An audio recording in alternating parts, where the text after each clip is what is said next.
I Could Be Yours. Written by Helena Hunting. Performed in duet by Savannah Peachwood and Teddy Hamilton. Chapter 1.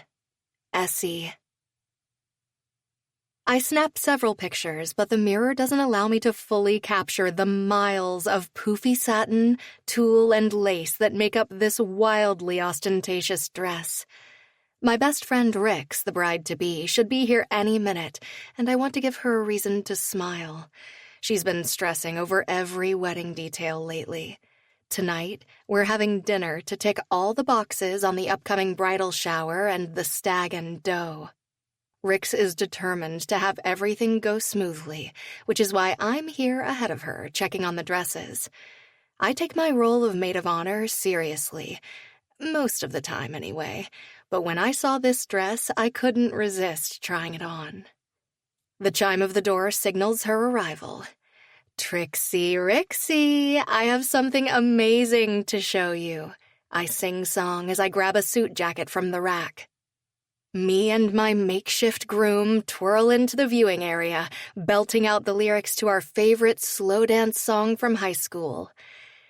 Except, my best friend is not standing in the middle of the store. It's her soon-to-be brother-in-law, Nate Stiles, looking wildly uncomfortable and ungodly gorgeous, and also horrified and unimpressed. How someone can wear so many feelings at the same time is an absolute wonder.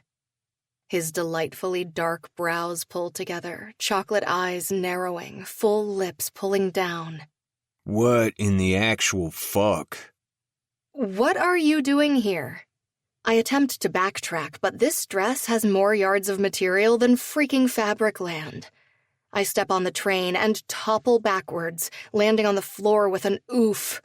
My makeshift suit jacket groom goes flying. The hoop skirt flips up, and I raise my arm just in time to prevent it from smacking me in the face. I feel like a flipped-over beetle as I struggle to right myself. Uma, the sales associate who has been our go-to for all wedding dress-related issues, rushes over. "Oh my goodness, are you okay?"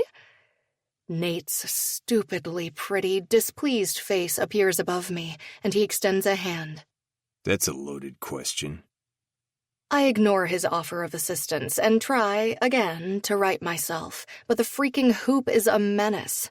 Nate's face is a telling shade of red. I am 10,000% sure my underwear is showing, and probably 90% of my ass, since it's a thong. My mortification doubles. Nate disappears, and two strong hands slide under my arms. A moment later, I'm on my feet. I fight the goosebumps that skitter across my skin. The hoop skirt somehow flips up again, but this time I'm not fast enough to keep it from hitting me in the face. I jerk my head back and connect with his chin. Nate grunts and releases me. I wobble perilously before settling, still on my feet, thankfully. "Are you okay?" Uma asks again. "I'm fine. Just peachy. Thanks so much. I'm very sorry. I can't die of embarrassment today, not when Rix is counting on me."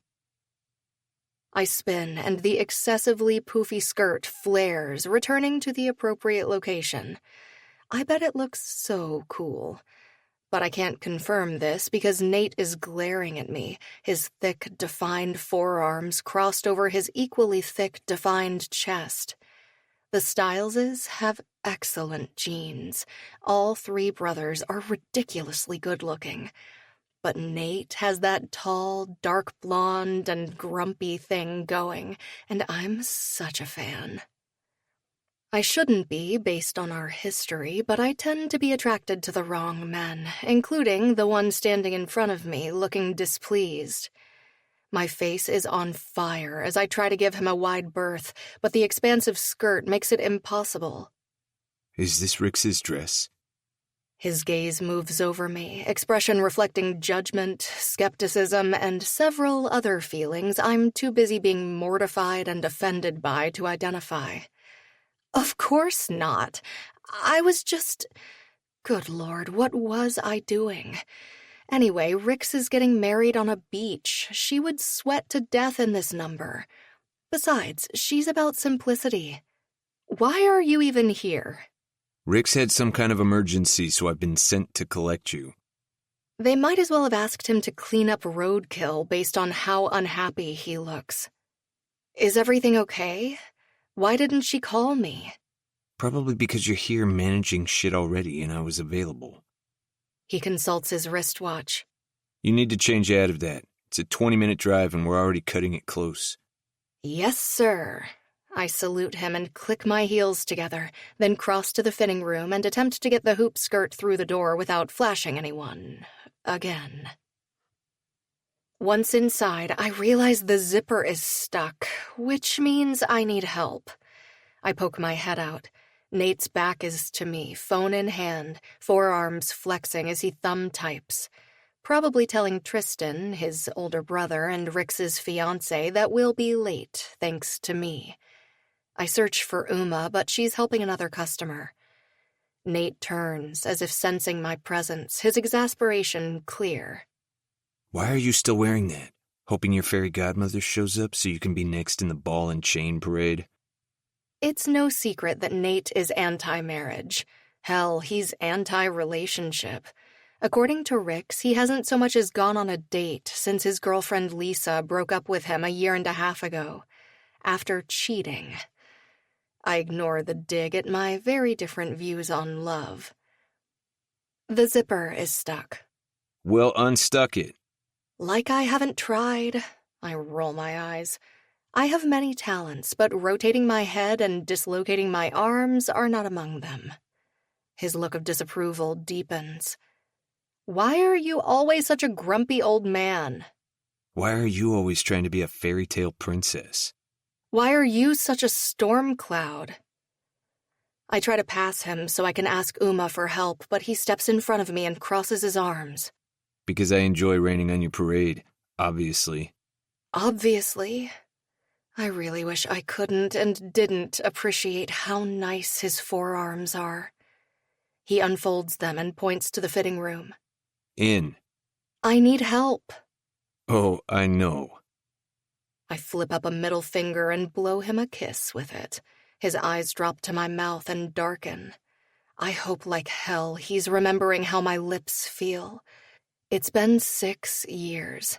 I should not have any feelings about that one stupid kiss. But even now, when I'm faced with his surly black cloud of doom attitude, which is the version of Nate I'm always graced with, my entire body remembers that kiss in technicolor detail. Every perfect toe-curling moment of it. It was the best kiss of my life.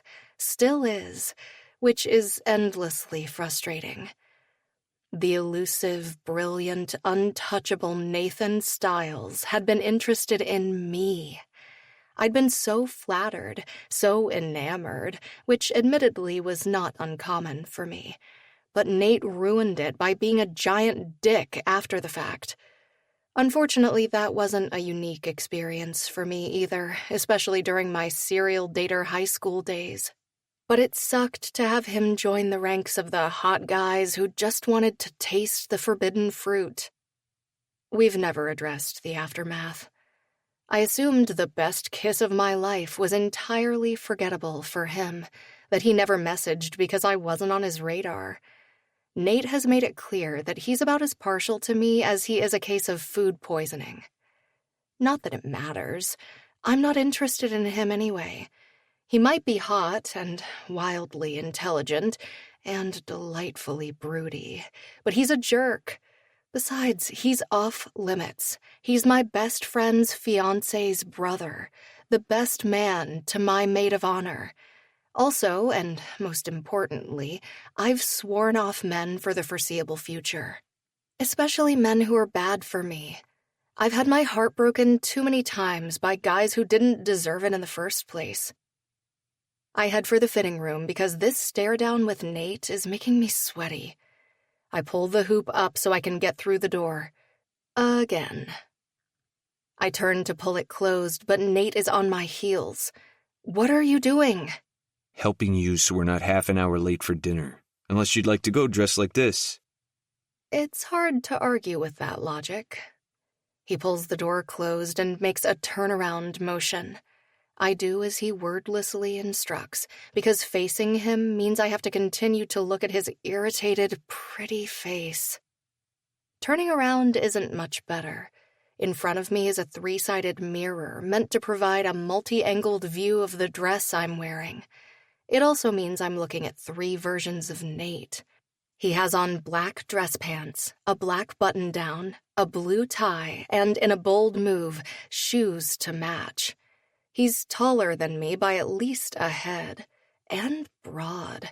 He takes up way more space than he has any right to.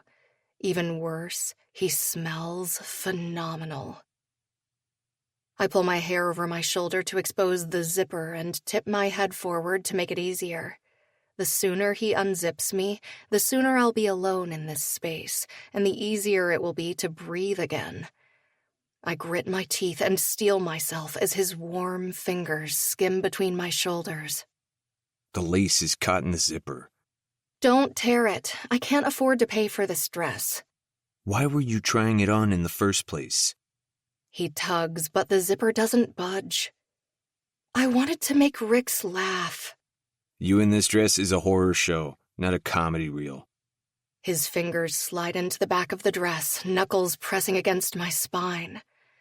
Thanks, I reply sarcastically. It's too much. It overwhelms you. He continues to work the lace free from the teeth. This time, the zipper comes down, but I'm not prepared.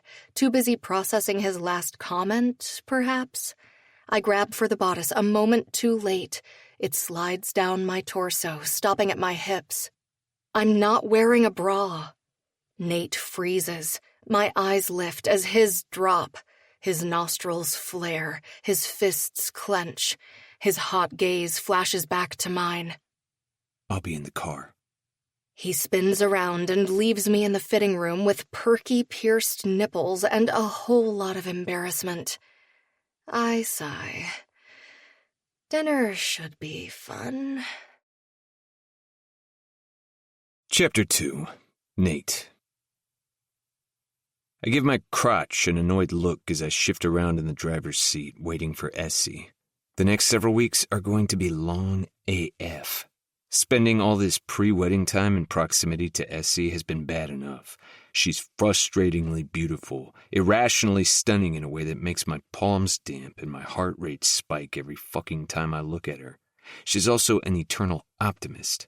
Her zeal for romance and falling in love is a barely tolerable irritant. She's the glorious ray of sunshine peeking through my rain clouds to create a rainbow. But the real kick in the balls, and the thing that takes up an unreasonable amount of my mental bandwidth, is that I know exactly how her lips feel and taste. It's been 6 years. That kiss should be like a photograph left in the sun too long, faded, barely a memory. But it's not. That kiss is as vivid as a sunrise. Every time I look at her soft mouth, I'm reminded of her cotton candy-flavored lip gloss and the feel of her curves pressed against me. And now, I have a new memory to add to the one I wish I could erase. Essie's pierced nipples are forever burned into my brain, etched in stone. Permanent, irascible, and so fucking fantastic. Tiny buds framed by heart shields with pink jewels. It's so laughably, perfectly Essie, and based on the reaction below the waist, I like it. My phone buzzes with a call. I'm happy for this distraction until I register the number. Then my heart rate spikes and sweat breaks across the back of my neck for completely different reasons. I send the call to voicemail. And like an idiot, I check the message once it registers. Hi, Nathan. It's your mother. This is the 4th time I've tried to call you with no answer. I understand that you're upset with me, but we can't work things out if you don't talk to me. Please call me back. I swallow past the tightness in my chest and erase the messages so I don't listen to it again. I don't want to dissect it, to read into her pleading tone, to give in and call her back. I haven't seen her since the morning she walked out on our family more than a decade and a half ago. I haven't heard her voice in more than 10 years.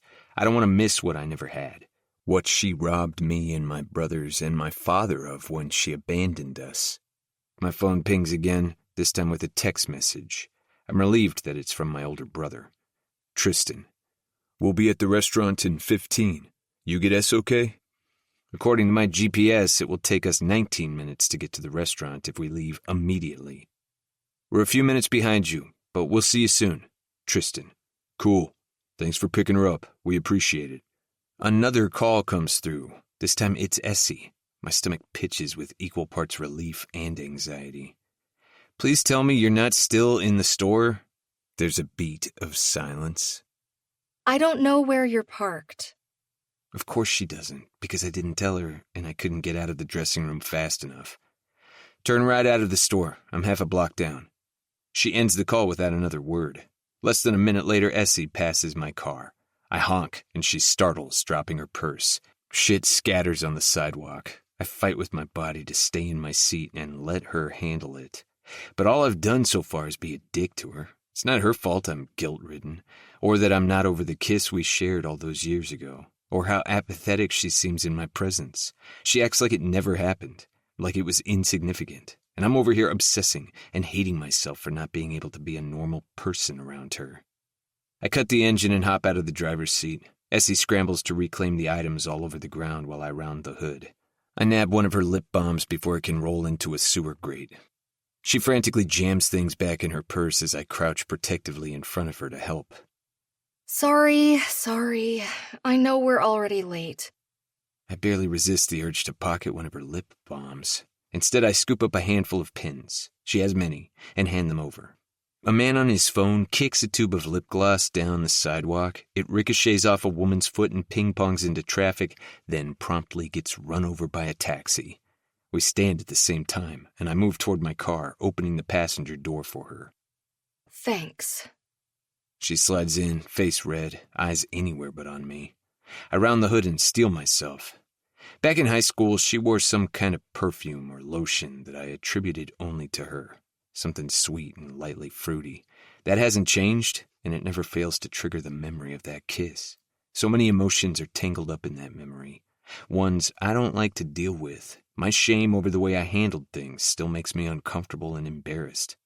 But we were kids. Just out of high school, and I was all kinds of fucked up. I still am. Probably more than I was then. Definitely more fucked up. I saved us both a world of heartache by doing what I did, even if it was shitty. I take my spot behind the wheel and grit my teeth as I close the door, trapping us in the confined space together. I'm sorry about my nipples. I fasten my seatbelt aggressively as heat rushes through me, and the hard-on that had disappeared returns. Never mention them again. Never again. Why can't I stop being a jerk? I should do better. Be nicer. It's not her fault that everything about my brother's wedding is a fucking trigger. I should be over the breakup with Lisa. It's been more than a year since she left me for someone more emotionally available, before she actually broke things off. We obviously weren't right for each other, yet I still have a lot of inconvenient feelings tied to the breakup. But just because I can't make someone happy doesn't mean all relationships are doomed to the same fate as mine. Apart from any of that, though, Essie's positive petunia attitude about love irks me endlessly. Maybe I'm envious. Maybe I'm just a jaded asshole. Who fucking knows? How's your day going? I've had better. Still scoring 0 on the being nicer front. Would you like to talk about it? It's not good to hold your feelings inside, Nathan. I hate when she says my full name, because I love when she says my full name. Anything that comes out of my mouth will likely hurt your precious feelings, so it's better if I keep those thoughts in my head. At least I'm being honest. I don't need more things to feel bad about. My feelings aren't precious.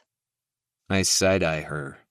Seriously, say whatever you need to say, Nate. I'm sure you'd love to get whatever is eating at you off your chest. You're eating at me. I blurt before I can find the self-restraint necessary to bite my idiot tongue. You and your sunshine and roses perspective on everything. Love sucks. All it does is make you vulnerable, and then people leave. Without a word, without an explanation, or they find someone better. Essie shifts in her seat. I almost expect her to call me out, to force me to deal with the assholery I've carried from the past into the present. But she doesn't, likely because she's not thinking about us, about me being a hypocrite. She's thinking about her best friend and my brother. You don't think Tristan and Rix will last? The steering wheel groans under my hands. I need to calm the hell down. My blood pressure is rising along with my fucking guilt. I'm not discussing this with you. She doesn't let it go. Tristan has grown so much. He worships the ground Rix walks on, and Rix loves him just as much. But she could still leave him. I keep that thought to myself. I adore Rix. She's always been part of our lives in one facet or another. When we were kids, she and I would often get tossed together because we're the same age. I thought of her like a sister, and soon that's the title and role she'll have in my life. I want that, but I'm nervous to have it and lose it. My brother is my best friend, but he's a surly fucker, and while Essie is right and he's made huge strides since he and Rix became a thing, I still worry about the future. For him. But also for me. What if it all falls apart? People leave. Women leave. My mother left. Lisa left. I have no faith in love. No faith that it can endure. Because in my experience, it doesn't. And then there's Essie, who falls in love over and over. It doesn't seem to matter that she's been broken up with countless times. She still somehow believes that love conquers all. I can't decide if I should envy her or pity her. The rest of the ride to the restaurant is silent, and Essie practically launches herself out of the car as soon as I put it in park. She's already at the door when I'm still crossing the lot. By the time I make it inside, she's at the host stand, flashing her megawatt smile, making him splutter and stumble over his words. He doesn't tear his eyes away from Essie as he mumbles, "I'll be right with you," vaguely in my direction. Essie glances over her shoulder. Oh, he's with me. Disappointment flashes across his face, but he plasters on a smile. Of course. Follow me. He guides us to the table where Tristan, Rix, and Flip, my roommate, who is Rix's older brother and Tristan's good friend and teammate, are already seated. Rix gets up to hug me. Thanks for picking up S. No problem, I lie. I could have picked up Essie, Flip says. You were with me on a beverage run. You wouldn't have had time. Tristan stands to give me a brotherly back pat as he pulls me in close and whispers, Everything okay? All good, just hit traffic. I slide into the seat next to Essie, which is the only one available. The server stops at the table and takes our drink order. Did you sort everything out? Essie asks Rix. Nate said you had some kind of emergency. Was it wedding related? You know you can always offload stuff to me. I'm here to help. It was work-related. Rix explains. It's fine now. Tristan stretches his arm across the back of her seat. If it's too much, you can always reduce your hours, B. Her full name is Beatrix, and he's the only one who shortens it to this. She smiles up at him. I know. I have it under control. He purses his lips. Tristan would love for Rix to quit her job. He and Flip are pro hockey players with the Toronto Terror, our local team, and both have multi-million-dollar contracts. But Rix and Flip grew up in a house where it was tough to make ends meet. Rix is used to taking care of herself financially, and she wants the autonomy, which I can respect, even if it means she's spread a little thin right now. She kisses the edge of his jaw. Put your serious face away. We're planning all the fun stuff tonight. His expression softens. I can't wait until you're my wife. I can't wait until you're my husband. You two are so cute. Essie takes a picture. Almost as cute as me, right, Es? Flip winks. Essie laughs and holds her fingers a hair's breadth apart. They're this much cuter than you. I try not to let my feelings show, but for some stupid reason, I seriously want to punch Flip in the face. The server returns with my vodka and soda and Essie's Aperol Spritz. We already put in an order for all of our favorites, Rix informs us. It's a tapas-style restaurant, and everything is made for sharing. Essie's eyes light up. Did you get the tempura cauliflower? Of course. Rix smiles. I'm so excited. Essie does some weird thing with her hands and bumps my arm. Her fingers brush my wrist. Sorry. She snatches her hand away. Okay, should we get down to business? I would get down to business with you any day, Flip quips. Oh my God, stop flirting with my best friend. Rix flicks his ear. You're marrying mine, he reminds her, then turns back to Essie. Sorry, Flip, but you're at the bottom of my list. She flashes him a coy smile. Come on, Es. I've changed. You could be the one for me. Essie laughs and rolls her eyes. We all know you prefer blondes. She pulls a binder and a tablet out of her purse and sets them on the table beside her. She props up the tablet and opens a spreadsheet. What is that? I'm equally thankful that Flip has stopped flirting with her for 5 fucking seconds, and annoyed that I give a shit. Flip and I have become good friends since I moved into his place last fall, but he's no better with relationships than I am. I don't want him making moves on Essie and finding out how good her lips taste. It's how I keep track of everything. You have access. Everyone does. I email whenever I update it with pertinent details. Oh, I pull my phone out and open my personal email, which admittedly I don't check as often as I should. I have 30 new emails, 4 of which are from Essie with spreadsheet updates. I click on one, and the sheet pops up on my phone. It's color-coded, and there are different tabs, sections, and even drop-down menus. Should we discuss the bridal shower first, since that's next weekend and it's co-ed? Essie asks brightly. Sounds good. Rix agrees. Tristan kisses her temple. I have no idea what a co-ed bridal shower is, so I keep my mouth shut. The whole team has RSVP'd, and almost everyone is bringing a +1. Essie reports.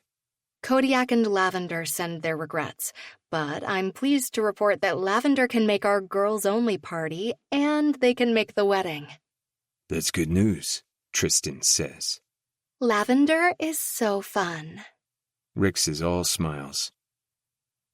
Kodiak Bowman, my brother, and Flip all went to the hockey academy together before they turned pro. Kodiak plays for New York now, and they've remained friends all these years. Oh, and I have confirmation from both of your families, including aunts and uncles, that they can attend the shower as well. Essie flips to the guest list tab. I'm suddenly on alert. Maybe the phone calls that seemed to come from nowhere aren't so out of left field. But Tristan would have said something before now. What do you mean, both of our families? Tristan holds up a hand. Mom is excluded. Don't worry. It's probably the 100th time he's had to reassure me. I don't want that drama, especially with Dad finally dating. It's only been a few months since my dad started seeing someone. Her name is Sophia, and she's a lot younger than he is. I've met her once, briefly. She seems nice enough, even if she is closer to Tristan's age than my dad's. They met at the Toronto Terror fundraiser gala in the spring. Right. Okay. Heat works its way up my neck and wraps around my ears. Sorry. Nothing to be sorry about. Rix's tone softens with empathy. I'd love to be over my mother abandoning our family, but unfortunately I'm not. One day she was there, and the next she was gone. For a couple of years she called on birthdays, but eventually she just ghosted us. Then last year when our younger brother Brody graduated high school, suddenly she wanted to be involved again. Dad and Tristan shut that down. Thank fucking God. I couldn't handle her coming back into our lives on top of the breakup with Lisa. I tuned back into the conversation, which Essie is once again dominating. I wish I didn't find it attractive that she's so adept at creating spreadsheets and organizing events. But I do love order and organization. As requested, it's a no-gift shower, but attendees are welcome to donate to the Food for Kids program or Supplies for Success. I'm happy to report that more than 50 filled backpacks have been donated, and you've already raised over $4,000 for Food for Kids. Essie turns her tablet to Rix and Tristan, where the total is highlighted at the bottom. That's incredible. Thank you so much for setting that up. Rix smiles at Tristan. Isn't that great?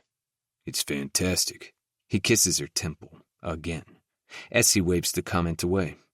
It was just a couple of phone calls and emails with links. It was no big deal. I frown at her easy dismissal and the fact that I've had no part in any of this. I scroll down the list and discover there are actual formulas in the spreadsheet. Don't downplay it, S. You really went above and beyond, Flip adds. I refrain from commenting. I've been over here planning the bachelor party and slacking on everything else, it seems. And here's little Miss Sunshine and Rainbows making pretty spreadsheets. I can make a fucking spreadsheet with formulas. I do it all the time. She's not the only organizational wizard at the table. The server arrives with appetizers. He must ask Essie 3 times if he can get her anything else, to which she always replies with a "no thank you" and a smile. We hit pause on the planning and pass the plates around. Essie taps her lip, surveying her plate and the ones scattered around the table. What are you missing? I can give you whatever you need, S. Flip offers. I'm good. She bites back a smile. Nate, can you pass the cauliflower? Oh, come on, S. Flip waves a hand in my direction. This guy doesn't even believe in love. Why would you look to him to fulfill your needs when I'm right here? Keep me out of your flirting. I'm not looking to be a part of your throuple. I grumble and stab some potato poof thing. Am I not good to you, honey bear? Flip winks at me. I scratch my temple with my middle finger. Okay, back to business. Essie looks expectantly at me. What? Please pass the cauliflower. Right. I hand them to her. Her fingers graze mine, and the hairs on my arm rise. She takes 3 pieces and passes them to Flip, who takes one while eyeing it with skepticism. The guy would live on KD, Kraft Dinner, if Rix didn't drop off meals for him twice a week. On top of being an accountant, she's also a full-time student and develops meal plans for my brother, her brother, and some of their terror teammates. Essie continues to lead this dinner meeting by reviewing all the food, games, and decorations for the bridal shower. Do you have a rough estimate for the cost per person? Rix asks. Whatever it is, I'll cut a check, Tristan assures her. I can figure it out for you right now. Essie glances at the totals while setting up a new formula. Roughly $87 a person based on food and drink, She says before she's even had a chance to complete the formula. She highlights the row, the total appearing. I had no idea Essie was math smart. I also had no idea I'd be attending a bridal shower. Since I haven't looked at Essie's emails, I can't make any valuable contributions, and asking questions will only highlight my complete lack of involvement. So I just sit here and continue to be annoyingly impressed with her attention to detail, exceptional organizational skills, and ability to run numbers in her head. I feel like I've underestimated her, not just now, but in the past. And that bothers me for a lot of reasons. In high school, she was the girl everyone wanted to date. She was voted hottest girl in the school all 4 years, and she was fun, a literal ray of sunshine. She didn't hide the fact that she loved all things princess, and she always had a new boyfriend. For some reason, I assumed she floated through every part of her life the same way, but now I have to wonder what else I've been wrong about. Eventually, we move on to the Stag and Doe, which is also a co-ed event. Again, the point is to raise money, this time for a local women's shelter. I have a list of prizes and the corresponding games they would be best suited for. Essie consults another beautiful spreadsheet with projected earning potential for each game already outlined based on prizes. I'm still on the hunt for a Plinko board, though. You mean from The Price is Right? I ask. Exactly. I'll make it. I can make a Plinko board. What else do you need made? Or done? I'm good at organizing things, too. I can't allow this to continue, not when I'm literally the king of organization. My shoes have never been lined up so perfectly, Flip agrees. I give him a look. And my towels have never been folded so uniformly. If you want to make my bed for me, too, I'm down, honey bear. Flip winks again. I like neat and orderly. I function better when everything is in the right place. I ignore Flip. Seriously, though, I've got the Plinko board. I have an engineering degree. It should be straightforward. Okay, great. Essie makes a note. Oh, I almost forgot. I have something for you. I expect her to hand it to Rix, or literally anyone but me. It's book-shaped. What is this for? I saw it and thought of you. She blinks up at me, all innocent-like. That was so nice of you, Rix says. Thanks. I peel the tape, careful not to rip the paper. My neck itches like it's wrapped in a wool scarf because everyone is watching me. I frown as I read the title. A Guide to Happiness. 100 Strategies for a Happier, Healthier You. Flip barks out a laugh, Tristan snickers, Essie smiles, and Rix hides hers behind her drink. I bite the inside of my cheek as it heats. Ha! Thanks. I have nowhere to hide it, so I flip the book over and set it on the table between us. Essie steers the conversation back to the stag and doe, and then it's on to wedding wear updates. I've already stopped by the tuxedo shop to confirm that the handkerchiefs and ties match the bridesmaid dresses, and Nate and Flip have been in for their fittings, so we're good to go there. Isn't that my job? Mm-hmm. Essie's voice pitches up. I emailed you about it, but I didn't get a response, so I took care of it. You should have all the details if you want to follow up. Right. Yeah, you should probably just text instead of email. Essie's smile turns wooden. Okay, I can do that.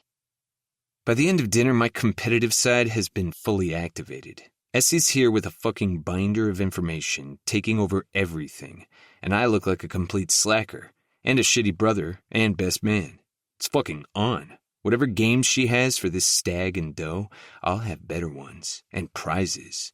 I work for one of the top sports equipment companies in Canada. I should be able to score some awesome stuff. Flip holds the door open for Essie as we leave the restaurant. I want to Charlie horse him when he leans in and whispers something that makes her laugh. The fuck is wrong with me? You okay, man? You seem more tense than usual, Tristan says quietly. Work still super busy? You know Flip will help out with whatever you need. Work is fine. Good, actually. And I can handle things. I just didn't realize Essie was communicating everything through the email I don't check very often. I explain. Once we switch to text, we'll be good. Okay, cool. And thanks again for picking up S. It took the pressure off B. He pats my back. Essie waves and hops into the back of Rix's SUV while Flip joins me in my car.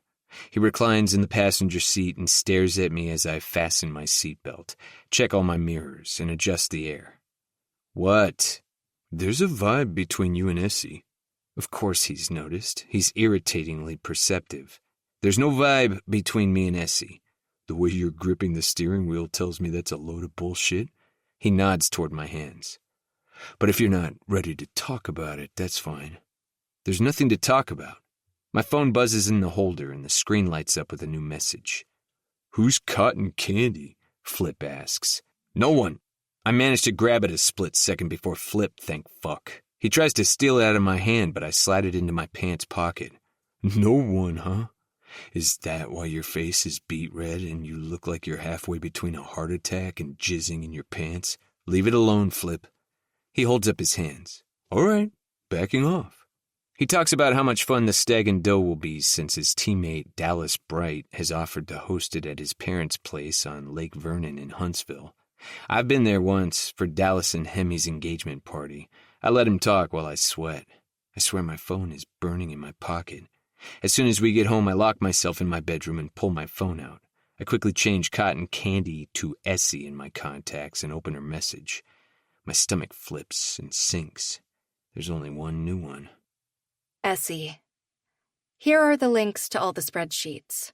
I hope you enjoy the book. I swallow down guilt as I read the ones above it, dating back 6 years ago. Nate, I'll call you tomorrow. Essie, can't wait. Heart emoji. But I didn't call or message. I ghosted her and moved to Kingston for university a few weeks later. It wouldn't have worked out. She stayed in Toronto with Rix. Kingston was a 3-hour drive away. But I was still an asshole. Still am an asshole now. Nate. Got it. Thanks. Essie, so you can text back. Good to know. What else can I say when it's far too late for sorry? Chapter 3. Essie. Nate.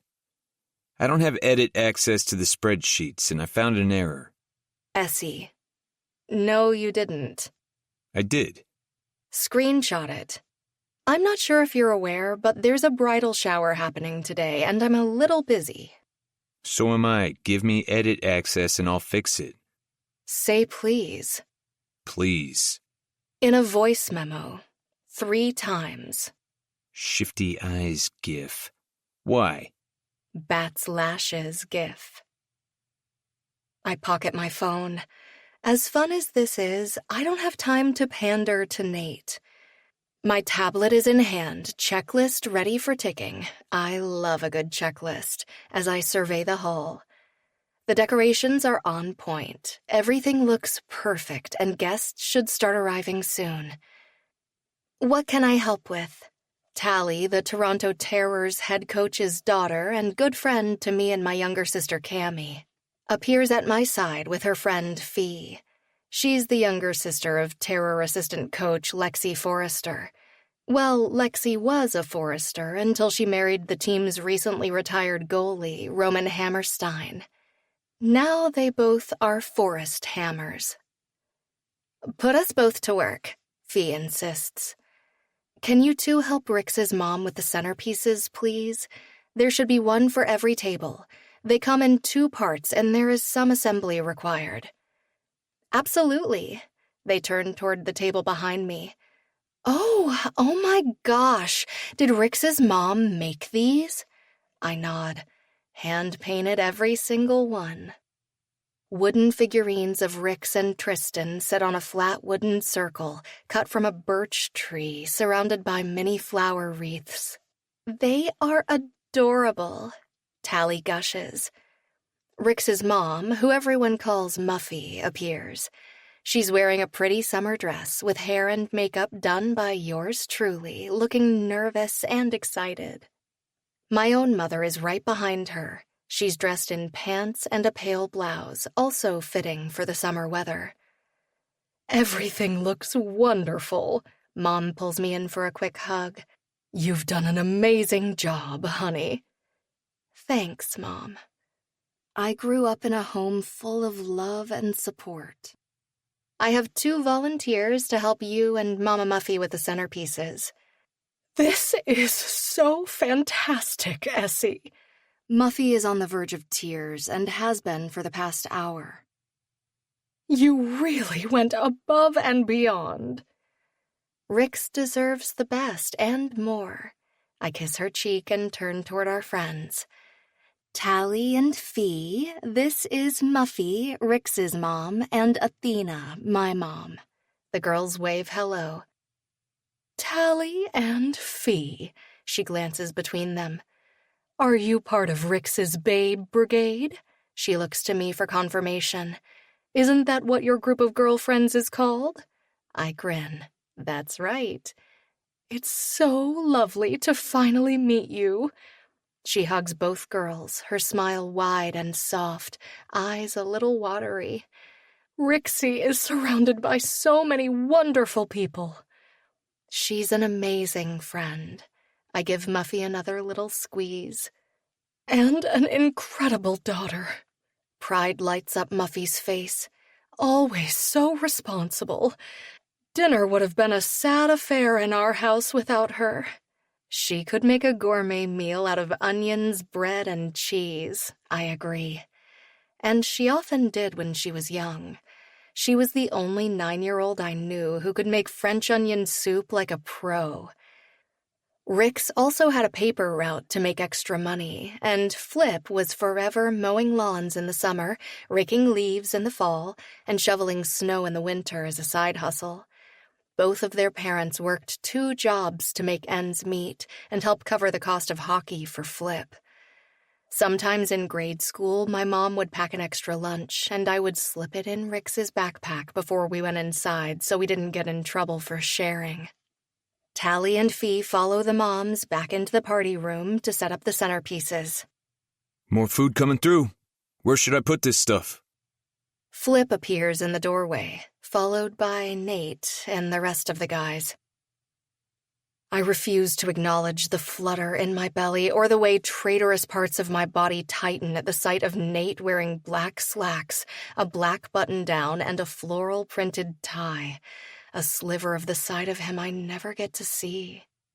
Straight through to the kitchen, I call, heading for the doors at the other end of the room so I can hold one open.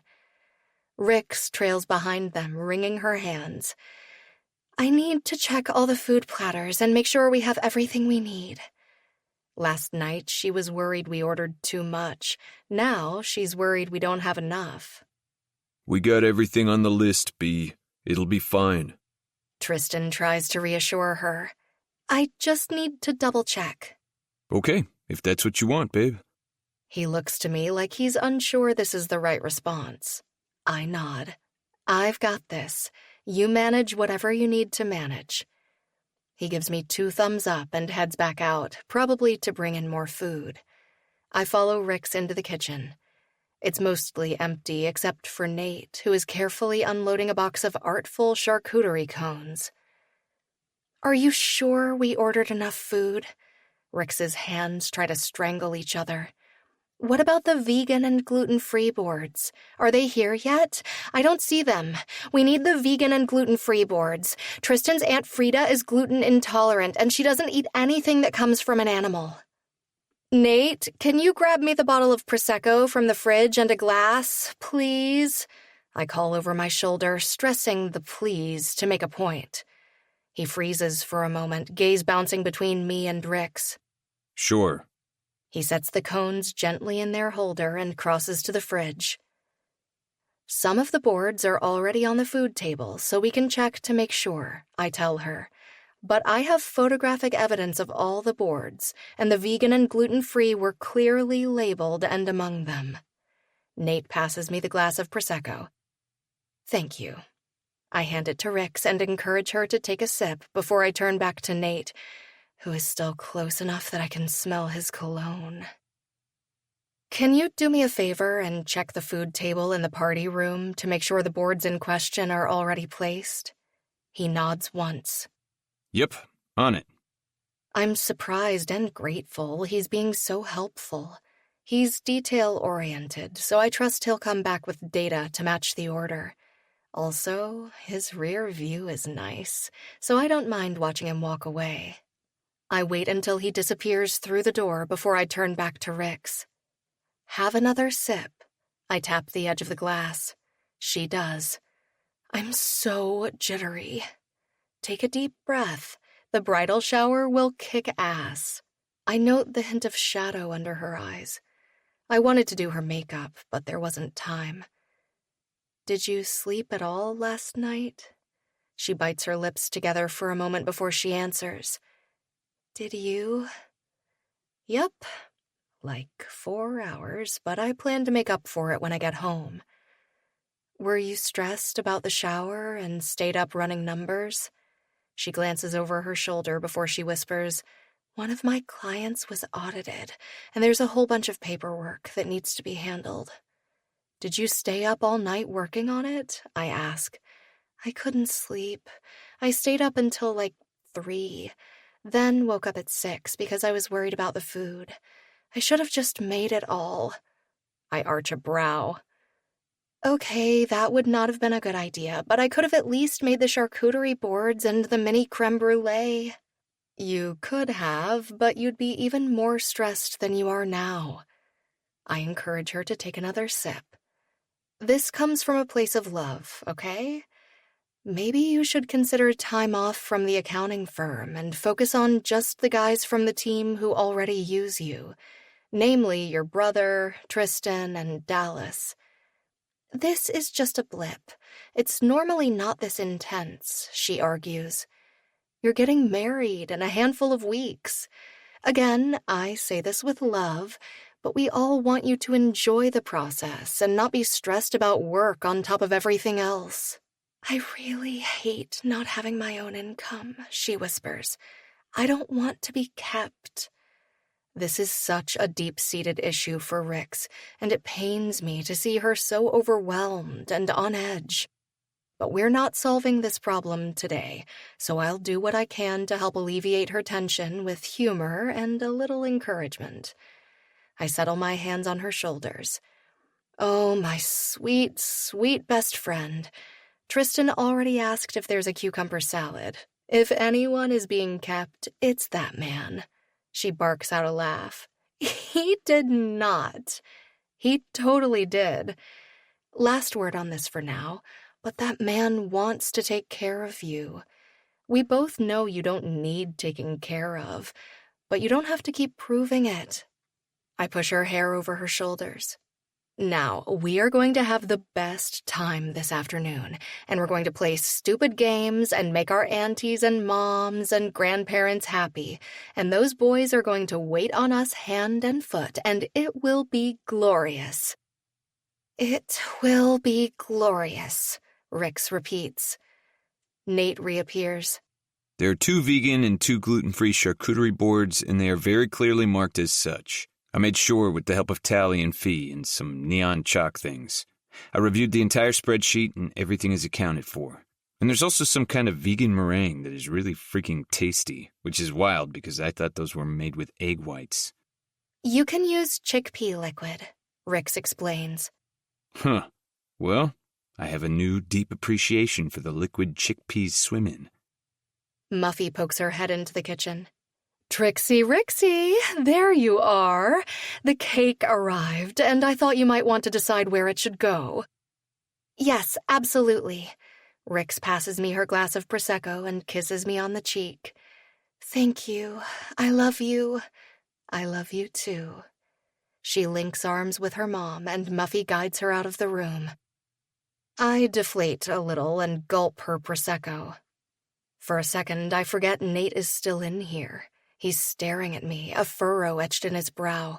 He opens his mouth to speak, but I raise a hand. Do not ask me about the spreadsheet. But there is no error. The formula is not wrong. Why are you being so difficult? I don't know, Nathan. Why am I being so difficult? I changed the formula so Rix wouldn't stress about the cost after I sent the specs to Tristan. But I won't type that in a message or say it out loud right now. I pull my compact and my lip gloss out of my purse so I have something to focus on that isn't the delicious furrow in his brow. Why do you hide behind that? Hide behind what? Like I want to go out there with smudged eyeliner. He stares at me.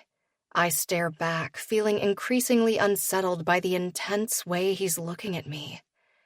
He kissed me. He ghosted me. He never apologized. He can't stand me. But instead of either of us walking away, we're bickering like teenagers. Take your broody asshole down a notch, Nathan. Your black cloud is dimming my shine. I brush past him. I can't let him get to me. Today is about Rix and celebrating her forever. I have plenty of time to fixate on why I never seem to get any closer to my own. Chapter 4. Nate. Excellent presentation, Nate. Great work. My boss pats me on the shoulder as we leave the boardroom on Monday. Thanks, Andrew. I appreciate your support. Under my suit jacket, I'm sweating, but the stress has been worth it. I've only been with the company for a handful of months, and I'm already proving my worth. Even more exciting, I've been given a $500,000 budget to develop the prototype for my new skate and blade design. It's a huge deal, considering how new I am. But I have career goals and a plan to attain them. If this project goes well, it could give us an edge against the competition, get us big contracts with the Terror hockey team, and make a name for me in the industry. It's the start of something awesome. We should go for lunch to celebrate. Greg, one of my colleagues, suggests. He's always up for a party as he's on the rebound after his girlfriend of 6 years broke it off with him recently. She said she'd fallen out of love. He just reinforces my belief that love doesn't last, and his single status makes him an easy work friend. Sure, let me just drop my things in my office and change my shirt so I don't have to wear my suit jacket in the sweltering July heat. I stop short when I spot Essie sitting in the waiting room outside our offices. She looks like she stepped out of a summer advertisement. Her long, dark hair falls in waves over her shoulders, contrasting with her pale, floral print dress and strappy sandals. Her bag matches her dress, and she has a binder in her lap, as well as a tablet and her phone. Panic makes my heart race, and my already sweaty palms dampen further. What are you doing here? Her head lifts and a wide, beautiful smile curves her annoyingly luscious lips. Waiting for you? But why? Are Rix and Tristan okay? Did something happen? I remind myself she wouldn't be sitting here smiling if things had gone sideways. Rix and Tristan are fine. She pushes to her feet. I need to discuss a few things with you, and they're pressing. Greg is still standing beside me, and Jenny, the head receptionist, is watching this go down with more interest than I would like. She keeps telling me about her niece, who just graduated from university, like I would ever date someone related to a person I work with. Come into my office. I take the binder and tablet from her and lead her down the hall, closing the door once we're inside. You couldn't have messaged? I tried. Several times. You didn't respond. Her smile stays firmly in place. I dig my phone out of my pocket. I have unread messages from last night and more from this morning. I had a big presentation. I would have responded this afternoon.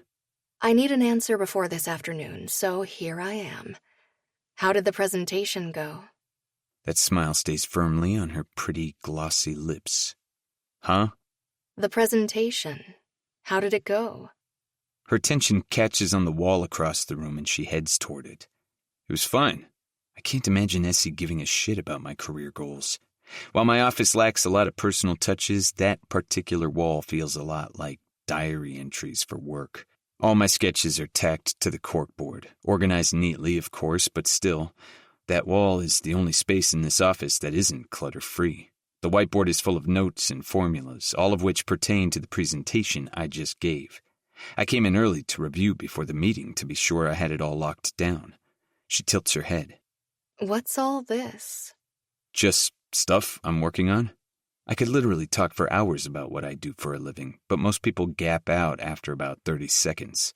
She reaches out and brushes her long, delicate fingers along the edge of one of my earliest designs. It's basic and unfinished, but also a reminder of how far I've come in the past several months. She glances over her shoulder. I don't know how to read her expression, but her eyes move over me on a sweep that makes my body feel like a live wire. Her voice is soft and reverent when she speaks.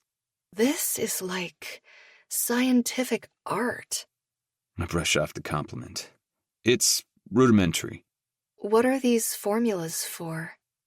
Like she's genuinely curious. Like she actually wants to know what I do beyond the title of engineer. But I like to keep my workspace devoid of distractions, which means I need her out of here as soon as possible. I don't want the memory of Essie looking intrigued and sexy and determined, smelling like cotton fucking candy haunting me while I'm trying to design. It's bad enough that I think about her in the shower every damn morning these days. You wouldn't understand. I've tried to explain it to people outside of work and their eyes just glaze over. Essie shoots me a look. I redirect the conversation before it turns into another one I get to feel bad about. You had something you wanted to discuss. What is it? She rolls her shoulders back, eyes no longer lit up with interest. The Plinko board. Have you made it? It's handled. I haven't started it, but I still have time. So you have it? Do you need help finishing it? No, I definitely don't need help. It's bad enough that I'll have the memory of her standing in my office. I don't need her in my apartment trying to help me build something. I'll have it ready for the weekend, which is when we need it. She crosses her arms. This draws attention to her chest and reminds me that I've seen her nipples. My dick tingles. I think about the day my mom left. It works, but also darkens my mood. If you can't follow through, Nathan, I need to know. We are 5 days away from the stag and doe. I'd like it to go as smoothly as possible for Tristan and Rix. Do you have a way to get it to Huntsville? Because if you don't, we need to make a plan. I'll figure it out. She huffs and her right cheek ticks with irritation. It's hot, which is frustrating. Why does she have to be so brain-meltingly attractive and sassy and competent? Look, Nate, I get that maybe this stuff isn't your top priority, and you obviously have other things going on. She motions to my whiteboard. But Rix deserves to have the best stag and doe in the history of the universe, and that's what I'm trying to plan. If you're going to flake out or be a hindrance, step the fuck out of the way and let me run things. Work me takes that as a challenge, but as I gaze down at this tiny, polished, annoyed woman, I realize she truly loves Rix. Why else would she come all the way across town just to make sure I'll follow through? She has no reason to believe I will, since I've let her down in the past, and I've been letting her down by not being engaged in all this planning shit. More than that, I'm letting my brother down by not showing up the way I should. Tristan deserves the same special experience Essie wants to give her best friend. The presentation took up all my bandwidth, I confess. But it's done now. I promise I will send photographic evidence of the Plinko board as soon as I can, and I will have a means to transport it to Huntsville for the weekend. There. I'm stepping up and assuaging her concerns. Is there anything else you're concerned about that needs my attention? Like your nipples?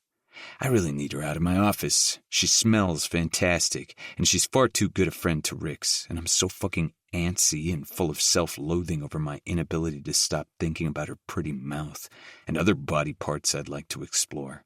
Not to mention my inability to be anything but a constant dick when she's around. I'll hold you to it with the photographic evidence. Also, I sent you a calendar invitation days ago, and you haven't accepted. Essie scrolls through her calendar and taps a button. For what? She holds up her tablet. Dance lessons. Dance lessons? Rix would like to be prepared with more than our dance routine from junior high. Tristan is game because he loves her and wants what she wants. I told her we'd join them for solidarity, and so we don't look like bumbling idiots during the wedding reception. I can dance just fine, I argue. I also don't know if I can handle touching Essie for an extended period without drowning in my own disdain. She blinks up at me wearing a placid smile. Are you saying you won't support Tristan and Rix? Because if that's the case, I can ask Flip. I'm sure he'd be happy to take dance lessons with me. No, don't ask Flip. Are you afraid Flip will show you up? No, that's not... That he'll have better moves than you? No, Then what's stopping you, Nathan? I'm accepting the invitation right now. I'll never hear the end of it if Flip takes my place at the dance lessons, and I won't let Tristan down. I scroll through my calendar notifications and reply, yes. The lessons populate in my phone. I show it to Essie. There, happy? Immensely. Her tone drips sarcasm. She glances at her phone. I have to stop at the party place to pick up decorations. I can pick up decorations, I offer. She pats me on the chest. Just get that Plinko board ready. She spins and her long dark hair fans out impressively. Why the hell do I suddenly have the desire to shove my hands and face into it and inhale? I'll walk you out. I saw the heads turn when we were coming to my office. That's not necessary. I have to meet a colleague. There, now she can't read into my motives. Greg perks up as we pass his office. Every single head turns in our direction as I walk her to the elevator. Guys I don't even know say hello. Essie smiles and murmurs a greeting in response while I just nod, my irritation growing with every lingering look. I work in an office full of engineers. We're all science nerds. Women like Essie, who look like they stepped out of a magazine, are infrequent around here. I place a protective hand at the base of her spine and rush her to the elevators, pushing the button with the side of my wrist. I'll have the Plinko board done, and I'll check your spreadsheet and see what else I can tackle. I also plan to add a couple of games, but I won't put them on the list. Most of it is already handled. The doors slide open. I'll see you on Friday in Huntsville. I shove my hands in my pockets because I don't know what else to do with them. She steps into the elevator, hits the button, flips her hair over her shoulder, and smiles the smile that brings back good and bad memories. Yes, you will. The doors slide closed and I can finally take a full breath again. Who's the hottie? Greg asks. Shut the fuck up, Greg. Let's go for lunch. Chapter 5. Essie. Essie. We're 12 hours away from leaving for Huntsville, and I'm still waiting on photographic evidence of the Plinko board. Nate. Thumbs up emoji. You are not instilling confidence, Nathan. Please tell me you're finished and just being your jerk self. Send that in a voice memo. Middle finger emoji. 5 minutes pass. I'm serious, Nate. I need photographic evidence, now. Sounds like a threat. What's your plan? To annoy me to death with incessant messages? I will come to your apartment. I'm almost done. So you have been procrastinating. I knew it. I've been working on it all week. I don't half-ass shit. I'm grabbing my keys. I'm calling an Uber. An image appears of a mostly finished Plinko board. Satisfied? I'd be more satisfied if it was finished. Stop messaging me and it will be. The weather is ideal. I prop my fists on my hips and survey the Brights' backyard. It really couldn't be more perfect. Thank you for organizing this. Rix hugs me. I had some help. It was pulling teeth with Nate until I showed up at his work. After that, he was all over task management, almost to an annoyingly adept degree. Besides, it was fun, and if there's ever a relationship to celebrate, it's yours and Tristan's. You two are an inspiration. Rix's smile grows soft. He's really come a long way, hasn't he? You both have. I nudge her shoulder with mine. I love the way you love each other. The guy went from completely relationship-averse to completely dedicated. They attend couples therapy together so they can deal with their personal issues.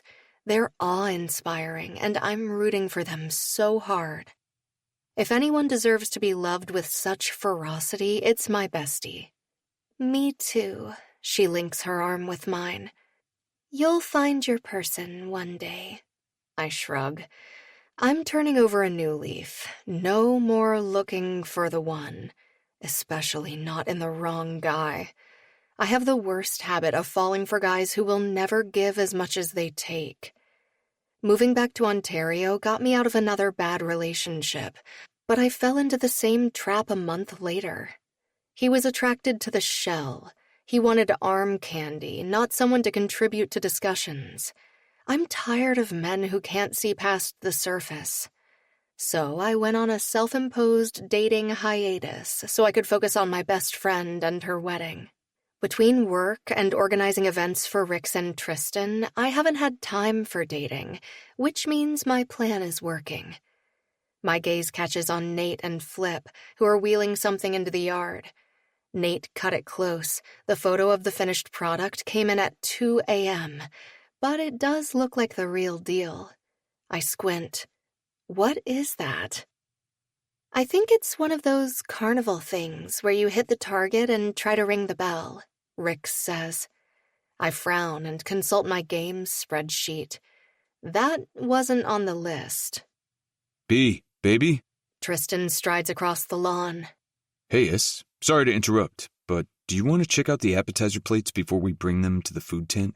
And yes, we have cooling plates so no one has to worry about food poisoning. And it's all set up in the shady tent? Rix clarifies. Yep. Tristan nods. I love you so much. She wraps her arms around his waist and tips her chin up. He gently curves his hand around her throat, drops his head, and brushes his nose against hers. I love you too. I'll show you later how much. I'm going to check out what's happening over there. I leave them to their foreplay, my smile fading as I spot yet another game that wasn't added to the spreadsheet. I surreptitiously check to make sure my makeup is on point and my hair isn't doing anything wonky before I head for Nate. My pink, jewel-encrusted flip-flops kick sand up the back of my legs as I hit the beach. Nate is wearing a pair of board shorts, a Terror t-shirt, and sandals. My eyeballs appreciate him more than I would like. Which, of course, makes me snippy. Where did this come from? I motion to the paddle boards and modified paddles. What is this? It's paddleboard jousting, Nate explains. But it wasn't on the list. I hold up my tablet. All the donated prizes have been allocated.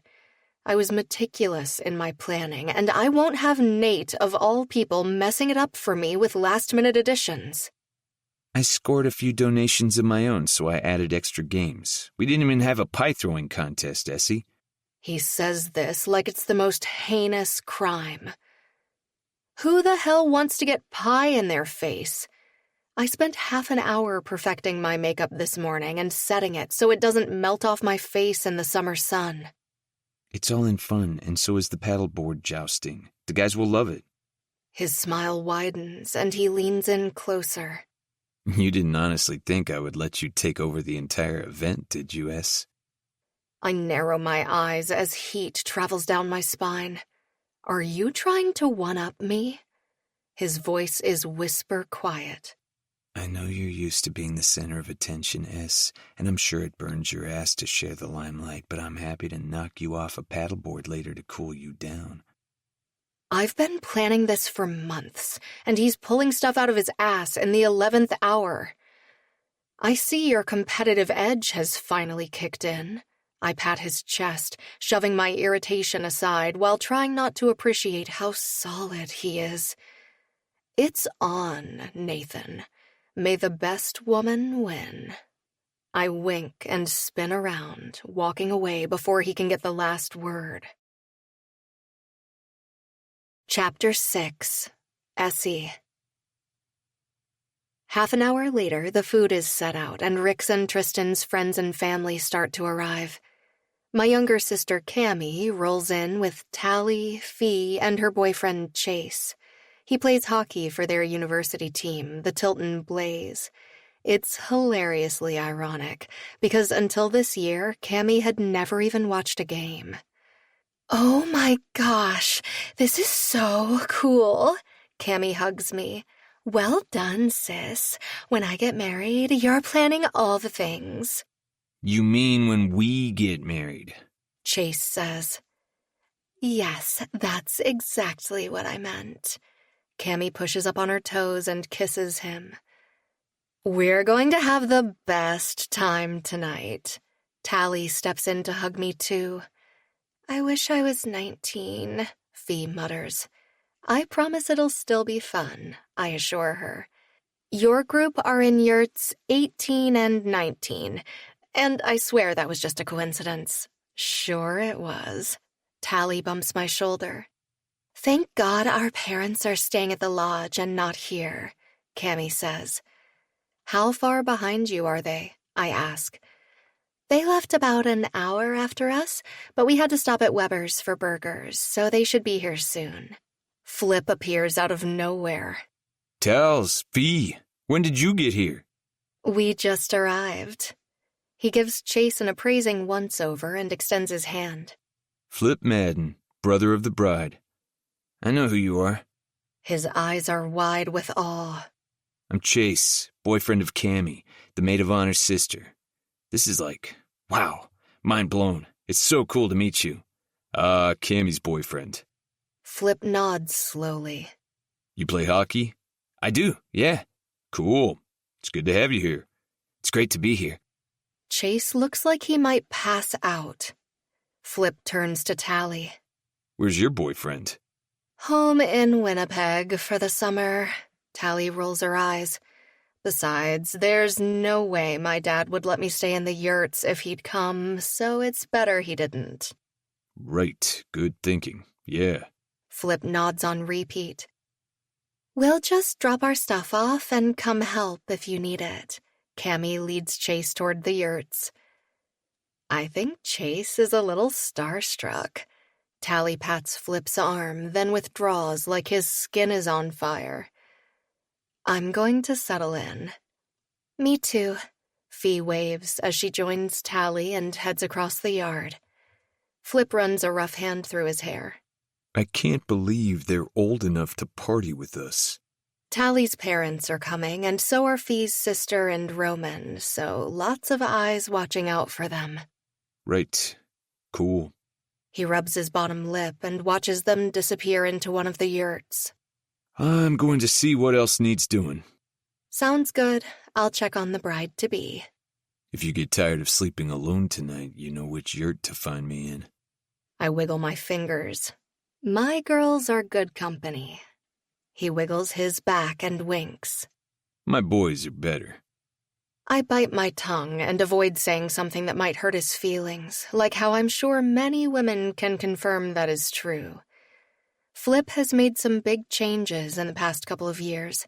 He used to be an over-the-top playboy, but he's settled down.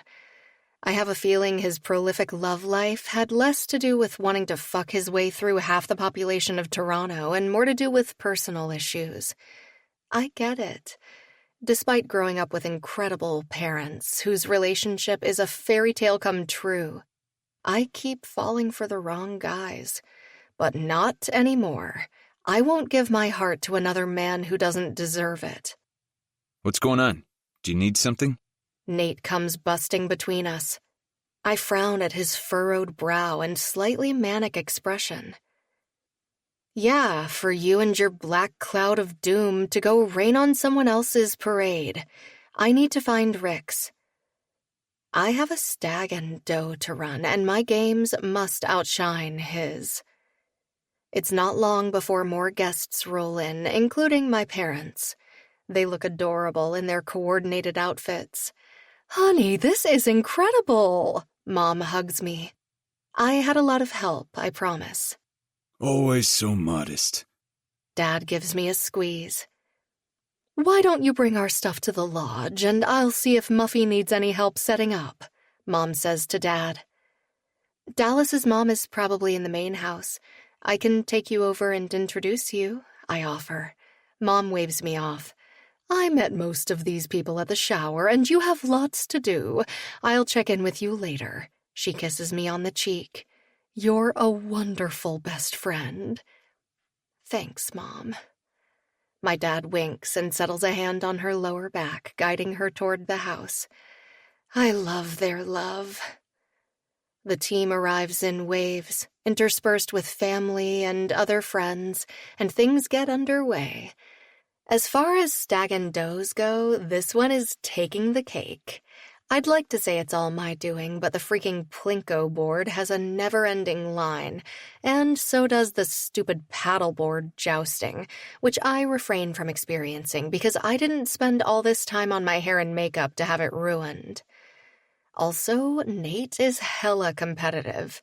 He's beaten almost everyone at the paddleboard jousting, and he looks stupidly delicious in nothing but a pair of board shorts. Although so does every other one of these hockey boys. I manage to avoid being tossed in the water by commandeering the megaphone. Every time someone tries to get me close to the lake, I call for Flip, which seems to irritate Nate. I don't get it. I'm forever nagging him with messages, which are met with his constant disdain. He's made it clear that he can't stand me or my zeal for everything romance. So why does he feel compelled to intervene every time Flip gets within 5 feet of me? Despite my confusion, it is fun to annoy him, and he's hot when he gets all growly. When Flip makes a move to be my partner in the mini cucumber pass game, Nate steps in and makes Tally do it with me, which I guess is better than Tally passing a cucumber with Nate or Flip. Why the hell are we using mini cucumbers? Don't they usually do this with a balloon or a potato or something? The furrow is back in Nate's brow. You seriously don't know? Pretty much our entire girlfriend group has the inside scoop on this. Obviously you do. His gaze shifts from me to Tally, whose face is now beet red. And you. He looks at Flip, who seems less confused and more disturbed. I would like to remain in the dark about this. Flip's eyes are anywhere but at me or Tally. Ask your brother, I tell Nate with a wink, then turn to Tally. Ready to pass the cucumber? So ready. Let's hand them their asses. Oh, it's on. Nate tries to clamp the cucumber between his knees, but this is the one instance where height and breadth are a disadvantage. We kick their butts. It's the stupidest, most hilarious game. When we move on to pin the veil on the bride, Nate pushes his way in, so we're once again competing.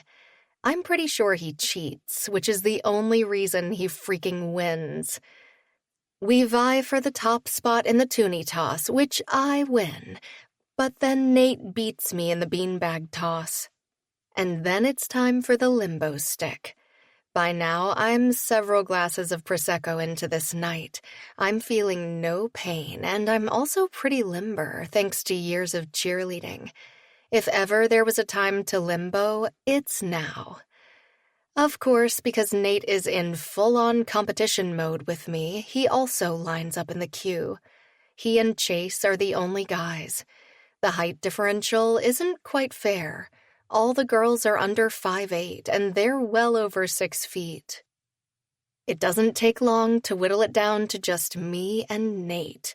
I'm surprised he's so bendy.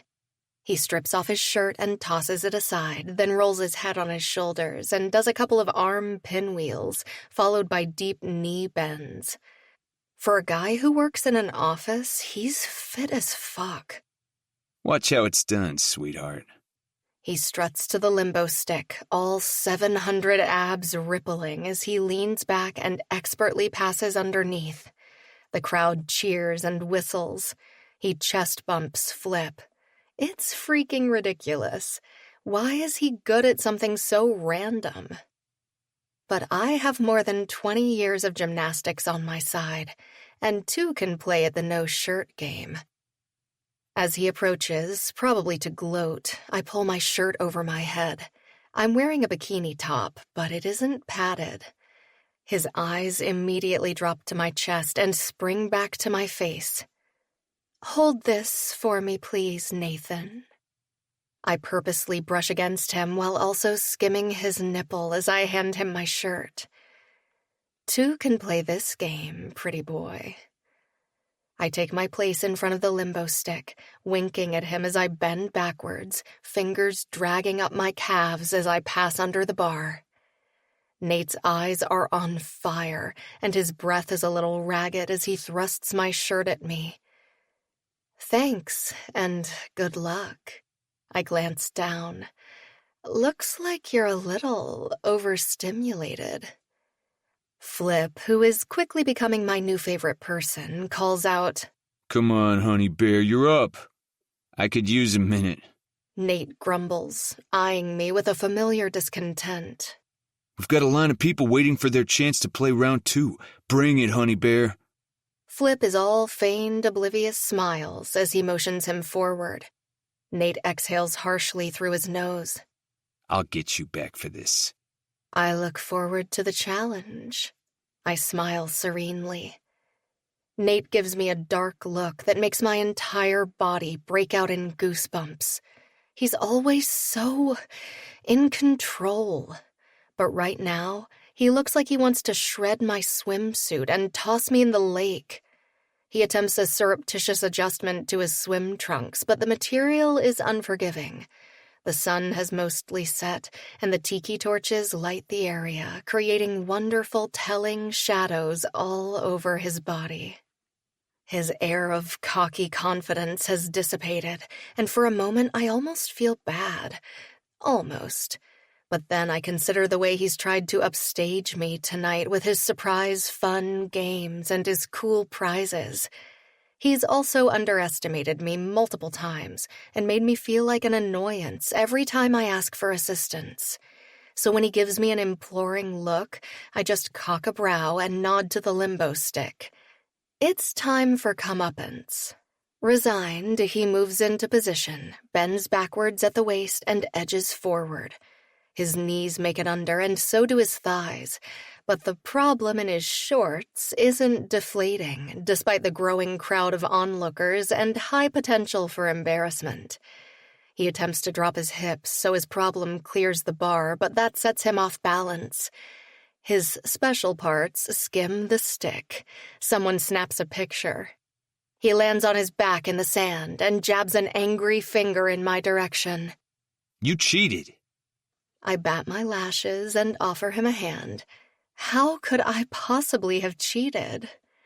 He rolls to his feet, fires the double bird at me, and stalks toward the dock, where he dives gracefully into the water. I pass under the stick with no problem, but the high of my win is slightly dampened since my challenger is cooling off in the lake. "Seriously, S, the right side of my bed is yours tonight if you want it." Flip offers. Rix tweaks his nipple. "Stop hitting on my best friend. She does not want to hook up with you." "Ow! Where the hell did you come from?" Flip rubs his chest. "I'm just playing." She crosses her arms over her chest. "Are you, though?" He holds up both his hands. 90% playing and 10% hopeful. He winks at me. Rix rolls her eyes and grabs my hand. Come on, I need your help with the music. Are you having fun? I ask as we weave through the crowd. So much fun. I've had a lot of Prosecco, though, so there's a good chance tomorrow will be rough.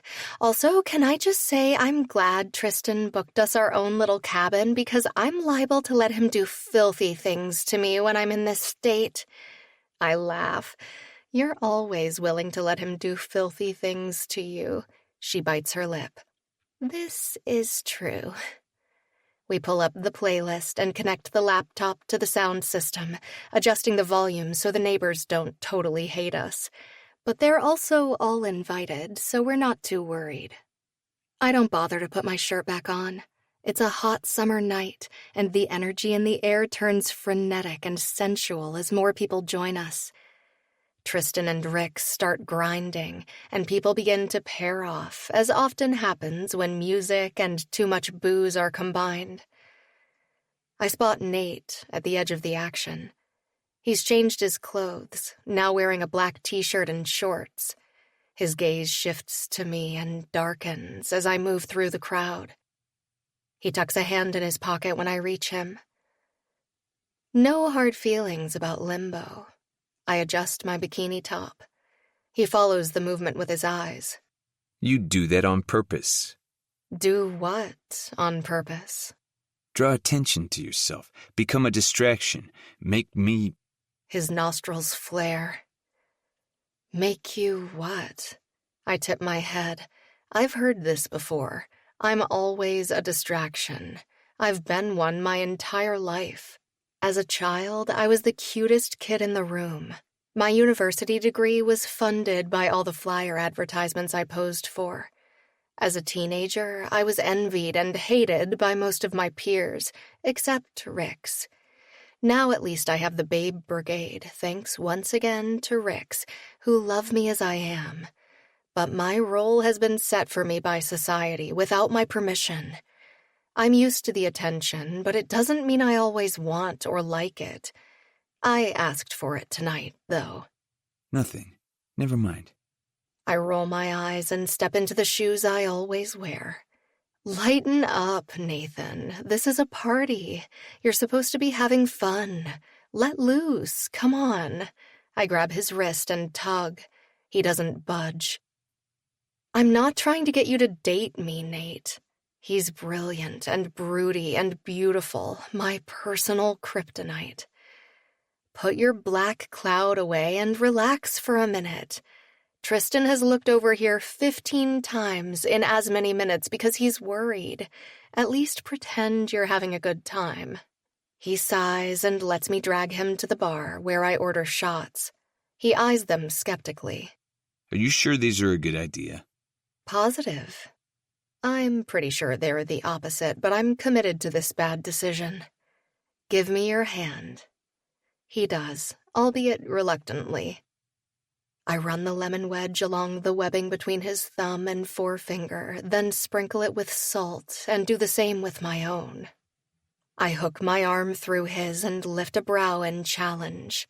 He can't resist a dare, not when it comes to me, apparently. He's proven that tonight. We shoot our shots, but before he can lick the webbing on his own hand, I grab his wrist, lock eyes, and suck his skin. His eyes widen, then narrow as his fingers encircle my wrist, firmly but gently. Warmth shoots up my spine. Nate lowers his head, chocolate eyes fixed on mine, as he bares his teeth and they press into my skin, just enough to be a warning. His tongue swipes, and he sucks hard. Heat floods my center. My heart thunders in my chest, and all the air leaves my lungs on a whoosh. Nate's full lips pull up into a devilish grin, and his teeth press in a little harder before they finally release. He picks up the lemon, sucks that too, tosses it to the ground, and walks away. Maybe he was right about this being a bad idea, after all. Not that I'll ever admit it. Chapter 7. Nate. I walk away from Essie before I do or say something else I'll regret. Putting my mouth on her was the worst idea, because now I won't be able to stop fantasizing about doing it again, all over her incredible body. She keeps pushing my buttons, and I keep letting her. In fact, I fucking enjoy it. I can't stop being a competitive jerk, or feeling guilty about the past, or wanting to peel back all the layers of hers so I can see what's underneath the gorgeous veneer. Beyond my internal turmoil, though, I can fully admit that Essie has gone all out on this party. It's impossible not to appreciate how much she cares about Rix and my brother. This means I need to do better when it comes to Tristan's bachelor weekend. It's planned, but I want his to be just as good as Essie's party for Rix, if not better. It needs to be a showstopper. And once again, I feel like a dick for wanting to outshine her, but she's a freaking organizational event planning genius, and I can't help myself. Flip appears and hands me a drink. What is this? Spiced rum and soda water with a dash of cranberry. It's pretty good. He scans the dance floor. Have you seen the girls? Which girls? I sucked on Essie's skin 10 minutes ago, and my body is still overstimulated from that not quite innocent experience. Tally, Fee, and Cammy? He shakes the ice around in his glass. Tally can drink, and it's an open bar. I don't want those girls getting wasted and making bad choices. Fee's sister is here, and so are Tally's parents, I remind him. The rents went back to the lodge already. Someone has to monitor them. I tip my head. What? Nothing. I could call him out, but that would open the door for him to do the same with me. I've seen the way Tally looks at him, not with stars in her eyes, but some kind of awareness. And Flip is always hyper alert when she's around, always looking out for her, always worried, always protective. If he gets a clue, that could change. It could also really fuck him up, and the guy has enough emotional baggage, so I keep my mouth shut. I spot Tally sitting with her friends in the corner of the food tent. She's lost that teenage softness over the last year. I point toward them. They're over there. Okay, good. His shoulders come down from his ears, and he sips his drink. So, Essie.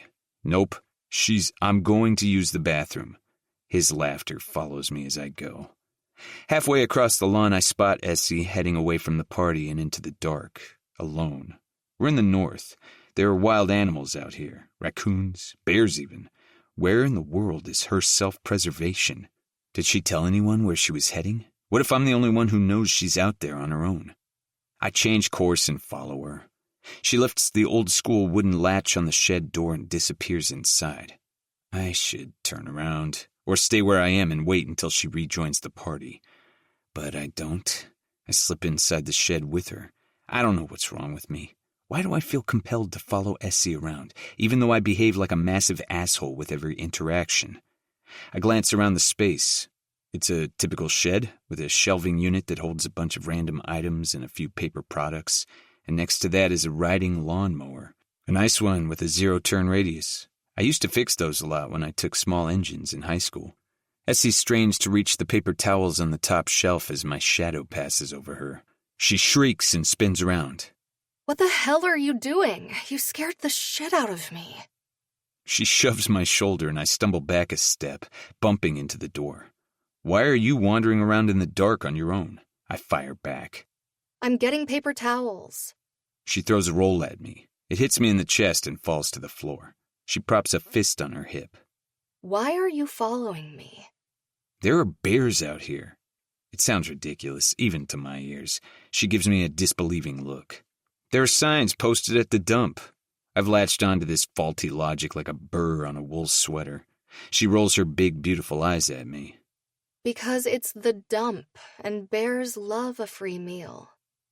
I have no defense, and anything else I say will probably make me look even more pathetic or dickish. She turns back to the shelf and jumps up, nabbing another roll of paper towels. She skirts around me and frowns at the lack of handle. I push on the wooden door. But nothing happens. Ha ha, open the freaking door, Nate. I push again, but it doesn't budge. I can see very clearly through the 1/4-inch gap that the wooden bar, which holds the door closed from the outside, has fallen back in place. That means we're trapped in here, together. Just me and Essie, and 6 years of not dealing with the shit I pulled before I left for university. Okay, I need you to not freak out. And I need to not say something offensive or hurtful. She crosses her arms. You can't say that and not expect that exact thing to happen. I give her a look and mentally plead with my eyeballs to stay above her neck. It's tough, since she's still wearing only a bikini top, through which I could see her nipple shields earlier. She returns the look and ups the ante when her pretty pink tongue drags across her equally pretty pink bottom lip. Please tell me we're not locked in here, Nathan. I can tell you that, but I would be lying. Good work, not offensive and truthful. Oh my God. Oh my God. Her voice rises and her eyes flare with the panic I was hoping to avoid. She throws the roll of paper towels at me, but we're standing close to each other, so it bumps between us and drops to the ground with the other one. She pokes me in the chest with a manicured nail. This is your fault. You pushed me, I remind her. You followed me in here. Because you were wandering around in the dark on your own. Why do I even care? There's a party 50 feet away. She motions to the other side of the door. The bears are real. Why are you obsessed with the fucking bears, Nate? I don't fucking know. What is this really about? Are you still angry about limbo dick?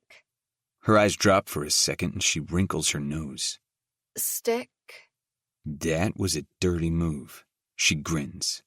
So dirty. Pretty proud of yourself for that one, aren't you? She tips her chin up. Absolutely. I'm already plotting my revenge tour, I warn. And this is where it starts? By locking us in a shed together? Her voice pitches up, real panic setting in as she pushes me out of the way and starts banging on the wood.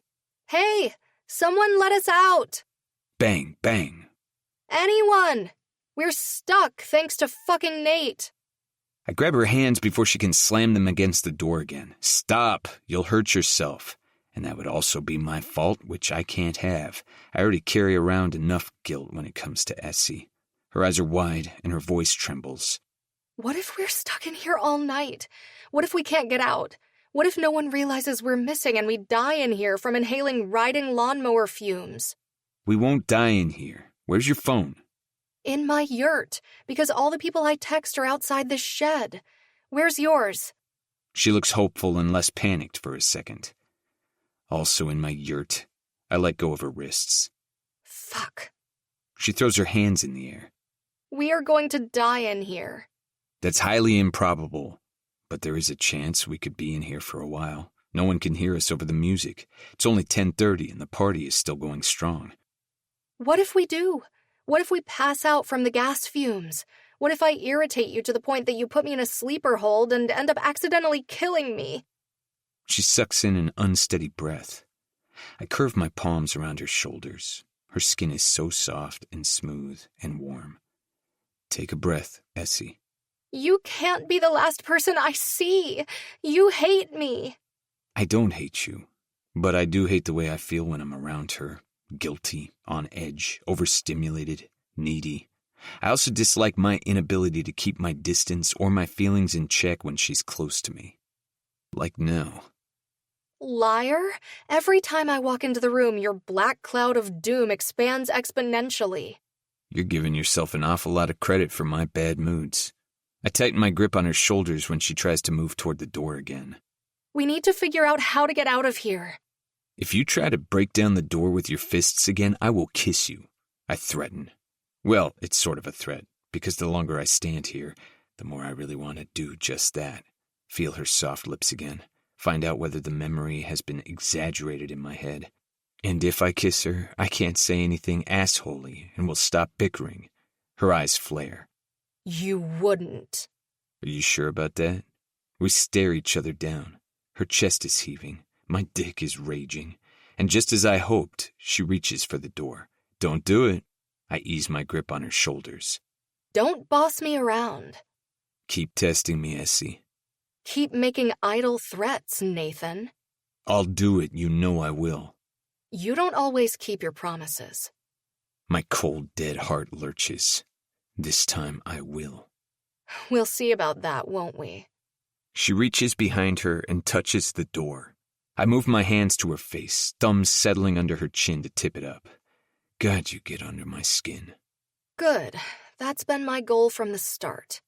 Mission accomplished. Essie exhales a shuddering breath, and her warm, cotton candy-scented breath fans across my lips. I'm really going to do this. I'm going to open the lid on Pandora's box and dive right the fuck in. Her tongue darts out. It's the permission I need. I drop my head, and the moment our lips meet, I'm flooded with a host of emotions. I'm angry. I'm relieved. And I'm suddenly desperate for this kiss to never fucking end because it's not just as good as I remembered, it's better. Essie's lips part for me and our tongues brush. All that aggression and frustration melts away as she loops her arms around my neck and presses against me, soft, sweet, warm. I snake one arm around her waist, holding her close, though I worry she'll come to her senses and slap me across the face, or bite me. Based on the way my dick kicks at the possibility, I'm not opposed to the latter. I run my hand down her back, curving it around her ass as I walk her back toward the riding lawnmower. When she bumps into it, I help her up onto the steel hood and groan as she wraps her legs around my waist. She does this swirl thing with her tongue that makes my knees turn liquid. The hard steel of her nipple piercings rubs against my chest. What I wouldn't give to feel those under my fingers, to suck on the soft skin and warm metal, to get her naked and just do all the things I thought about, dreamed about, fantasized about all those years ago, then robbed myself of the possibility when I ghosted her. Her hands are in my hair, nails running down the back of my neck as we make out like ravenous hormonal teenagers. You taste so fucking good, I groan against her lips. I know. She rolls her hips. I almost laugh. Of course she knows. Essie was the most sought-after girl in high school. Nothing has changed, and yet everything has. This is a bad idea. The worst. I kiss my way down her neck. Why do you have to feel this good? Because I like tormenting you. Well, you're doing a really fucking awesome job. I can't stop thinking about your nipples. I'm glad they left a lasting impression. She sucks my bottom lip. And then we're back to making out, hands roaming, tongues exploring. Her fingers skim along my belt line. I trail my fingers up her side. Bad idea or not, I'm suddenly desperate to know what those nipple piercings feel like under my fingertips. The door to the shed swings open, and Essie tears her mouth from mine.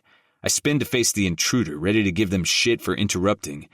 Except it's Mrs. Bright, the owner of this shed and the lawn tractor we're making out on, and the mother of Dallas Bright. We got locked in. Essie rushes to explain as she smooths out her skirt. The corner of Mrs. Bright's mouth twitches. You don't have to defile the lawnmower. We have plenty of more comfortable spots available, which you can use like civilized folk. I panicked. Nate was distracting me. Seems like it worked. Mrs. Bright observes. I should deliver the paper towels. Essie grabs them from the ground and rushes out, disappearing around the corner. I take a step toward the door. I'm going to just go. Sorry, Mrs. Bright. I head toward the lake instead of following Essie back to the party. What the hell did I just do? Worse, why do I want to do it again as soon as humanly possible? Chapter 8. Nate. That prototype is gorgeous, Greg says as we step into the local pub to grab an after-work drink. Super impressive, Bill agrees. Imagine how cool it would be to have your skate promoted by your brother's team, Patrick adds, voice filled with awe and envy. It would be great for my career, I agree. Greg elbows me. Is that the hottie who stopped by our office last week? I follow his gaze as we head for our usual table. Standing less than 15 feet away is Essie. Yeah, it is. She's dressed in a pink crop top with poofy sleeves, high-waisted jeans, and a pair of pink heels. Her hair hangs over her shoulders in artful waves. Her makeup runway ready. She looks gorgeous, as usual, and also uncomfortable. A smile is plastered on her face. Her head is tipped slightly to the side and she's twirling a lock of hair around her finger. It seems more like a nervous habit than flirtatious. It's so different from the feisty, competitive, sharp-tongued Essie I deal with.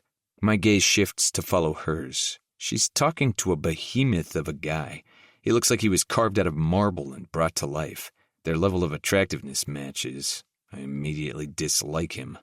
Essie's eyes flare slightly when they find me. Mere feet separate me from her and the Adonis. Her entire demeanor shifts. She stops twirling her hair, and a wide, heart-stopping smile lights up her face. Nathan, baby, there you are. She grabs my hand and pulls me over, ducking under my arm and snuggling into my side. I'm hit with her cotton candy and lightly floral scent. She fits perfectly against my side. Hey, S, I say slowly, going along with whatever this is, mostly out of curiosity and also because I like touching her and don't want to stop. Jason, this is my boyfriend, Nathan. I swallow my shock. I'm not a small guy, far from it, but Jason looks like he eats guys like me for lunch. He could snap me like a twig. Still, I don't drop my arm or call her out. Hey. Jason looks disappointed as fuck, and like he's assessing this pairing. Essie presses her hand against my chest and looks up at me with adoring eyes. Nate is an engineer. He designs sports equipment. Right now he's working on a design for a new ice skate, and it's just beautiful. Cool. That's cool. Jason nods like things are starting to make sense. Nate, Jason is a fitness influencer. He has a younger sister who follows my socials. She loves Essie's makeup tutorials and skincare stuff. Essie inspired her to apply for makeup artist programs in the city. Jason's face is turning red. I bet Jason's sister isn't the only one who watches Essie's makeup tutorials. I don't spend much time on social media, but I might have to start. Essie's an inspiration. I pull her tighter against my side like a proud boyfriend would. The way she transforms people is a real art. Totally. Yeah, man. Jason agrees, eyes bouncing between me and Essie. Essie smiles up at me. I just make people look good. You're the real artist. Don't downplay your skill set, sweetness. You make people look and feel like the best versions of themselves. Except me, obviously, but that's not her fault, it's mine. That's really sweet. You're really sweet, I counter. I'm gonna go. Jason thumbs over his shoulder. Thanks for the photo. My sister will be so excited. You're welcome, Essie says with genuine sincerity. Nice to meet you, man. Jason nods to me. You too. I lie. Jason heads for the door. He barely clears it as he leaves the bar. Essie elbows me in the side. He's gone. Why are you still touching me? The whiplash is strong. You put my arm around you.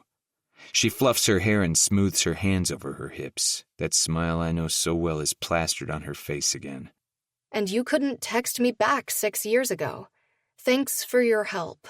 I accept your apology. She pats me on the chest. You're absolved of your crimes against me. I'm dumbstruck for a moment, but I took that away with all the other things I've learned about Essie lately. Seems she didn't forget that kiss either. It also seems like I hurt her more than she's ever let on.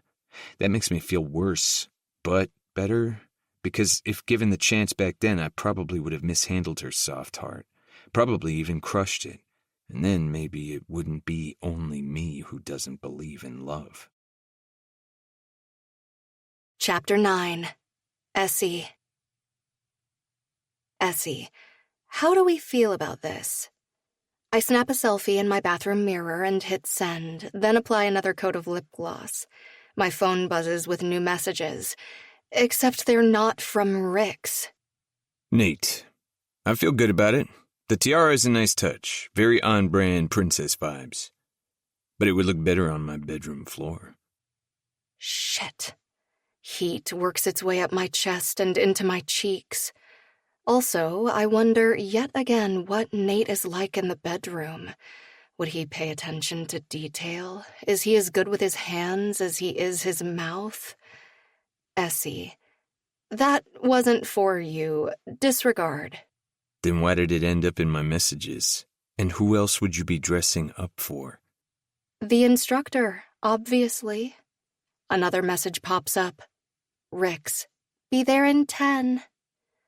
Nate goes silent. I grab my purse, slip my feet into heels, leave my tiara on the vanity, it's probably a little much, and rush down to the lobby to meet my bestie.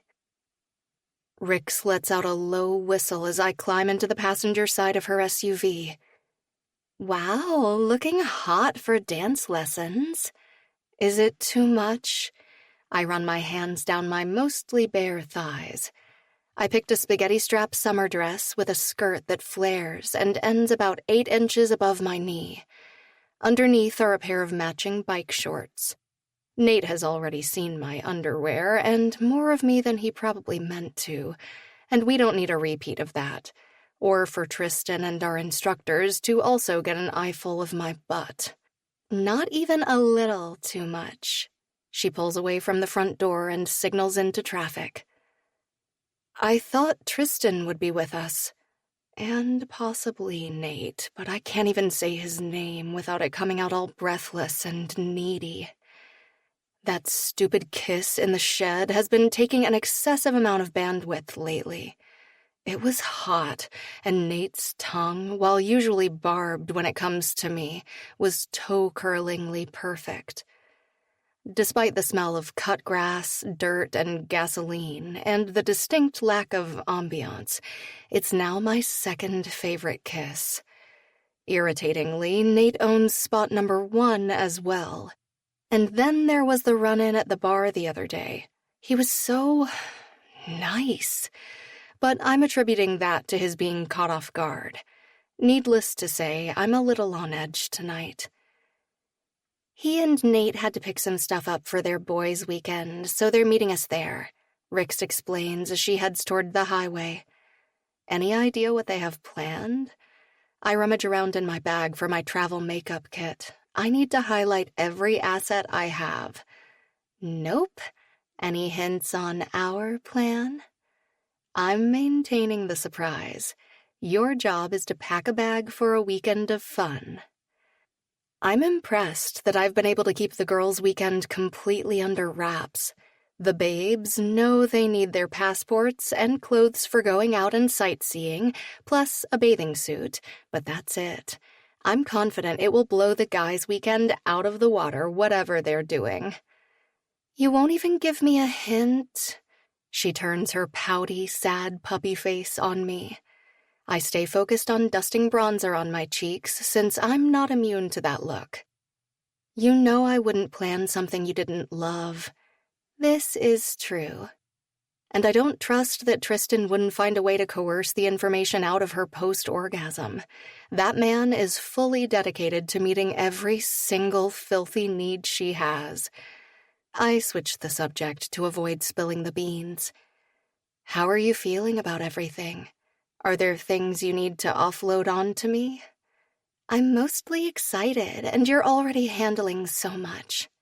That's what I'm here for. I'm a helper by nature, so organizing things and taking stuff off her plate is my love language. What are the other feelings, aside from excited, and what's the ratio of those compared to the excitement? Rix has a degree in accounting, and I love data, so percentages are a safe way to gauge how she's feeling. She taps the wheel. I'm 85% excited, 5% overwhelmed, and 10% nervous. What's overwhelming you? I have access to her wedding plan document and spreadsheet. If I see things that are highlighted or need to be tackled, I'll just do them and mark them as done to ease her nerves and lower her stress. I just want it all to go smoothly, and I'm worried there will be glitches, she admits. Glitches are normal, and you're good at rolling with things. You have the support system in place, and everyone attending the wedding will step in to help if it's needed. I know, I have to remember that. She squeezes the steering wheel. Tristan wants it to be perfect too, but he has his own worries. Is that what's making you nervous? That would make sense. Tristan is head over heels for Rix, and all he wants is to make her happy and not fuck things up with her ever again. It's not entirely reasonable because people make mistakes, but it's understandable considering how hard things were at the beginning of their relationship. She nods. His mother has called a few times, but Tristan didn't feel ready to talk to her, so he let it go to voicemail, which I completely understand. She's been absent from his life for more than a decade and a half, apart from the Christmas cards sent to their dad's house. Her grip on the steering wheel tightens. But then she called Nate. My stomach sinks. Oh no. Tristan's mom bailed when he was 12. Nate was 8, and Brody was 4. Their dad raised them on his own, and Tristan hasn't seen her since the day she left. But since last year, when Brody graduated high school, she's been making half-assed attempts to reinsert herself into their lives. None of them are particularly interested after the damage she's done, though. She's a real piece of work. Rix's cheek ticks with irritation. How did Nate handle that? I slide my mini makeup case back into my purse and focus on Rix. Not particularly well. He was pretty upset about it, and so was Tristan. I guess his dad stepped in and told her to back off. I'm worried she'll show up out of the blue and ruin things. And Tristan's dad is finally dating again. It's his first girlfriend in years, and he's happy. Tristan's mom coming back into the picture is just opening a lot of old wounds. I can imagine. I'm so sorry, Rix. That woman must be a special kind of selfish to pop back into their lives all these years later, seemingly without considering how difficult it would be for them. Don't mention anything to Tristan, though, or Nate. It's a sensitive topic, and we're dealing with it in therapy, but Nate is struggling, and talking about it is hard for him. She turns into the dance studio parking lot and takes the empty spot beside Nate's car. Nate is guarded on a good day, so this must be a heavy weight for him to carry. I nod. I'll keep it between us, and if you need to vent or talk things out, you know I'm here. We lean across the center console to share a hug. I know, and thank you, she says. I'm so grateful for you and everything you're doing to make this wedding a success. I know it's been a lot. I love this kind of thing, I assure her. Weddings and party planning are my happy place. Anything you need, I'm here for you. Even if I never find my own Prince Charming, at least I get to help Rix tie the knot with hers. I'm so lucky to have you. Same. We get out of the car and head inside. Tristan and Nate are waiting for us, along with another couple who have their backs to us. As soon as Tristan spots Rix, he crosses over to us. Hey, S. Hi, B. He pulls a modified version of his signature move, his hand at the side of her neck, thumb sweeping the edge of her jaw as he dips down to rub his nose against hers. It's so freaking sweet. I look away, my smile faltering as my gaze lands on Nate. He's dressed in his black pants and black shirt uniform. Except instead of a button-down, he's wearing a t-shirt, which is somehow even hotter.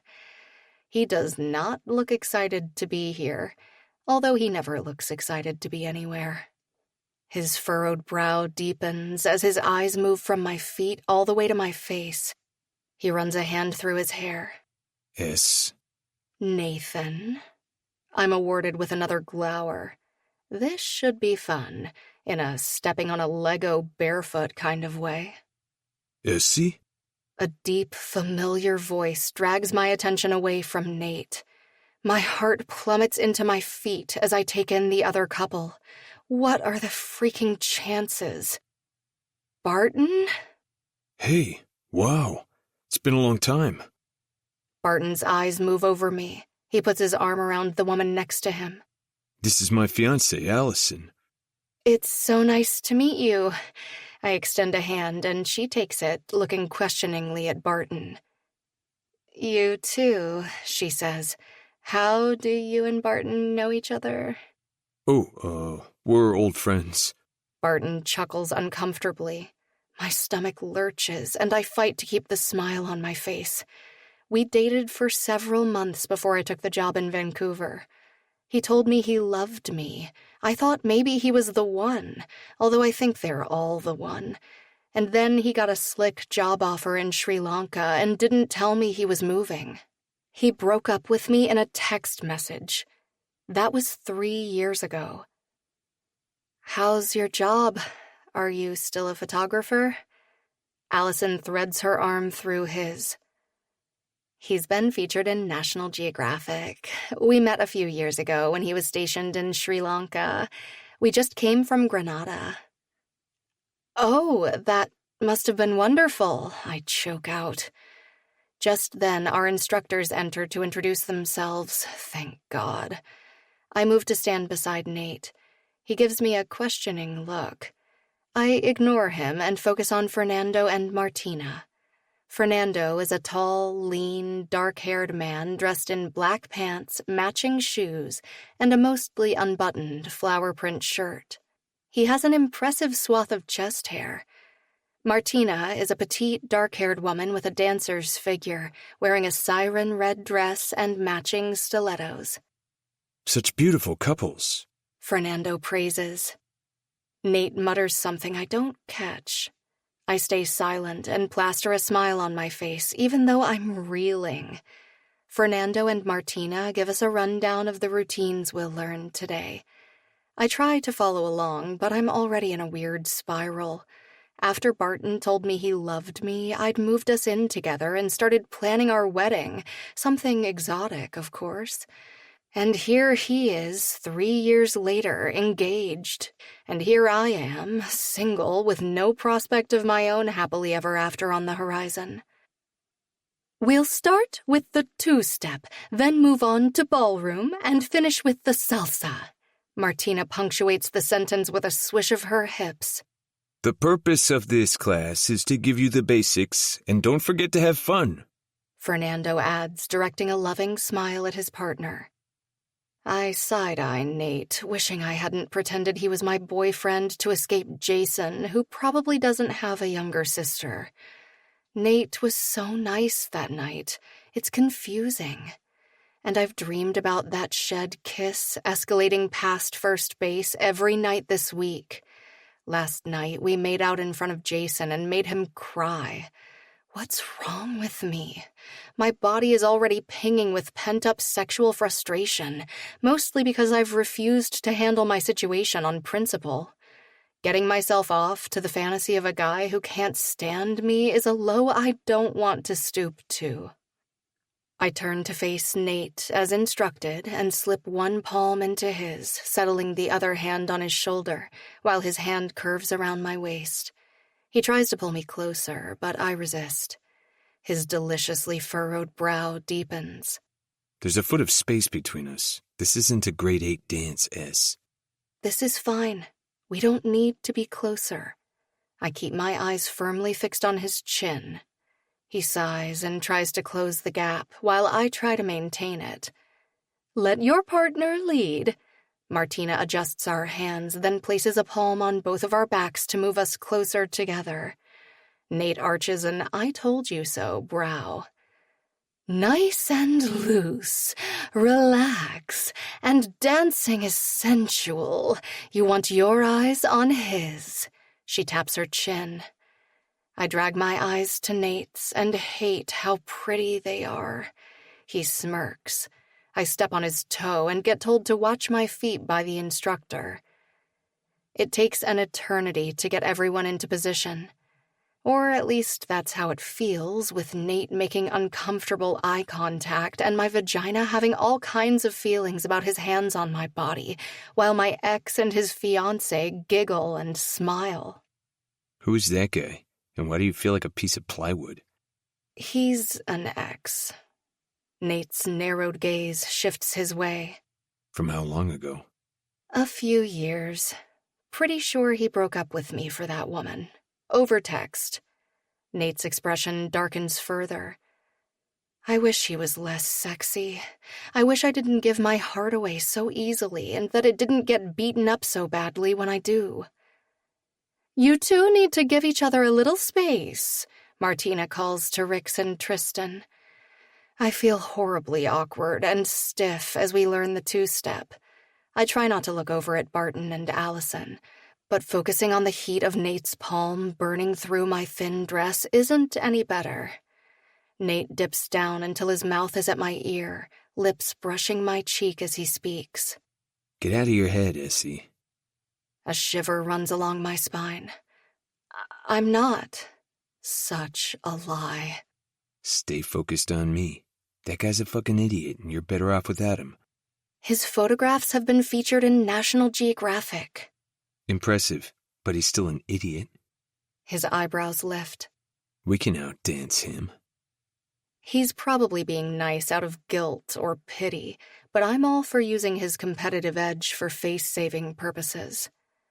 Relax, have fun, Martina instructs, breaking the tension between us. Tristan and Rix are laughing and having a great time. Barton and Allison seem to have already mastered the two-step and are dancing around the room with ease. I will not be outdanced by my ex. I relax into Nate's arms. He smirks and takes the lead. Surprisingly, he's a good dancer. I don't want to find it sexy, but the way he takes control and guides me around the room is irritatingly hot. And it's wildly satisfying that we're infinitely better than Barton and his fiancée. We move on to ballroom dancing. Nate proves to be a versatile partner, and he's just as good at this as he was at the two-step. We dance circles around my ex while Tristan and Rix are called out several times because his hand placement is inappropriate. They will for sure bone like bunnies when they get home. And I will have to take a cold shower so I don't give in and get myself off to thoughts of Nate.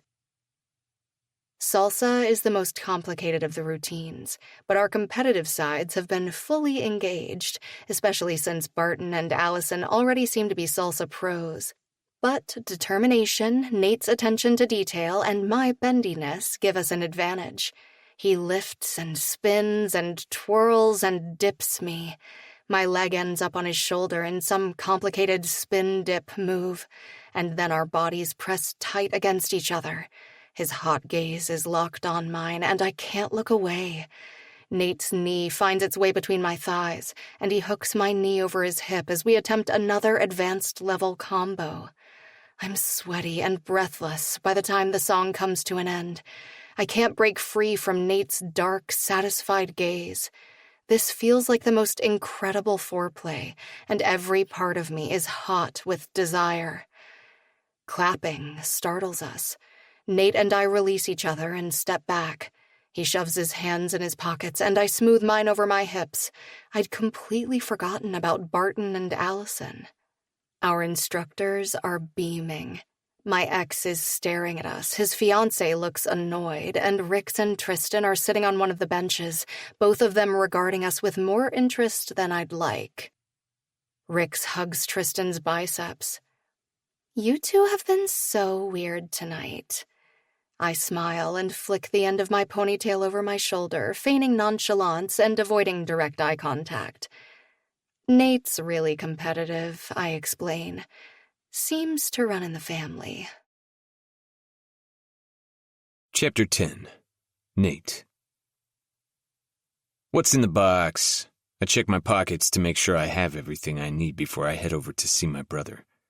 Dunno. It has my sister's name on it. She probably sent it here by accident. Flip stands in front of the stove, stirring cheese powder into the pot. The guy loves neon noodles.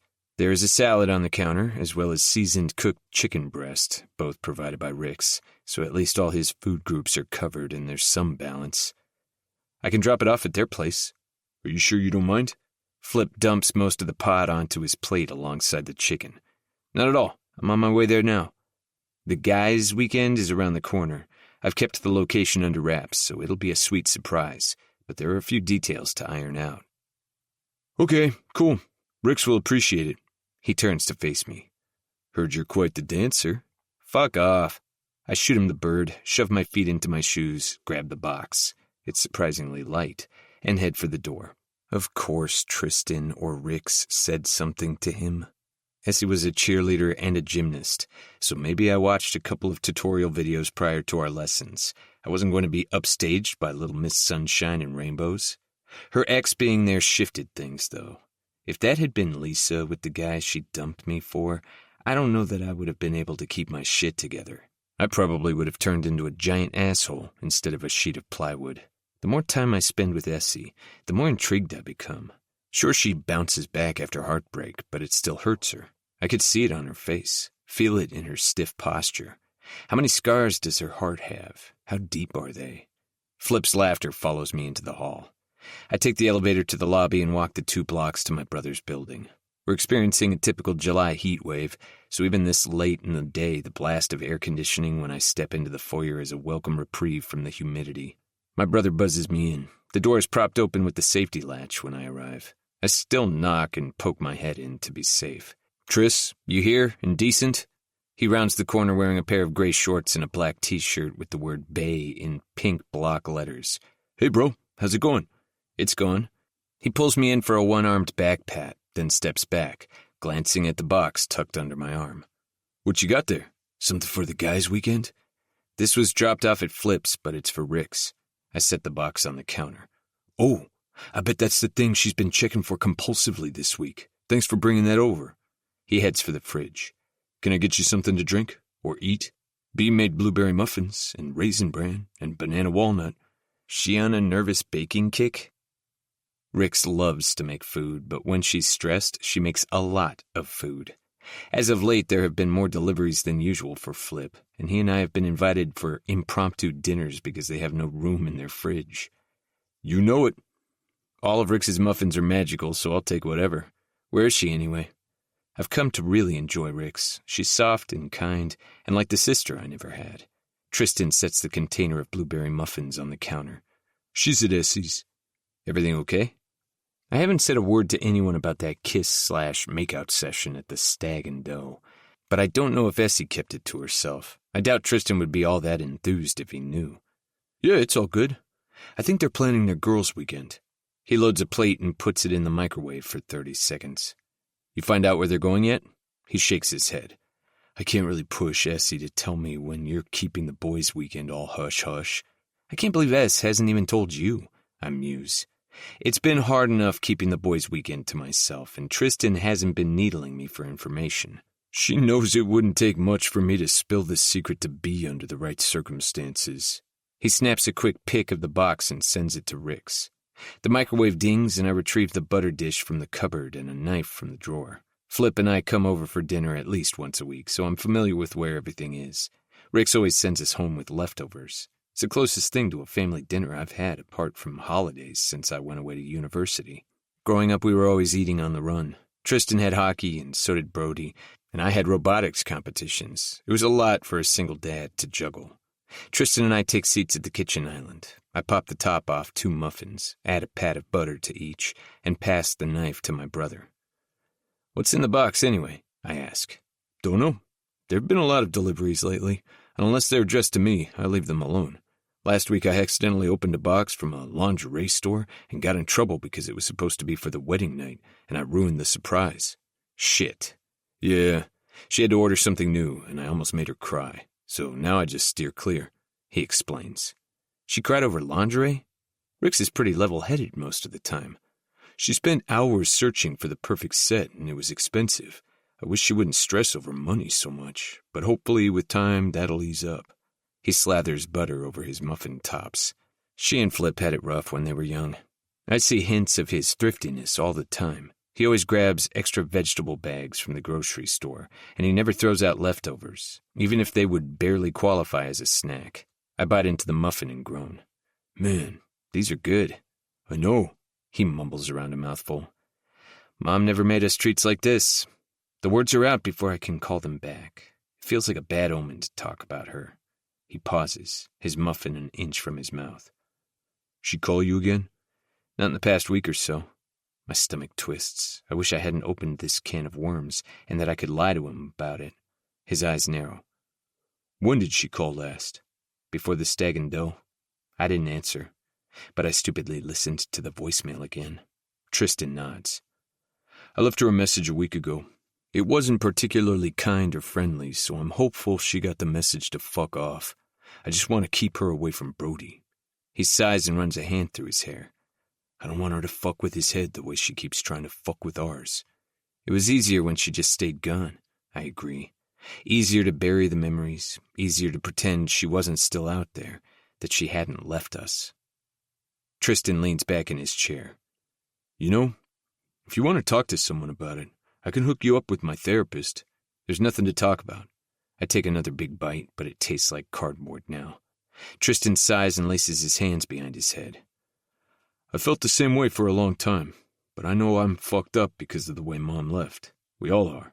Talking about it sucks. It hurts. So why do it then? I can't think about it without having feelings, and hashing those out with some stranger is a hard nope. Because I was hurting B, and I hated myself for it, he says somberly. My head snaps in his direction. He raises a hand, reading the shock on my face. Not physically.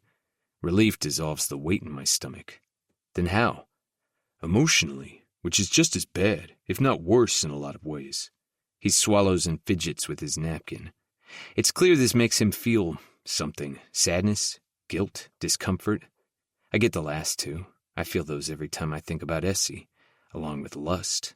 Tristan and Rix didn't have the easiest start, but they're here, trying to make it work. Even after all the shit we've been through, Tristan managed to find love and keep it. For now. Worse how? I didn't know how to deal with my feelings, and I have a lot of them when it comes to B. In the beginning, sometimes they came out in unhealthy ways, and I couldn't give her the parts of me she deserved because I was too fucking afraid. But therapy has helped. It's not easy, and some days I feel like a giant bag of shit. But why do it if it makes you feel like trash? Every call I avoided from our mother puts me in a mood for days. I can't even fathom what talking about it would do.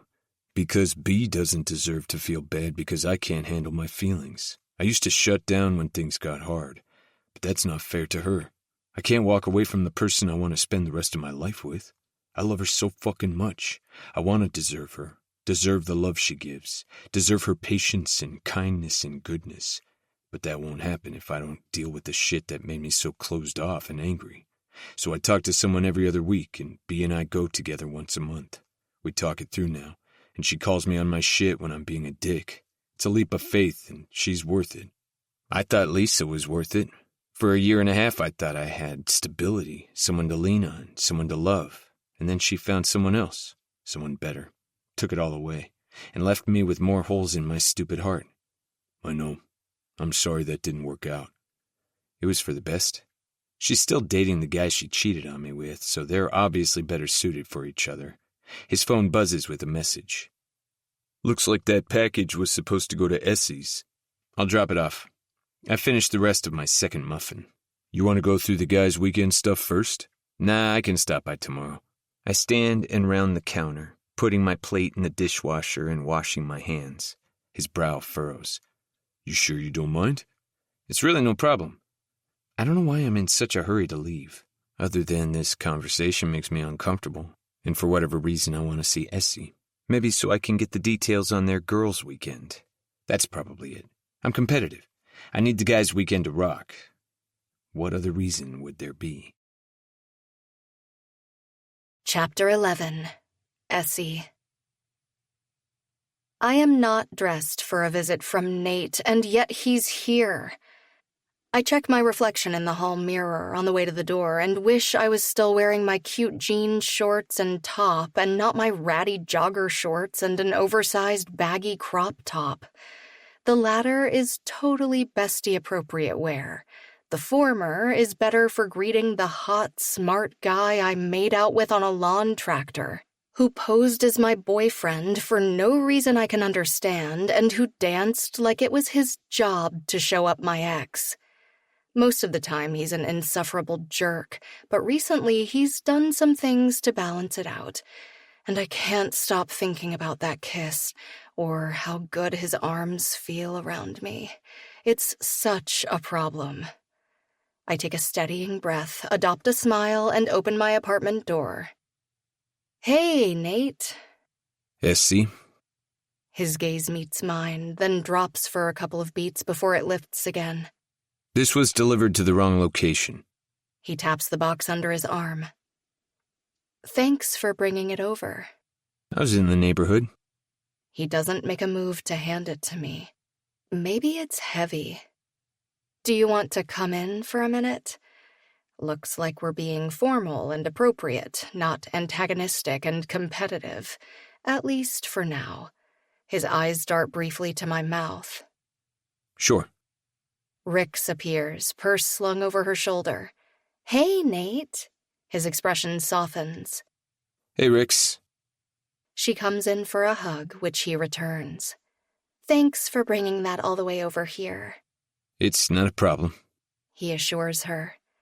She kisses me on the cheek. I'll message when I get home, and I'll probably see you tomorrow, unless work gets in the way. Sounds good. She slips on her flip-flops, waves, and walks out the door.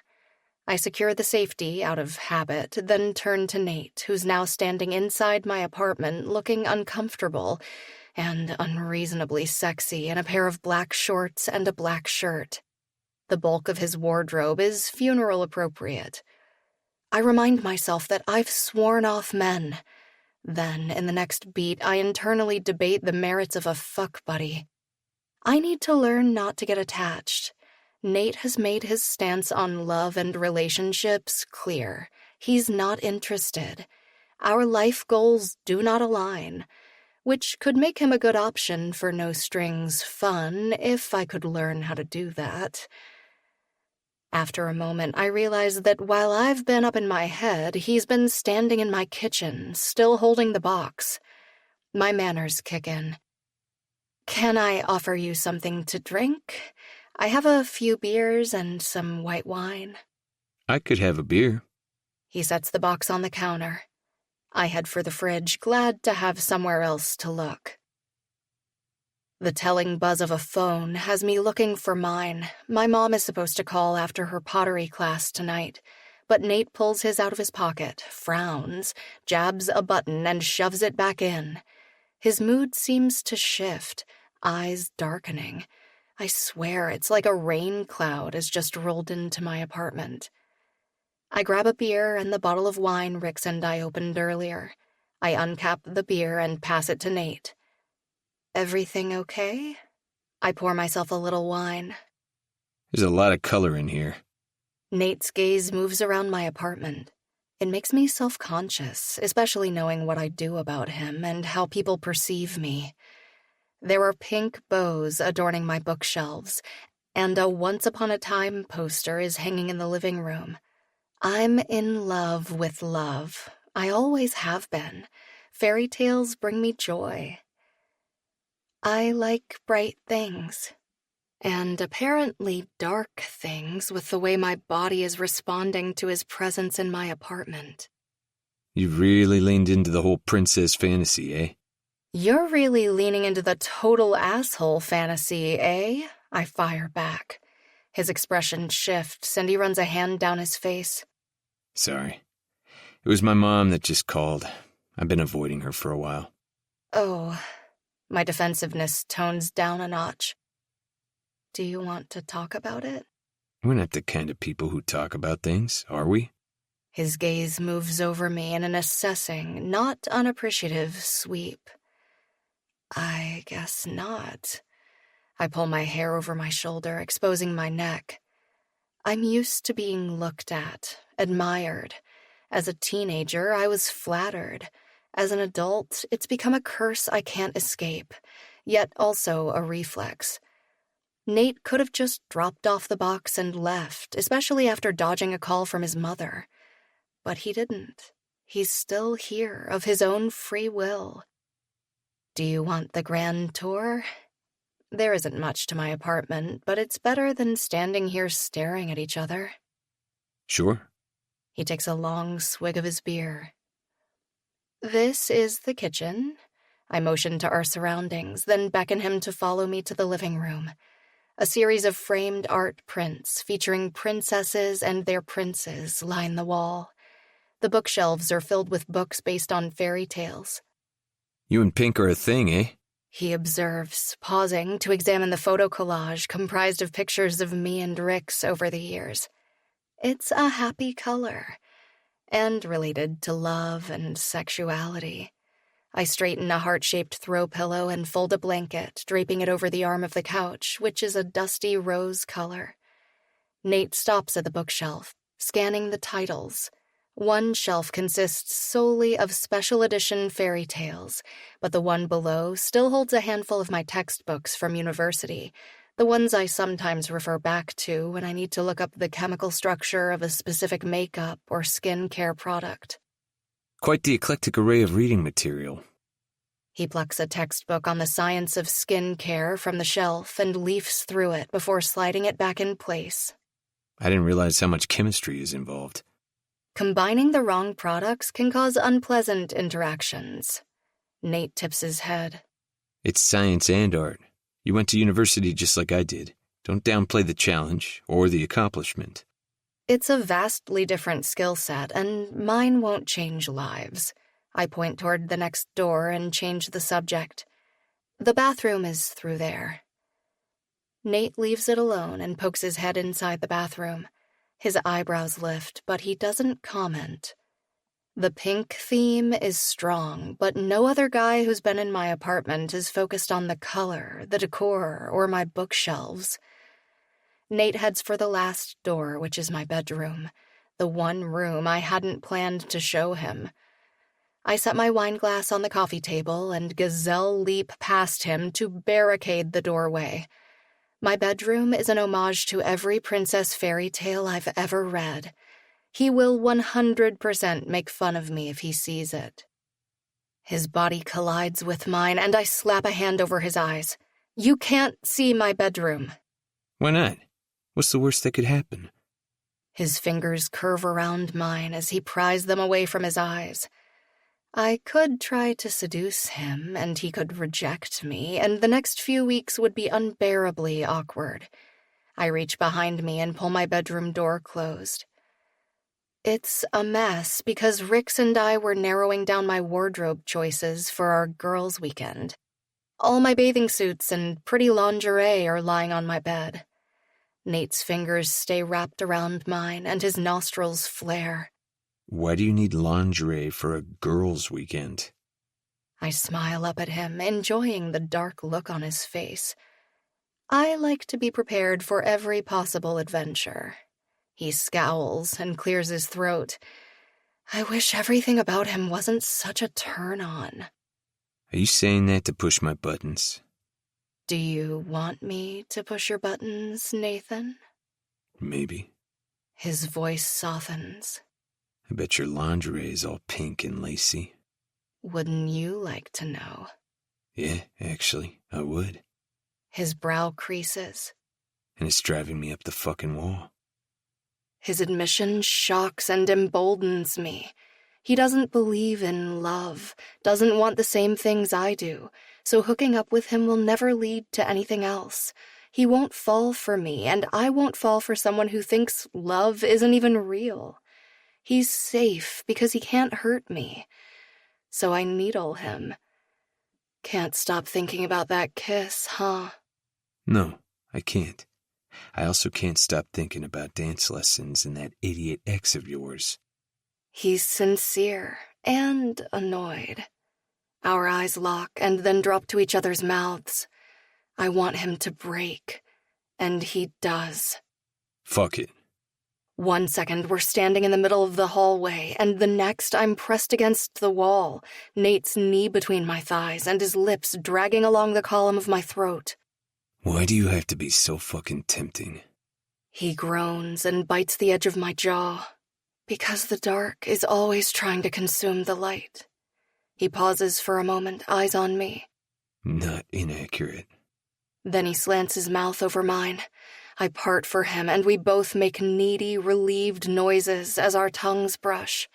Those dance lessons earlier in the week felt like the best kind of foreplay, but my self-administered orgasm later that night was lackluster at best. I'd been angry for caving in, but I needed the release. Nate is the most competitive man I know, and that's saying something because I've been surrounded by hockey players and famous actors for years. I bet he's just as driven in the bedroom. It suits his personality. We could relieve some of the tension between us. Maybe then I'll stop fixating on that damn kiss. I move his hand under my shirt. His fingers skate up my ribs, and he makes a deep sound of approval as his thumb finds my nipple. It sends an electric jolt through my body that settles between my thighs and comes out of my mouth as a moan. Shit, that's hot. He rolls my nipple between his thumb and forefinger. I slip a single digit into the waistband of his shorts. When I'm not met with a reprimand, I pop the button. He's already hard. Surely we can get each other off without me mentally marrying his brilliant, grumpy, unpleasant, hot ass. I can touch his dick and not envision walking down the aisle with him. Hell, we made out over a week ago, and at no point have I moved him into my apartment, not even in a dream. I can get mine and not become emotionally attached. I slide my hand into the front of his boxers and grip his exceptionally generous erection. I shut down any thoughts about it probably being a pretty boyfriend dick. Nate is the opposite of boyfriend material, but he's excellent fuck buddy fodder. He groans and squeezes my breast, but then he wrenches his mouth from mine and pulls back. For a second, I think he's about to tell me it's a bad idea, which, honestly, it really is, even if neither of us is willing to voice that again. Instead, he pushes his shorts and boxers down, revealing his big, beautiful cock in my fist. I stroke the length, rubbing my thumb over the weeping tip. I'm so glad I took Rick's out for a mani a few days ago. Fuck yes, that's... He drops his head and turns his face toward my neck, lips parting against the skin. His tongue sweeps out, followed by his teeth. So fucking good, S. How long do you think you'll last before you come all over my hand? I taunt. He lifts his head again, desire-heavy eyes meeting mine as his other hand skims my ribs and travels along the waistband of my shorts. I bet I can get you off first. Of course, he'd turn it into a competition. I'd love to see you try. His long, thick fingers slip beneath the waistband of my shorts and into my panties. They glide over smooth skin and dip between my thighs. His brow furrows as he skims my clit. Anxiety skitters across my skin like biting ants. I wait for the judgment. Is that? He brushes over it again. Do you have a hood piercing? Yeah. He skims it again, sending another jolt of desire echoing through me.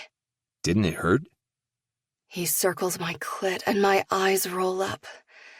Less than you'd think, to be honest. Did you get it to make sex feel better? His curiosity is distracting, but also endearing.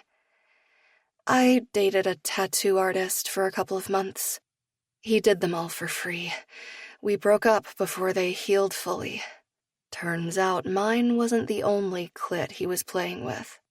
But you kept them. He keeps circling my clit, light touches that make my entire body sing with need. They heighten the experience. It's sexy. I like it. His approval eases the tension slightly. He moves past my clit and slides one finger inside me. A sigh leaves my lips and my head falls back. It's been months since anyone has touched me.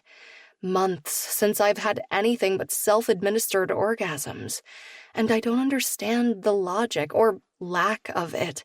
But how satisfying is it that the man who ghosted me all those years ago can't keep his hands off me now? We find a rhythm, my hand moving over his length and his fingers pumping inside me, palm rubbing my clit, bringing me closer and closer to the edge. I try to hold back, to increase my pace and tighten my grip on his stunningly hard erection. But his expression is one of sheer determination, and when he finds the spot that makes me gasp and moan, he doubles down. That's it, S. He kisses my neck. I know you're close. My legs shake, and everything below the waist tightens. I whimper and try to hold on to my control, but it's slipping away. It's okay. You can let go. He cups my cheek in his palm as he strokes inside me again. You're so soft. His lips brush over mine. So fucking sweet and pretty. He pushes deeper, stretching me, filling me, making my body come alive under his touch. I want to feel you come all over my fingers, Essie. Show me I affect you too. I grip his shoulder and grind down into his palm. The world is awash of stars and white as the orgasm rushes through me. It's incredible, mind-blowingly fantastic. My body hums with pleasure. My eyes flutter open and meet Nate's feral, satisfied gaze. He won. Of course he won. This round, but the game is far from over. His admission gives me courage. This man, who is always stoic and in control, loses it with me. I resume stroking him. Imagine how good it would feel if you were fucking my mouth and not my hand, Nathan. I suck his bottom lip, my lips stretched around you. I let the plush flesh slide through my teeth. How much of your cock do you think I could take? Dark desire makes his lip curl.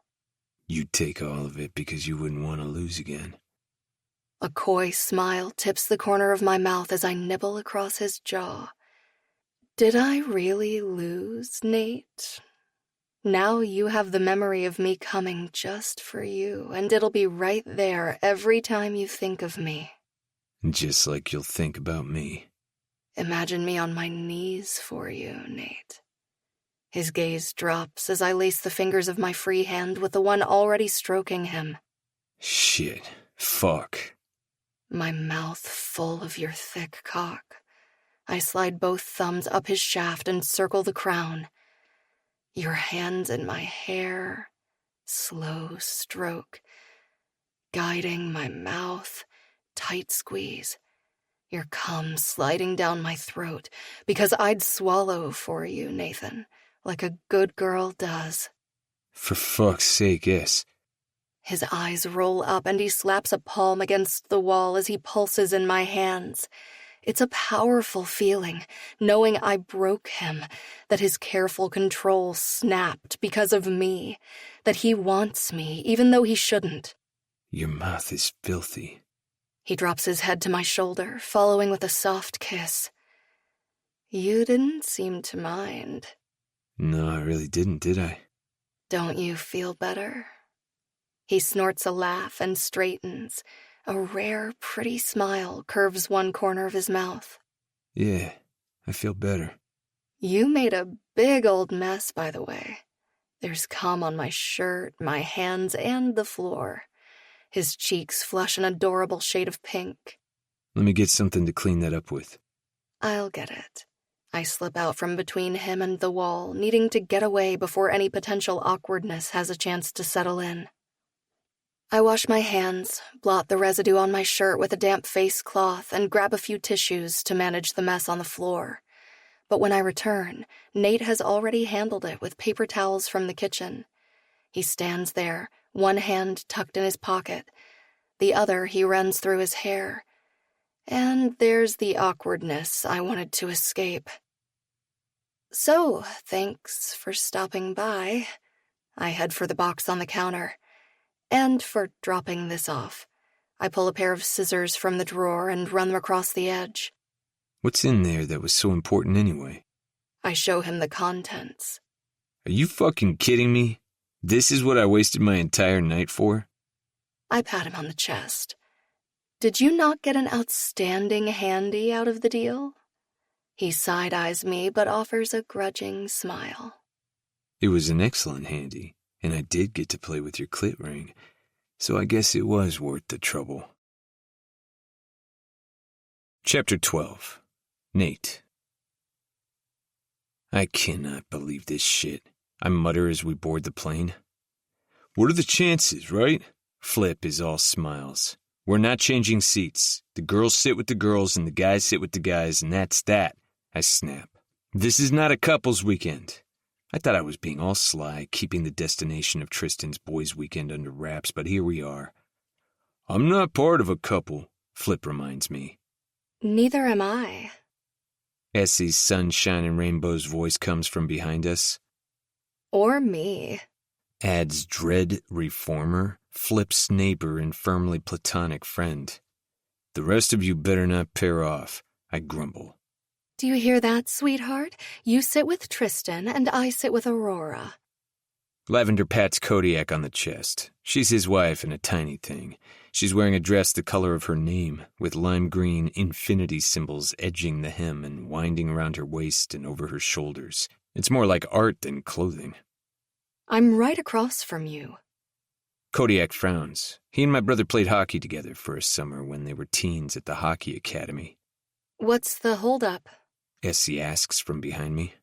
Kodiak doesn't want to be separated from Lavender, Flip explains. Everyone needs to sit in their assigned seats so we don't hold up boarding, I call. Lavender unwraps the scarf from her neck and winds it around his hand. You'll be fine. Until an hour ago, you thought you were spending 3 days away from me. You can handle sitting across the aisle for 5 hours. He sighs and flops into his seat. Aurora, also often referred to as Hammer, because the hockey boys like to use last names, takes the spot beside Lavender, and they share a giggle. Aurora works for the Terror. She's also Roman's daughter and Hollis's girlfriend. Roman and Hollis retired from the league at the end of last season. They're best friends, so the levels of complication are high. There are 16 seats in first class, and we take up all of them. My group includes me, Kodiak, and my brother's current and recently retired teammates. The girls in Rix's friend group have dubbed themselves the Badass Babe Brigade. Today they're wearing shirts proclaiming them as Bee's Babes. 2 of them are pregnant, so we get them seated quickly. Rix and Essie end up across from me and Flip. Everyone takes their seat, and because Karma is clearly having a laugh at my expense, Essie makes eye contact while applying her lip gloss. I immediately want to take her to the bathroom so I can kiss it right off her perfect lips. What are the fucking chances, eh? Flip says jovially. I drag my gaze away from Essie. Seriously. If everyone pairs off, I'll be super pissed. But at the same time, I sure wouldn't mind getting my hands on Essie again. Or having her hands on me. I'm also hella impressed that she single-handedly managed to wrangle all these women onto a plane without anyone finding out where they were going. I finally had to cave a couple of days ago and tell Flip so I could get his help on a few things. More passengers board the plane. It doesn't take long for people to realize first class is full of professional hockey players. The poor flight attendants keep redirecting people to their seats, and boarding takes way longer than it should. Women and children shriek, and men turn into starstruck fools. It's quite the experience. Eventually, everyone is where they're supposed to be, and the flight attendants pass out glasses of champagne to our group, except for Shilpa and Lexi, who accept orange juice and crackers. People keep trying to use the bathroom at the front of the plane so they can get things signed. Once we're in the air, it turns into a freaking party. The girls clean them out of sparkling wine. I'm half hoping they get plane drunk and all need a 2-hour nap once we land in Vegas. Rix gets up to use the bathroom. I connect to the Wi-Fi so I can get free messaging and warn my brother to keep his mouth shut, but I have new messages from Essie, so I check those first. Essie, this is super sus. Did you find my travel plans while I was cleaning your jizz off my hands? I shoot her a look. She bats her lashes and refocuses on her phone. Where are you boys staying? Why? Side-eye. You want me to play with your clit ring again? I want to play with her clit ring again, and I want to get my mouth on her nipples. My clit could be persuaded. But also because Kodiak can't be separated from Lavender. I'm not telling you. Hard for you to find out how pretty I look with my mouth full of your cock if you don't. Shrug emoji. She pockets her phone when Rix returns to her seat. What hotel are you guys staying at? Rix asks. I shake my head. I'm not telling you. The Drake, Flip says at the same time. I shoot him a look. They were going to find out eventually. He's not wrong, but still. And Essie is right about not being able to play with her if I don't know where she's staying. Seriously? Essie narrows her eyes. How is this even possible? Did you go snooping around when you stopped by the other night? You stopped by Essie's? Flip leans forward. I keep telling you, I could be the one. The one I don't need. she quips, batting her long lashes. This trip is turning into a shitstorm. Can you two stop talking around me? The last thing I need is Flip flirting with Essie all weekend. I had to drop something off because apparently it couldn't wait 24 hours. I wasted a whole night running around. I grouse. But mostly I'm frustrated that I can't get the sound, smell, and feel of Essie coming for me out of my damn head. And I really, really want to do it again. Soon. I really appreciated your dedication to seeing it through, though. Essie says sweetly. I give her a look. She winks. My dick wants to get involved. This is going to be a long-ass flight. Chapter 13. Nate. The text conversation keeps rolling over in my head. It doesn't matter how many vodka sodas I consume. They don't dull my awareness of Essie's proximity and all the things we could do this weekend when no one is looking. The memory of her hands on me and the taste of her mouth is all I can think about. How good would it feel to have those pretty soft lips of hers wrapped around my cock? How much would I love to suck on her clit piercing while I bury my fingers inside her? How much do I want to be the one to make her come? Are you a nervous flyer? Flip asks. Huh? I drag my brain out of the gutter and look his way. He glances at the armrest, which I'm gripping so tightly my knuckles have turned white. Oh, yeah, sort of. I stop drinking and try to ignore Essie. I'm 0% successful. She spends the entire flight fully focused on making sure everyone is comfortable, being sweet to the flight attendants, and reviewing her unbelievable spreadsheets. The more I see Essie in action, the harder it is to ignore what's right in front of me. Yes, she's otherworldly gorgeous, but she's also thoughtful, amazingly organized, and intelligent. I'm relieved when we finally land and are forced to take separate limos to the same hotel. You and Essie for sure didn't plan this? Tristan asks for the 10th time. No, man. This is supposed to be your bachelor party, not a couple's retreat. I thought I'd have a 3-day reprieve from Essie. Not because I don't want to see her, but because I do. I had this idea of who she was and what mattered to her, and the more I learn, the more I realize I was wrong about all of it, except for her obsession with love and weddings. But that makes her an outstanding maid of honor, and the main reason I put this much effort into Tristan's boys' weekend. It's just wild, right? Who would have thought we'd end up on the same flight and at the same hotel? Dallas can't stop gritting. I'm not complaining. Kodiak's phone is in his hand. He's probably texting his wife. He spent 90% of the flight trying to get her to link pinkies with him across the aisle. I'm actually glad we're in the same city, in case Shilpa has any issues. Ash adds. Of all the guys, I can't blame him since his wife, who is also the team lawyer, is pretty damn pregnant. I'm with you on that, Roman agrees, although Lexi isn't as far along. I want to remind them this is supposed to be about the boys, but seeing as the uncoupled people are outnumbered 3-1 and all their partners are here, it's pretty much a lost cause. The girls have just finished checking in when we arrive at the hotel. Most of the guys beeline over to them while Flip follows me to the front desk. He glances over his shoulder and drops his voice to a whisper. I hope you don't mind, but I got myself a separate room. Since it's Vegas and all. Sure, man, whatever works for you, I say. He claps me on the shoulder. And there might be someone here you want to spend time with. I grunt. I spent the entire flight spinning fantasies in which Essie ended up back in my room. Hell, I even thought about joining the Mile High Club, and I try my best never to use plain bathrooms because they're disgusting. By the time we're done checking in, the girls have disappeared up to their rooms. Ironically, we're on the same floor, though thankfully at the other end of the hall. According to Tristan, they have a spa afternoon planned, which means they can't be a distraction. After everyone has dropped off their stuff, I corral all the guys so we can do some necessary bonding at the racetrack. This is fucking awesome, Nate! Tristan slings his arm over my shoulder a little while later, grinning from ear to ear. Pride swells in my chest. Racing cars is way cooler than a spa. I thought you'd like this. Obviously, you get first dibs on whatever car you want to drive.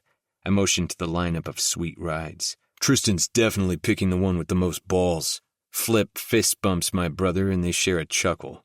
Kodiak snaps a bunch of pictures, thumb types for a few seconds, then tucks his phone back in his pocket. Everything good? Tristan asks. Yeah, everything is awesome. Just checking on Lav. Thanks for the invitation. It's nice to see you guys somewhere other than the ice when we're playing each other. Right? I'm glad you and Lavender could swing it, Tristan says. Me too. Lavender has been super busy with work. I'm thankful this fell between productions. She really needed a break, and this is the perfect getaway for us. She works off-Broadway, right? Tristan told me she's a costume designer. That tracks, since the dress she was wearing on the plane was a real head-turner. For now, yeah. New York will probably renew your contract when it's time, right? Tristan says. They might, but our parents are out in Chicago, and with her dad opening a satellite campus for the hockey academy in Toronto, we've been talking about options. We want to start a family eventually, and we want to be closer to our parents when that happens. You're still young, though. You've got time and a lot of years of hockey left to play, Hollis assures him. I know, but Lavender's happiness is more important than anything else. She's my world, has been since I could say her name. He smiles fondly. I've loved her my entire life. I want what she wants. Even if that means you end your hockey career prematurely? I can't fathom having that kind of faith in someone else's love. He nods. Nothing is as important as she is. He means it. The attendant comes over with the paperwork and we all pair up and pick our cars. Tristan takes the wheel and I take my place in the passenger seat since the Ferrari is a top choice for both of us. You sure you're cool with me driving first? He asks. Yeah, absolutely. This is your weekend. Tristan and I switch places after a few laps. It's a real rush driving a car with as much speed as this one. It's an awesome first pick for the afternoon. Then we break for a few minutes while we wait for the next car to be free. We lean against the rails, watching the cars zip by. Thanks for this, Nate. I know the wedding stuff isn't your favorite, and having the girls at the same hotel isn't what you expected, but I appreciate you putting this together. I know you're juggling work to make it happen. I don't mind. It's been fun, and I needed to get out of the grind for a bit. I've been putting in long days at the office, and if it wasn't for my brother and Flip, I'd have no social life, which is why I was looking forward to this weekend with him and the guys. How is the skate prototype coming along anyway? He asks. Good. Great. The 3D printers make all the difference in getting things right. I think we'll have something testable in the next few weeks. I leave it at that. It's easy to get overly excited about this and start talking above people's heads. The guys in my office understand, but most other people glaze over when I nerd out. You know I'm all for helping test them. Yeah, I appreciate it. We should be at that stage soon. If things go well, we could have a cutting-edge hockey skate in our fall catalog, and I could end up with an awesome bonus. We're called up for round 2. This time it's a Lamborghini, and I get behind the wheel first. Car racing is a blast. We trade spots after a while, and then we switch to the final car. Afterward, we return to the hotel to shower and get ready for dinner. The guys can't stop talking about their racetrack exploits. You'd think they were pro drivers, not hockey players. They're like giant 12-year-olds. I mean, me too, I guess. It was pretty great. When everyone's ready, we all head out together. I check my phone and find a new message. The guys are busy either texting their partners or sharing videos they took of the cars they drove. Essie, where are you going for dinner? Nate, where are you going for dinner? I asked first. A picture of her holding a banana pops up. Her fingernails are a pretty pale pink, and they feature stars in yellow that shoot across her fingers. Is this a bribe? Is it working? No. It absolutely is. I'm already picturing my cock sliding through her hand, thumb rubbing the crown. 2 more pictures pop up. One is a neck-down shot of Essie standing in front of the bathroom mirror wearing a sparkly black dress with little pink hearts edging the hem, and a plunging neckline that highlights her cleavage. The second shows off the back of the dress, which dips low in the back. There's no bra. There can't be, which means her nipples are just a thin piece of fabric away. Essie, eyelash batting gif? Are you sure you don't want to give me a hint? So you can torture me for 2 hours in that dress? Not a chance. Another picture comes through. This time it's a close-up of her mouth, and her lips are wrapped around the banana. Essie, suit yourself. Everything good, man? Tristan asks. Huh? I click the side button and my screen goes blank. Everything cool? He glances at my phone. Oh, yeah, just checking on dinner reservations. I booked a table at a steakhouse, and of course because this seems to be a weekend of 6 degrees of separation, we're seated next to the girls. They're all wearing little black dresses and the sashes I spent my entire night running around to deliver. They read B's Babes, and I guess they're essential to the evening. I'm suppressing an eye roll even now. Whatever. What I do know is that the picture Essie sent has nothing on how good she looks in 3 dimensions. Her hair falls in loose waves over her bare shoulders. Her makeup is artfully applied, and her dress highlights every damn one of her physical assets. As per usual, she receives a lot of double takes and flirty smiles. "You don't mind if we move the tables together, do you, bro?" Tristan claps me on the shoulder. "Not at all," I lie. The host and servers jump into action, pulling out Essie's chair, falling all over themselves to offer their assistance. She bats her lashes and smiles. It irks me that these guys keep treating her like a pretty object to admire, and she just allows it. Or maybe I'm just pissed because she's aiming the same smile she gives me at someone else. Or it could be that back in high school I fit into that category, and I still feel shitty about it. I end up next to Essie once our tables are pushed together. She pulls a compact out of her purse and fluffs her hair. "You don't need to keep checking to make sure you're still beautiful," I murmur. "Just ask me and I'll tell you." Her gaze lifts to my eyebrows. How is it possible for you to look angry while giving a compliment? It's not a compliment. It's a fact. She reaches up and smooths her finger between my eyebrows. "What are you doing?" We're in Vegas, Nate. Your furrowed brow belongs back in Canada. I roll my eyes. "You hijacked my boys' weekend." And you hijacked my girls' weekend, so it looks like we're even. All this moping will give you wrinkles, so you should try having a little fun. She winks and turns her attention to Rix, who thinks everything on the menu sounds good. And just like the last time we were at a restaurant, I end up constantly passing things to Essie. She leans in, fingers dragging along my forearm. Can you pass me your balls? I quirk a brow. They're not detachable. Her nose wrinkles and she tips her head, pointing with one pretty nail to the dish on my left. The chicken balls, Nathan. That's not what you said. I grumble and pass her the plate. I think your mind is in the gutter. I wonder why. But maybe I am hearing things. She crosses her legs under the table and her bare foot slides up the back of my calf and rests there. Where are you boys headed after this? She asks the table. The guys look to me. Ned is keeping the itinerary under wraps, Tristan notes. It's staying that way too. I side-eye Essie. I won't be able to handle Essie in this dress at a club being hit on. After dinner, the girls head up to their rooms to get ready for their night out. I need a minute to come down from the overstimulation of sitting next to Essie and not being able to kiss the knowing smirk off her face. I convince the guys to go to the hotel bar for drinks and not follow them up to their rooms. We should play a drinking game. If I get good and wasted, I might not cave and send Essie late-night messages asking for all the things she's been texting me today. What are we doing tomorrow? Tristan asks. I'm not telling you until tomorrow. I don't trust him or any of the other guys not to blab to their girlfriends and wives. What about a hint? Roman asks. No hints. What time do we have to be awake? Flip asks. We won't leave the hotel until 11. I planned it so we could have fun tonight and not regret it too much tomorrow. The bartender arrives with drinks. Okay, how about a round of Never Have I Ever? I'll go first. It's been ages since I've played a drinking game. Never have I ever gone more than a year without sex. I take a swig of my beer. Wait, you drank. Does that mean you have or haven't gone more than a year without sex? Flip asks. I have gone without it. We've all gone without sex for more than a year if you count all the years prior to losing our virginity, Dallas says. I mean in the last decade, I clarify. Both Roman and Hollis drink, then side-eye each other. It must be really fucking weird to have your best friend in a relationship with your daughter.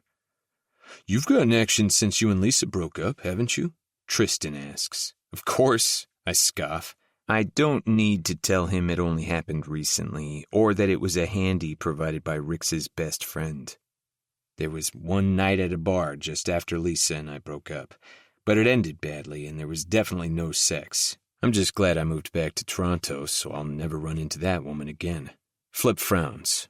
Really? Because you've been living with me for almost a year and I'm pretty sure you've never gone on a date or brought anyone home. You're on the road half the year. You don't know what happens when you're gone. Yeah, but Dred would tell me if you brought someone home. She worries about you, honey bear. This is supposed to be a drinking game, not a psychoanalyze Nate game. I snap. Tristan, your turn. Check out this picture of a mousse cake in the shape of a peach Pete just sent me. He shows the table his phone. Dude, this is supposed to be a boys' weekend. I slap the table to get their attention. Put your freaking phones away. You can handle a few hours of separation from your girlfriends and wives. I make meaningful eye contact with everyone, then check my watch. We should hit the club. Hopefully that will distract these guys enough to keep them off their phones and in the freaking moment. Flip pays the tab, and we finish our drinks, then head to the club, conveniently attached to our hotel, where I've reserved table service. The bass is pumping, forcing us to yell over the music to hear each other. The dance floor is crowded with gyrating bodies. We climb the stairs to the VIP lounge, and I'm hit with a wave of emotion. Annoyance is the first thing to wash through me, followed by unsettling relief, because sitting front and center are the girls, and in the middle of them is Essie. As much as I don't want them to keep hijacking our weekend, I also don't love the idea of them partying it up without a bodyguard or two. Sure, they can handle themselves, but I feel infinitely better knowing we're here as backup. And tonight, they look like they might need it. Essie has changed into a sparkly pale pink number that hugs every curve of her magnificent body. Her long hair is now pinned up, so it spills down her back in waves and exposes the elegant curve of her neck. Her eyes are rimmed in dark liner and her lips are a glossy pink. I already know they taste as good as they look. You didn't plan this, did you? Flip asks. Nope, I sure didn't. Seems like the universe might be trying to tell you something. I give him a questioning look. His grin turns wry. I'm going to use the bathroom. Rix is the first to notice us. She jumps up from the table and flounces over to Tristan, throwing her arms around his neck. Did you use the tracking app to hunt me down? I didn't even think to check, to be honest. I was trying to give you girl time and not piss my brother off. He nods my way. I'm getting a drink, I announce. We have a bottle already. Just join our table. Rix says. If you can't get away from them, drink with them, I guess. My frown deepens as Essie's smile widens. You're so gleeful about this. She passes me a glass full of liquid and ice. I take a tentative sip. It's tequila. And you're such a grumpy bear. She presses her finger to the edge of my lips and tugs up. You're pretty when you smile. She winks and brushes past me, linking fingers with Rix as they move to the dance floor. It doesn't take long for the couples to join them. Shilpa, Lexi, and Dred hang out in the VIP booth with Roman and Ash. I lean against the railing and observe from a distance, trying and failing to keep my eyes off Essie. And I'm not alone. There are plenty of guys checking her out. It's fucking infuriating. She crooks her finger at me, an invitation to join them. I sure as hell don't want Flip dancing with her. I knock back the rest of my drink and make my way through the throng of bodies until I finally reach the group. She settles her palm on my shoulder and I bend until her lips brush the shell of my ear. I can't decide if you look angry or horny. Definitely both, but probably more the latter than the former. She pulls me away from the group by my belt loop. No one notices, too caught up in their partners to pay attention to us. Essie drapes one hand over my shoulder. What are you angry about? You showed up at the same club as us, not the other way around.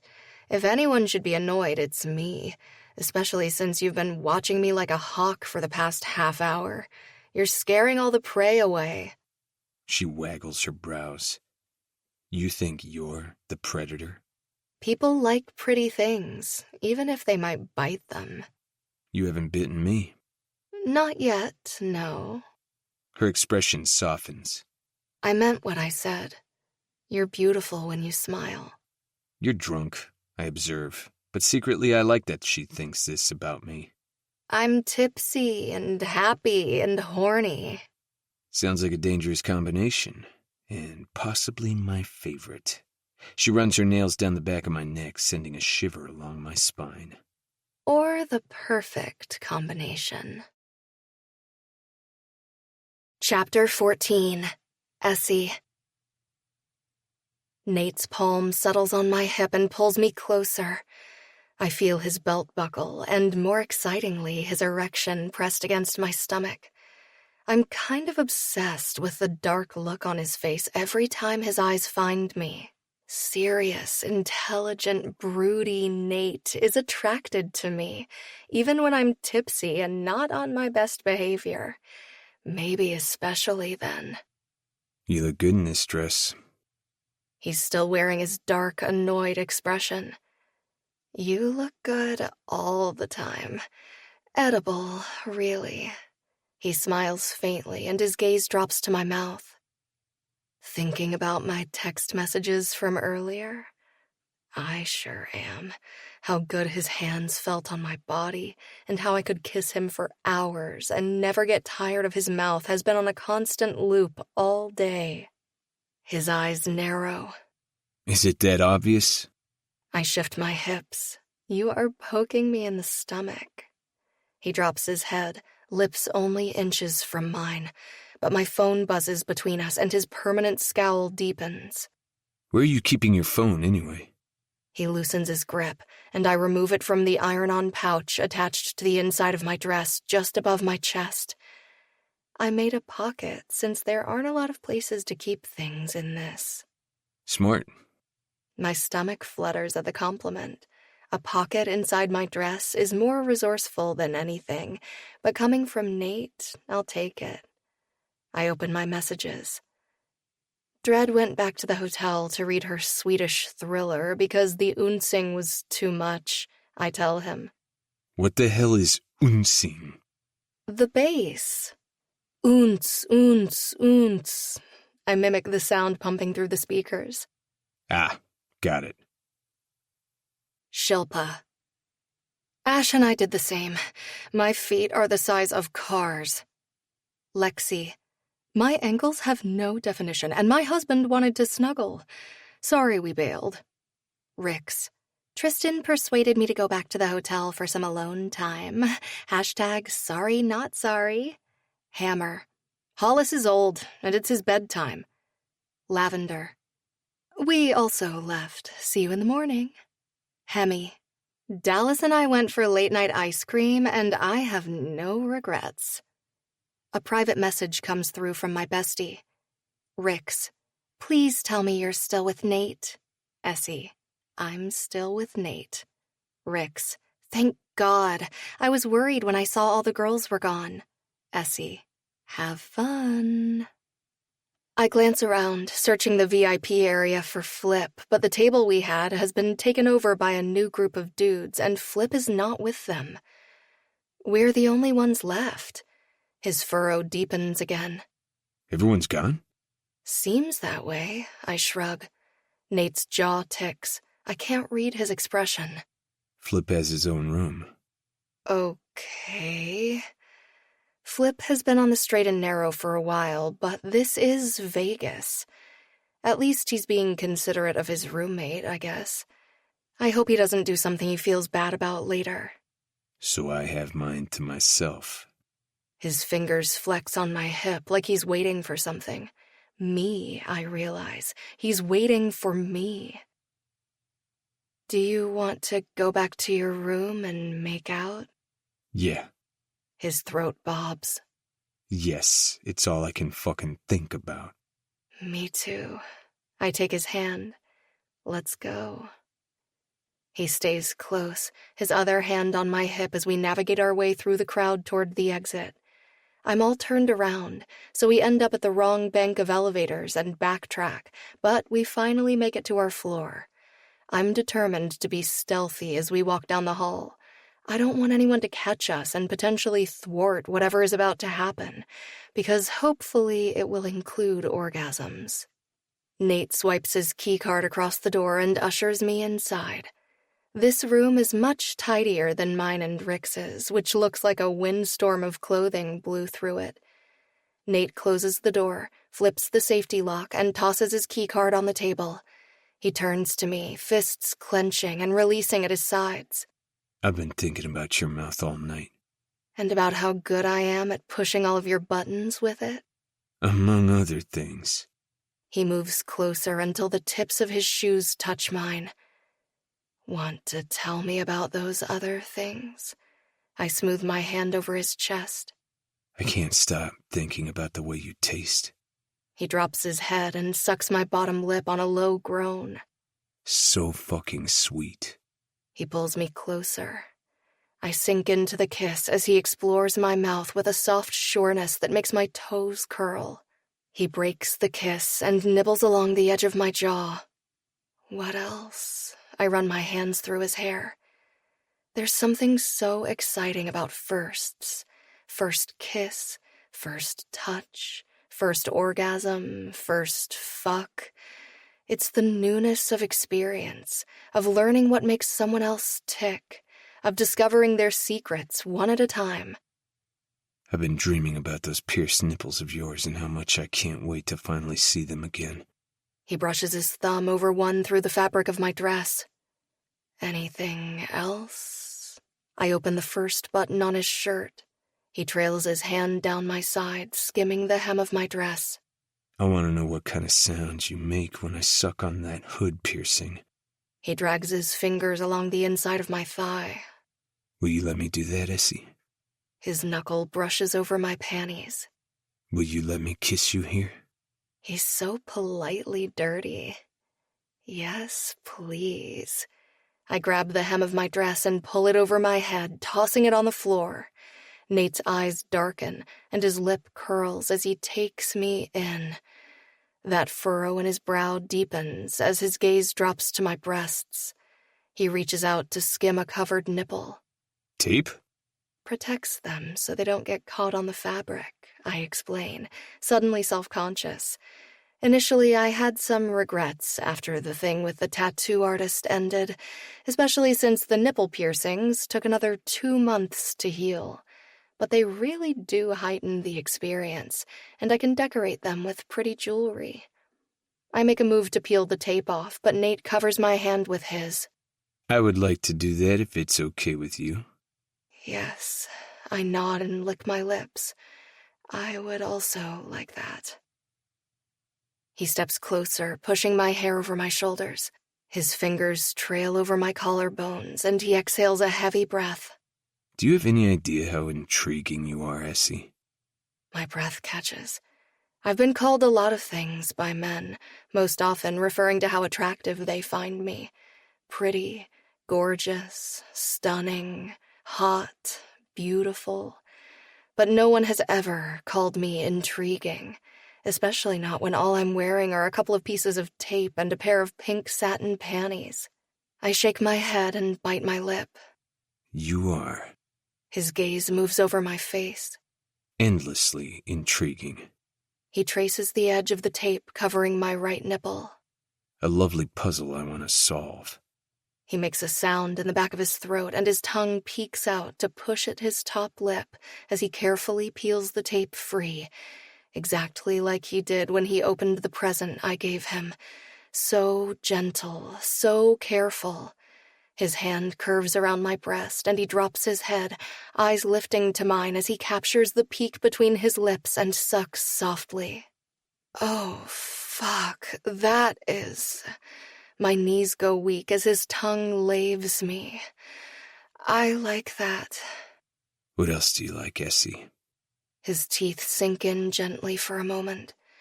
That I would like more of your tongue and your teeth. I'm making a checklist for all the yeses.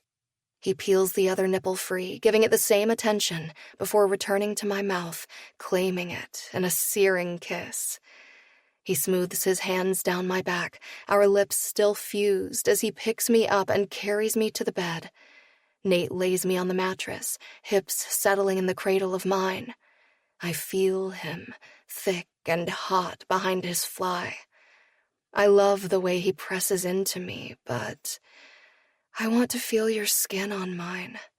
He pushes up on one arm, dark eyes shining with lust. I want those little hearts scraping against my chest while I dry fuck you. I approve. I also want that. I kick off my heels as he braces his weight on one arm and quickly works through the top buttons while I tackle the ones at the bottom. His shirt joins our clothes on the floor. He's still wearing pants and possibly shoes, but when he stretches out over me again, all his warm, soft skin meets mine. His hungry gaze stays locked on me, and I moan at the feel of his erection between my thighs and the light tug on my nipples. Say something scientific. What? He stills for a moment, his frown moving toward confused. I scramble for a specific question that will require science speak. What's the chemical composition of stainless steel? Why? Because you know, and I want you to explain it to me. Right now? Yes, please. I roll my hips against him, body zinging with anticipation. His cheeks puff out. It depends on the grade of steel. Just typical steel. Normal grade. I gaze up at him expectantly, then tack on, with percentage breakdowns. I rub myself against him, hot all over, as I wait for him to tell me what I want to know. 16 to 18% chromium, 10 to 14% nickel, 2 to 3% molybdenum, and trace amounts of carbon with a mix of other, less prevalent things. My pussy clenches. That kind of information is just rolling around in your head all the time, isn't it? Took a little work to recall it, to be honest. Can I kiss you now? Yes, please.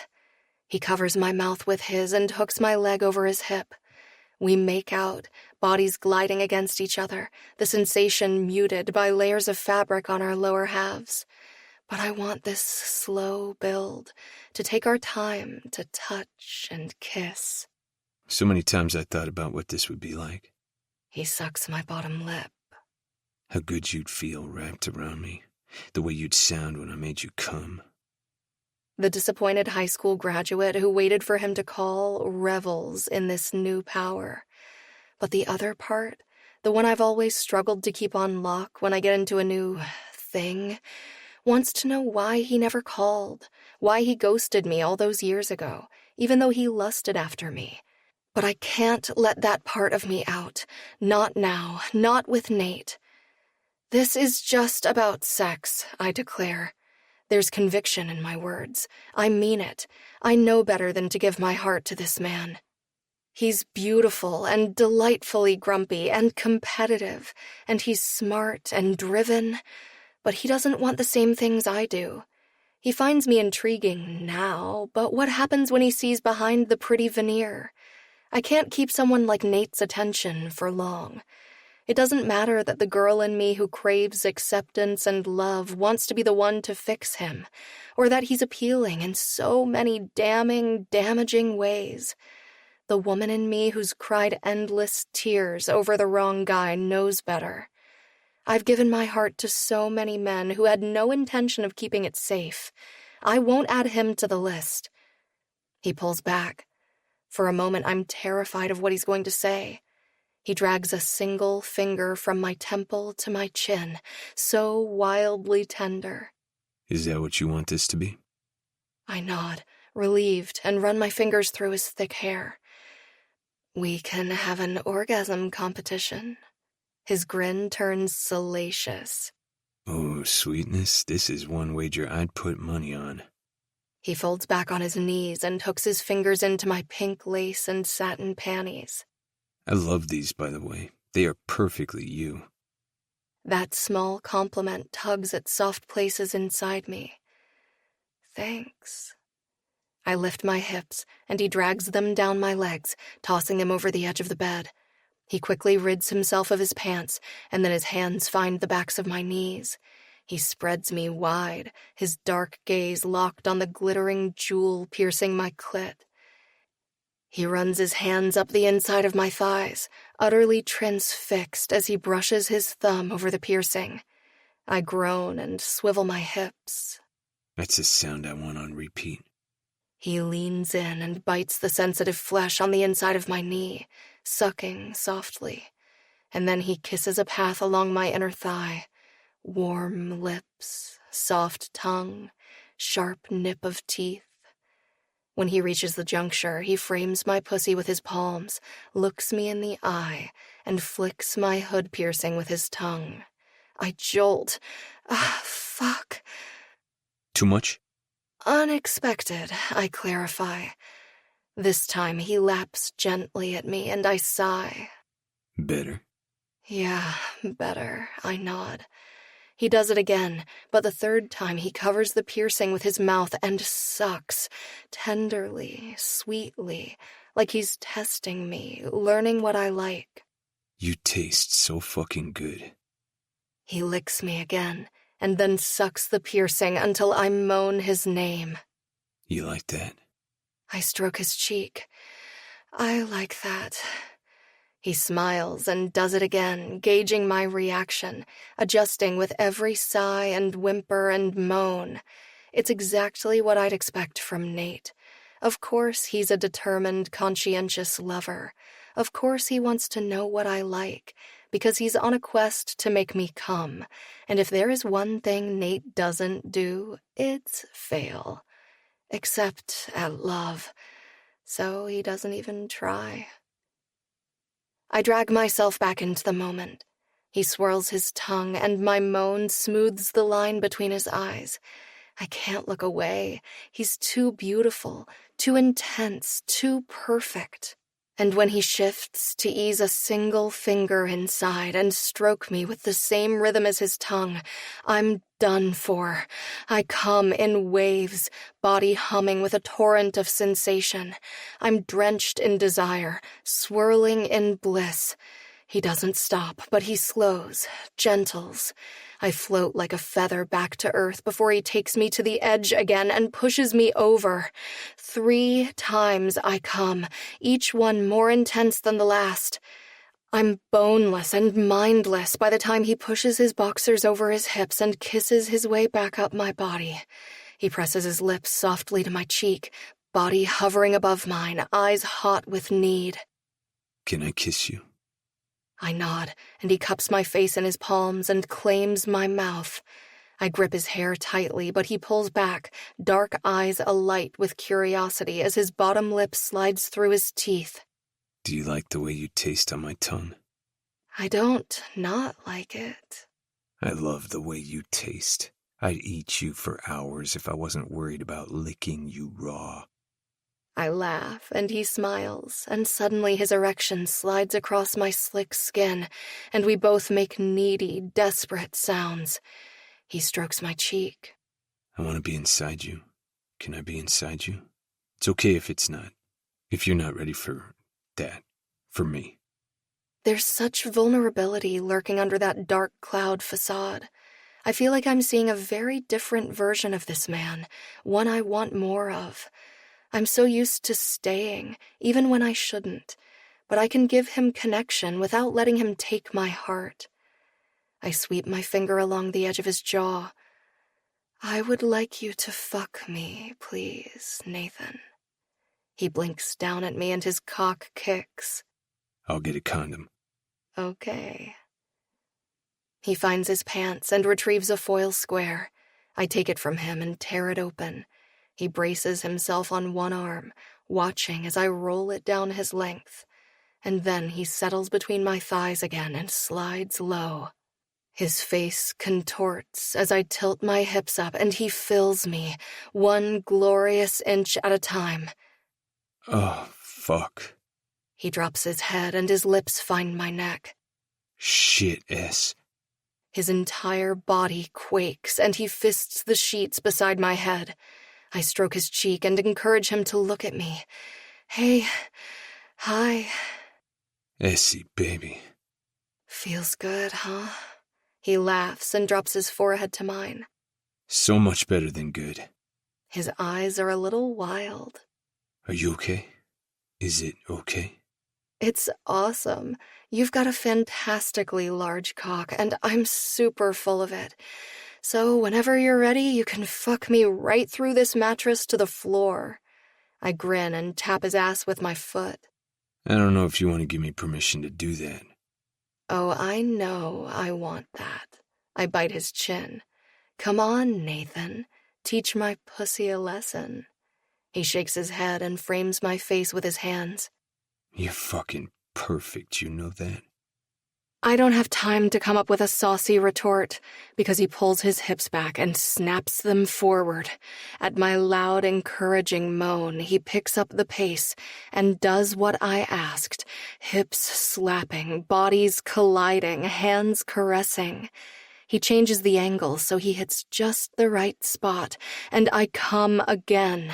I'm spinning in pleasure, drowning in the intensity of his eyes. And when he comes, it's fucking magnificent, and definitely, without a shadow of a doubt, the best sex of my entire life. Especially when he lies on top of me for minutes afterward, stroking my hair and kissing my neck. That was fucking phenomenal. He rolls to the side, manages the spent condom, and shifts to face me. Want to order room service and then do that again? I grin. Yes, absolutely. Cool. Nate grabs his phone from the nightstand and arranges the pillows so we're half sitting up. He stretches his arm across the pillows and pats them. Come check out the menu. I bite my lip. Are you trying to cuddle with me? His expression shifts to uncertainty and my silly heart clenches. I think about the way he softens every time Rix hugs him. He was abandoned by his mother and raised in a house of competitive athletes. Inside this grumpy man is a boy who was probably starved for female affection. I roll into the space he's made for me and drape myself over him like a human blanket. I vote nothing with garlic, and we should definitely get dessert. I scroll up the page. Everything looks good. Burger and fries? No onions, though. Agreed. How about a fruit platter for some balance? Good idea, and we can round it out with the brownie sundae? Sounds perfect. He places the order and tosses the phone aside. We have half an hour. He rolls over on top of me and fits himself between my thighs. I vote you let me play with your clit piercing again until the food arrives. I mean, if that's what you want to do. His smile makes my thighs and chest clench. Oh, I want to. He kisses his way back down my body and makes himself comfortable. I've just come for the second time when there's a knock at the door. I clap a hand over my mouth as Nate rolls off the bed. He's naked and very, very erect. He swipes across his chin with the back of his hand. You can't answer the door like that. I point to his hard-on. If you answer the door naked, I'll have to murder whoever's on the other side. He states flatly, then calls out, Just a second. I shrug into his shirt, fasten several buttons, and push him back so no one else gets an eyeful of dick. I throw the door open, but immediately attempt to close it because it's not room service on the other side. It's Flip. His mouth opens and closes. Did they bring extra chocolate sauce? Nate asks. Honey Bear, I would have brought you extra chocolate sauce if I'd known that was what you wanted. Fuck. Flip? Nate steps out from his hiding spot. His boxers don't conceal his hard-on. You said you got your own room. I changed my mind. Too much temptation. He turns to me. Yes, come on. I can show you the time of your life. I have known you since before you hit puberty, Flip.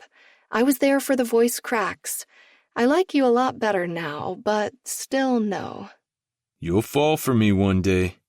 I'll think about it. The food shows up. Flip surveys the tray eagerly. I'm taking the fruit platter back to my other room. S, you know where to find me if he underperforms. Night, Honey Bear. Flip grabs a handful of fries and the fruit platter and disappears down the hall. Nate tips the delivery guy and we sit on the couch to eat.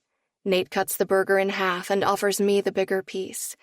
I take the smaller one because I plan to do a lot of damage to the sundae. You don't think Flip will say anything to Tristan, do you? I pop a fry into my mouth. It's not really his style. Nate rearranges the pickle so it's not hanging out of the bun. Why? Are you worried about Rick's finding out? No. Are you? I abandon the fries and get to work on the sundae. About Rick's? No. But Tristan, yes. I keep my voice light. I don't know. My phone buzzes. I grab it from the floor in case it's Rick's. It's not. Flip. I'm getting drunk on tiny bottles of liquor. See how good we are together?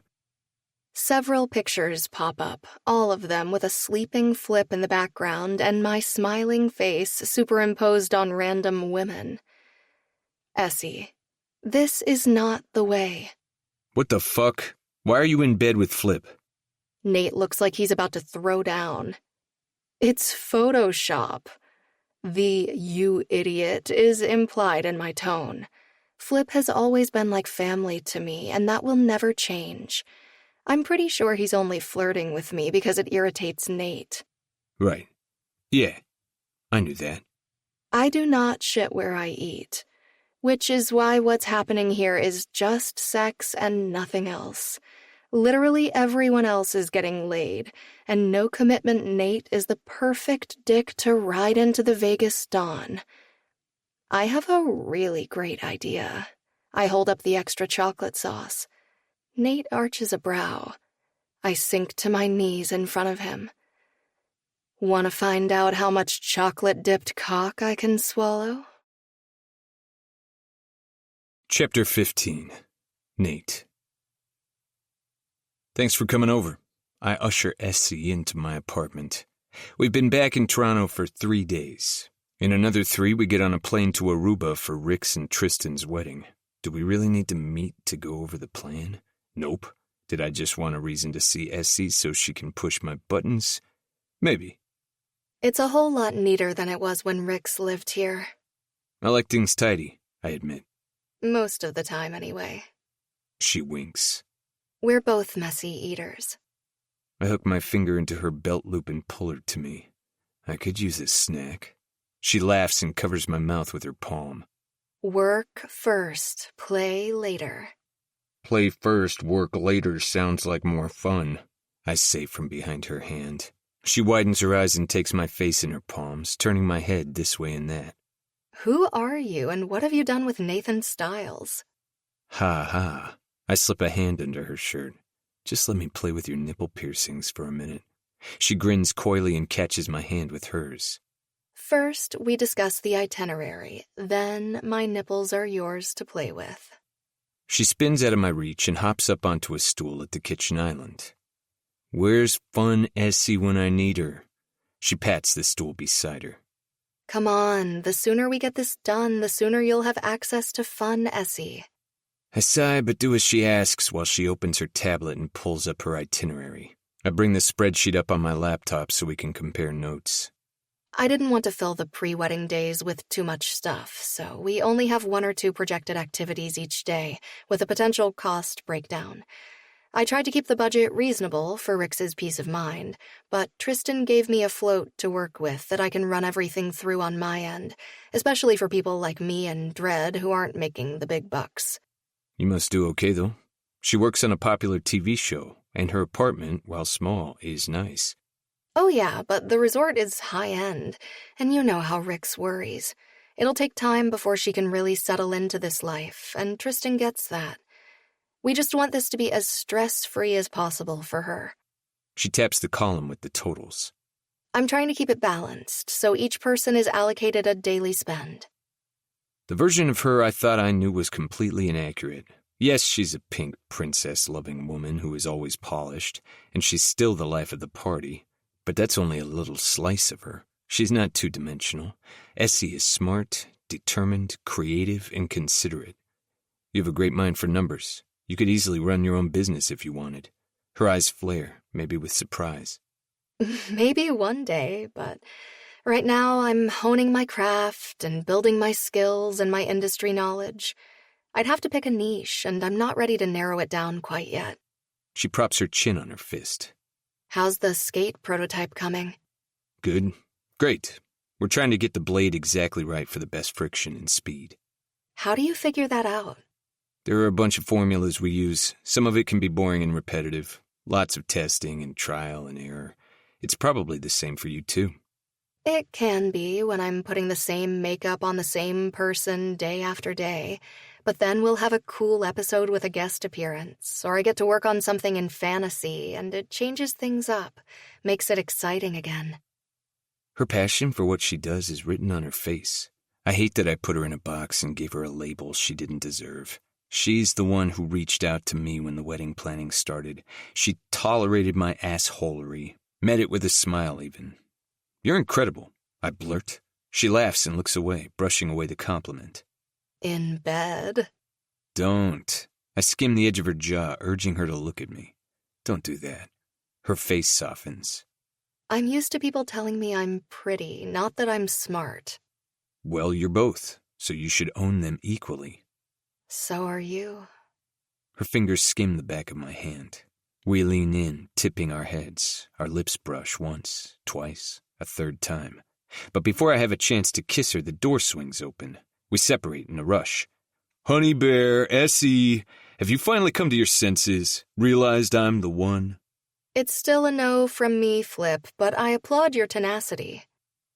Essie tucks her tablet back into her purse. I should probably head out. I have an early morning. I scramble for a reason for her to stay. Don't we have a few more things to go over? I'll message if I have any questions. She winks and pats my chest as she heads for the door. I follow, seeing her out. When she's gone, I turn to Flip. "Seriously, dude, your timing is the worst. You have a bedroom with a door. You could have taken her in there. Or didn't you want her to see your serial killer level tidiness? I don't think you've ever hit the laundry basket, and that isn't even the point. You could have warned me you were coming home early. And you could have gone to Essie's apartment where she lives on her own. But you didn't, and that's on you, isn't it, honey bear?" He pats me on the shoulder. "I'm gonna leave you and your sexual frustration to fester." His bedroom door closes with a quiet snick, cutting off his low chuckle. Lesson learned, I guess. Chapter 16. Essie. How excited are you for an actual vacation? Indigo, one of my colleagues, sips her lemon drop martini. With an entire hockey team, Cosmo adds, "Literally, you're living the dream." Tanvi sighs.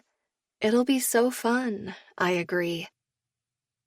The hockey players are hot, but it's the broody engineer I'm looking forward to spending time with naked. The hairs on the back of my neck stand on end as I glance over to find the very man who has been living rent-free in my head since Vegas, walking through the door of the bar. Cosmo's gaze follows mine. The hot nerd vibe is so strong. Isn't that the guy you were talking to last week? The one who chased off your creepy influencer stalker? It is. My heart rate spikes, and I turn back to my work friends. Do I have anything in my teeth? "You are runway ready, girl," Tanvi assures me. I fluff out my hair, roll my shoulders back, and adopt a warm smile as he approaches. Other parts of me warm as his gaze finds mine. His friends head to the pool tables, but he crosses to me. "Hey, S." A smile curves his full mouth, and his gaze roves over me on a slow sweep. "Hi, Nate. Here for a little after-work unwind?" "Yeah, it's our regular spot." "It's becoming ours, too." Cosmo extends their hand. "We've heard all about you. Good things, though." They wink. "I'm Cosmo. And this is Indigo and Tanvi. They work on set with me." "It's great to meet you." Nate waves at them, then turns back to me. "We're about to rack up. If you want to join, we could play doubles. If pool is your jam." "Essie loves playing with balls," Indigo offers. Cosmo snorts, and Tanvi elbows them in the side. Nate smirks. My cheeks and everything else heat. "She would love to," Indigo says for me. "S?" He extends his hand. "Sure, why not?" I slip my fingers into his and let him help me down. "You should have stuck around the other night. Flip went over to Dreads and got his ass kicked at chess." "You miss my nipples that much, eh?" We both know I'm a sucker for pretty things that sparkle. He settles his palm on my lower back. And I happen to love the way you moan my name when my mouth is on you. Are you getting me back for all the texts in Vegas? Is it working? We reach the pool tables, and his thumb sweeps along the exposed skin of my back, sending a shiver down my spine. Maybe. There was no way I could disappear into Nate's bedroom with him while my best friend's brother was wandering around the apartment.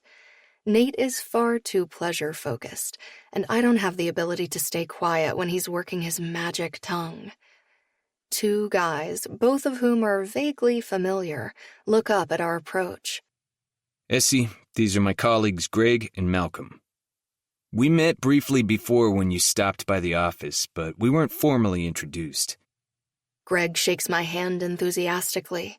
Malcolm is shy and subdued, blushing as he says hello and ducks his head. You guys okay to play doubles? Nate asks. Yeah, of course. Greg says, and Malcolm nods his agreement. Greg breaks, and Nate offers to let me go first, but I decline, happy to stand behind him and check out his ass while he lines up his shot. 12, corner pocket. He motions to his intended target and takes the shot, easily sinking the ball. He sinks one more before it's Malcolm's turn. Do you guys come here a lot? I tap my cue from side to side as Malcolm lines up his shot. More often as of late. He glances at me. How about you? Same. Malcolm sinks one ball but misses the second, making it my turn. I survey the table, looking for the path of least resistance. 9, right corner, I call out, then line up the shot. It bounces off the left side and rolls right, landing neatly in the corner pocket. Nice shot. Nate high-fives me. I sink 2 more balls before it's Greg's turn. A couple of guys in suits come over to say hello while Nate grabs another round of drinks. I feel a little out of place in my high-waisted black pants, heels, and pink-cropped tank. Their names are Neil and Gordon, and apparently they work in the finance department at the same company as Nate. Neil tips his head. Do you work with these guys? I laugh. No, I'm a friend of Nate's. Right, yeah. I'm pretty sure we would have noticed you in the break room. Gordon gives Nate a quirked brow. What do? Are you a model or something? Neil asks. I'm sure he's just trying to make polite conversation. I'm a makeup artist. Like at the mall? I fight not to roll my eyes. This is so awkward. I don't want to feel self-conscious or less than, but Nate is brilliant and surrounded by book-smart people. You're probably thinking of a cosmetics store. I work with TV actors on set, I explain. Neil's eyes glaze over. Right, got it. It's an art, really. Nate sweeps my hair over my shoulder and wraps his arm possessively around me. Essie sees beauty in everything and knows exactly how to enhance it. He gazes down at me, expression intense. But you're not an alchemist. You're a chemist and a creative. I wouldn't say I'm a chemist. Really? You know the chemical composition of the products you use, just like I know the chemical composition of steel. I grin, remembering how sexy it was to have him reciting that random fact while naked between my thighs. You should never combine alpha or beta hydroxy or vitamin C with niacinamide, or you'll look like you were running in the August heat. I wish you'd been my chemistry partner in high school. I'm not sure we would have gotten much work done, but after-school study sessions would have been way more exciting. I wouldn't mind a time travel machine right about now. I smile sweetly up at him. That's what role play is for. Greg clears his throat. I'd completely forgotten we had an audience. All of the guys are staring at us. Malcolm's face is red. Nate's up. Greg says helpfully. Right, yeah. Nate releases me and steps up to the table. None of the remaining shots are easy. Nate rubs his chin. I want to rub my thighs together. He moves around the table, eyeing the shot, and gets into position. But I can see from this angle that he'll be off, not by much, but enough. Hold on. I come around behind him. He looks over his shoulder as I press my body against his. He raises a brow. We're on the same team, sweetheart. You're not supposed to be distracting me. I lean over him. You want me to distract everyone else? Not like this, no. You're going to miss the shot. I'm helping. I adjust his left hand, fingers dragging across his broad back as I circle him, and adjust the right one, then kiss him on the cheek. You're all set. He takes the shot and sinks the ball. I wink. He smiles. He calls the 8-ball and sinks it too, giving us the win. I grab my purse as the guys rack up. Nate frowns. What are you doing? I have a dinner date with Trixie Rixie. You're leaving? I'll see you in 48 hours. He links our pinkies and drops his head. When will you be done with dinner? I don't know. I kiss his cheek. Stay hungry for me. Chapter 17. Nate. Essie is in front of me, applying her lip gloss. Do not think about the blowjob you got in Vegas last weekend. It's too late, though. She's already drawn attention to those gorgeous, luscious, talented lips, and the head in my pants is waking up. I make a noise in the back of my throat. She smiles coyly. She clearly does this on purpose, which also begs the question, how long has she known about the effect that lip gloss and her mouth have on me? That's a conversation for later. Essie lifts her carry-on into a bin, then follows with her oversized purse before passing through the sensors. They ding, and the security guy on the other side waves his wand over her. It lights up when it passes her chest, and again when it dips below her waist. She seems completely unfazed. I, on the other hand, am remembering all the little moans and sighs and gasps that tumbled from her lips when I sucked on her pretty little pierced nipples and clit. Does Essie have body jewelry? Flip asks from behind me. Shut the fuck up, I mutter as I toss my phone and jacket in a bin. The security guy across from me frowns. Excuse me? Flip jumps in. Hopefully the pretty one doesn't hold us all up. He tips his head toward Essie. Security guy nods, his expression slightly wistful. Looks like a full pat-down. I want to punch him in the face, but I want a criminal record less, and I want to go to Aruba more, so I force a smile. Essie has been pulled off to the side. Based on her expression, this isn't the first time this has happened. She's lost her cropped sweatshirt and is wearing a pale pink tank. And no bra, which means I, and every single other person passing by can clearly see the outline of her pierced nipples.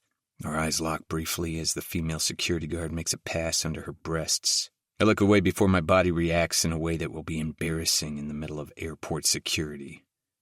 Pierced nipples, huh? Flip says. She dated a tattoo artist. I grumble. I guess that tracks. What's going on with Essie? Tristan asks. She sets off the sensors every time. Rix explains. He frowns. She have a surgery or something? Or something. Rix pats him on the chest. Several security guards are now gathered around Essie, smiling and laughing. She finally gets the all clear and heads for our group, but her bag isn't waiting for her on the belt. Apparently it's not Essie's day because that's been pulled for additional screening. Seriously? I get felt up and they get to see all my lingerie? She rolls her eyes and heads for the guy going through her bag. You don't have to wait. She calls over her shoulder. I can just meet you in the lounge. We're not going anywhere without you. Rix replies. We move to the side. Despite all the guys wearing nondescript baseball caps, people have started to recognize them. I keep my eye on Essie. The security guy's face grows progressively redder as he sifts through pink lace, which I hope I get to peel off her body this week. The security dude holds up a ratty, saggy, stuffed something. It's hard to tell since it's been so well loved. What's inside this? Are there drugs in here? Are you concealing a weapon? Oh my God, no. It's a fake heart. He calls someone else over, and that guy reaches for a pair of scissors. Jeez, you don't need to hack Catalina apart. Essie's voice goes high and reedy. There's a Velcro opening on her back below her head. Is that a stuffed animal? Flip asks as he passes a hat back to one of the growing number of fans who recognize the terror players. It's Catalina. I got it for her after her cat died when we were in grade 5. Rix explains. I remember that. You bought it with your newspaper money, right? Flip replies. Yeah, she loved that cat. She was devastated. Essie always brings Catalina on trips. Don't be dicks about it. I wasn't planning on it, Flip says defensively. It's sweet. I shoot him a look. He widens his eyes. I return my gaze to Essie, who's now hugging her ratty stuffed cat to her chest with one arm and trying to repack her bag with the other. Rix goes over to help her. We finally clear out of the security area and they rush us through customs because we're causing a ruckus as the guys collect another crowd. Once again, we board and take up the majority of first class, except this time we all have pods, so there's no need to play musical chairs. 5 hours later, we land and take a private bus to our resort. Essie and I join Rix and Tristan at the concierge desk so we can help get everyone checked in. We have a room block under Stiles, Tristan informs the young woman behind the desk. Rix wraps her arms around Tristan's waist. It's for our wedding. Congratulations. How exciting. The woman smiles politely and returns her attention to the screen in front of her, but that smile stiffens. Can you just excuse me for a moment? Her heels clip on the tile floor as she pulls a man aside and they have a hushed conversation. Do you think something's wrong? What if something is wrong? Rix asks nervously. Everything's fine, little bee. Tristan rubs his nose against hers. Tristan, hey man, I just got your text. Connor Grace, another terror player, crosses the lobby. I'm glad you made it. He's wearing golf shorts and a collared golf shirt, tattoos I've never seen before on display. Usually he's in a suit or hockey uniform and they're all covered up. Hey, I didn't realize you were going to be here this early. Tristan fist bumps him. I brought my memes here for a little holiday, he explains. Rix tips her head. Memes? My grandma, Connor explains. That's so sweet, Rix replies. From the other side of the lobby, I spot Flip with Hollis and Roman wearing a frown. Connor and Flip do not get along, thanks to old beef from their hockey academy days. But they've been at each other's throats less since they had a come-to-Jesus talk at the end of last season. I wouldn't call them friends, but they tolerate each other. The gentleman and the woman return, both wearing awkward smiles. Mr. Stiles, we have a small issue. What kind of issue? Connor asks. The gentleman startles. Mr. Grace, I'm so sorry. How can I be of service? It's Connor, and I don't need anything right now. I'm just welcoming my friends. Your friends? The man smiles and swallows compulsively. There seems to be an issue with the booking. We have some important guests with us. The guy looks like he wants to sink into the ground as his gaze darts to Connor for a moment. And we won't have rooms for you until... He clicks on his screen. Friday. That's 3 days from now. Rix looks like she's 2 seconds from crying. It'll be okay, Rix. We'll get it sorted out. Essie rubs her arm. What if it isn't, though? What if we have to find another place to stay? There are plenty of hotels around here, Bee. Palace on the Beach is right next door. But it's so expensive, She whispers. Essie saddles up next to me. What are we going to do? Give me a minute. Connor touches my shoulder, then nods at the slightly manic guy behind the counter. Doesn't Connor's family own a bunch of hotels? I ask. Essie nods. Maybe he's pulling some strings? Here's hoping. I glance around the lush, opulent space. Tristan has mentioned that Connor comes from money, but I don't think I realized exactly how wealthy they were until this moment. Connor whispers something to the woman. She smiles and nods. He then ushers the very nervous man into a room. The woman turns her attention back to us. Just give us a few minutes. We'll bring you some complimentary champagne while you wait. She rushes off, and I fully expect her to never come back, but she returns a minute later with a server in tow, a tray of glasses, and 2 bottles of expensive bubbly. I know it's expensive because I bought a bottle for my 1.5-year anniversary with Lisa. She broke up with me a few weeks later. See, Rixie, everything will be fine. Look how beautiful it is here. We can sleep on the beach if we need to. Essie passes Rix a glass of champagne. Everything will be fine. Rix repeats, then takes a hefty gulp. They've just finished passing out the champagne when Connor and the gentleman come out of the office. Connor approaches Tristan. My memes is waiting on me, so I gotta run, but Harold here will take care of you. I'll touch base later, okay? Yeah, sure. Tristan frowns as Connor rushes off, then turns back to Harold. We're so very sorry for the misunderstanding. We've upgraded your stay, and you'll be at our sister hotel next door. You'll have all the amenities included in your original package with the addition of butler's service, access to a private pool for you and your guests, and daily in-room massages or other spa services if you prefer. Rix's eyes look like they're about to pop out of her head.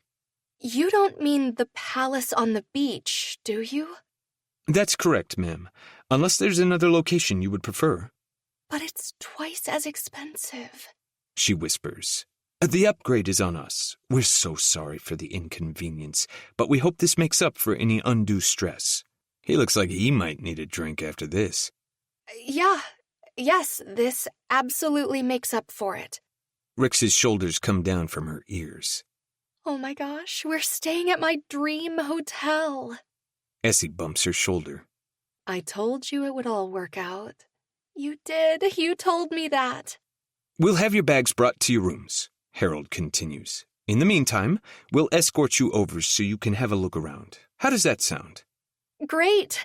It sounds great. Rix is practically vibrating. There's just one thing. Harold makes a face. What one thing? Tristan asks. All of the rooms have been updated except for one. It's private, though. Nice and quiet, he explains. I'll take the private room, I offer before Essie can beat me to it. Hopefully we'll need the seclusion this week. Harold smiles. Wonderful. We're provided with beaded wristbands to open our doors before we're herded out to the front of the building. We load into golf carts and make the short trip down the boardwalk to the sister resort, which is stunning. The hotel Tristan and Rix picked for their wedding was already one of the nicest, but this is a step above. Rix and Tristan are dropped off at the honeymoon suite first. Rix can't stop smiling as she waves at us and calls, Text when you're settled in your room, S. I'll give you a couple of hours. Essie shouts back. Tristan gives her a thumbs up and pulls Rix toward the room as we continue down the path, dropping off couples and singles along the way. Every room is luxurious, with a walkout pool and huge private sunbeds. Essie and I are the last to be dropped off. Like everyone else, Essie's room has a walkout pool and a sunbed. You're just around the corner. The guy points to a narrow walkway that disappears around the side of the building, then buzzes off in his golf cart. Essie's bags are already waiting in front of her door. She gives me an appraising look. I'm going to freshen up. Yeah, me too. She drags a finger down my chest and pushes up on her toes, whispering, If you want to fuck, you know where to find me. She winks and spins around, disappearing into her room. Would I like a quick shower followed by a long, slow fuck? Absolutely. But I can't give in to temptation, not yet. I need to play it cool and take the edge off because I've been fighting an erection since security back in Canada. I follow the path to the private room. It's a little run down, the paint peeling around the door and the foliage close by in need of pruning. But I'm sure it'll be great inside. I let myself in and realize I'm wrong about that. Harold wasn't kidding. This room is about 20 years out of date, even with the fresh linens. Whatever, I'll mostly just sleep in here. Unless I sleep in Essie's room with her. In Vegas, she went back to her own room after round 2. I roll my luggage into the room. Here, we could spend the night together. It's been so long since I've slept next to another person and woken up with someone draped across me. Temporary or not, I think I'd like that, even if it's just for a few days. What if it could be more, though? I push that thought away. I'm no good at relationships, and Essie doesn't want that with me. But we can fuck. And have fun. It's a vacation, a break from reality, a week of Essie. Fun, thoughtful, creative, clever Essie. I take a quick shower, but only because the hot water runs out after 2 minutes. Finish myself off in the bathroom sink and change into my swim trunks. I consider texting Essie, but again, I want to play it cool. I grab my sunscreen and head for the private pool. The girls are already there, and I almost die when I spot Essie. Her long, dark hair piled on top of her head in a messy knot, sunglasses covering her dark brown eyes. She's wearing a pale pink bikini that contrasts with her summer-kissed skin. A thong bikini. Her entire perfect ass is on display. She holds up a bottle of spray suntan lotion. Can I get help with my back? I got you. Flip heads in her direction, but I cut him off by shoving him into the pool. I can help, Rix offers. Flip launches himself out of the pool like a fucking dolphin and pulls me in. I go under with him, spluttering as I break the surface. Cool off, honey bear. I won't step on your toes. He pats my shoulder and flops back into the water, splashing Dread, Lexi, and Shilpa, who are gathered together on one huge shaded sunbed. Dread lowers her book and points at her eyes, and then at me. Tristan wades across to me. How's your room? Great, how's yours? It's a lie, but he doesn't need to worry about me, and it will be fine, especially if I don't have to sleep there. It's literally B's dream. I'll have to thank Connor. He must have pulled some serious strings. He's an all-right guy, isn't he? Flip doesn't have much to say about him, and when he does, it's usually with disdain. But he can't be all bad if he managed to fix the hotel situation for us. Yeah, he really is. He can be a hard nut to crack, though. Tristan tips his head toward Rix and Essie. You and Essie seem to be getting along okay these days. She's super organized and smart and a good friend to Rix. I shut up and stop digging my own hole. She is. He nods his agreement and claps me on the shoulder. We couldn't have pulled any of this off without the two of you. Essie handled most of it. I basically just followed her lead, I reply. We look across the deck to where Essie and Rix pose for selfies, laughing and smiling. For a moment I wonder what it would be like to be in my brother's shoes. His relationship with Rix hasn't always been easy, but he believes in what they have. He'll do anything for her. Am I capable of loving someone the way he loves Rix? Is someone capable of loving me? Or am I too broken to fix? Chapter 18. Essie. This place is so freaking perfect. Our room is gorgeous, Es. It's straight out of a fairy tale. You deserve the fairy tale. I clink my badass Babe Brigade travel mug against hers. Hemi had them made for all of us. I'm so glad all my friends are here with me. Rix is channeling her inner exclamation mark. I can't believe we have a private pool. She bumps off the edge and grabs for the tail on my beaver floaty so we don't drift to opposite ends. The water is perfect, and it's so nice to be weightless, Shilpa says. This, Lexi clinks her lemonade against Shilpa's, water lapping at their baby bellies. I have never been to a resort this nice, Dread muses. Thank you for inviting me. Rick smiles fondly. I'm just glad you could get the time off work. This is exactly what we all needed before the season starts, Hemi says. Right? We'll be refreshed when we get back to reality, Hammer agrees. Her gaze follows Hollis, who's heading over to the rest of the guys. Nate looks fantastic in a pair of black board shorts, broad back flexing every time he brings his drink to his delightfully full lips. Despite his mirrored sunglasses, I still detect a slight furrow in his brow. I wonder what he's worrying about now. You girls want to take some jet skis out? Flip calls. I will pass on that. Shilpa pats her belly. Same, Lexi agrees. I only venture into freshwater bodies and pools, Lavender notes without apology. Dread holds up her book. I'm 90% of the way through and sort of desperate to finish. The rest of us pull ourselves out of the pool, tuck our feet into slides, and follow the guys to the rental station. There are 3 couples and 5 singles, but only 7 personal watercrafts available. I'll hang back with the girls, I offer. Flip raises his hand, but Nate smacks it down. You can ride with me. Rix, Hemi, and Hammer are too busy letting their significant others adjust their life jackets to notice the way Flip snickers and Nate glares at him. And Roman is too focused on his best friend adjusting his daughter's bathing suit bottom to catch it. I shrug. Sure, that works. I put on my life jacket and follow Nate to our watercraft. He flips the key around his finger. Do you want to drive? You can take the wheel for now. The water is choppy, and it's been a few years since I've been on one of these. He grabs the handlebar to steady the machine and holds out a hand. Heat travels through my fingers and tightens my nipples as I slip my palm into his.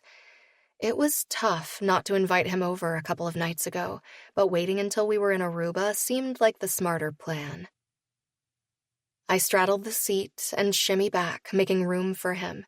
He's still wearing his sunglasses, so I can't see his eyes, but his lip twitches, and that space between his brow creases as he moves to sit in front of me. I slide forward until my legs bracket his. He pushes away from the dock and turns the engine over. Hold on, he calls over the rev of the motor. I grip the sides of his life jacket as he hits the gas, and we bump across the clear blue water. At first, it's super fun. How could it not be? The sun is shining, the wind is in my hair, I'm surrounded by the ocean, and I'm wrapped around the hot guy who will eventually end up in my bed later tonight, when everyone else has gone to sleep. But Nate is Nate, and when the guys start doing donuts and jumping each other's wakes, I'm forced to hold on for dear life because Nate joins in. He launches us over a wake, making us airborne for several seconds before we hit the water again, and I nearly lose my hold. "What the hell, Nate?" I shriek, clinging to him as he spins us around and heads for another wake. Hold on tight, he calls over his shoulder. I adjust my grip, but I can't secure myself in time. He launches us over another wave, and I'm tossed into the air. A second later, I hit the water, and a huge wave smacks me in the face. I splutter and cough as ocean water goes up my nose and into my mouth.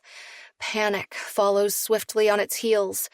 Like most of the people in our group, I grew up swimming in fresh lake water, where there are no sharks who might think my feet are a tasty snack.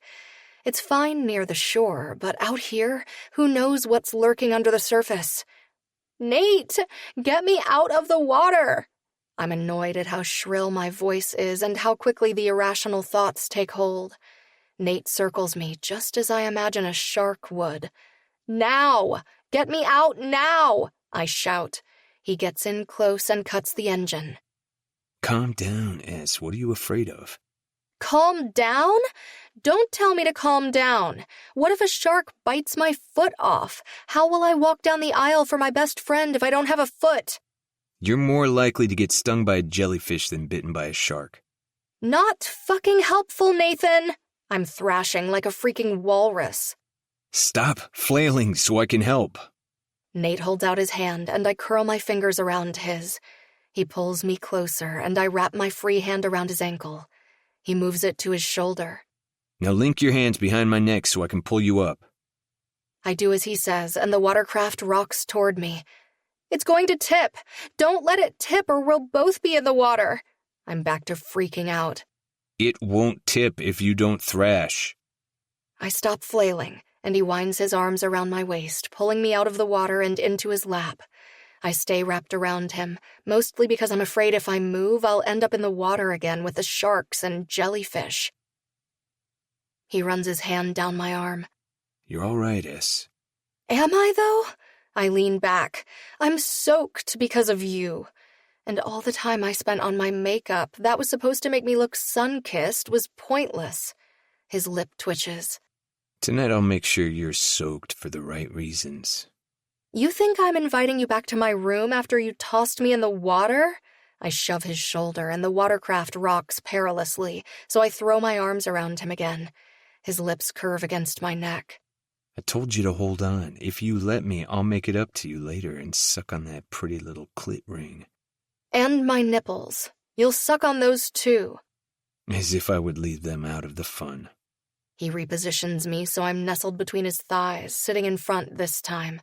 His erection pokes me in the butt as he shifts forward. I'm about to comment, but Tristan and Rix ride up next to us.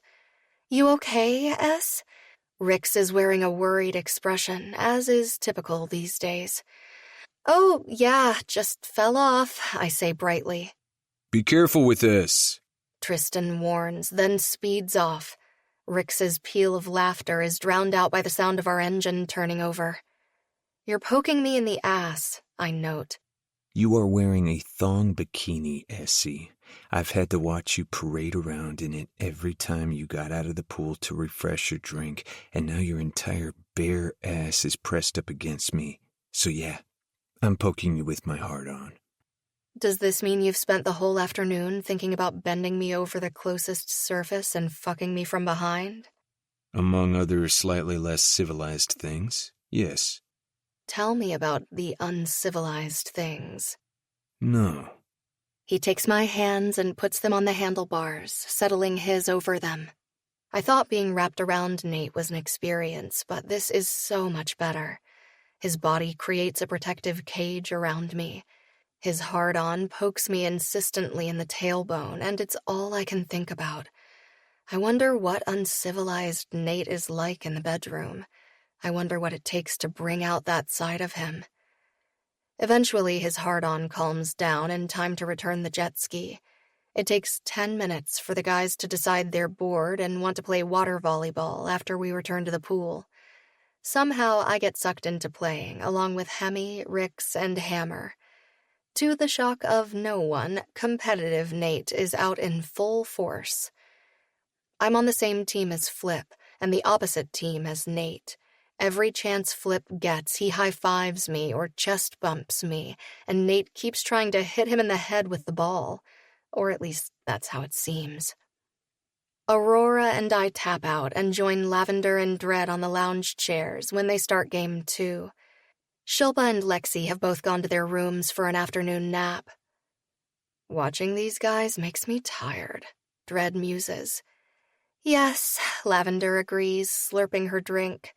Also horny, all those muscles and sluicing water.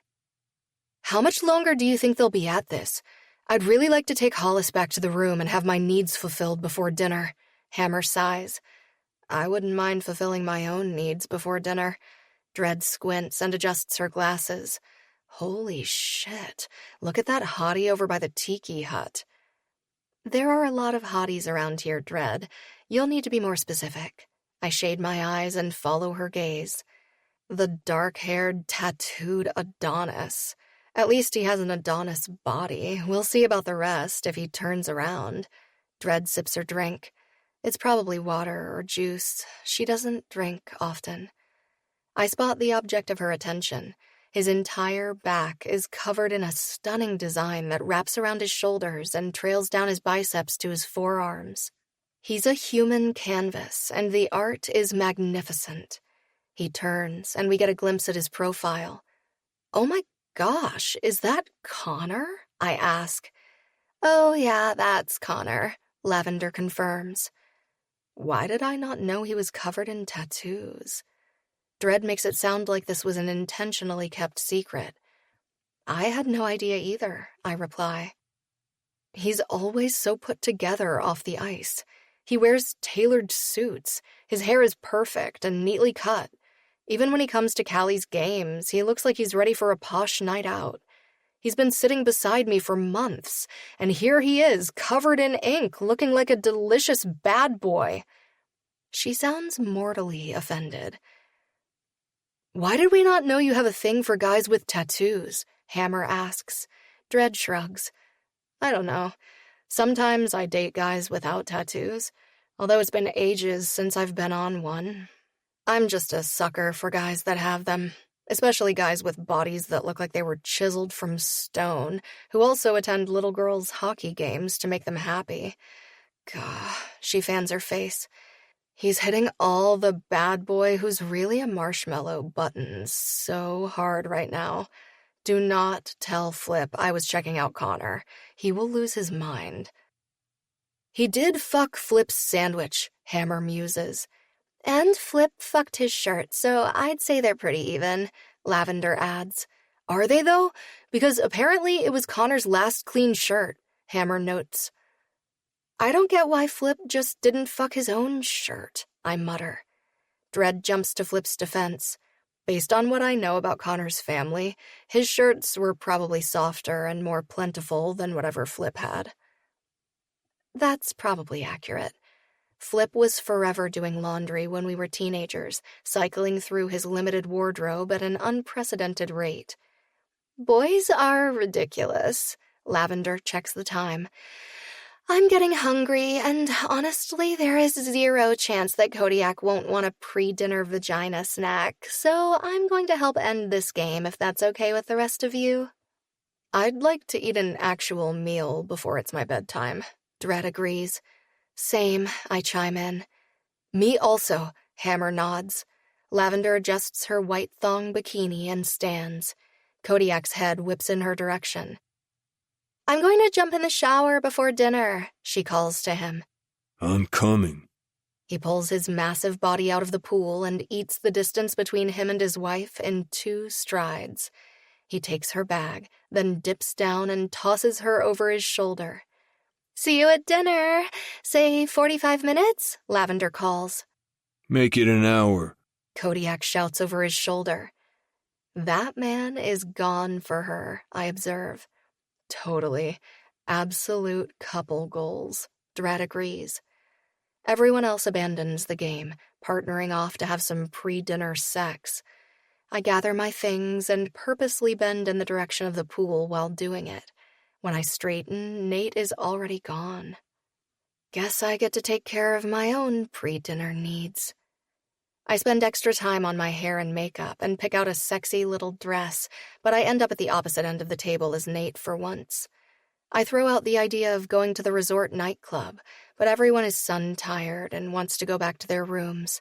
What they really mean is that they want more sex, or in Lexi and Shilpa's cases, they actually want to sleep. It starts raining on the way back to our rooms, forcing us to rush off, so I don't have a chance to toss out another invitation to Nate. Texting him is out of the question. I've already extended the offer. I won't do it again. I've just changed into my nightshirt when there's a knock at my door. I put my eye to the peephole. It's Nate. I do a breath check before I throw the door open. It's pouring, and he's soaked. There's a leak in my room. You're just here for the pussy. It's as much a reminder to myself as it is for him. His expression remains flat. Your bed is dry. I grab the front of his shirt and yank him inside. For now. Chapter 19. Nate. I fumble with the lock and make sure the latch is flipped as Essie curves her palm around the back of my neck. Her cotton candy lip gloss and the warmth of her mouth has turned into a level 10 addiction. I suck her bottom lip and cup her face, angling her head so I can get inside. I move to pull her closer, but she puts her hand on my chest. Shit. I raise both hands. Sorry. We should slow down. She gives me a look. I'd like to limit my soaked body parts to my vagina. I glance down. My shirt is stuck to my body. Right. Yeah. Let me fix that. I pull the sopping shirt over my head and toss it on the floor where it lands with a wet thwack. Essie tugs my shorts and boxers down and my erection springs free.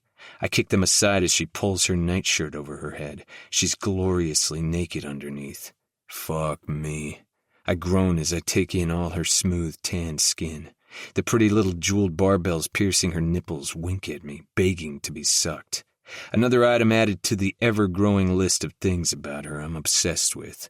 Essie tilts her head toward the bed, smile impish. Let's test out the mattress. Excellent idea. I pick her up by the waist, carry her across the room, and toss her on the bed. She lands gracefully, rolls to the pillows, props her cheek on her fist, and pats the empty space beside her. I climb up, stretching out next to her. Essie drags a single finger from my clavicle to my navel, then shifts to straddle my thighs. Her warm palms smooth up my abs. Finally, I have you all to myself. I settle my hands on her thighs. This entire week has felt like extended foreplay. It really has. She settles her hands on my pecs and leans in, dark hair sweeping across my skin. You're pretty ripped for a guy who sits behind a desk designing skates. I work out with Flip and Tristan. She bites my chin. We can get all our cardio done together this week. I laugh and she pulls back, eyes softening. You're so pretty when you smile. She frames my face with her hands and brushes her lips over mine. A sweet balm of relief washes over me. I curve my palm around the nape of her neck. She parts and our tongues brush. Desire rushes through me and I grip her hip and shift under her, seeking friction. Her fingers curl around the bottom of my chin, lips still touching when she whispers, "Someone's in a rush to get to the good stuff." "You're the one who got me naked seconds after I walked through the door." I arch a challenging brow. "How do you know I didn't want to just hang out and chat?" Your dick did not want to hang out and chat. "He's not the boss of me." She rolls her hips, her pussy a soft, warm counterpart to the hard steel of her piercing sliding over my shaft. I groan, fingers digging into her skin as I lift my hips. What was that? She sucks my bottom lip between hers and releases it slowly. "You're playing dirty." She grins and bites her lip. Fuck, I love your grumpy face. I glare at her. She shakes her head and sighs.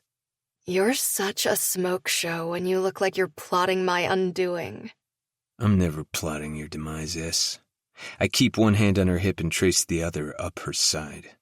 Not what I said, but that furrow in your brow tells a different story. It's not a demise furrow. I skim her collarbones. You really are ridiculously attractive when you're channeling your inner Grinch. I don't channel an inner Grinch. I grumble, basically proving her point. She props her forearms on my chest and settles her chin on her fingers. Say something smart. Something smart. She rolls her beautiful eyes. Smart, not smart ass. Pull a random fact out of your head and share it with me. Why? Because your big brain is a turn-on, and it's even sexier when you say smart things while you're naked and wearing your serious face. I dredge up a random, not entirely useless fact. Your lips have over 1 million nerve endings and are one of the most sensitive places on the body. I suck her bottom one. Tell me something else. She whispers, tracing the bow of my mouth. There are 10,000 nerve endings in your pretty little pierced clit, which is one of the reasons it feels so good when I suck on it. Especially when you're wearing nothing but your determined face. She agrees with a roll of her hips. I can suck on it now if you like, and I'll do my best to wear my determined face. She smiles and bats her lashes, fingers drifting over my cheek. Maybe later. I'd like to choke on your cock before I sit on it. For fuck's sake, Essie. I'll take that as a yes. I can't take my eyes off her as she kisses a path down my chest.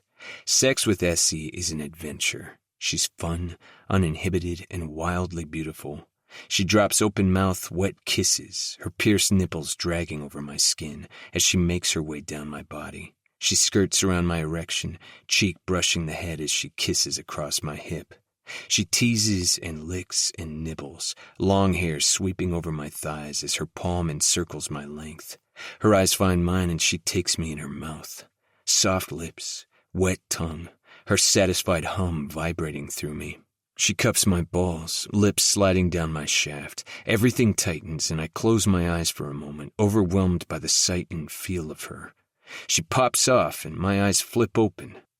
Too much? She drags her lips up and down the side of my cock. I shake my head, then nod, then shake it again.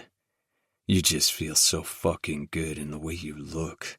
Gorgeous, depraved, perfect, the loveliest vision. Am I pretty when I'm trying to swallow your cock? She covers the head again, cheeks hollowing out as she sucks. You're fucking beautiful. I push up on my elbow and slide my fingers into her hair. Her expression turns angelic as she licks around the head, but her words nearly ruin me. Would you like to fuck my mouth, Nathan? Heat travels down my spine and I grind out a guttural yes. She curves her palm around my fingers in her hair, closing my hand into a fist. Guide me. I sit up and slide my other hand into her hair, taking in her expectant, needy expression. She parts her swollen lips and I ease inside. Essie's eyes stay on mine as I move her mouth gently up and down my length. So good, Essie, I praise as her cheeks hollow out. Such a lovely, sweet mouth. The head hits the back of her throat. She opens wider and takes more. So fucking gorgeous when you're swallowing my cock. She does this thing with her tongue that pushes me to the edge. I'm going to come, I warn. She takes me deeper, and I explode in her mouth. I loosen my grip on her hair, giving her back control. She bobs a couple more times, but I'm hypersensitive, so I gently ease her off, slip my hands under her arms, and pull her up as I flop back on the mattress. Her body is draped across mine, chin resting on the center of my chest. She grins at me with swollen lips. Hi. Hi. That was outstanding. You seemed to enjoy yourself. She kisses my chin. I curve my hand around the back of her neck and kiss her chastely. I can brush my teeth first if you want. I frown. Why? She strokes a finger between my eyes. Because my mouth tastes like your cum, and you might not love that. I kissed you last time. There was chocolate sauce involved. I don't care. I want your mouth. I tip her chin down and bring her lips to mine. She hums as our tongues meet, and I rearrange her legs so she's straddling me again. I keep one hand on her hip while we kiss, helping her shift against my reawakening erection while I play with her nipple piercings. She gazes down at me, eyes hot with need. I wind her hair around my hand, nipping the edge of her jaw. Would you like me to fuck you now, S? She bites her lip and nods. I'll get a condom. She stretches across the bed, reaching to the nightstand for the pink-zippered fabric pouch with a magic wand and stars on it. The heart-shaped jewel piercing her nipple catches the light. I capture the peak, sucking softly as the metal slides over my tongue. Essie moans, clutching my hair. I love your mouth so much when you're being nice with it. She slides a finger into the corner of it and detaches me from her nipple, then covers my mouth with her palm when I try to get back what I've lost. You can suck on them to your heart's content once you're inside me. Fair. I kiss the swell and lie back. She sets the pouch on my stomach, unzips it, and produces a box of condoms, the same kind I had when we were in Vegas last weekend. She pries the box open, tears one free, and rolls it down my length. And then my hands are on her hips, and she lowers herself onto me. Her eyes flutter closed, and her fingers skim her nipples as they drift down her stomach. She's an absolute vision, but she's too far away. I want her close. I want her wrapped around me, hot skin against mine. I sit up and latch onto her breast. Essie threads her hands through my hair, eyes soft as she watches me. I wish it could be like this between us all the time. The walls down, all my fears chased away by lust and the overwhelming need to make her feel good. I covet every sigh and moan and soft whimper. I want to bottle up this feeling and carry it around with me. She wraps her arms around my head, body shaking as her pussy clenches. But I want more. I want to watch her face as she unravels for me, so I tip her head back, dropping my other hand between her thighs to find that little steel ball. Oh, God, Nate. Her nails bite into my shoulders. That's it, Essie. Keep fucking me. I want to watch you come for me. I move her over me, finding a rhythm as she gazes down, one hand gripping my shoulder while the fingers of her other hand tremble against my cheek. You feel so good. Let go for me. Let me see what I do to you. I brush my lips over hers. So pretty when you're coming just for me. She contracts around me, pussy gripping me like a fist as euphoria passes across her face. Primal satisfaction rushes through me. I make her feel this way. I give her what she needs. I'm the one who gets to see her at her most vulnerable and beautiful. My own orgasm slams through me, wiping out my thoughts, replacing them with overwhelming sensation. I fall back against the pillows, taking Essie with me. She sprawls across my chest, and I wrap my arms around her, holding her close. Best sex ever. She pokes at my nipple with her tongue. Yeah, I stroke her hair. She hums and lifts her head, expression soft. Did you have fun? I stroke her cheek. So much fun. Me too. She kisses my chin. I'm going to brush my teeth. Her expression shifts, uncertainty making her voice pitch up. You're welcome to half my bed if you want to stay the night. Yeah, I'd like that. She grins. 'Kay. She lifts herself off me and brushes my hands away when I reach for the condom. I'll do it. She removes it, tying it at the top and taking it with her to the bathroom. The door closes with a soft snick. She reappears a minute later, still naked. There's a spare toothbrush if you want it. Yeah, sounds good. I trade places with her. Neatly organized makeup lines the vanity, along with creams, hair products, and accessories. I pick up a bottle of lotion, rolling it between my fingers before I twist the top and sniff the contents. It's the scent I associate with her. Soft and feminine, pretty and sweet. I replace the cap, put it back in its place, and use the extra toothbrush. Then I clean myself up before I leave the bathroom. Essie is already in bed, covers pulled up. The lights off apart from the one on my side of the bed. She pats the empty space and I stretch out next to her. I flick off the light and shift until I feel the warmth of her body. I slide an arm under her and pull her closer. She's wearing her nightshirt. I didn't take you for a snuggler. Usually I'm not, I admit. I rearrange her legs so it's draped over mine and cover the hand on my chest with mine.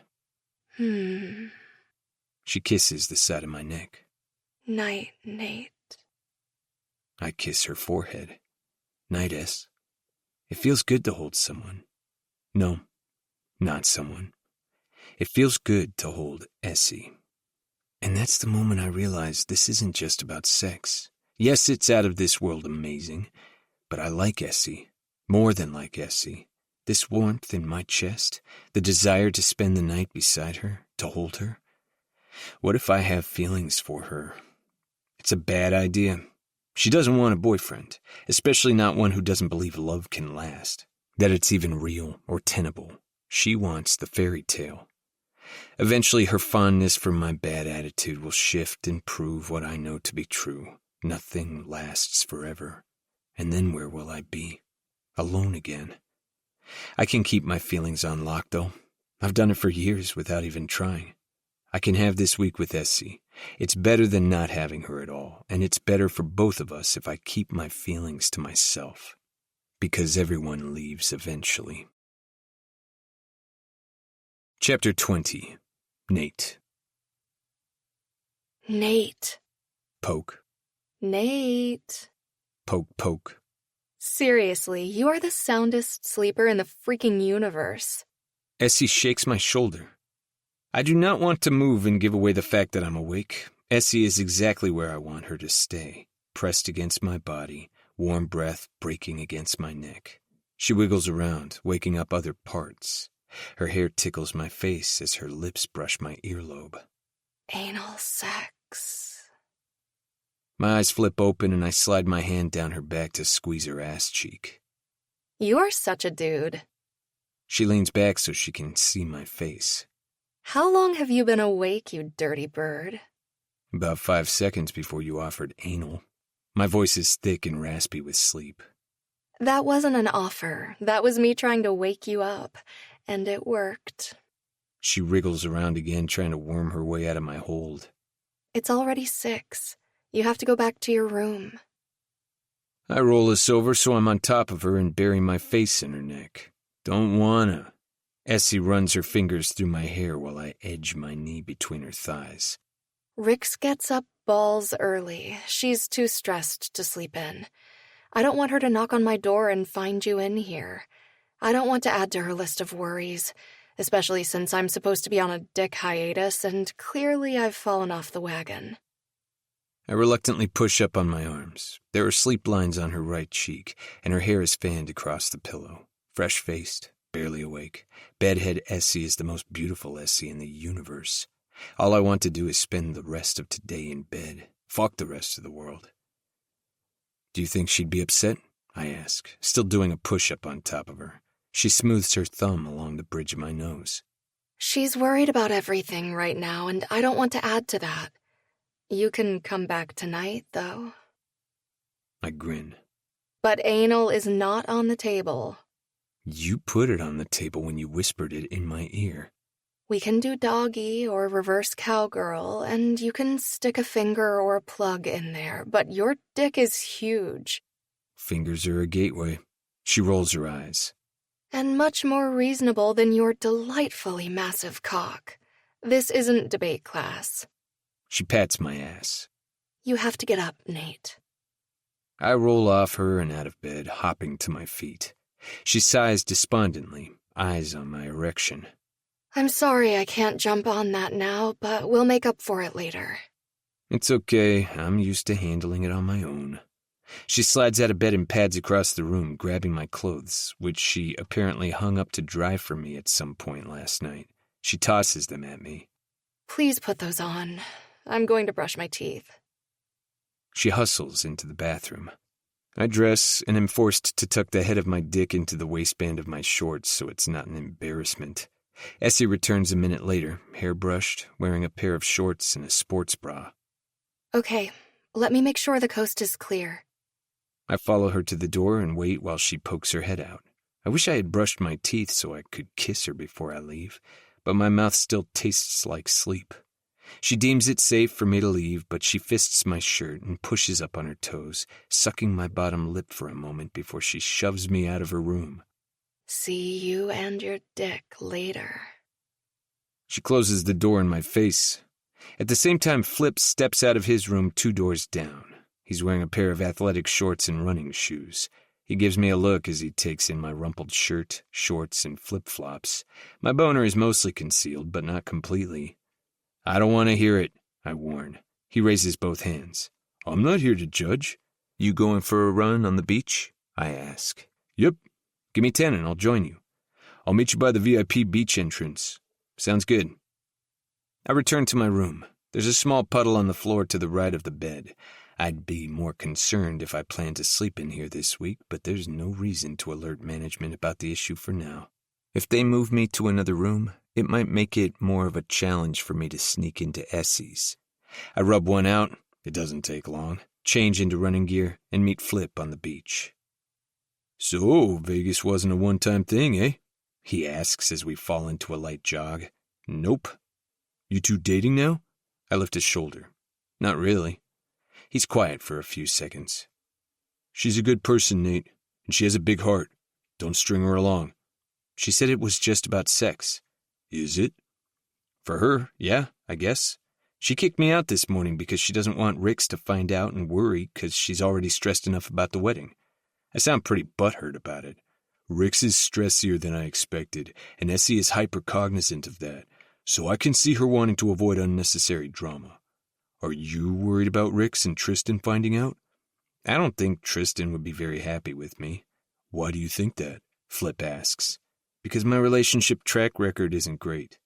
To be fair, Tristan didn't have a relationship track record until Rix, so he wouldn't have much of a leg to stand on if that's what he's upset about.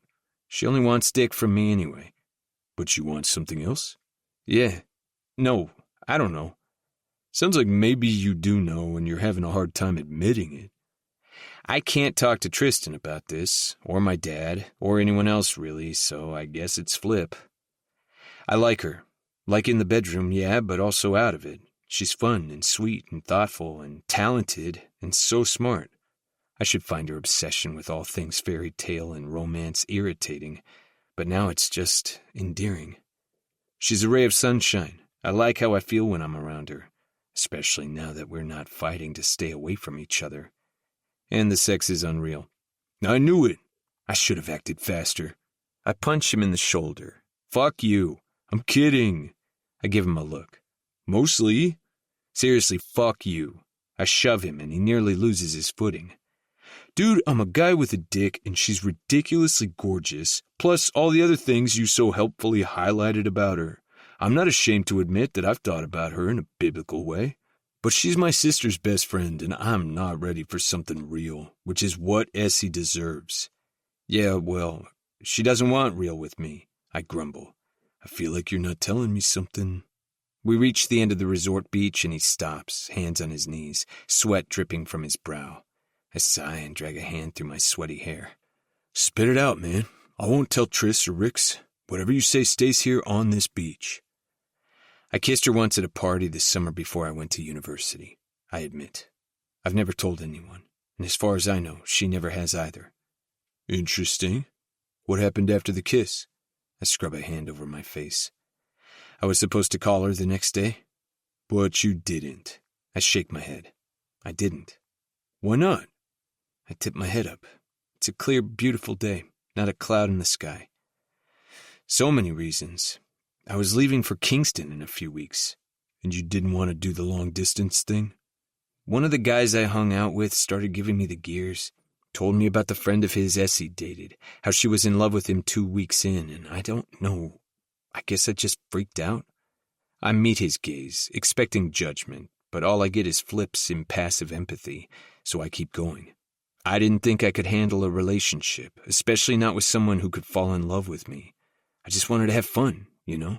I couldn't deal with serious then. Based on my track record, I don't know if I can handle it now. Ironic that for the first time since Lisa broke it off, it's something I'm considering. So I ghosted her. Flip nods. Well, that explains the weird tension when you two were around each other until recently. What weird tension? She's always fussing with herself, like she's self-conscious, and you're always in the worst of fucking moods. Probably because you feel like a guilty asshole. Basically, yeah. So you've explained why you ghosted her then? He asks. That's the thing. We haven't really addressed it. The times she's mentioned it, we haven't been in a place where I could issue the apology she deserves. But you're fucking. It's a statement, not a question. Fucking sounds so crude, emotionless. Yeah. You should at least be honest with her about the past. I'm hazarding a guess that she's okay with the current arrangement because she has ideas about why things went down the way they did back then. Telling her the truth could change that. I don't know if I want it to change. His expression shifts, his smile a little sad. It already has, Nate. It's written all over your face. Maybe the arrangement started as just sex, but you have feelings. Not sharing them with her doesn't stop them from existing. He's different than the Flip I moved in with almost a year ago.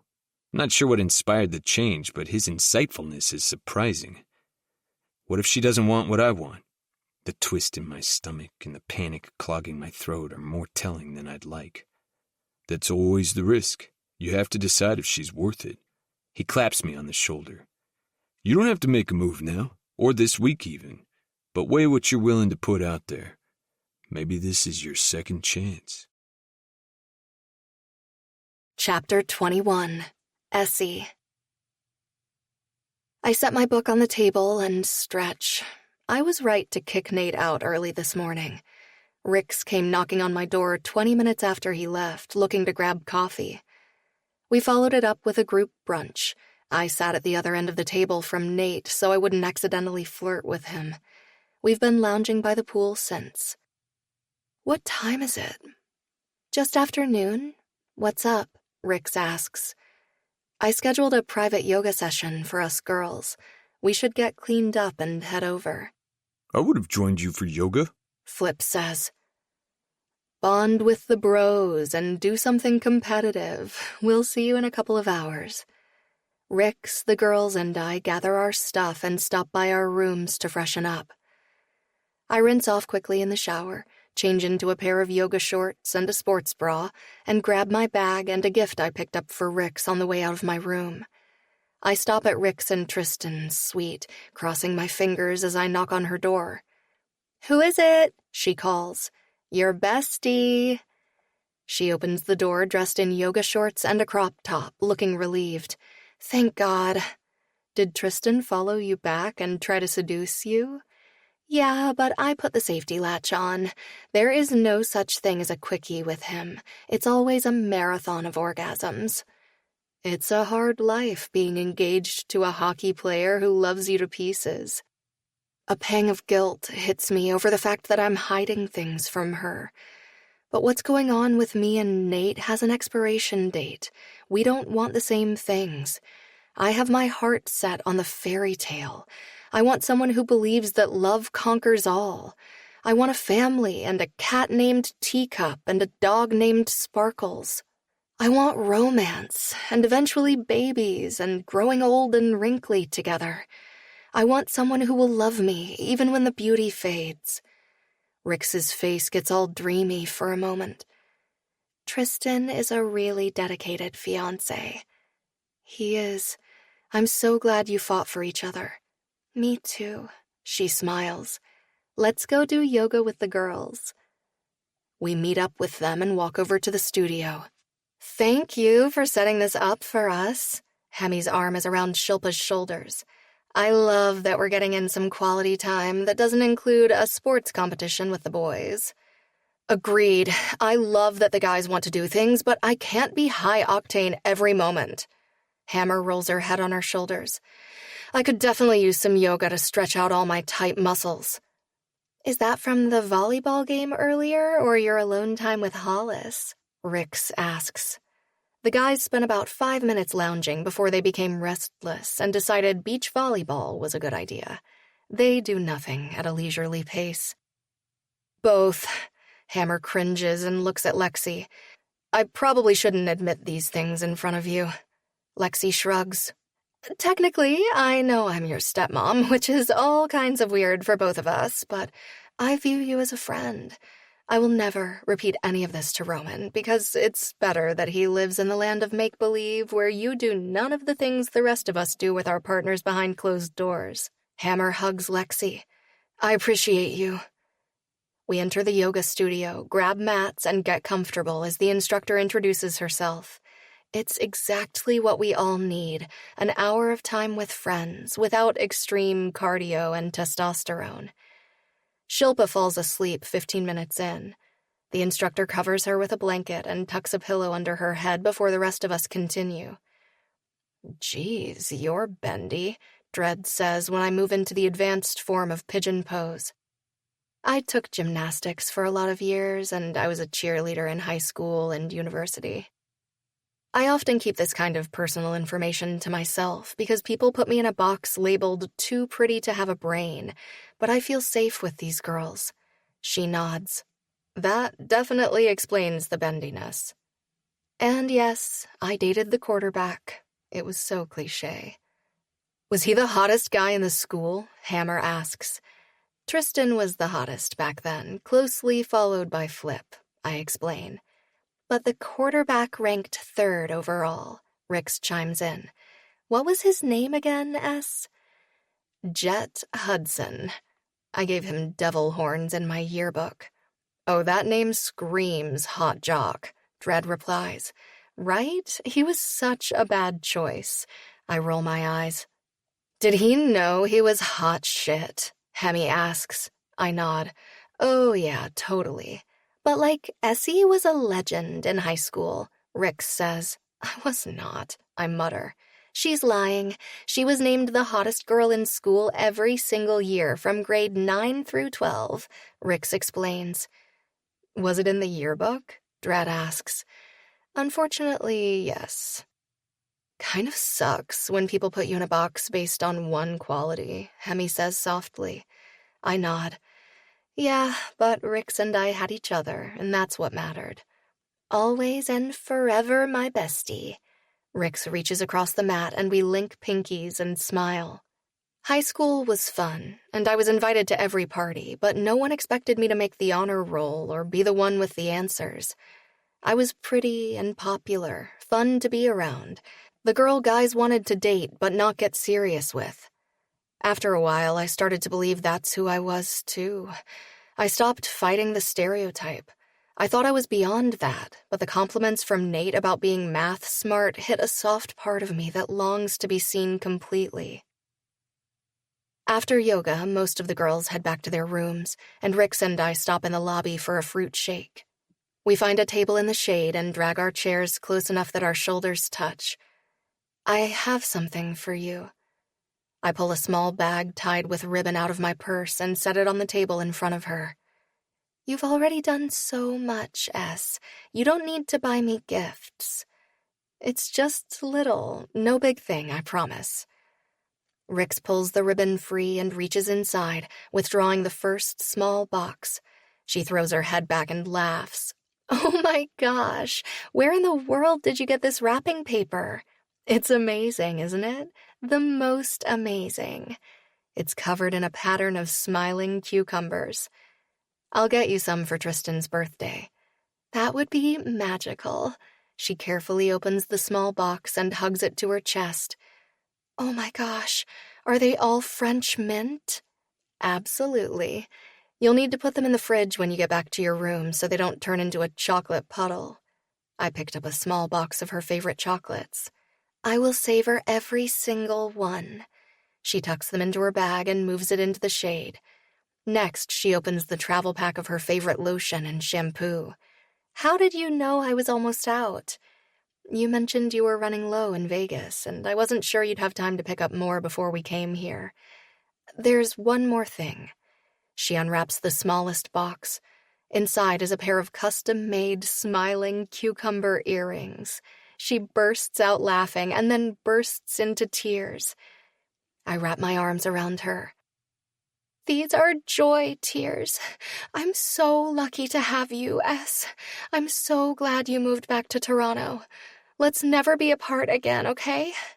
Never again, I agree. Although Tristan's career could take them somewhere else in the future, depending on contracts. But for now, we're together. I'm so happy that we're here in this beautiful place and I get to celebrate this with you. I gently wipe her tears. How did I get so lucky, S? You're the best friend in the world. My fiancé is incredible, and I have fabulous friends and a supportive family. You didn't get lucky, Rix. You attracted all these people to you by being who you are. People love you. People want you to succeed and be happy. Tristan knows how special you are. We all do. I'm so glad you found your person. It brings me so much joy to see you in such a good place. She squeezes my hand. You'll find your person too, S. I want what my parents have. I want what you have with Tristan. I shift and rest my chin on my knuckles. But instead of Prince Charming, I always seem to pick the ones who are bad for me. Do you think it's because you're not ready for the one? Rix asks softly. Maybe. I've thought about this a lot lately, the reasons for all these dead-end relationships.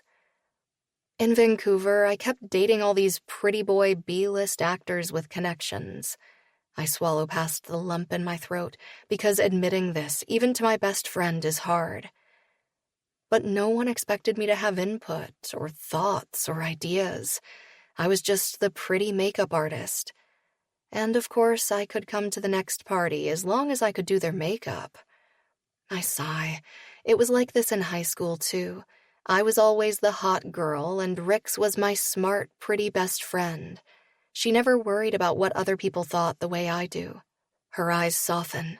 You're so much more than a pretty face, S. You're creative, smart, kind, thoughtful, and one of my favorite people in the world. And you're my favorite, forever and always. Are you happier back in Toronto? When I'm with Rix and the Babe Brigade, I'm just me, and they love and accept me as I am. So do my parents and my sister. Yeah, the girls are amazing friends, and I won't fall back into the trap of dating actors. Has this job been better for you? In Vancouver, it was movie sets with a rotating cast and odd hours, but now it's stable, and my hours are normal. The people I work with are more down to earth. I have more time to spend with the people who matter to me, like you. I'm so glad you're back. I loved that you were doing your thing, but I missed you so much. I hug her arm. I missed you too. I'm really glad I get to be here with you and be part of your special day and do your makeup.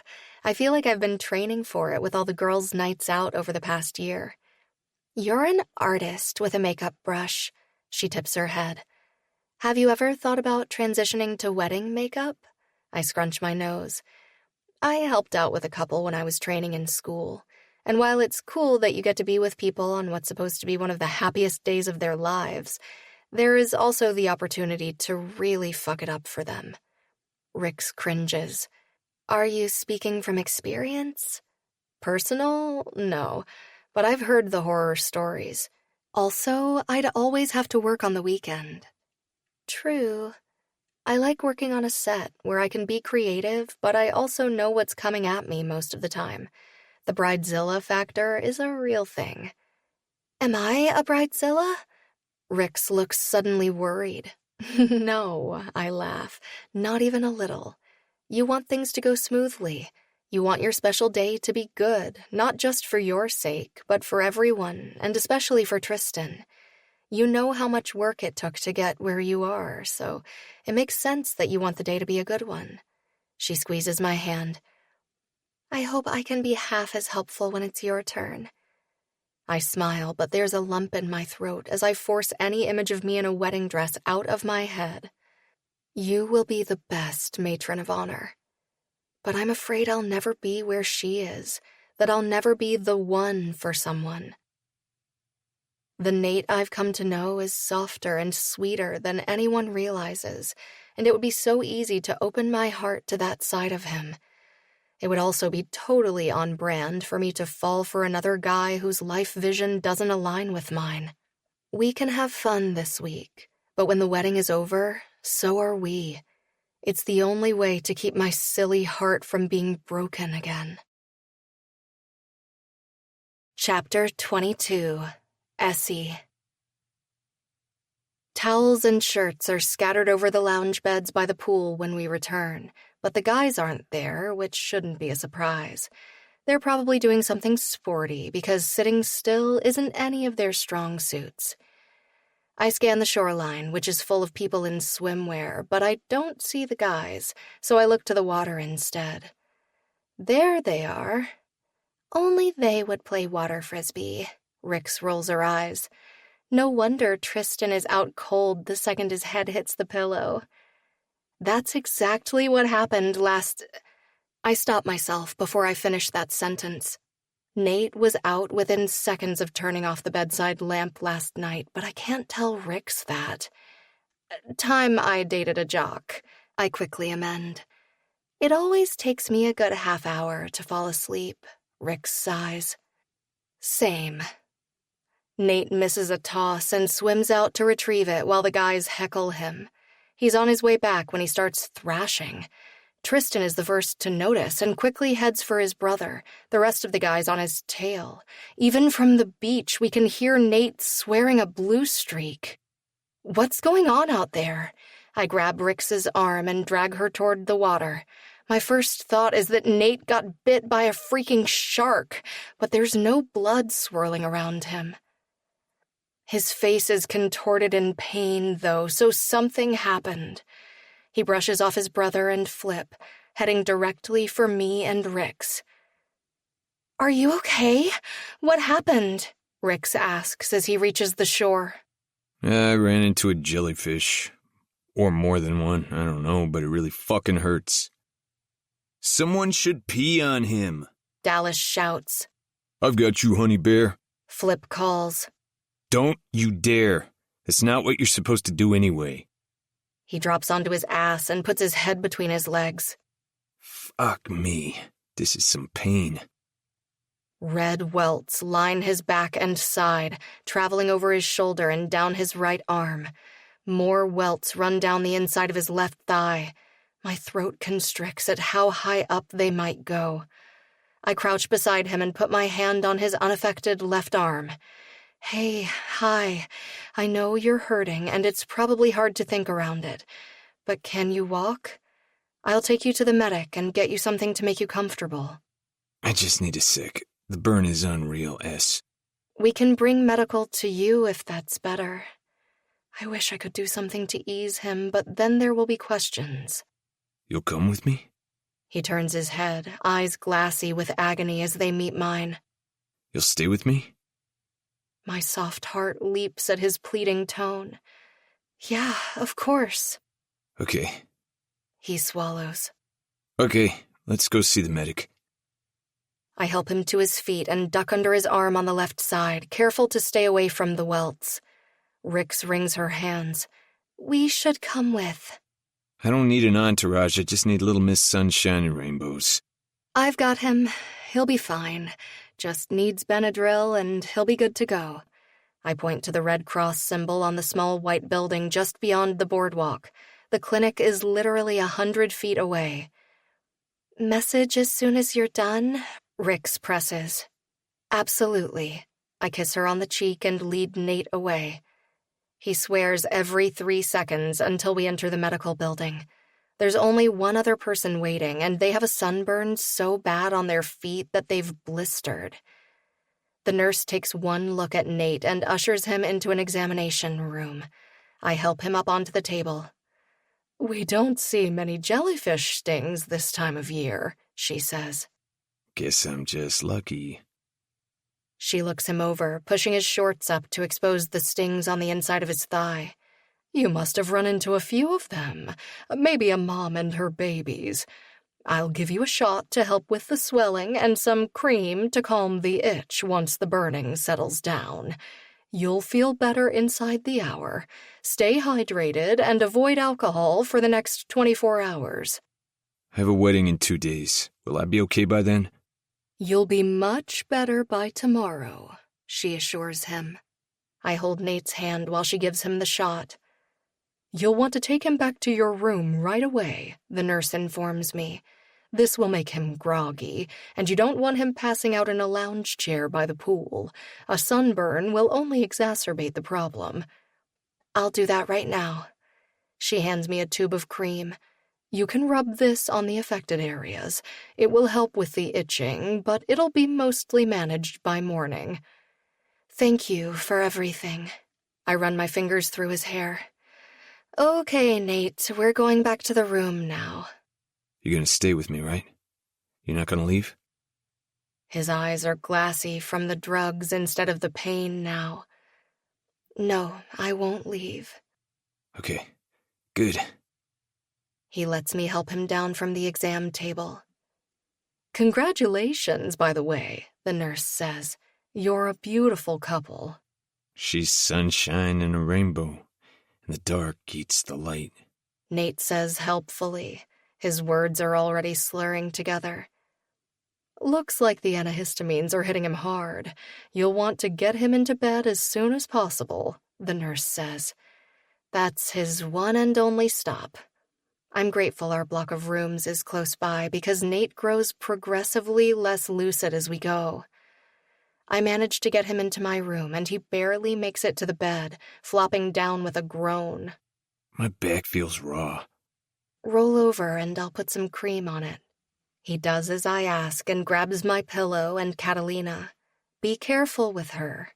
He presses her to his face and inhales deeply. She smells like you. I sit beside him on the bed and gently rub cream over the angry red welts. How bad is it?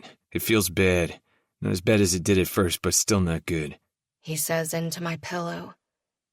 It looks uncomfortable. He turns his head so he's looking at me. The furrow in his brow deepens. Where'd the kitty go? I want it. You're holding it in your other hand. I want to huff it. I move Catalina so she's in front of his face again. My pillow probably also smells like me and is in much better shape. He likely won't remember any of this come morning, but I certainly will. But this is like embezzled, embroidered, embroiseled, embedded with your scent. Do you snuggle it every night? Pretty much, yeah. Again, he won't remember, so it's not like he'll be able to make fun of me for traveling with a stuffed cat. I would snuggle you every night. I want to snuggle you right now. The slur in his words grows more pronounced. Can we snuggle less? Yeah, Nate, we can snuggle. He'll be out like a light in 5 minutes. Snuggles. His big hand wraps around my waist, and he tries to pull me into him, grunting when my hand lands on his welts. I stretch out beside him, pulling myself up higher on the bed. I grab my phone so I can message Rix once he's out. He wraps his arm around my waist and nuzzles in close, throwing his leg over mine. It's nice to feel like someone gives a shit about me who isn't my family. Or Flip. My soft heart clenches, and I stroke his hair. I wouldn't be here if I didn't give a shit, Nate. He makes a contented sound. I like this. I like you. You're beautiful. Everything about you. I just want to hold you. It's nice not to be alone all the time. We can have this week, right? My silly, sentimental heart is already bruising. Yeah, Nate, we can have this week. Good. That's good. That's what I want. I'll make up for this when I'm not high. I put my heart in a box and lock it away. Letting it get involved would be a huge mistake. He's not forever. He's for now, and I need to remember that. I can like him and I can fuck him, but I can't fall for him. I promised I wouldn't do that again. Because when this week is over, I'll be Essie and he'll be Nate. But we'll never be Nate and Essie. Chapter 23. Nate. The sun isn't even up when I crack a lid in the morning. The clock on the nightstand reads 4:45, and my stomach feels like it's eating itself. Also, my skin is itchy, but I'm wrapped around Essie, which is nice. There's food on the table. Please make your stomach stop. It's been yelling louder than a grandpa without hearing aids for the past hour. Essie drags a pillow over her head. I roll over and sit up, blinking into the murky darkness. My stomach gurgles embarrassingly. I can still hear your stomach, Nathan, Essie says from under the pillow. I pad over to the table, eyes adjusting to the darkness. I pop the tops on 3 resealable containers and find an assortment of fresh fruit, pastries, and rolls with butter. Essie lifts the pillow a few inches. There are cold cuts, cheese, and condiments in the fridge if you want to make sandwiches out of the buns. My chest tightens in a weird, uncomfortable way. I'm not used to having someone do nice things for me. Thanks. I scavenge the fridge for the meat and cheese, grab a bottle of water, and plow through everything in less than 15 minutes. It takes the edge off, but now that I'm not hungry anymore, I'm really fucking itchy. I scratch my back, but it feels raw. Essie tosses her pillow aside and rolls off the bed with a sigh. She disappears into the bathroom and closes the door. A minute later, she reappears and flicks on one of the bedside lamps. She's wearing a nightshirt with Snow White and the phrase, "The original Why Choose." Her hair tumbles over her shoulders in unruly waves. I want to drag her back to bed, curl myself around her, and bury my face in her hair. Sorry you're awake at stupid o'clock in the morning, I say as she crosses over to me. It's fine. I was in bed early anyway. She taps the back of my hand. Give me your hand, palm up. I do as she asks, and she places a pill in the center. Non-drowsy antihistamine. It'll help with the itching. You're supposed to stay out of the sun today. Sadly, you'll probably have to wear a shirt and rob me of the joy of checking out your fine-as-fuck body from behind the protective cover of my sunglasses. I huff a laugh and take the pill. Thank you for taking care of me last night. Sorry if it meant you didn't get time with Rix and the girls. Rix was busy boning your brother, or being boned by your brother, as were the rest of the girls, except for Dread. She's on her 4th book already. Essie runs her hands through my hair. How are you feeling? Fine, apart from really fucking itchy. I can apply more of the cream the nurse gave you. I can probably handle it. She's already done more than enough in the taking care of me department. I don't mind. It's probably easier for me to get your back. Her hands on me seems like a good way to start my day. If you're sure. She unscrews the lid and squeezes some onto her fingers, moving to stand behind me as I sit in a chair. It looks so much better this morning. She swipes gently over my skin. I let my head fall forward and my eyes close, enjoying the contact. That's good. Doesn't feel nearly as awful. Thanks for the food. That was nice of you. I figured you'd be hungry when you finally woke up, and my purse snacks, while good in a pinch, probably wouldn't have been enough. Purse snacks? Yeah, I always keep snack items in my purse.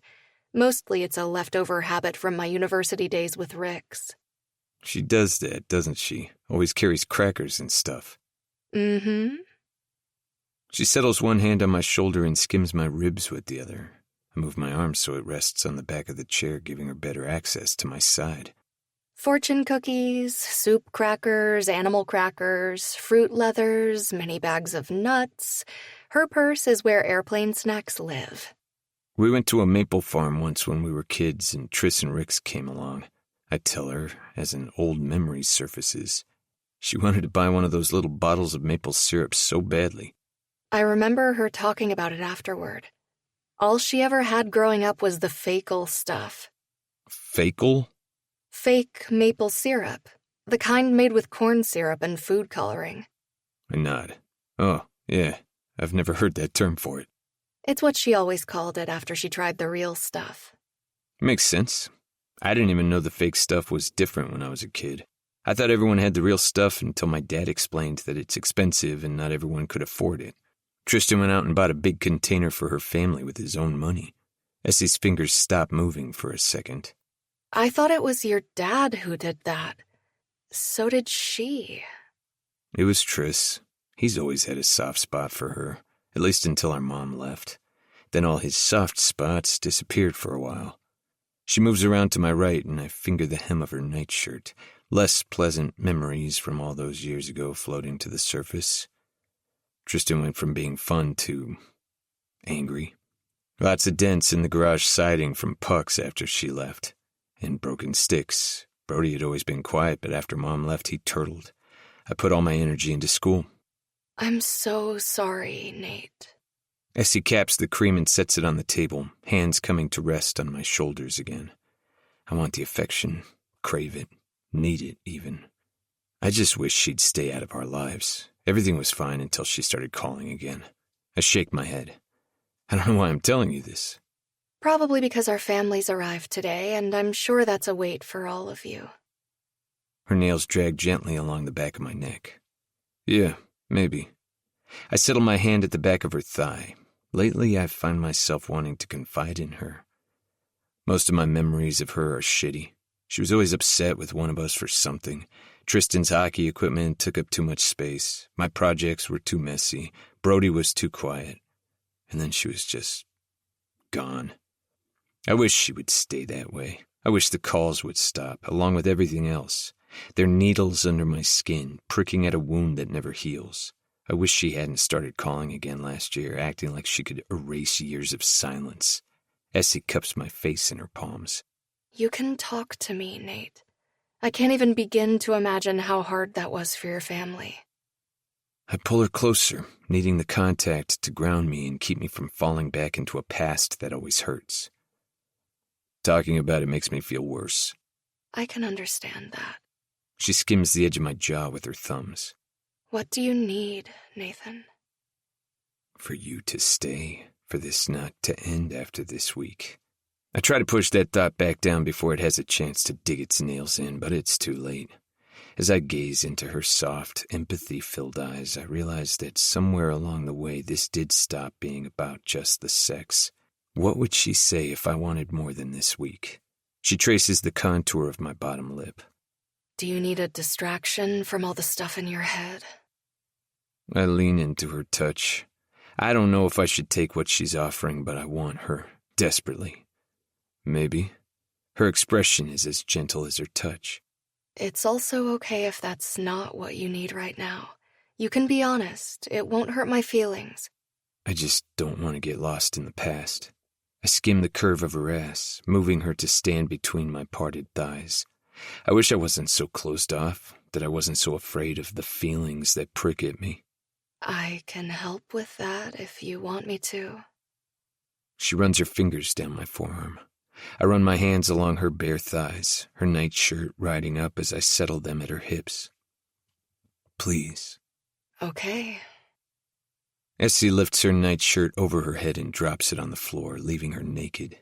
The pink gems decorating her nipples glint in the dim room. She drags her nails down my chest and dips her fingers into the waistband of my shorts. Should I take these off? Yes. I lift my hips and she tugs them down, freeing my erection. She grips my length and strokes from base to tip. How do you want me, Nate? Her eyes are guileless, expression open, and I'm suddenly terrified that she'll see the truth. I have feelings for her, real ones, and I don't want to risk fucking things up. Not here, not now, not when I need her. So I grab her by the hips and spin her around, her back to my chest, and pull her into my lap. There's a condom on the table. She tears it open and pushes the latex ring up, holding it out to me. I kiss the back of her neck as I roll it down my length. I should take care of her first, make sure she comes. She stayed with me all night, took care of me, brought me food, and here I am drowning out the shit in my head with her body, hiding the feelings I'm not supposed to have. I'm half a second away from stopping, but Essie reaches between her legs, positions my cock at her entrance, and sinks down. The relief is instantaneous and damning. I grip her hip with one hand and bar the other across her chest. Cupping one breast in my palm, I hold her tight and rest my forehead against the back of her neck, letting her warmth seep into me. Pleasure and need drown out the sadness and anger. Worry dissipates with primal hunger. Fuck me. I'd like to, but it's hard to move like this. She shimmies her hips, her voice light. I kiss her neck and slip a hand between her thighs. Let me take care of you first. Don't worry, I'll come if you let me move. I unbar my arm from across her chest and she starts to lean forward. No, I pull her back against me. Stay here, I want you like this. Whatever you need, Nathan. She rests her head on my shoulder as she rolls her hips, sliding her tight pussy up and down my cock. Just you. You're all I need. And I mean it in ways she doesn't realize. Not yet. But I could tell her. After the wedding is over, when we're home. Her lips brush the edge of my jaw as I move her over me. You feel so fucking good, Essie. You're perfect. Everything about you. I dip my fingers between her thighs and play with her clit ring until she moans my name and spasms around me. I follow right behind her, holding her tightly. I can hide how I feel for now. I have to. But when we're back in Toronto, that could change. Fear makes my throat tight, but hope tugs at its fingers. What if she could be mine? Chapter 24. Nate. How was the flight? I hug my dad, and when his girlfriend steps forward, I awkwardly hug her too. It's nice to see you again, Sophia. I've only met her a couple of times. She's friends with Lavender, and only in her early 30s. I'm happy my dad is finally dating again, and she's nice, but it's weird to have her at my brother's wedding. This hotel is awesome. My younger brother Brody is clearly pumped. We're gonna have the best time. Chase Lovett, his best friend, is practically bouncing. He hugs his girlfriend to his side, who happens to be Essie's younger sister, Cammie. Isn't that right, Precious? She side-eyes him while he grins down, her expression impassive. We will definitely have the best time, as long as you and Brody don't take excessive advantage of the free and plentiful booze. I'll keep them in line, I tell her. Brody gives me a look. You're not captain of the fun police? Oh, doodles, save me from my sister. Cammie tries to hide behind Chase, which is fairly effective since Chase is well over 6 feet and Cammie is the size of my thumb. Even so, Essie twirls in like a beautiful pink storm and wraps herself around her sister. Essie's 5'7", so average in terms of height, but she's much taller than Cammie. Cammie whammy! Essie throws her arms around her. Cammie looks less than enthused. No, you do not get to call me Cammie whammy like we're still toddlers. It's mortifying. You love it. Essie kisses her on the cheek. I do not. And if you keep it up, I will flip you over my shoulder and everyone will see your underpants. Apparently, Cammie has a black belt in karate and has flipped Chase over her shoulder. I'm less worried about my underwear and more concerned about potential bruises. Essie lets her go. Where are Mom and Dad? Still checking in, but they said they'd be down in a bit. Cammie replies. They're going to love it here. Essie turns to Brody. Look at you. Wow, you're huge. She squeezes my brother's biceps. Are you bigger than Tristan? I'm an inch shorter. He might as well have hearts for eyes with the way he's smiling at her. But I might still grow a bit more. Well, you look great. She pats him on the chest. Very solid. He beams like a fucking spotlight. I want to toss him in the ocean. Essie turns to my dad and his girlfriend. Mr. Stiles, it's so lovely to see you.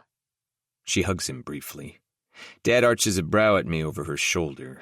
I've mentioned that we've been tackling a lot of wedding-related stuff together, and Brody has kindly brought up the fact that she was the hottest girl in high school once upon a time. I can only imagine the things that will come out of my brother's mouth, and all the ways I'll deflect them. Essie turns her beautiful megawatt smile on my dad's girlfriend. And you must be Sophia. Lavender has told us all about you. If you'd like, I can introduce you to the girls while the boys get everything up to the rooms. But I also understand if you'd like to freshen up first. I wouldn't mind saying hi to everyone. Sophia turns to my dad. If that's okay with you, Gideon. Of course. I'll get the boys settled and come find you in a bit. Dad kisses her on the cheek, and they share a look I would prefer to never see again. Essie links arms with her sister and Sophia, like they've known each other for years and didn't just meet a few seconds ago. She always makes people feel included and important. Chase bends to kiss Cammy before Essie guides them over to the girls, who shriek excitedly. Tally and Fee, along with Fee's little sister Callie, have also joined the group, having just arrived today. How is it possible that Essie's gotten hotter? Brody muses. You think Essie's hot? Chase's brows pull together. Dude! Brody looks at him like he has two heads. Stop drooling, I mutter.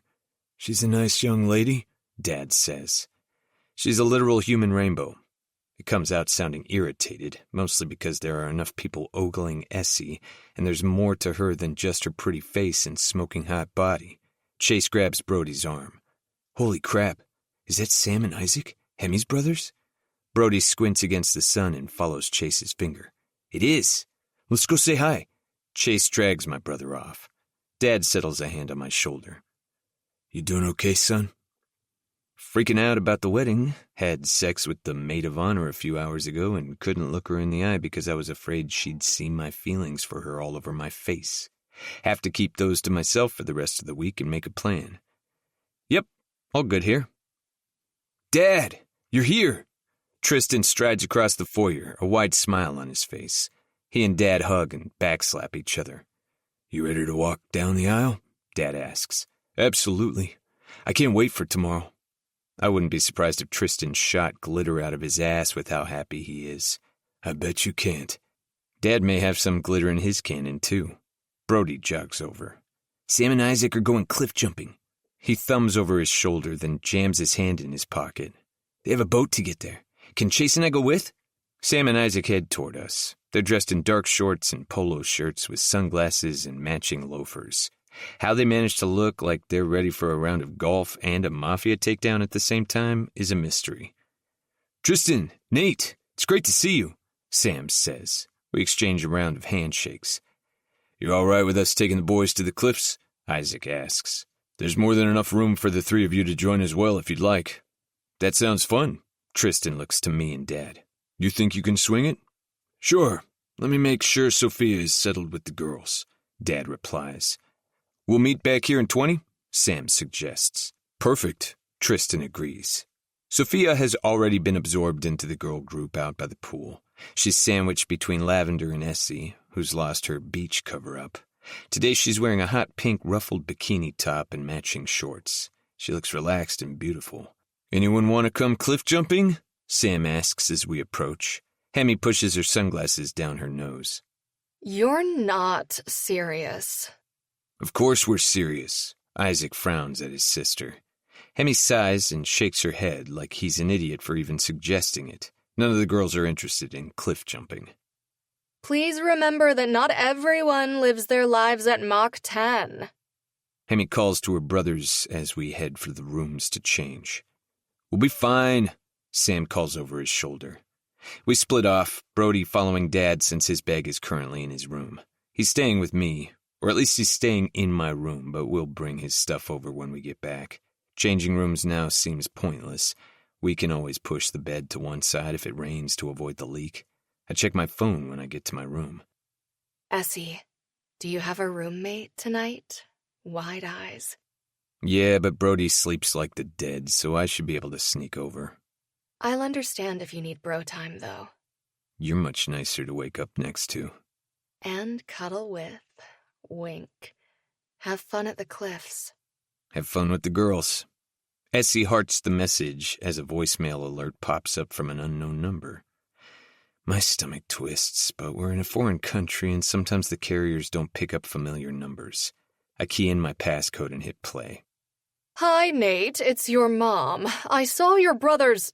Panic hits hard and fast. No fucking way. I delete it without listening to the rest, then toss the phone on my bed.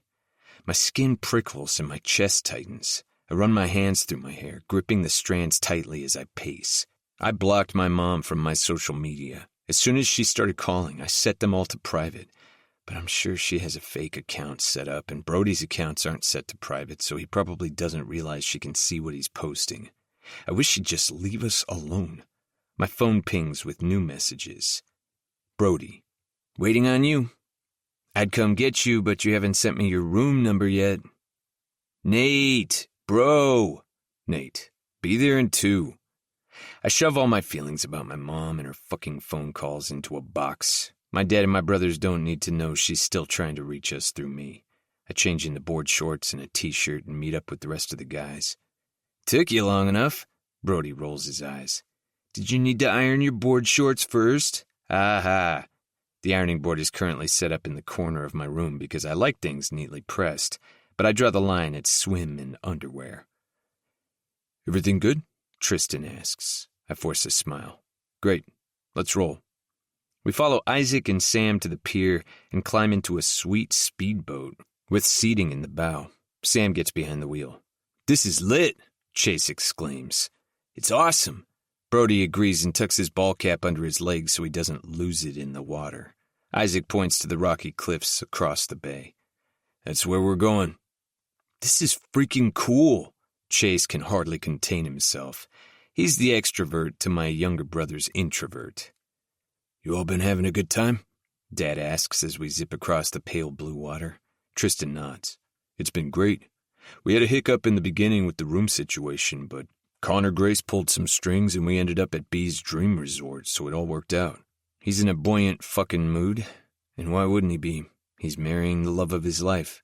He has no idea Mom is still trying to contact me, or that I'm over here having an existential crisis because my views on love and relationships are suddenly shifting and there's nothing I can do to stop it.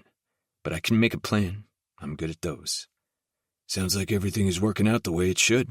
Dad stretches an arm across the back of the seat. Aside from that and Nate here getting stung by jellyfish, it's been smooth sailing. He claps me on the shoulder. Jellyfish? Did someone have to pee on you? Chase asks. I roll my eyes. That's not actually what you're supposed to do. You should probably send Essie a thank you for taking care of you last night, Tristan says. Yeah, I rub the back of my neck. I owe her. For a lot more than just rubbing cream into my stings and making sure I had food when I woke up. Brody perks up. Essie took care of you? I was high on antihistamines. There wasn't much to take care of. He passed out in her bed and snuggled with her stuffed cat, Tristan notes. I didn't snuggle with Catalina, I grumble. Yeah, you did. B stopped by to check on you and snapped a couple of photos. Heat works its way into my cheeks. That's some bullshit. I do vaguely remember trying to huff Catalina. Essie and B were talking about how cute you are when you've overindulged on antihistamines. I have never been cute a day in my life, I grouse. He ignores me and turns to Dad. How are things with Sophia? Good. His smile softens. Great, actually. She's a lot of fun. Smart, ambitious, patient, and young. At least I think it and don't say it. She came to one of my games last week, Brody says. She likes hockey? Tristan asks. She went to a lot of hockey academy stuff out in Pearl Lake because her best friend is married to Maverick Waters. Brody explains. Maverick and Lavender are the kids of hockey legend Alex Waters. Nate and I will have to come to one so we can support you and get to know Sophia better, Tristan tells them. Right, Nate? Yeah, for sure. My stomach turns a little. I really hope this thing with my dad and Sophia doesn't go sideways because Brody seems like he's getting attached. I try to stay engaged while Brody and Chase talk about the awesome time they're having at the hockey academy this summer, but my mind drifts to Essie. I keep trying to pinpoint the moment it stopped being about just sex and became something else. It's been happening for a while, I decide. The woman I've gotten to know is still fairy tale obsessed, but she's so much more than that. She's kind and patient. She's fun and smart. She loves with her whole heart. Even after I ghosted her all those years ago, she never stopped being nice to me. What if she could love me? What if I could love her? Would she be willing to try? Sam pulls the boat into a slip at the pier. From across the bay, the cliffs don't look like much, but this close, the height makes me nauseous. Isaac hops out of the boat and ties us off, and we all file onto the pier. Sam and Isaac are unreasonably excited about the prospect of jumping off a steep cliff into the churning waters below. "That's quite the drop," Tristan observes. "There are several levels," Sam informs us. "It's a bit of a climb to the top, but totally worth the rush." Tristan rubs the back of his neck. "Not to pass on a good time, but B would be pretty pissed if I ended up with broken body parts the day before the wedding." "Come on, Tris," Brody nudges him. "B won't mind." "Pretty sure she would." A guy jumps off the top and flails his way to a belly flop. We cringe when he slaps the water, but Sam and Isaac clap and cheer. As the best man, it would be in my best interest to stay down here and watch you guys have a good time. I don't care if I get razzed. I've already been stung by a family of jellyfish. I don't need to take any more injury boxes. I'll stay back with these two. Dad pats me and Tristan on the shoulders. "You two still in?" Isaac points at Brody and Chase. "Absolutely." Chase is all balls, zero brains, apparently. Brody looks slightly unsure, but still gives the guys a thumbs up. Chase snaps a selfie, sends it to someone, probably Cammy, and hands his phone to my dad. Brody does the same. Sam slaps his palms together. "All right, let's do this." He strides down the dock, Isaac beside him, while Brody and Chase rush to keep up. They reach the zigzagging staircase leading to 3 jump points. "They'll go all the way to the top," Tristan mutters. "Yep, and I'm happy to watch that happen from down here." I heard about Dallas's day-long excursion with those two that nearly killed him when he started dating Hemi. "Those two are intense," Dad observes. "They're actually pretty laid back today," Tristan replies. "Huh, that's something else," Dad muses. "Yeah, here's hoping Broads and Chase make it out alive." Tristan doesn't seem all that worried as he points to a restaurant with a view of the cliffs. "Let's grab a beer and watch the adventure unfold." Chapter 25. Nate. We find a table and order a round of drinks. From where we're seated, Sam and Isaac are dots, leading the way up the never-ending stairs to doom. Chase and Brody are already lagging. "You seem level, Tristan," Dad notes after the server drops off our beers. "Yeah, getting B to take some time off before the wedding to relax has been great for both of us. I can't wait for tomorrow. I'm so ready to make B my wife and start this life with her." Tristan taps on the table. "I mean, I know we're already doing that since we live together, but getting married makes it feel more permanent. Like we're making that commitment not just to each other, but to everyone we care about." Dad smiles. "Rick's is good for you. You're the happiest I've seen you since, well, in a long, long time." We know what he means. Before Mom left, we were different. Life with her wasn't easy, but neither was life without her. The way she left messed us all up. I thought I had relationships figured out with Lisa, but then she left too. Aren't you afraid it could all just disappear? The words are out before I think them through. Shit. Sorry. Ignore me. Tristan meets my gaze, empathy all over his face. Fucking terrified, brother. But you still want to take that risk? I've shut down the conversation when he's brought this up before, but if I can learn his secret, maybe I can make it work with Essie. Maybe when we're back in Toronto, I can ask her out on a real date and see where this goes. Maybe she's worth being scared for. He nods. My life is better when B is in it. I'm a better person with her. Don't get me wrong, it's scary as hell to fall in love. But once I stopped fighting all the feelings, falling was easy. The hard part was not sabotaging myself. How did you stop that from happening? Even if Essie takes a chance on me, I could fuck it all up. I've done it before. I need to figure out how to keep it from happening again. The first couple times I failed. Tristan's jaw ticks. But every time I shut down on B, I caused her pain. The worst part was, At the time, I didn't even realize what I was doing. I was so focused on myself and my own feelings that I couldn't take hers into account the way I needed to. I put up walls because I didn't know what to do with my feelings for her. They were too much, and I was overwhelmed. But you fixed it, right? I'm desperate for some kind of magic recipe for relationship success. Yeah, with a lot of self-reflection and therapy. But then you have to talk about the bad stuff. Essie offered to listen, but I took her up on a distraction instead, because talking about my mom hurts, and sex with Essie does not.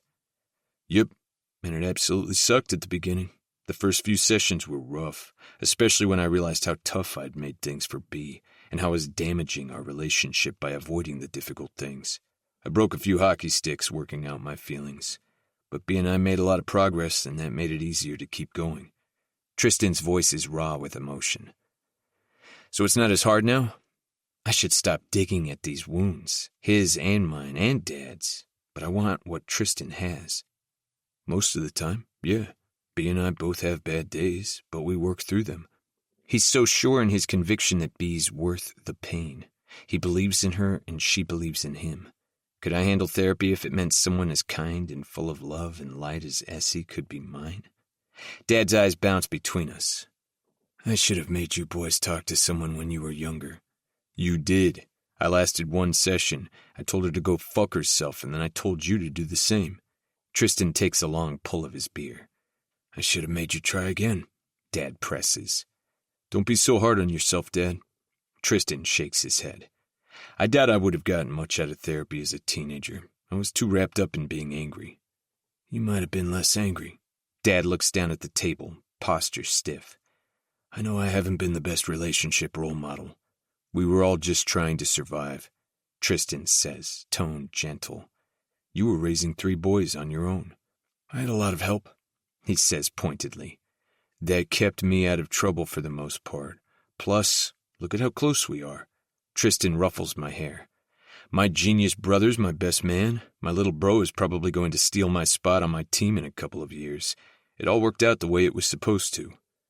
I'm proud of you, both of you. Dad motions to the cliff. And the one out there making questionable decisions. He squints. Where the heck are they? They're at the top. They're impossible to miss. Sam and Isaac are both massive, and Brody and Chase, while still holding on to the narrowness of youth, are tall and muscular. Chase approaches the edge and immediately steps back and puts his hands on his thighs. Brody runs his hand through his hair. Isaac and Sam do some knee bends. Sam steps up first, runs to the end of the diving board, and does some wild flip-twist somersault as he flies through the air. He lands in the water with a graceful splash and pops up a few seconds later, fist-pumping. Wow, Wow, Dad says. The guy goes on 20-kilometer hikes for shits and giggles, Tristan explains. Sam climbs out of the water on our side of the bay and shouts something that gets lost in the wind. Chase is up next. He looks a lot more apprehensive. He walks to the end of the board, makes the sign of the cross, and jumps. He looks like a terrified dart as he plummets feet first into the water. When he pops out, he's gasping for air. He coughs and sputters and slaps the waves, awkwardly swimming to Sam, who cheers him on. As soon as he's on the ladder, he vomits into the water. Me, Dad, and Tristan exchange looks. I hope Brody fares better, but I have my doubts. We all turn back and watch as our brother steps up. He's stoic, assessing the jump. Even from here I can sense his unease. Tristan frowns. He doesn't have to do it. He's gonna do it, I say. As long as he doesn't break anything. Dad raps anxiously on the table.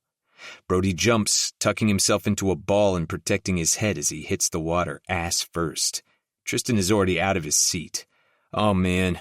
Oh, that's not great. I toss some money on the table and we abandon our drinks, rushing down to where Sam and Chase are waiting for Brody. His face is green as he pulls himself out of the water and promptly drops to his knees, cupping his junk. Nothing hurts more than a water nut slap, Sam says. Fuck, my balls, Brody groans. A mom ushers her preteen daughter away, firing a dirty look over her shoulder at Brody, who is far too busy cradling his bruised balls to notice. I crouch beside him. Everything feel like it's still intact? I feel like they're in my throat, he gags. I move out of the way as he tosses his cookies. Guess you boys aren't up for a round two, huh? Isaac pulls himself out of the water. We'll take a cab back, I suggest. Brody can't handle bouncing his balls across the ocean after this. We leave Sam and Isaac to continue their adventure and cab it back to the resort. Chase disappears into his room, still looking green, and I grab Brody's bag from Dad's room and take him back to mine. He's in much better form, no longer choking on his balls. Look, the room situation isn't perfect. Why? What's going on? I hold my wrist to the door and let him in. Brody frowns as he takes in the space. Who did you piss off? Why do you have this room? Dad's is super nice. This is kind of shitty. It was the last room on the block. There's also a leak in the roof. Why didn't you ask to switch? My phone buzzes on the table. Brody glances over. His eyes bug out as he grabs it and holds it in front of me, inadvertently unlocking it and opening to the first message, which is from Essie. Holy fuck. Holy fuck. Essie is sending you pictures? His jaw drops. Nate. I pinch his nipple and pluck my phone out of his hand. Those aren't for your eyes. His mouth opens and closes. His eyes are saucers, and he looks like his head is about to explode. Essie is sending you mostly naked pictures, bro. He holds his hand up. I stare at him. Dude! He grabs my hand and forces me to high-five him. Are you two, He motions to his junk. You can't tell anyone. I check her most recent message. Essie, when are you back? You can stop by my room if you're interested in a little dessert before dinner. And help me pick a dress to go over this. A picture of her in a pink lace bra and panties set follows. The messages were sent 20 minutes ago. Nate, I can be there in 2. Better hurry up. We're running out of time. Dude, are you sexting Essie? He spins in a circle. She's so hot. She's not just something to ogle, fuckhead. I know. She's super nice, but dude, she's wow. Look, you can't say anything. This information doesn't leave this room. I'm a vault. I will say nothing. He makes a lips zipped and throw away the key motion. She was a legend at our high school, Nate. Everyone talked about how hot she was, and still is. You are the man. He puts his hand on his chest, his smile sly. I bow to you, you giant fucking nerd. I frown. Seriously, though, how did you land her? Was it all your big books? He smirks. Did you wow her with your extensive use of words with lots of syllables? He does jazz hands and a hip shimmy. Was it science? Fuck you. I'll be back in half an hour. I open the door. You're my hero. He calls after me as I leave him to deal with the shitstorm that is now his room. Because Essie needs my help. Chapter 26. Essie. Once everyone's meals have been cleared at the rehearsal dinner, Tristan's dad stands and taps the edge of his pint glass, then brings 2 fingers to his lips and whistles shrilly to get everyone's attention. He and Sophia are seated at a table with my parents and Rix's. They're all smiling and laughing. My mom is tucked into my dad's side, and Howard's arm is draped across Muffy's chair. They're both couple goals. They have the kind of love I want for myself, limitless and enduring. Gideon smiles and runs a hand over his tie, waiting for everyone to settle. I wanted to take a moment to celebrate Tristan and Rix. I set a packet of tissues on the table in front of Rix. She hugs my arm and kisses my cheek, then snuggles into Tristan's side. Gideon turns toward the happy couple. Tristan, I am so proud of you. He glances around the room, gaze stopping briefly at Brody and then Nate. I'm proud of all my boys. A round of applause follows, and he waits until the group settles before he continues. Tristan, you have accomplished so much in your young life. You've always been determined, and when you set a goal, you work hard to achieve it. Your dedication to being the best you possibly can is not limited to your hockey career. You're a superstar, Brody shouts. I'm pretty sure he's drunk, Rix whispers.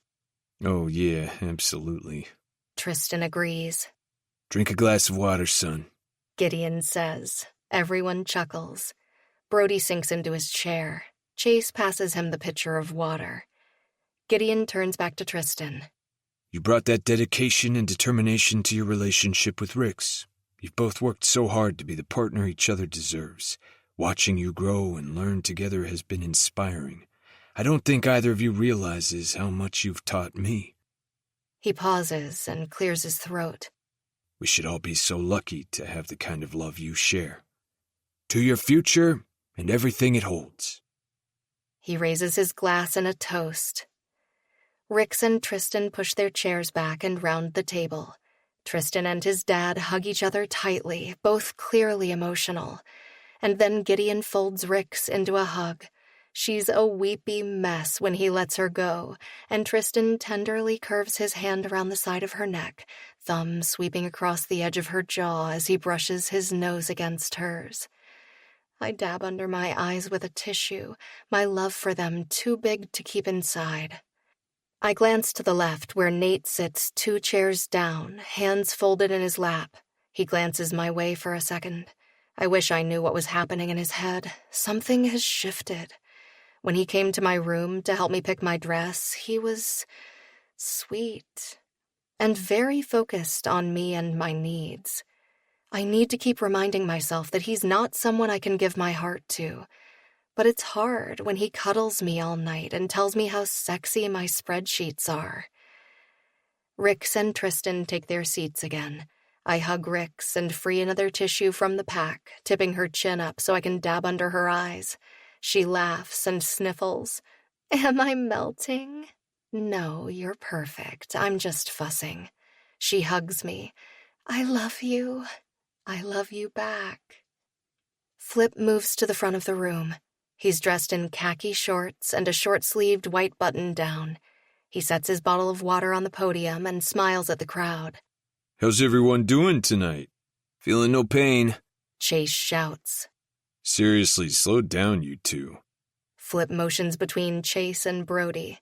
Brody holds up his glass of water, face turning red. The crowd chuckles.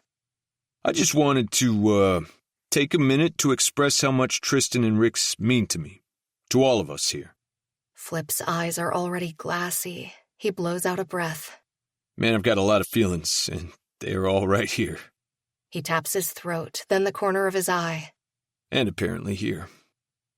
Tally hops up from her table near the podium and sets a travel packet of tissues next to him. She squeezes his arm and leans in to whisper something before she rushes back to her seat. She's sitting next to Fee, Dread on her other side.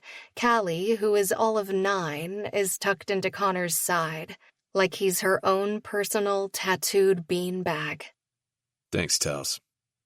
Flip plucks a tissue from the packet. Okay, now I'm really ready. Everyone laughs again. Rix hooks her arms through mine and Tristan's, her expression soft. Tris, I'll start with you.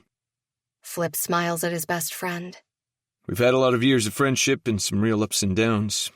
We've seen each other through some tough times and some fan-freaking-tastic ones, like winning the cup. 5-star moment for sure. Tristan calls. I know it hasn't always been easy, but I love you, man. You've been a rock my entire life, and I am damn proud to call you my friend. You've worked so hard to be what Rix needs, and I'm forever grateful that the two of you believed in what you had and didn't let anyone stand in your way. Especially me, because we all know I have a hard time getting out of my own way most of the time. He laughs and shakes his head. I love you, buddy. Tristan taps his fingers over his heart. They give each other a nod. It's an unspoken apology and forgiveness. Flip's gaze shifts to Rix, and his smile softens. Trixie Rixie, my beautiful baby sister, you are a force, and I am so thankful for you. The sacrifices you've made for me are too many to count. Her smile is full of affection. They weren't sacrifices, Philip. I always knew you were destined for greatness. He points at Rix. This is what I'm talking about. You always put others ahead of yourself. Forever the caretaker, just like our mom. He blows a kiss to Muffy before he turns back to Rix. Even when we were kids, you tried to take care of me. Carrot chips and ranch dip, Muffy yells. Rix throws her head back and laughs. Flip addresses the crowd. Exactly. Whether you were trying to get me to eat healthy, or manage my investments, or just making me own my shit. Flip clears his throat. You are beyond remarkable, little sister, and the way you and Tristan take care of each other is a true inspiration. We had amazing role models. Rix blows a kiss to her parents. The best, right? Flip nods to his parents, then turns back to Tristan and Rix. There's so many great times ahead, so much to look forward to and celebrate. And I know when things get tough, you two will hold each other up. The commitment you're making to each other, to have someone's unconditional love, a person who will never leave, even when it gets tough. Marriage is so special, and it's such an honor to be part of this with you. Your devotion to each other has made me want to be a better person for myself and the people I love. I adore you both. I'll always be in your corner, rooting for you. Thank you for sharing your hearts with all of us. He raises his glass. To Tristan and Rix and a lifetime of love. The crowd echoes Flip, and Tristan and Rix get up to hug him. Their parents join them, and they're a mass of love and laughter and happy tears. Nate pushes his chair away from the table and ducks out the back of the tent. People leave their chairs and head for the bar, while Muffy and Howard set up the slideshow. Everyone is occupied, so I follow Nate. He stops and leans against a palm tree, eyes on the ocean. At the clip of my heels, his head swivels my way. Hey. Hey. He extends his hand as I near him. I step out of my heels, leaving them on the boardwalk as I slip my fingers in his and step onto the grass with him. You okay? I just needed some air. I don't comment on the fact that we've been sitting under an outdoor tent, breathing in the salty ocean breeze. All of this is a trigger for Nate, I've come to realize. The wedding, people being in love, families coming together to support and celebrate. He wants to be a good brother to Tristan, but it also hurts. He tucks a lock of my hair behind my ear, his gaze shifting back to the ocean. He's so beautiful and brilliant and sad, and it makes my heart ache.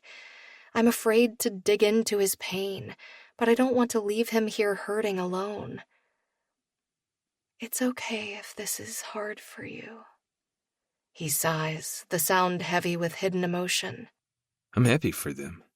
You can be happy for someone else and still feel pain. I give in to the desire to comfort him and gently skim his arm.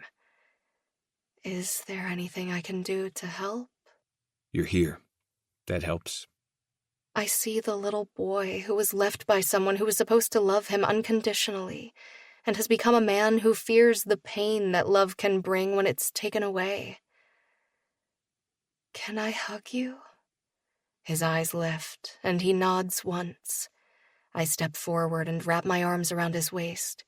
He drops his head, pressing his face against my neck as he squeezes me tightly. I run my hand up and down his back, soothing him. It's okay that you're struggling, Nate. I wish I wasn't, though. I wish this didn't hurt.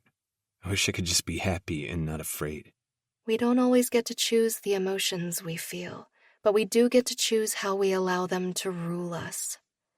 He pulls back and strokes my cheek. You're a beautiful person, Essie. Voted hottest in my class 4 years in a row. I joke and immediately hate how I've twisted his compliment to mirror my own fears and vulnerabilities. That furrow I adore so much appears. I don't need to tell you you're pretty on the outside. He taps gently over my heart. This part of you is what makes you so incredible. Thanks. My heart stutters a beat. Thank you for making a hard day manageable just by being you. He takes my hand and presses it to his chest. He opens his mouth to say something, but Muffy's voice comes over the mic. The slideshow is about to begin. You don't want to miss this. Did you want to say something else? I ask. Nah, it can wait until later. He leans in and kisses my cheek. I'm just going to use the bathroom. I'll be right behind you. I return to the tent and slide into my seat next to Rix. Tristan walks toward us, 2 drinks in his hands. Have you seen Nate? Rix asks quietly. Yeah, he just went to the bathroom. He'll be right back. Is he okay? Yeah, we were just talking. Everything's great. It's a little white lie, but she doesn't need to carry this with her. Nate returns as the slideshow begins. Pictures of Tristan and Flip and me and Rix as kids flash across the screen. I see their family's story unfolding, the way Tristan and his dad were always together with his brothers. Little Brody already in love with hockey at the age of 3. Nate more interested in the mechanics of skates than in shooting the puck. A photo of Rix and Flip with Tristan's dad and brothers at the maple farm pops up. Rix is holding Brody's hand, and Nate is busy looking in a maple bucket, while Tristan and Flip grin cheesily.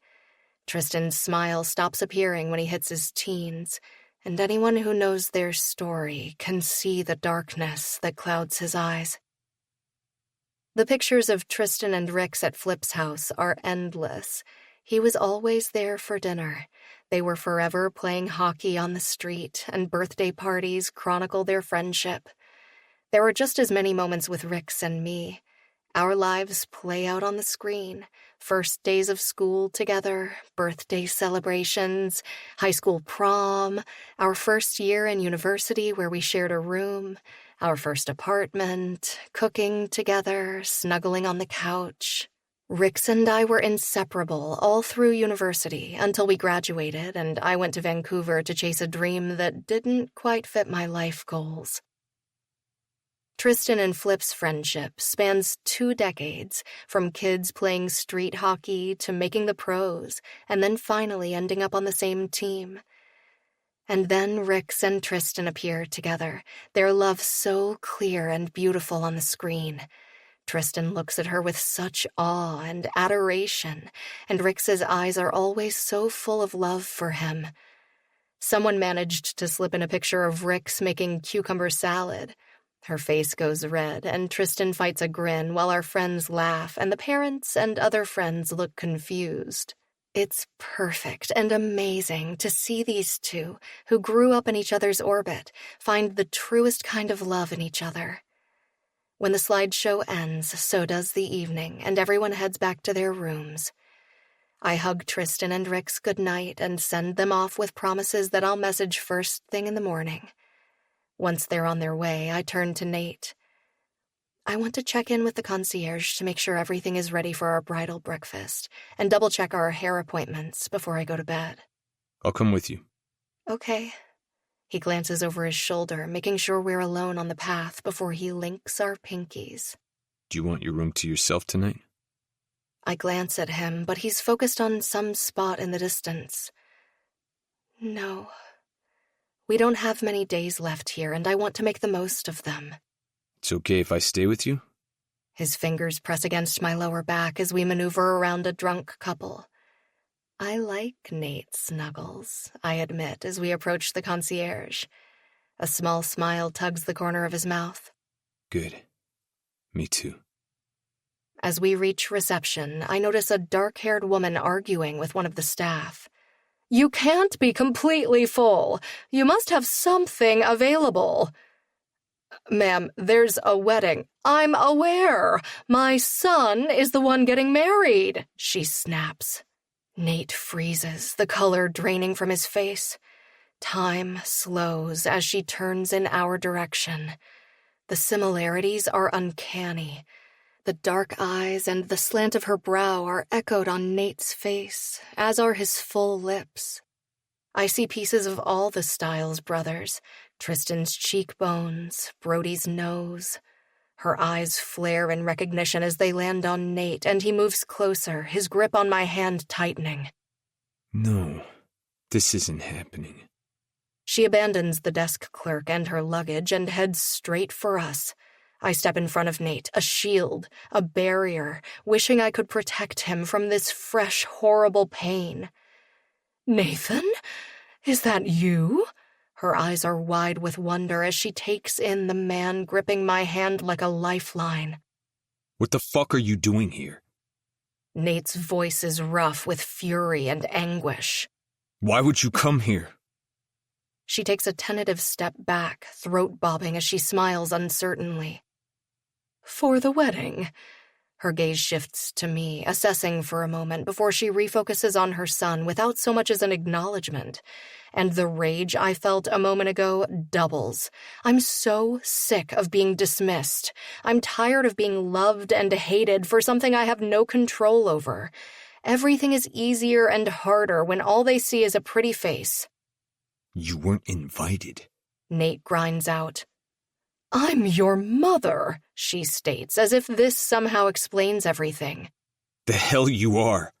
Nate gently moves me out of the way and steps forward, towering over her, but it's not anger infused into his posture and his tone. It's utter devastation. I haven't seen you since I was 8. Until a few months ago, I hadn't heard your voice in more than a decade. You think because you gave birth to us that it gives you some kind of right to show up and blow our worlds apart all over again?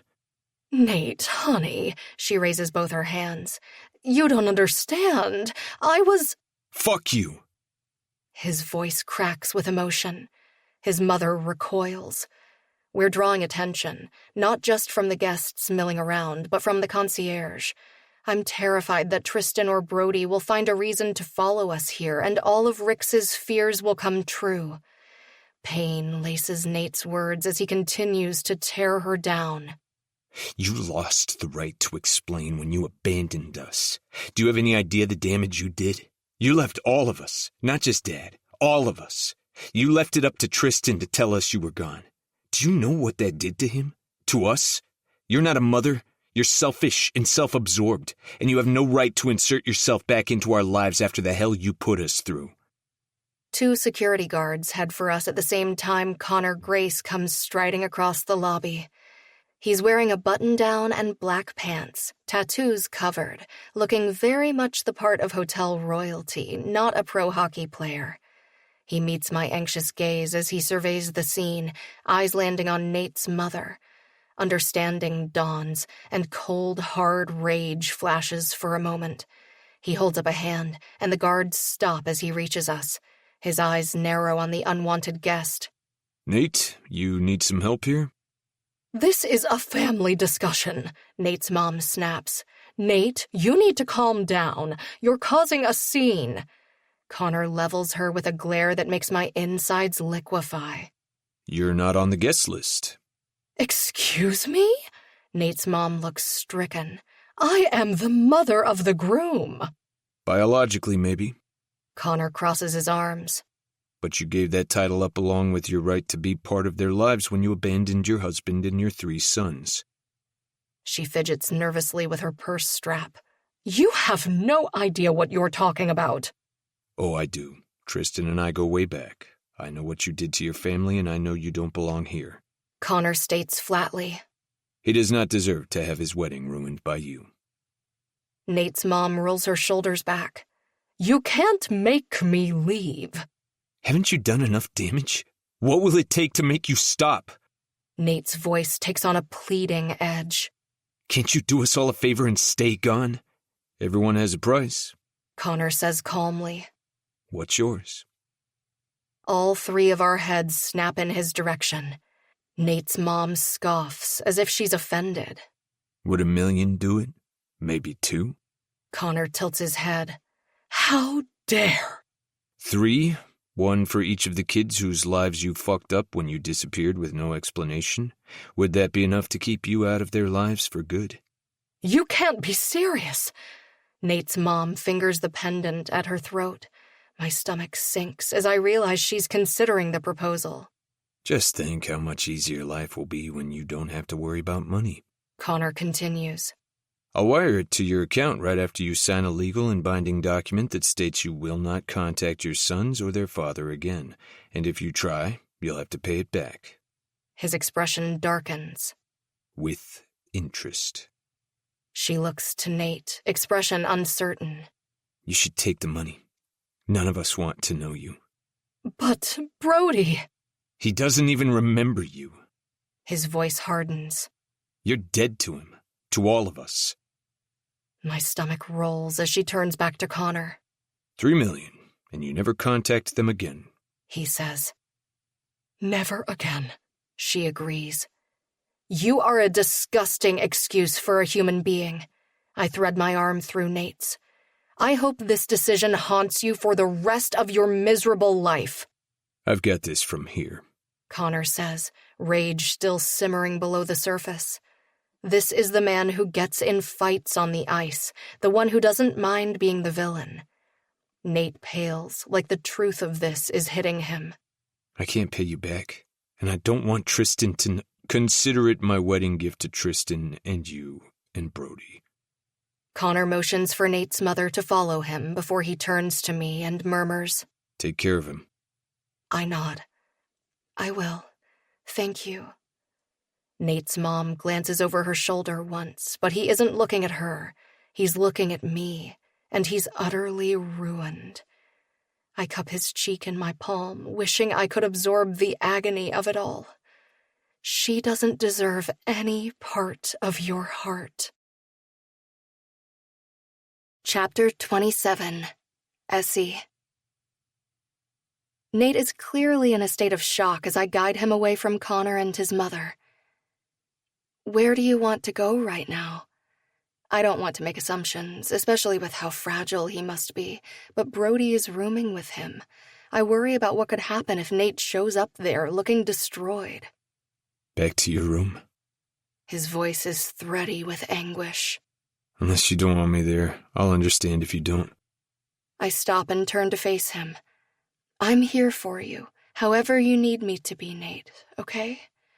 He nods once, eyes sad and watery. When we reach my room, I pass my wrist in front of the sensor and usher him inside. His broad shoulders cave in as he crosses the threshold. His head drops and he runs his fingers through his hair, gripping tightly. I flip the safety latch and move to stand in front of him, settling a palm on his chest. I'm so sorry, Nate. Everything was going so good, and she had to ruin it. I fucking hate what she did to our family. She broke us all.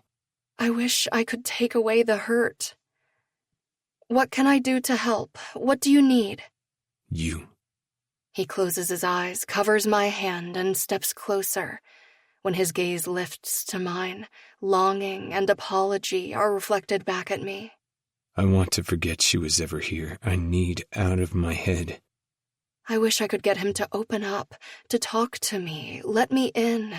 But this is a deep, raw wound.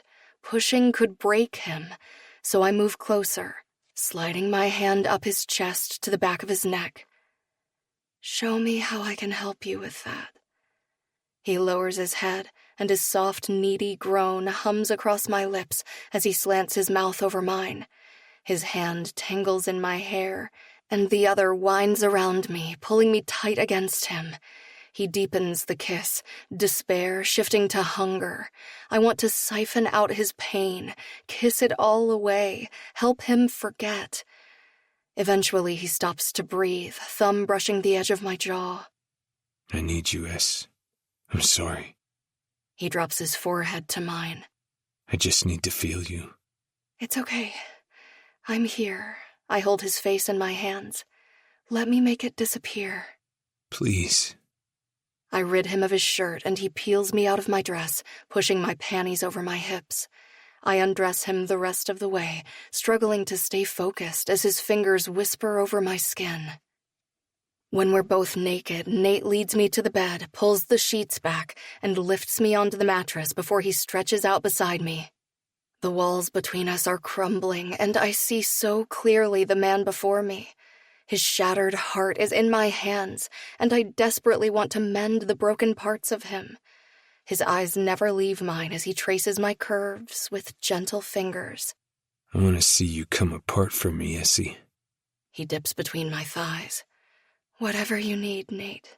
I'll be that for you, I promise, even if it ruins me. His brow furrows. Just be you. That's all I want, just you. My heart stutters and my body lights up at his earnestness and soft touch. His fingers move between my thighs, lips brushing over mine. His expression turns reverent as he finds the spot inside that makes me melt and moan for him. His thumb circles my clit and everything tightens. That's it, Es. He kisses me softly.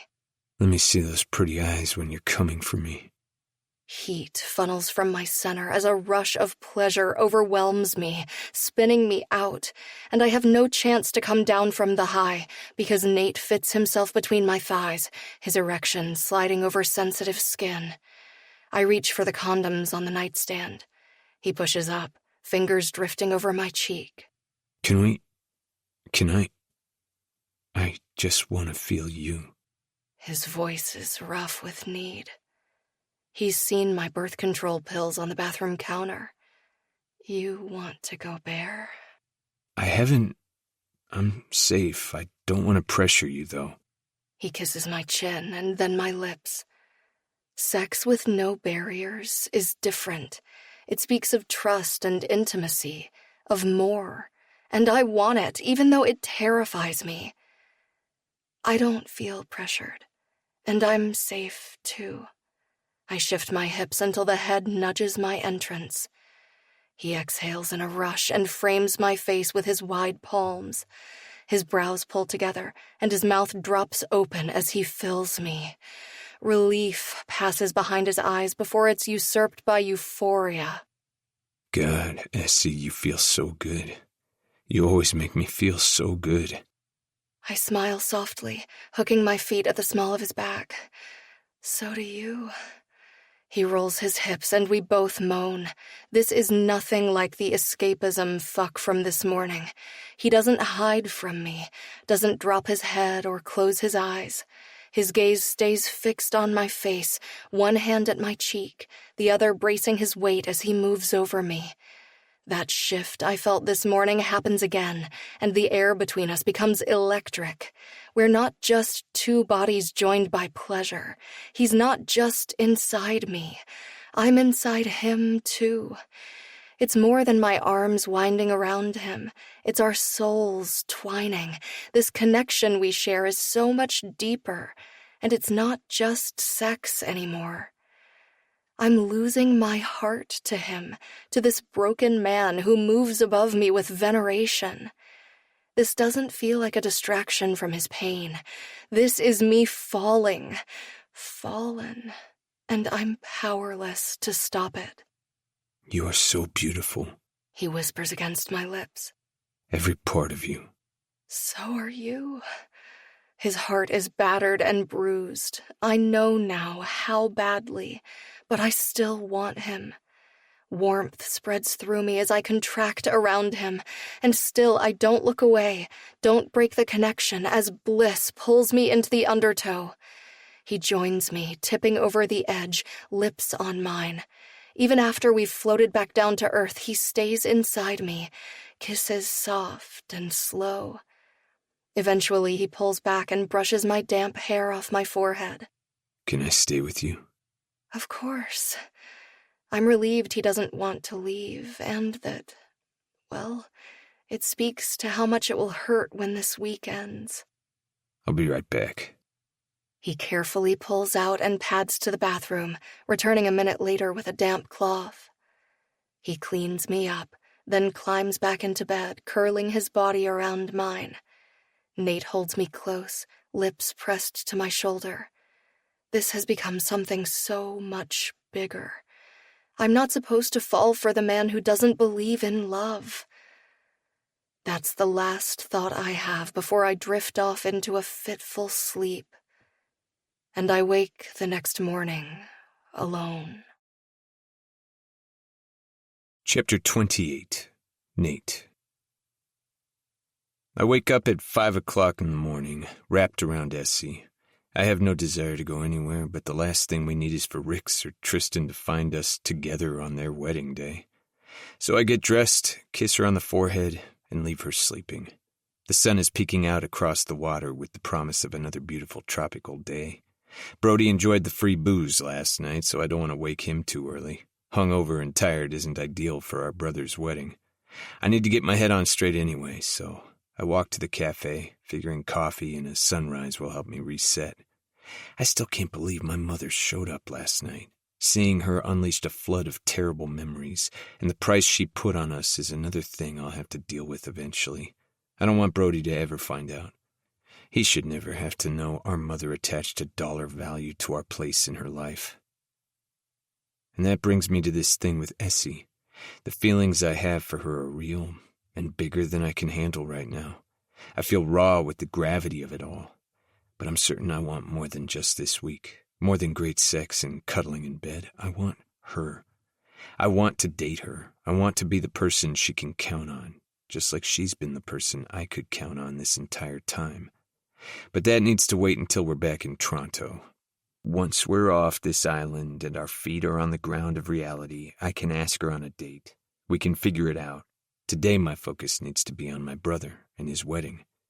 The barista has just finished my order when I spot my dad crossing the lobby, heading my way with a questioning smile. "You're up early?" He pulls me in for a hug, then looks me over. I'm still wearing the same clothes from last night. "Everything okay?" I debate whether I should be honest, but it's better for both of us if I don't hide the truth, at least not from him. Besides, he'll pick up on my edginess and just have more questions. Mom showed up last night. "What?" Dad's eyes flare. "When? Did your brother see her?" I shake my head. We cut her off in the lobby. It was just me, Essie, and Connor Grace. "Are you okay?" He rubs the back of his neck, expression pained. "Of course you're not. Do you want to tell me what happened? Is there anything I can do?" He motions to a table, then looks around. "Where is she now?" I take the seat across from him. She's gone. I explain what happened. How Connor intervened and paid her off. His shock turns to concern. "She took $3 million? Does Connor have that kind of money to throw around?" "Pretty sure his family owns our hotel, so yeah, he's good for it." "I cannot fucking believe I married that woman." Dad scrubs a hand over his face, his dismay matching mine. "I'm so sorry, son. I wish it had been me and not you." I rub my chest to ease the ache, but it doesn't work. No wonder he never dated after she left. He probably worried he'd pick another woman just like her. Just like I worry I'll end up with another Lisa. That I'm too messed up to deserve better. At least she's gone for good this time. No more anxiety-invoking phone calls. No more worrying about her wreaking havoc on our lives. Dad sighs. "I wish I could have protected you from this." I swirl my coffee, watching the pattern dissolve. "You did for as long as you could. And I'm glad it was me and not Tristan or Brody. The things she's done are unforgivable, but this is beyond reprehensible." I used to wonder what we could have done differently, I tell him. But then she took the money. I shake my head. The only person she was thinking about was herself. If she gave an actual shit about any of us, she wouldn't have showed up here like she had some kind of right. Dad taps his coffee cup. "She was always very focused on herself. I wish I'd done things differently when you boys were younger, but I felt this responsibility to keep trying, thinking I could fix things, even though it wasn't good for any of us." "We had you, and we had each other, and that was more than enough, Dad. It was hard after she left, and we all hurt, but it was better, too. The fighting stopped, no one yelled anymore. And now we'll have Rix, and you have Sophia. She seems nice. She really does. She's gentle and patient like Rix. Like Essie, too." "She is. She's kind, thoughtful. So is Rix." Dad agrees. "So you learned, right? And so did Tristan. So there's hope for me and Brody yet?" I'm reassuring myself as much as I am him. He nods. "You protect the people you care about. The right person will come along and see all the good in you." "Yeah. Maybe I've already found her. Maybe she's been in my life all along and I just couldn't see it because I was too afraid. What Essie said about the dark consuming the light continues to haunt me. I don't want to take without giving. I might share genetics with my mom, but I don't have to be like her. I can choose another path. I'm drawn to Essie because of who she is at her core. She puts others' needs ahead of her own, maybe to a fault. How many times did she step up for me during the planning stages of this wedding? How often has she quietly done the things I should have, but never made a big deal about it, and always played it off like we were in it together? Twice yesterday she was there when I needed her. Twice she put my needs in front of her own. But the second time, I didn't hide from my feelings. I tried to give as much as I took. My phone buzzes. Tristan is up and looking for us. Dad nods. Let's get him ready to walk down the aisle. Can I get something to drink? My mouth is so fucking dry. Why is my mouth so dry? Do you think I'm coming down with something? Tristan paces the room. You're just nervous. I pass him a bottle of water. I want to be married. He says this like he's declaring war. I know, bro. But you can still be nervous. I can relate. I might know that my mother won't show up to ruin things, but it doesn't stop the churning in my gut. He chugs the entire bottle in 4 long gulps. The attendants arrive with the suits. Hemi is with them. I assume Essie sent her over to make sure everything is as it should be. Isaac and Sam trail her like lethal bodyguards. She surveys the room. How is everyone doing? Nate thinks I'm nervous. Tristan stops pacing and props his fists on his hips. I need more water. Hemi pulls a bottle out of her purse and hands it to him. You've got this, Tristan. She puts a hand on his shoulder. I just came from the bridal suite, and your bride-to-be looks gorgeous. How's she doing? He asks anxiously. Hemi smiles. She's so excited to walk down the aisle today, and I know you're right there with her. I just want her to be my wife. He agrees. Hemi's eyes are warm. She's ready to be yours forever, just like you're ready to be hers. I'm so ready. I know. She pats his chest. Why don't you put your suit on? Right. Yes, that's a great idea. Hemi hands him the bag that says groom and ushers him into the changing room. Maybe don't go anywhere yet, I mutter. He's a nerves circus, huh? Hemi's tone is all empathy. Yeah, I'm surprised he hasn't paced a hole in the floor. 2 minutes later, the door swings open. I think there's a problem. Oh, wow. Just... okay. Hemi's eyes flare. Go Ricks, I guess. Those can't be your pants. They're not only 6 inches too short, they're also way too tight. According to that bag, they are, but I can't get married in these pants. Tristan points to his crotch. Everyone can see my whole dick. You can see the fucking ridge. You're moose-knuckling hard, bro, Brody says unhelpfully. I give him a look. Brody, Dad chastises. What? It's true. He points to Tristan's crotch like it needs more attention. He's all dick right now. It's not that bad, Flip lies. Rix is a lucky girl, Sam says without cracking a smile. Flip frowns and busies himself with his phone. Why don't you try on my pants? I suggest. The results may not be any better since I am not shaped like someone who plays professional hockey. There's a reason Tristan and his teammates have all their clothes custom tailored, but at least we can try. You won't fit into these any better than I do, Tristan argues. I'm a size down from you, and I don't have the hockey butt or thighs, so it won't be as bad, and I'm not the one getting married. Will I enjoy having my balls crammed into a pair of too tight pants? No, but better me than Tristan. You should definitely try on Nate's pants. Hemi agrees. And I'll text Lavender. If anyone can help with last-minute alterations, she's our girl. That's right. She's a seamstress. Dad looks relieved. I unzip my suit bag and pass Tristan my pants. He disappears into the changing room again, and we all cross our fingers. You should be proud, Sam says to my dad. Sam. Hemi side-eyes her brother. It's a compliment, Isaac explains.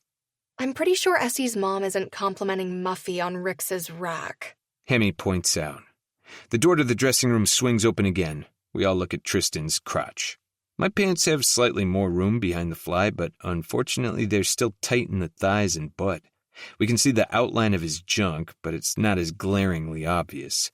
I go with honesty. They're still a little snug. It's better, though, Hemi says. And hopefully Lavender will be able to help. My ears are burning. How can I be of service? Lavender appears, followed by her shadow/bodyguard/husband. I have a problem. Tristan motions to his crotch. Lavender's gaze lands on Tristan. Ooh, those are a bit snug. He props his fists on his hips. Can you fix it? I should be able to make you more comfortable. She assures him. Nate, You should try on the other pants so Lavender can make adjustments to those too, Tristan suggests as he glances at the clock. If there's time. Good call. Hopefully there's time. What happened? Kodiak asks. They must have laundered his suit and the pants shrunk. A lot, I explain. The ones he's wearing are mine. I disappear into the changing room and put on Tristan's pants. It looks like I'm smuggling baked potatoes in my boxers. I open the door a crack. Baby, isn't there another way to do this? Kodiak looks like his head is about to explode. No, sweetheart. I can't let out the crotch area of a pair of pants without touching the crotch area of a pair of pants while they are on the body they need to be adjusted for, She explains. Nate, how do those fit? Hemi asks. I throw the door open. Everyone grimaces, except Flip. He gives me 2 thumbs up while smirking. Seriously, you guys have some good genetics, Sam offers. I'm just as blessed. Brody pipes up. Apparently he's in full extrovert mode with Sam and Isaac around. He's at risk of using all his words for the day before the ceremony even happens. Do you think you can help me too? I ask Lavender. She wrinkles her nose. That's a big question mark. What size are those pants? Isaac asks. The waist is like a 34, but they were tailored to fit my hockey ass and thighs. Now it's anyone's guess. Tristan shrugs. Why don't you and I trade and see how that goes? Isaac offers. Isaac is broader across the shoulders, but he's narrower at the waist, which would be better than this. Kodiak compulsively runs his hand through his hair. Lavender, baby, can't you work on his pants when they're off his body? She shoots her husband a withering look, but continues to work on the seam on Tristan's right thigh. Kodiak, sweetheart, this is my job. I do this all day, every single day. I put costumes on people and then I alter them while they're wearing them. I'm at eye level with dick all day long. And sometimes vagina and boobs and often asses. People's body parts are in my face constantly. I cough to smother a laugh. Kodiak is huge, and one punch would feel like getting hit in the face with a truck. Also, I don't need a black eye or missing teeth to round out today. Kodiak, buddy, why don't we grab some refreshments for everyone? Flip suggests. Oh, yes, please. Sweetheart, can you grab me a lavender lemonade? Kiki at the cafe knows how I like them. Lavender says. Okay, yeah, I can do that. Flip and Kodiak leave the room. Will he be okay? Tristan asks. He'll just need some snuggle time and then he'll be fine, Lavender assures us. Isaac and I trade pants while Kodiak and Flip get refreshments and Lavender works on Tristan's crotch. Isaac's pants are a decent fit, which is a relief. Hopefully Tristan's pants will work for him, or he might have to resort to board shorts or linen pants. Isaac and I step out of the changing rooms at the same time. Lavender pauses her mission to make Tristan's crotch not the sole focus of the day. Lavender glances between us. Wow. Those are a decent fit on you. Isaac nods to my crotch. Yeah. I can't say the same for him. The pants are capris on his long legs. He props his fists on his hips and poses in front of the 3-way mirror. I think they work. He turns to Sam. I can rock this look, right? Oh yeah, just lose the socks. Sam nods. Good call. I'm unsure if they're serious or not until Isaac removes his socks and slips his feet back into his loafers. Better? Isaac asks his brother. Sam nods his approval. You comfortable with my pants? Isaac gives me 2 thumbs up. If you're sure you're good with mine, then yeah. Perfect. See you when you walk down the aisle, Tristan. All right, man. Tristan holds out his hand for a fist bump. Sam and Isaac step aside as Kodiak and Flip return with drinks. Then they leave the suite and head down the hall. 2 women do a double take as they pass Isaac, and not in a shocked way, but more like they're considering pulling him into an empty room and banging his brains out. Only my brother could pull those off. Hemi rolls her eyes. All done. Lavender stands. She doesn't even come close to reaching Tristan's shoulder. Thank God. Kodiak hands her the lavender lemonade. We should go back to the room. I need a snack before the wedding. He ushers her out the door. Anyone feel like snack is a code word? I ask. It means he's planning to eat her out. That's what Dallas does when he's anxious, too. Hemi announces, then bites her lips together. That's legit a solid strategy, though, Tristan muses. And everyone wins. Brody's ears are going red, but he also seems intrigued. Yep. Okay, well, Hemi slaps her palms together. I should check on the girls. She hustles out the door. Dad clears his throat. We should get ready, boys. We don't want to keep the bride waiting. Chapter 29. Essie.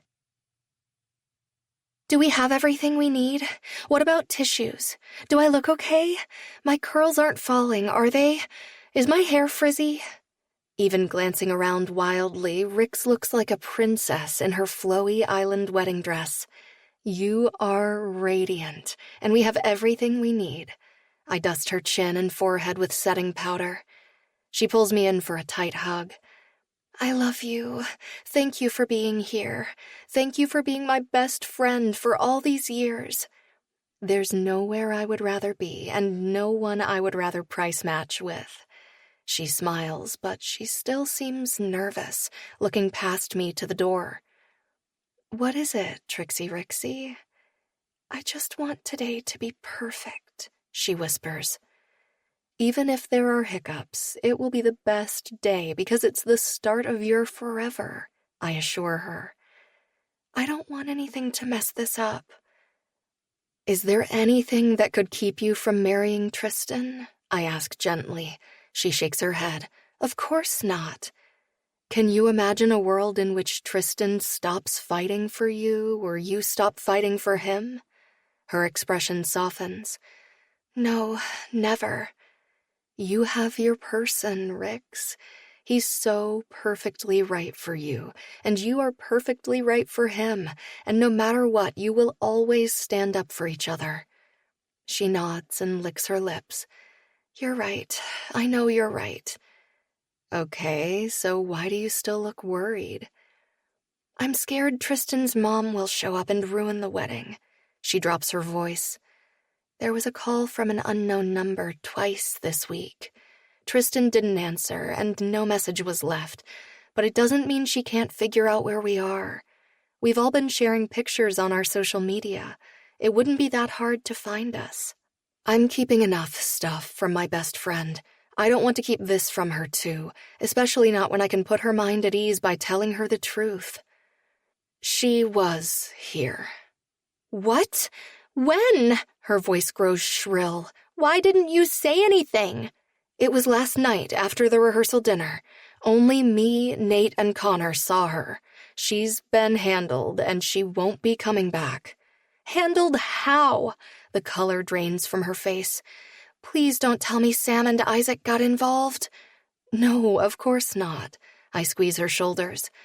And I know you all think Sam is some kind of finisher, but I feel like he probably loves diamond paintings. I can see that. Rick sparks out a laugh, but her expression sobers. I wish I could say I can't believe she showed up, but all the phone calls recently. She shakes her head. How did Nate handle things? Is he okay? I consoled him with sex that felt a lot like making love is not a truth I'll share right now. He was upset, but he's okay. He was glad it was him and not Tristan or Brody who had to deal with her. Neither of them knows anything about it. She nods. And you're sure she's gone? Absolutely. I take her by the shoulders. Deep breath, Trixie Rixie. I promise she's not coming back. And I can explain the full story later, and you can have feelings about it then, but she won't ruin today or any other day in the future, and not because Sam fed her to the sharks, even if that's what she deserves. Connor Grace helped us out, and I'm pretty sure he has security on lock here, so you're safe to walk down the aisle with no one to interfere. Thank you, she hugs me. Anything for you, bestie, you know that. Everything okay in here? Muffy pokes her head in the door. Mummy! Rix opens her arms and her mom steps into them. Muffy's eyes meet mine, questions there. I mouth, everything's good, to reassure her. She releases Rix and takes her hands. My baby girl, you look so perfect. Thank you for being my mom and for teaching me how to love right, Rick says softly. I love their bond. Life was never easy for the Madden family, but they always stood beside each other. Oh, my heart, you are the one who taught me how to love right. Every time you do something wonderful for the people you care about, you show me that love is the most important thing. Tristan loves you with his whole heart, and that's all I've ever wanted for you, to be happy and healthy and find the person who will weather all the ups and downs with you. Tristan is definitely that guy, Rix agrees. They hug, and her mom whispers something that has me pulling out tissues so neither of them ruins their makeup. And then we're all laughing at how emotional we are and squeezing each other. We untangle our limbs as Rix's dad knocks on the door. And then everyone is struggling to keep their emotions in check again over how beautiful Rix is. Her dad takes her arm. Should we walk you down the aisle? She smiles up at him. I would love that, Daddy. My heart is so full as we make our way to the beach where the guests wait. Tristan walks Muffy down the aisle to her seat. Flip and Brody hold white wicker baskets of rose petals that they toss, mostly at each other, as they walk down the aisle and take their seats with their families. Nate and I fall into step beside each other at the end of the aisle. His expression is soft and warm as it moves over me. He's so handsome in his black suit and teal tie. My stomach twists and flips as he threads his arm through mine and bends to whisper, Thank you for being you. I smile up at him, at a loss for words, but then we're walking down the aisle, heading for Tristan waiting at the altar. He looks equal parts nervous and excited. We take our places opposite each other, and I look around at all the people who were here to witness this special day. My parents are a couple of rows back, my dad's arm around Mom, their other hands clasped. The wedding march begins, and I steady my breathing as Rix appears at the end of the aisle with her dad. Oh my God. Tristan tugs on his tie. She's fucking beautiful. I pull an extra packet of tissues from my pocket, make eye contact with Nate, and toss them to him underhand. He snatches them and passes one to Tristan, who dabs at the corner of his eyes. He looks like he's half a second away from running down the aisle to get her. He takes a single step forward, and Nate puts a hand on his shoulder, leaning in to whisper something. Whatever he says settles his brother. Tristan's love is written so plainly on his face, eyes shiny with adoration, as Rix hugs her dad and turns toward him. Tristan holds out his hand, completely awestruck as she moves to stand beside him. I step in to take Rix's bouquet. She squeezes my hand, and I tuck a tissue into it. I love you, she whispers. I love you too. I step back, and Rix refocuses on Tristan. He kisses the back of her hand, then presses it to his cheek. How you doing? She murmurs. So much better now that you're here with me. He kisses her palm. You are just... He shakes his head. Stunning. I can't believe you're mine. And you're mine, she smiles. Let's make it permanent. I touch a tissue to the corner of my eyes as the officiant starts the ceremony, and even though I shouldn't, I can't help but picture Nate and me in their place. I'm terrified that I'm following the same pattern I always do, that I've already done what I said I wouldn't, with the man I said I wouldn't get attached to. He already hurt me once. It's my fault entirely if I let him do it again. Chapter 30. Nate. Essie smells fantastic and looks like she stepped right out of a fairy tale. I rush to pull out her chair at the reception and offer my hand as we make our way to the podium for speeches. Just like at the rehearsal dinner, we're separated by Tristan and Rix at the head table. That means I haven't touched her since photos this afternoon, and it feels like I'm going through withdrawal. Essie sets a packet of tissues and her glass of water on the podium and smiles out at the crowd of friends and family. Look at all you beautiful people. She claps, and everyone joins in. Essie waits until the chatter subsides before she turns to the head table where Rix and Tristan are snuggled together, looking wildly, wonderfully happy. And these two are a picture, aren't they? Just radiating pure joy. Rix blows her a kiss, and Essie catches it and presses it to her cheek. People ah, and I wish I'd gone first. I'm excellent at presenting facts, but I don't have a whole lot of experience wowing wedding crowds, and Essie is a natural. You meet this amazing person, and they just get you in a way no one else ever has before. They love everything about you, and you love everything about them, even the weird and quirky parts, especially those. She presses her hand to her heart and smiles fondly at Tristan and Rix. And it's just so special, because you know in your heart that you're going to spend your lives together. You're going to love each other through thick and thin and price match the old school way until the end of time. She turns her attention to the guests.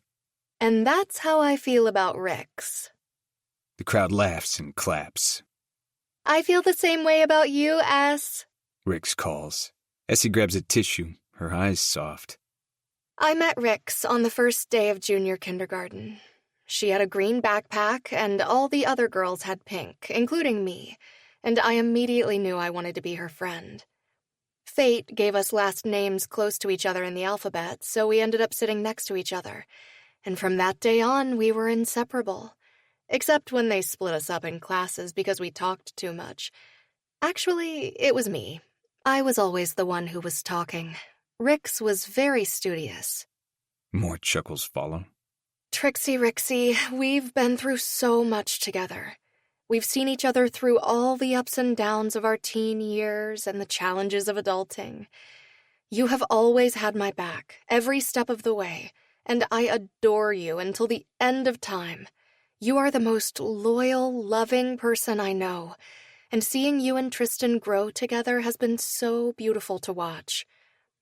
The way you protect each other's hearts and hold each other accountable every day is inspiring. You've both fought so hard to get where you are. She dabs away a tear. And I know that no matter what life throws at you, you'll keep fighting for each other and the love you share. It is an honor to be your best friend, to be able to stand with you and celebrate your love and the beautiful life ahead of you. To Tristan and Rix. She holds up her water and everyone clinks their glasses, shouting. Kiss, kiss, kiss. Tristan helps Rix to her feet and places his hand at the side of her neck, brushing his nose against hers before he wraps his arm around her waist and lays one on her. Everyone hoots and hollers. Rix is red-faced and Tristan is smirking by the time they take their seats again. Essie and I trade places. I should have gone first, I say into the mic. You got this, honey bear, Flip shouts. Essie plucks another tissue from the packet on the stand, but she leaves the rest beside the glass of water. She squeezes my arm and whispers, You've got this. I pat my pocket where the cue cards I prepared are. If ever there was a time to speak from the heart, it's now. I adjust the mic. It's an honor to be standing here today, celebrating my brother and his beautiful bride. Rix, you are stunning, and he is one hell of a lucky guy to have found you. Got that right, Tristan kisses Rix on the temple. Growing up in a one-parent house wasn't easy. Everyone had to do their part to make things work. Tristan, you were always there when we needed you. Not just because you had to be, but because you authentically wanted us to feel like we mattered and were loved. You always made time to shoot the puck around with Brody, and you always let me explain my newest ideas and designs, even though you probably didn't understand half of what I was saying. I didn't, but I love your huge, sexy brain, brother. Tristan's smile is soft and proud. Brody nods his agreement. A few of the guys on the team shout and whistle, and Essie claps enthusiastically. I'm so grateful that I have you as a brother. Last year when I switched gears and ended up back in Toronto, you and Rix opened your home to me while I figured out my living situation. And I witnessed firsthand the way you two love each other with your whole hearts. You taught me not to sweat the small stuff, but that it's the little gestures that have the biggest impact. The notes you'd leave on the fridge for Rix always made her smile. The treats that would show up when you were on an away series. The way Rix would always make your favorites when you came home. And, of course, the excessive PDA. Our friends snort, and someone coughs to cover a laugh. Tristan just smirks, and Rix presses her face to his chest with a giggle. Despite some of the things I can't unsee or unhear, those little things you did for each other spoke volumes. You always put each other first. You stand up for and to each other. And I'm so thankful that I had the chance to watch you grow together, because it's given me hope I didn't know I needed until now. I clear my throat, exhaling the anxiety that comes with the honesty I'm about to share. Being your best man, Tristan, and being able to be part of this journey with you has really restored my faith in love. Tristan's eyes flare, and Essie lets out a little surprised sound beside me. She probably doesn't realize I'm talking about her, that she's the reason I want to believe in love. I fight to keep my emotions in check and clear my throat before I continue. Rix, I'm so happy that you're finally my sister. You've always been in our lives, and now you're truly a part of our family.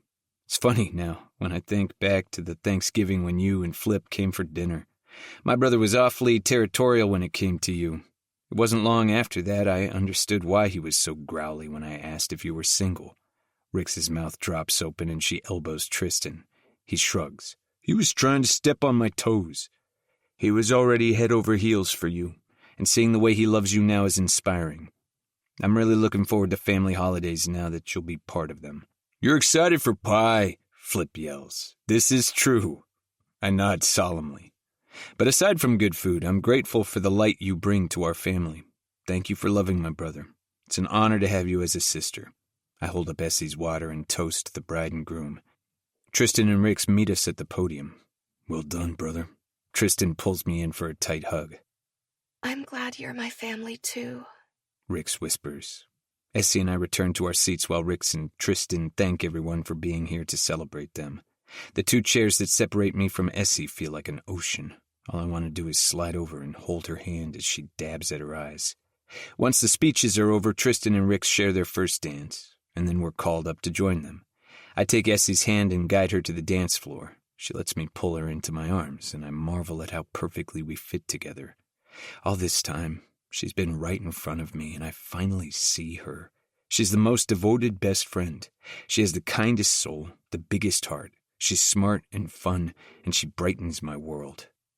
That was a great speech. Her fingertips skim the side of my neck. So was yours, but I expected as much. I pull her closer. I've been waiting all day to have you in my arms again. You're making me melt over here, Nathan. I think about what Flip said when we went for the run on the beach the other day. I need to own what I did all those years ago. It's time to fix what I broke. And then this week doesn't have to end when we leave the island. She could be mine, and I could be hers, now. Essie loves love more than anyone else I know. This could be the beginning of something amazing. So when the song comes to an end, I drop my mouth to her ear. Can we talk? Chapter 31. Essie. He knows. My stomach feels like it's about to turn itself inside out. Somehow he's seen inside my head and has plucked out the fantasy where I've walked us down the aisle. That has to be the reason he looks serious and determined.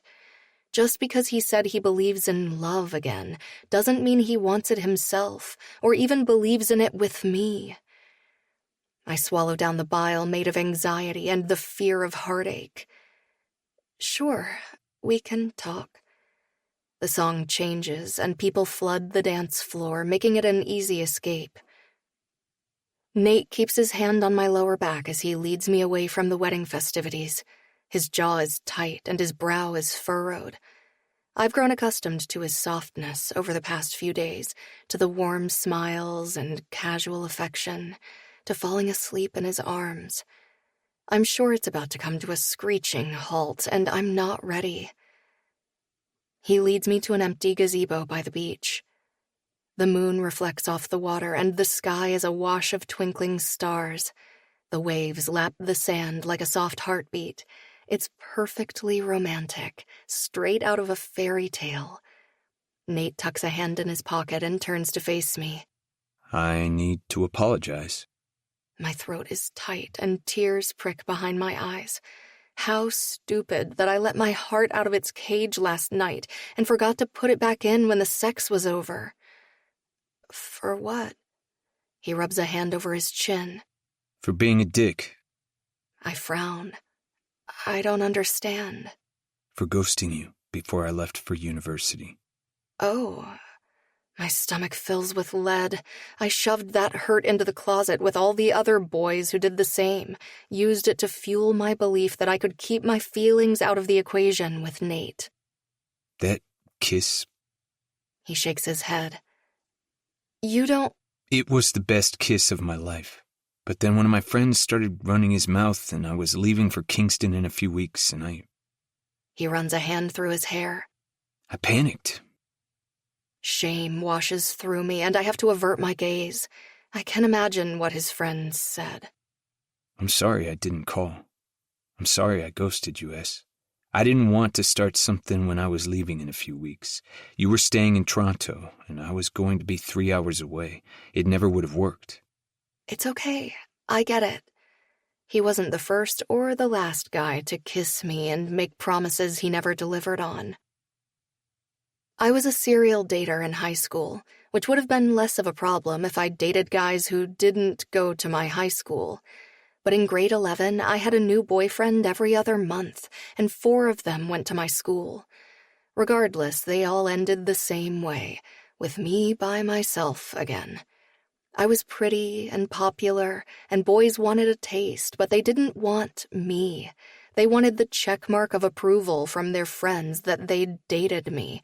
And every time my heart got stomped on, I believed just a little bit more that this was all I was, someone to play with and discard. But I still held on to hope for the fairy tale ending. I had faith that someone would see what was underneath and want all of me. That the love of a lifetime would find me the way it had found my parents when they met in university. That one day someone would think I was worth falling for. I would finally give my heart to the right person, and they would take care of it. It's not okay.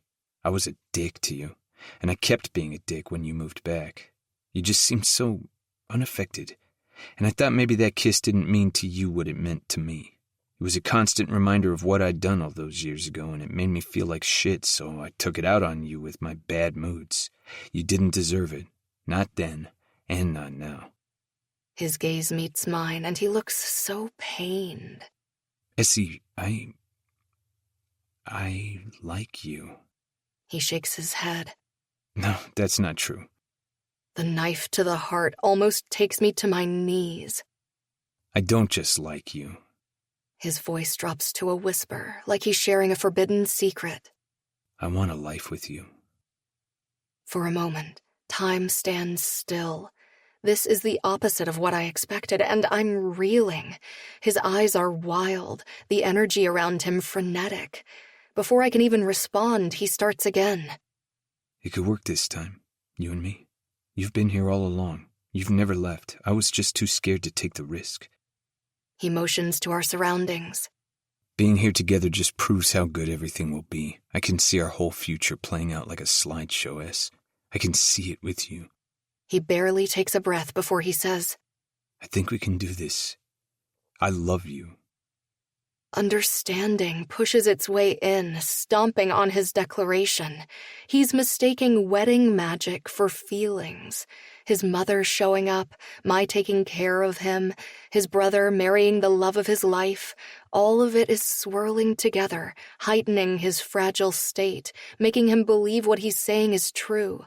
But when we're back in Toronto and reality settles in, he'll realize none of what he thinks he's feeling is real. I fell into bed with Nate knowing he was the king of wrong guys. He'd already rejected me once, and it made him safe to have some fun with. I want fairy tale romance, and he thinks it's what he's offering. But I know if I reach out and take it, it will slip through my fingers and disappear. You don't, though, I say softly, my heart already breaking at his confused expression. What? You think you're in love, Nate, but you're not. I motion to the twinkle lights and all the people dancing, laughing, and having a great time in the distance. No one goes from hating the idea of commitment to saying I love you nearly overnight. All of this is clouding your vision. You think you feel this way because we're surrounded by people who are in love. You want this to be real. Trust me, I get it. It's this beautiful beacon of hope, and I understand that you're searching for something to hold on to, that you're scared, especially with everything that's happened, Nate. Your mom... This doesn't have anything to do with her. But it does. My throat is tight, eyes filling with tears. How could it not? She literally took the money and ran. You haven't even had time to process it. You won't talk to me about it. How can you believe you want a life together when you won't share your pain with me? My heart feels like it's crumbling to dust, and right now, in this perfectly awful moment, I recognize I'm the one who's fallen. You're mistaking fear and lust for love, Nate. His brow furrows. But you took care of me. He motions between us. You keep taking care of me. I like how I feel when I'm with you. I'm sure that's true, but I've been a fun little distraction from all the things you want to avoid. I say it. I see the truth in it. Of course he's been seeking an escape from the pain of it all, and I gave him one, willingly. Everyone else's happiness is influencing you right now. You're not serious about me, and you don't want a future with me. In a week, you'll wake up and realize you professed your love to me out of fear, and then you'll panic because it's not what you want. You've told me, you've told everyone, love isn't real for years. This is just the wedding vibes and hot sex talking. I would know. This has happened to me before, too many times to count. I've mistaken lust for something more, too. It's what I've been doing this whole time. Whatever these feelings are that he thinks he has, they'll fizzle out when we're back in Toronto. Until this week, you didn't even have faith Rix and Tristan could last, let alone you and someone. With that, his walls come up and he shuts down. It's what I've been waiting for, but it still shreds my heart. Right. He takes a step back. We were only ever just fucking. Nate. I reach for him, but he shifts away. You were very clear and I didn't listen. I get the message now. He spins around and walks away. And I just let him. Because when he's had a chance to really think about it, he'll realize I'm the one who's right, even if I wish I weren't. I don't want to be the idea he clings to, the refuge he seeks to escape his pain. I want it to be real for him like it is for me. Essie? I look up to find Dredd coming up the steps to the gazebo from the beach. Hey. She glances around, maybe searching for the other half of my conversation. You out here talking to your fairy godmother? I laugh. I wish I had one. Can't promise any magic, but I'm good at listening if you want to tell me what's going on. It's Nate. She nods and rests her hip against the railing. There's been a vibe. You're good at catching the vibes, aren't you? She was in the know on the Lexi Roman situation before the rest of us had a clue. She nods. I am. I word vomit the entire story, starting with the kiss in high school and ending with me sabotaging Nate's declaration, but I leave out the part about his mother showing up. She sighs. Well, it all makes good sense now. He can't be falling for me. I need someone else to confirm this, to tell me I'm right. I have to be. It's the only thing that makes sense. Her smile is soft and understanding. Love makes us vulnerable in a way nothing else can, and Nate doesn't really seem like the type of guy who makes himself vulnerable on a whim. Love opens us up for wonderful and painful things. Look at Rix and Tristan. She was devastated that she'd fallen for him, and he was terrified of loving her. They both had to face their own feelings and fears. Maybe Nate's just had his epiphany. And maybe now it's your turn. I love people who will never love me back, I admit. That's not entirely true, though, is it? You love Rix, and she loves you back just as fiercely. Yeah, but it's different. She's my best friend. She'll never leave me, and I'll never leave her. Your relationship with Rix is so special, S. And you're right that platonic love is different, but it's still love, and it still makes us vulnerable. We should all be so lucky to have the kind of friendship you and Rix do. You have that with Lexi and Flip, I say. You're right, I do. Lexi is very much like a sister to me. We understand each other in a way not everyone can because we share common trauma. And I've had a lot of brothers and sisters over the years, but Flip is the truest family I've ever had. They both might as well be blood with how much space they take up in my heart. Flip really is your best friend, isn't he? He is. One day, when he gets his head out of his ass and realizes his soulmate is waiting for him to finally fucking see her, I'll be the one to help him through all those feelings. I arch a brow. Are you talking about who I think you're talking about? I think her harmless teenage crush has shifted in the last year. It'll be messy when it happens, won't it? Yeah, but she needs to live a little more, and he's not there yet, which isn't a bad thing, so that's a bridge for another day. Back to you and love. You're surrounded by people who adore you and see you, Essie. All of you. Anyone lucky to be in your orbit knows that you're wickedly smart and kind and generous, and the space in your heart is limitless. Take some of the faith you have in other people's love and share it with yourself. Nate might be your person, but how will you know if you don't give your hearts a chance outside of this bubble? Chapter 32. Nate. I should have kept my stupid mouth shut. I had a plan, and I deviated from it, and now it's shot all to shit. I won't get tonight with Essie. I won't get to hold her, or kiss her, or be with her. But maybe she's right. Maybe this gaping hole in my chest has nothing to do with loving her. Maybe it is all the shit I've been keeping locked inside trying to gnaw its way out. I can't go back to the wedding. Not when everyone is happy and my heart has been punted into the ocean and chewed on by sharks. I don't want Tristan or my dad to see me and ask questions. No one needs my rain cloud tonight but me. I leave the boardwalk and take to the beach to avoid running into people. My shoes fill with sand, but I don't stop to take them off, even though it's uncomfortable and slows me down.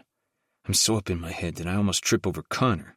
He's drinking straight from a bottle of expensive champagne. Shit, sorry. I stumble back and lose my footing, landing on my ass beside him. What are you doing out here? His eyes narrow. Your mother didn't try to crash the wedding, did she? Security is supposed to be on the lookout. She's not here. I'm just trying not to spread my bad mood around to people who don't deserve it.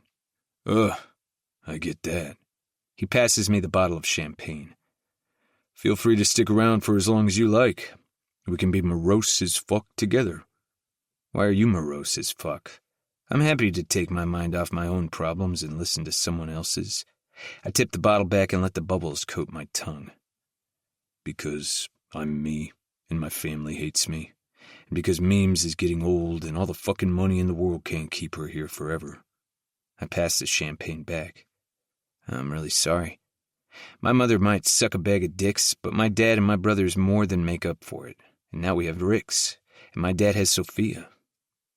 For what it's worth, I think you're a good guy. I appreciate you helping us out with my mother. I owe you. I'm not a good guy, and you don't owe me anything. He takes a long swig from the bottle and wipes his mouth with the back of his hand. I just know what it's like to have shitty parents. I'm glad I could save Tristan and Rix from the stress of that. But I'm sorry for whatever trash that's dug up for you. We pass the bottle back and forth. I keep trying to bury the memories of my mother, but they always work their way back to the surface. I should probably go to therapy. He nods slowly. Tristan seems to be a fan. Yeah. Is that why you're morose as fuck? I shake my head. Mostly no. Does it have anything to do with the maid of honor? I frown. Why would you think that? Just a sense I get. Lot of sexual tension there. He takes another swig from his champagne. So what's going on? Nothing anymore. Your decision or hers? Hers. Did you help make it for her? Probably. She would know when love is real and when it isn't better than me. I hurt her a long time ago. Maybe this is karma's way of getting me back. She set the parameters from the beginning. She was clear about what this should be, about what we could be. He passes me the bottle again, but I decline. I'm going to take my black cloud back to my room. Sometimes things look different in the morning, he says. Yeah, maybe. Thanks for everything this week. I know you've been pulling strings. Anything I can do to make my friends' lives better and piss off my parents is a win in my book. I'm sorry they're assholes. Me too. But I'm glad I could be helpful. I hope tomorrow brings fresh perspective. I hope so too, although I don't see how. Night, Connor. I leave him on the beach and return to my room. It looks like a broody bomb went off in here. Clothes are draped over every surface, and 6 pairs of shoes lie in a heap in the corner. I don't have the energy to tidy up, so I leave it all where it is. I change into shorts and a t-shirt and grab all the mini bottles of booze from the fridge. I can't get the look on Essie's face out of my head, or the conviction in her tone when she told me I was wrong, that I couldn't possibly love her. I'm too broken, too messed up, too closed off and guarded. Essie calls, but I can't handle more rejection, or worse, her checking on me to make sure I'm okay, so I polish off the little bottles of liquor, hoping I can get drunk enough to shut off my brain. Brody stumbles into the room a long while later. Bro! He weaves over to the bed and flops down beside me. What are you doing in here? Bed was calling. This is my room. He rolls onto his back. Everyone's boning tonight. If I'd kept my stupid fucking mouth shut, I'd be with S right now. Yup. But not you. Not tonight. Why aren't you out there? I ask. I was done being social. Some girl was chatting me up. Someone named Tally? Brody snorts a laugh. Dude, you know as well as I do that Tally is all about someone else. I crack a half smile. You think so too, huh? Oh yeah. The way she looks at him? He blows out a breath. Besides, I'm all about someone else too. You want to talk about that? Anything to keep my mind off Essie. Brody folds his arm behind his head. I just have so many fucking regrets, you know? Like I fucked up so hard in high school, and now we're at the same university, but I've already blown my chance with Enid. You don't think it's fixable? I'm the last person who should be giving him relationship advice. Would you get over it if the girl you crushed on fucked around with one of your best friends? Essie will end up with someone new. Will I have to see her happy with someone else? Someone better suited for her? Maybe you just need to give it a bit more time. People change and grow. I thought I had, but turns out maybe I was wrong about that. Yeah, he sighs. You know what the worst part is? What's that? I didn't even like her friend. She just kept pushing and pushing. I wish I could take it back. I turn to my brother, giving him my full attention. My stomach twists as emotions pass over his face. What do you mean she kept pushing? She was pushy, like I said. He scrubs a hand across his face. So I got her off. Did this girl force herself on you? I press. We didn't have sex. His jaw works and he clenches his fist. I just wish I could forget it ever happened. I don't know why I'm talking about this. It's not like I can undo it anyway. Okay, we can drop it. But I definitely want to come back to this when he's sober. It sounds like something happened that shouldn't have. He presses the heels of his hands to his eyes. You okay? Yeah, just... my head's messy. About Enid? Yeah. No, I don't know. He drops his hands. It's stupid. What's stupid? I'm having trouble following his train of thought. He sighs. I thought maybe Mom would show up for Tristan's wedding. I don't want to see her, but I do, you know? Maybe she did come and I didn't even recognize her. My chest tightens. She'll never upend his life again, but that choice was made for him, not by him. Tristan didn't want her here, I remind him. I know. I just thought... I don't know. I don't remember much about her, but I remember missing her when she was gone, and not understanding what we did that was so wrong that she left. We weren't the problem, I assure him. She was. Yeah, I still wish I understood why, though. Like, what happened to make us all too much for her to love? He picks at a loose string on his sleeve. But Tristan has made it okay. Rix is, like, amazing and such a good person, and he's so in love with her, and she's so in love with him, so maybe there's still hope for us too, right? Yeah, Broads, there's still hope. I lie. His eyes slide closed, and 30 seconds later he's out cold. I lie there for a long while, head spinning. I'm almost on the edge of sleep when there's a knock on my door. I drag myself out of bed and open it a crack. Essie's beautiful, anxious face greets me. She's still wearing her dress, but her hair is falling out of its updo. She's so beautiful it hurts, but she's not mine. She'll never be mine. She wrings her hands. Can we talk? I step outside and let the door fall closed behind me. I was wrong. I should have heard you out. You were right. What I thought I was feeling isn't real. I can't trust my own emotions, and she knows more about love than I do. Her face crumples like crushed tissue paper. But My own mother doesn't even want me. She put a price tag on my value as a human being and her son. Besides, she's probably right. I just got swept up in the wedding buzz. Everything would fall apart when we got home. I'd make sure of that. Better to end it all now than give either of us hope just to take it away again. She reaches out, but I step back.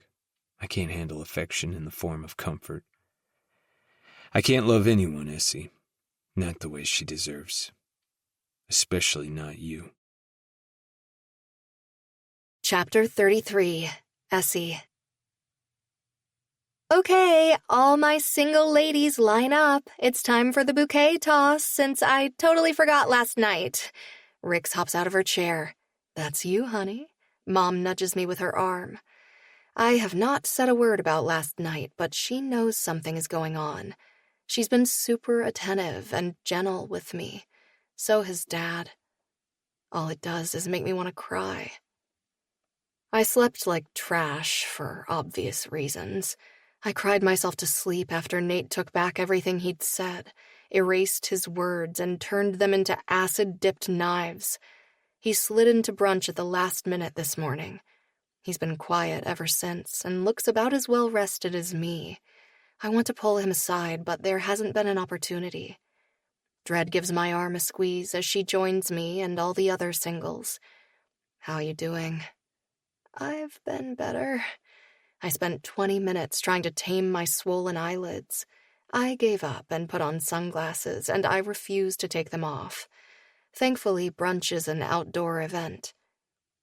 You two stop colluding, Cammy pokes me in the side. Rix counts down to 1 and tosses the bouquet over her shoulder, but instead of coming toward us, it boomerangs in Nate's direction. He's not expecting it and gets beamed in the face. Yes! Isaac jumps to his feet. Fuck yeah! You and Essie next year, man. I better get an invite.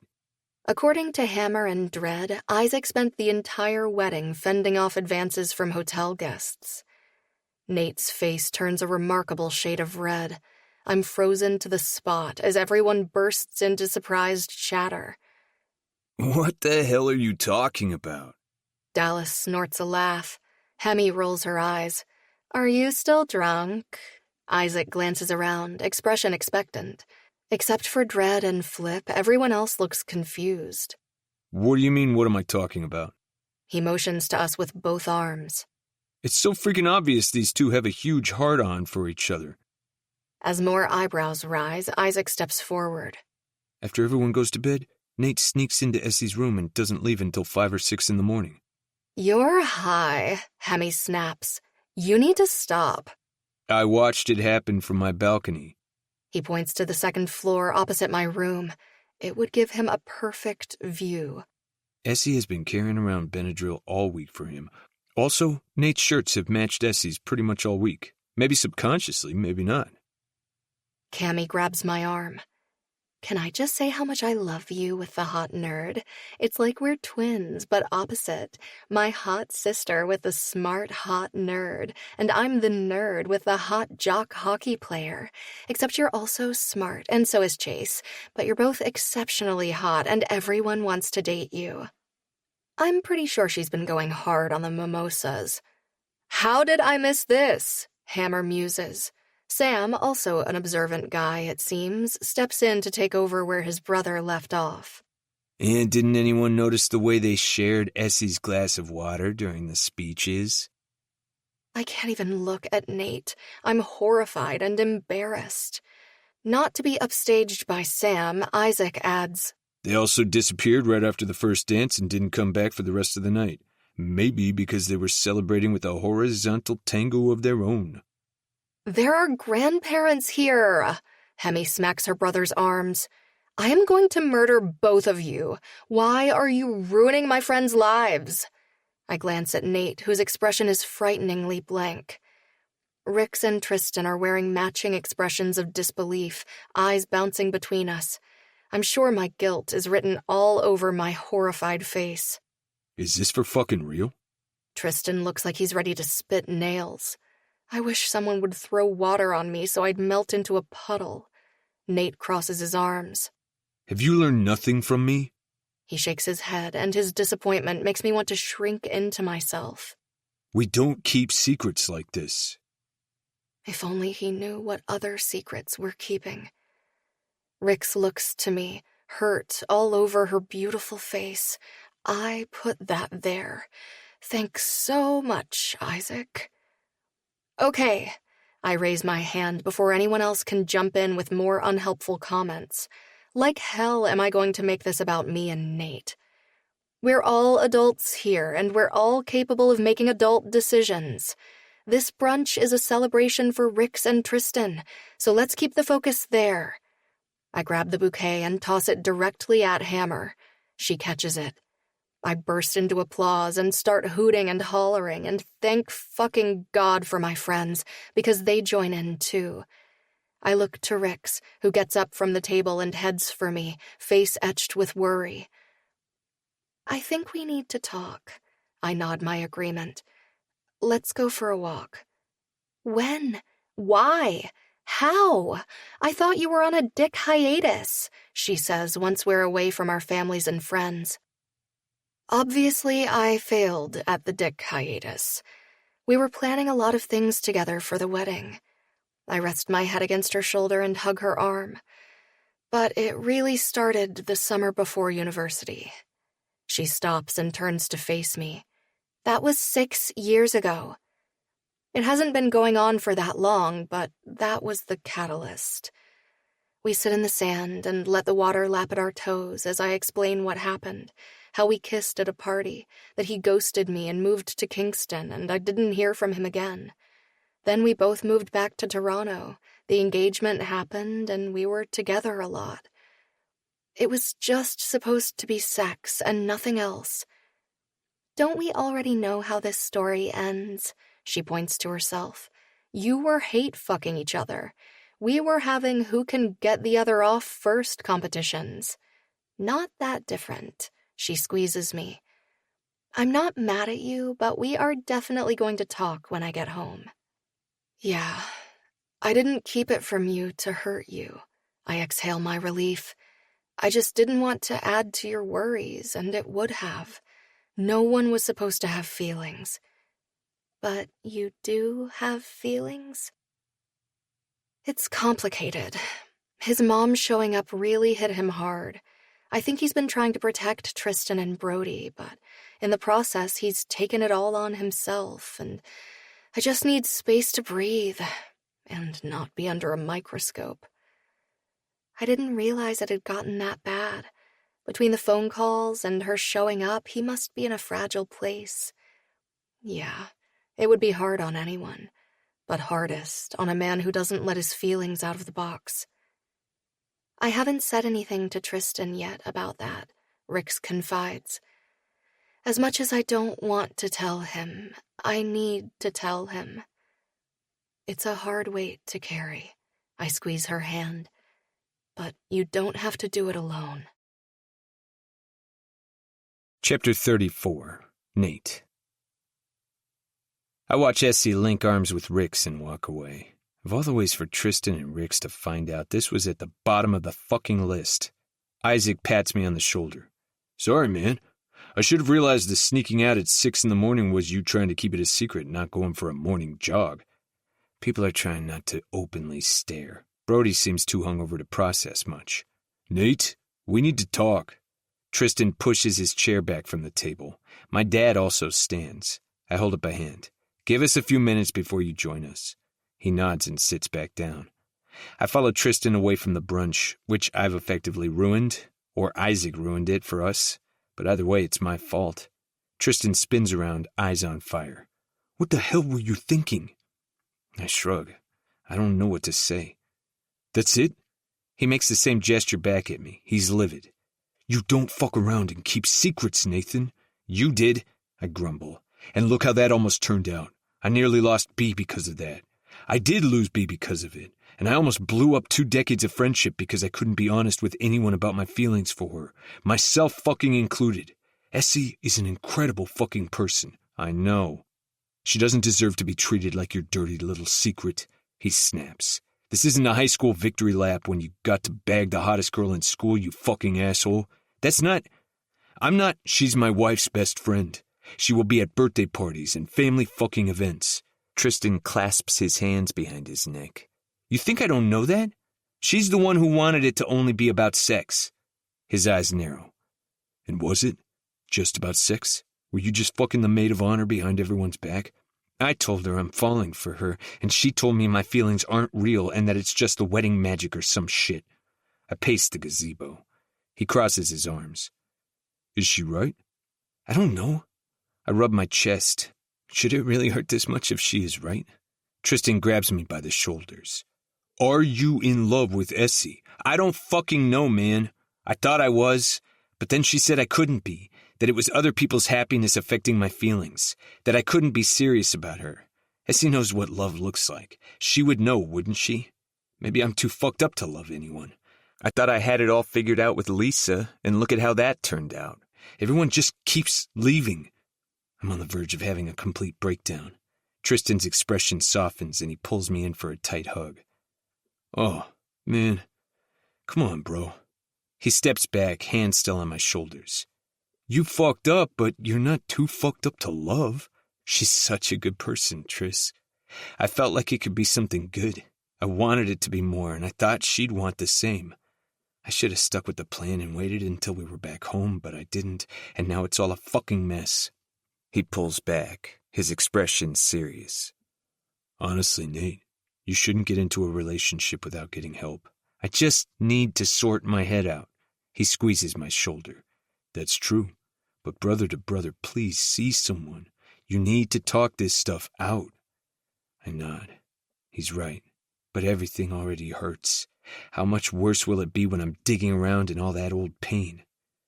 You boys okay? Dad asks. Yeah, just working through things. I tell him. Dad and I exchange a meaningful look. I shake my head. What's going on? Tristan motions between us. What's that about? I can tell him, I say. I think you have enough going on, son. This one should be mine. Tristan's eyes go wide, head whipping back and forth. What the fuck is going on? Dad positions himself between us and settles one hand on each of our shoulders. I wish it made me feel grounded, but it doesn't. Your mom was here. What? When? Brody didn't see her, did he? No, I assure him. It was just me, Essie, and Connor. At least the focus isn't on me and my fuck-up anymore. Not that this hurts any less. How can we be sure she's gone? What if she's still here? Where's Brody right now? He went back to his room to sleep off his hangover, Dad says. And Connor helped take care of the situation. I swallow the pain. It's too fresh. I'm too raw. Everything hurts. Dad takes over explaining what happened. Tristan's expression shifts from disbelief to rage to the deepest, most telling empathy. Nate, man, it was better me than you or Brody. I'm fine. I grind out. You're not fucking fine. He curves his hand around the back of my neck and I see it. His despair, like he's reliving what it was like when she left us. I couldn't have her ruin your wedding. I couldn't let that happen. I can feel his pain as deeply as my own. Tristan's face clouds with anguish. I'm sorry, man. I'm so sorry. She's never going to fuck with us again, I assure him, and maybe myself. She can't get to Brody anymore. I wish I could have saved both of you from all of this, Dad says brokenly. We can't tell Brody. Tristan turns his pleading gaze on Dad. He can't know she took money to stay out of our lives. We can't make that his. It stays between us, Dad agrees. Rix knows she was here. I tell Tristan. What? When did she find out? Essie told her before the wedding. She was planning to tell you eventually, but she didn't want it to taint the day. It's astounding how much pain one person can cause. I didn't have the slightest clue. That's how she wanted it. Everyone has been carrying the weight of this secret to protect each other. His phone buzzes in his pocket. It's Rix, based on the chime. Bee's looking for us. You two head back. I thumb over my shoulder. I need a little breather. You sure you're okay, son? I nod. Yes, I'll be fine. I'll check on you in a bit, Dad says. They both hug me before they head back up to find Rix. All of this feels impossibly heavy, and the exhaustion is overwhelming. We're still keeping secrets, protecting Brody from more pain. But I realize as I head back to my room, alone again, that if I don't want history to keep repeating itself, I have to fix the problem. I have to fix myself. I just don't know how. Chapter 35. Essie. I'm bookended between my mom and Cammy as we board the plane, with Chase and my dad behind us. My stomach is in knots. We took a private transfer to the airport, but we're on the same flight as Nate and his family. There's security in being with my parents and even my little sister, but it doesn't stop the churning in my stomach or the sharp ache in my chest as we shuffle through first class. Gideon and Sophia are on the right, 3 rows back, and Nate and Brody are across the aisle on the left. Sophia and Gideon wear matching empathetic smiles as we pass, and Brody waves at me, but all I get is the top of Nate's head. His focus is on the phone in his hand. Brody elbows him, and he glances at his brother as we pass through into economy. I changed my ticket so I could sit with my parents on the trip home. Tears prick behind my eyes, threatening to embarrass me in front of a plane full of mostly strangers. I didn't see Nate again after Isaac outed us yesterday. I kept it together when I talked to Rix, but as soon as I was alone, I lost it.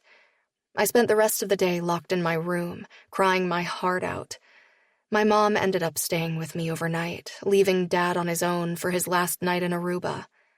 Mom takes the window seat.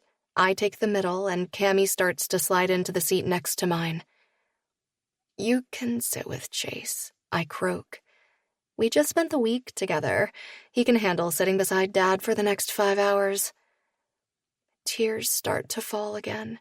Cammy drops into her seat, and she and my mom engulf me in a hug from both sides. It'll be okay, honey, Mom says softly. That just makes me cry harder. I'm sorry you're hurting, Cammy mumbles into my hair. He can't even look at me, I sob. Mom kisses my temple. He has a lot going on right now. Give him some time to process it all. I swore her to secrecy before I told her what happened with Tristan's mother, followed by Nate's subsequent declaration and my insistence that he couldn't possibly be falling for me. What if, when he processes it all, he still thinks I'm right? I don't want to be right. Brody told Chase that Nate hasn't eaten anything since yesterday at brunch, Cammy whispers, and he wouldn't leave his room at all yesterday. I should have kept my stupid mouth shut, I hiccup. The flight attendant stops at our row and asks if everything is okay.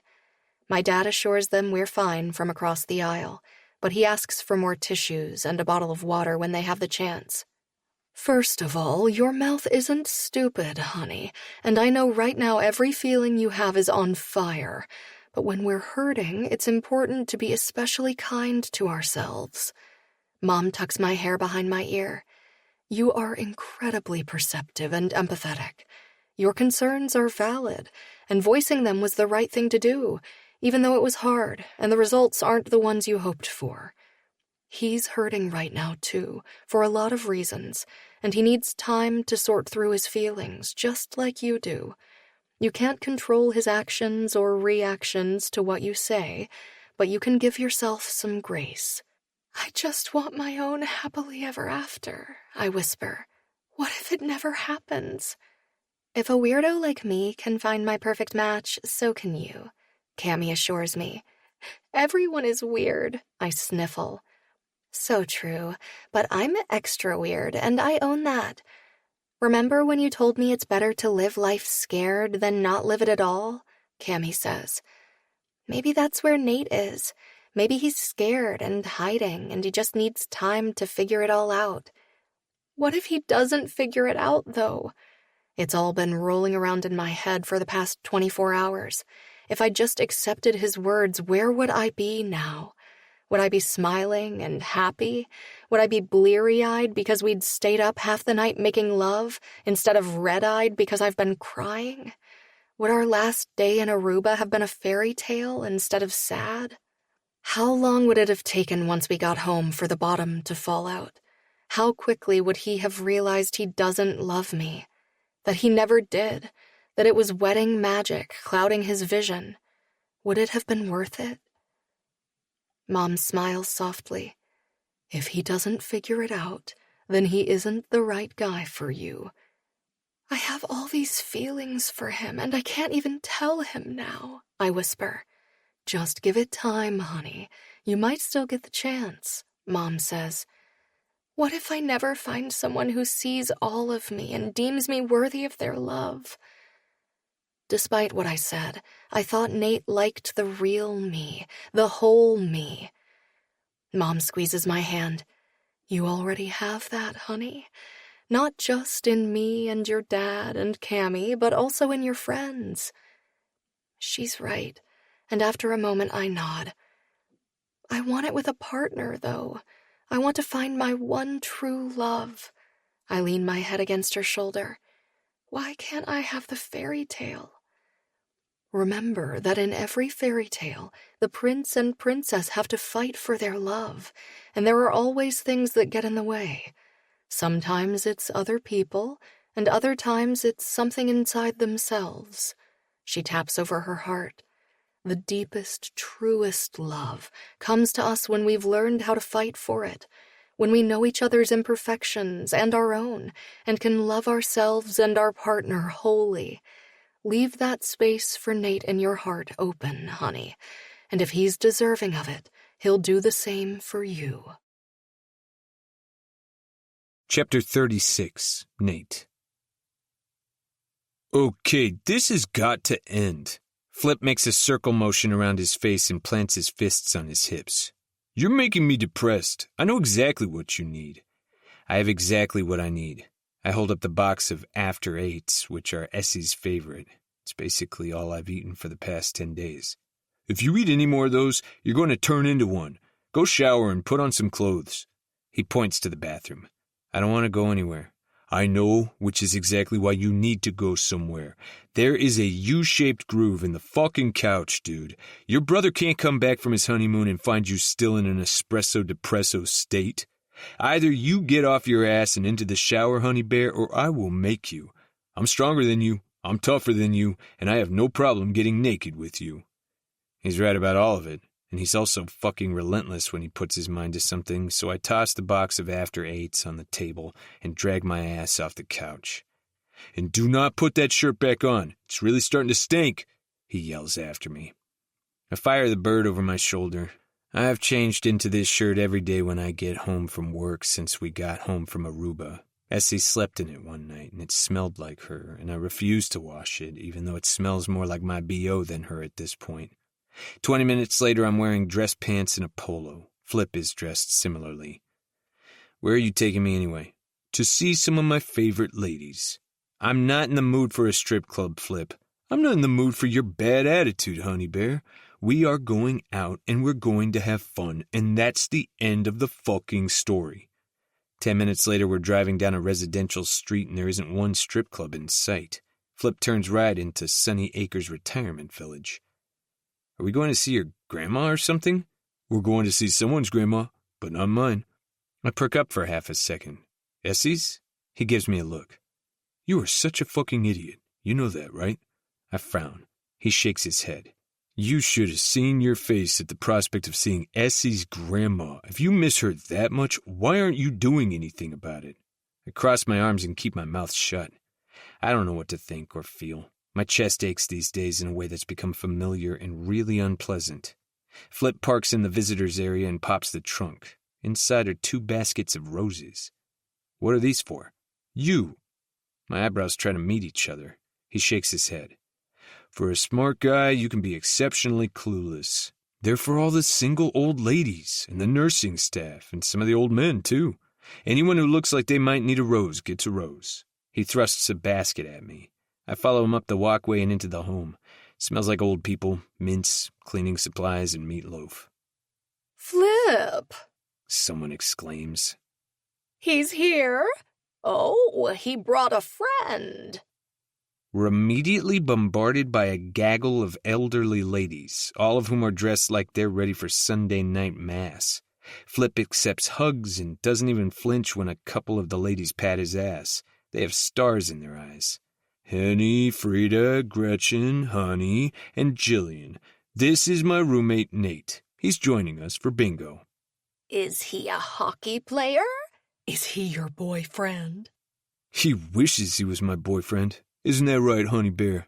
Flip winks at me. I would flip him off if we weren't surrounded by octogenarians. I shake my head. He's too high maintenance, and I like women. You're the high maintenance one. You can sit with me, Nate. I'll take good care of you. A tiny lady who barely reaches my elbow takes my arm, the creases in her face deepening as she smiles up at me.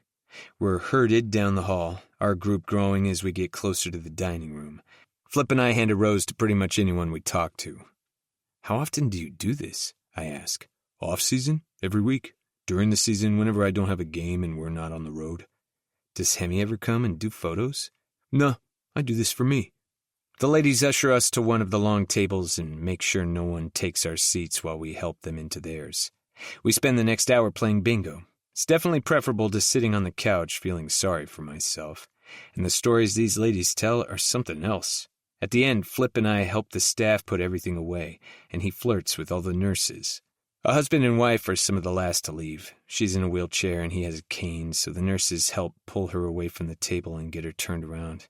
He tucks his cane into the corner and fusses over her, making sure she's comfortable before he hobbles around behind her and pushes her toward the doors. They've been married for 65 years, Flip says. That's a long time. It could be you if you get your head out of your ass, he says pointedly. Is this what you brought me here? So I can see what I'll look like in 60 years? I brought you here because despite your black cloud of doom, you're a good-looking guy, and these ladies enjoy eye candy, and because I've had enough of the moping. But yeah, basically that's the reason. For a guy who says he doesn't believe in love, you seem pretty lovesick to me these days. I sigh. You telling me you don't want that to be your future? He motions to the couple who are almost at the doors. I tuck my hand in my pocket.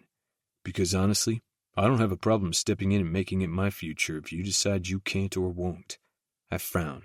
You don't want Essie. You don't know that. I know someone aside from me who would be absolutely gutted if he ended up with Essie. And me? I don't know if I'd ever get over it. How would I deal with family Christmas if they became Madden and Stiles fests? I'd be the biggest Grinch in town. Come on. He claps me on the shoulder. Let's go home. We say goodnight to the staff and head out into the balmy August night. All right, buddy, Flip says once we're on the road. You have to spit it out. You've got all the feelings, and you're holding everything inside. It's eating you alive and making you miserable. I cross my arms. You waited until we're in the car and I can't escape to start pushing, huh? I know how much your mom leaving fucked Tristan up, and I'm pretty sure it fucked up you and Brody just as much. So let's get your cards on the table so you can start figuring your shit out. How am I supposed to have faith in love when one of the people who was supposed to love me unconditionally fucking bailed? All we got was a fucking Christmas card addressed to the three of us, sent to my fucking dad's house since I was a kid. And then she tries to come back into our lives after more than a decade and a half. What am I supposed to do with that? Well, right now you're angry. How do you want to feel about it? Flip asks. I don't want to care. I don't want it to hurt, but it fucking does. It hurts all the damn time. And then I think I have relationships figured out with Lisa and she cheats on me with some guy who's more emotionally available. Nothing lasts. Some things last, he argues. Look at my parents. Look at Essie's parents. Nothing lasts for me. I told Essie I was falling for her and she told me I wasn't, that I couldn't be. I don't tell Flip the rest of that story. About how I was already reeling because of my mother, or that I kept defaulting to sex with Essie so I wouldn't have to deal with the fucking feelings. Is she right? Flip asks. I don't know. I don't think so.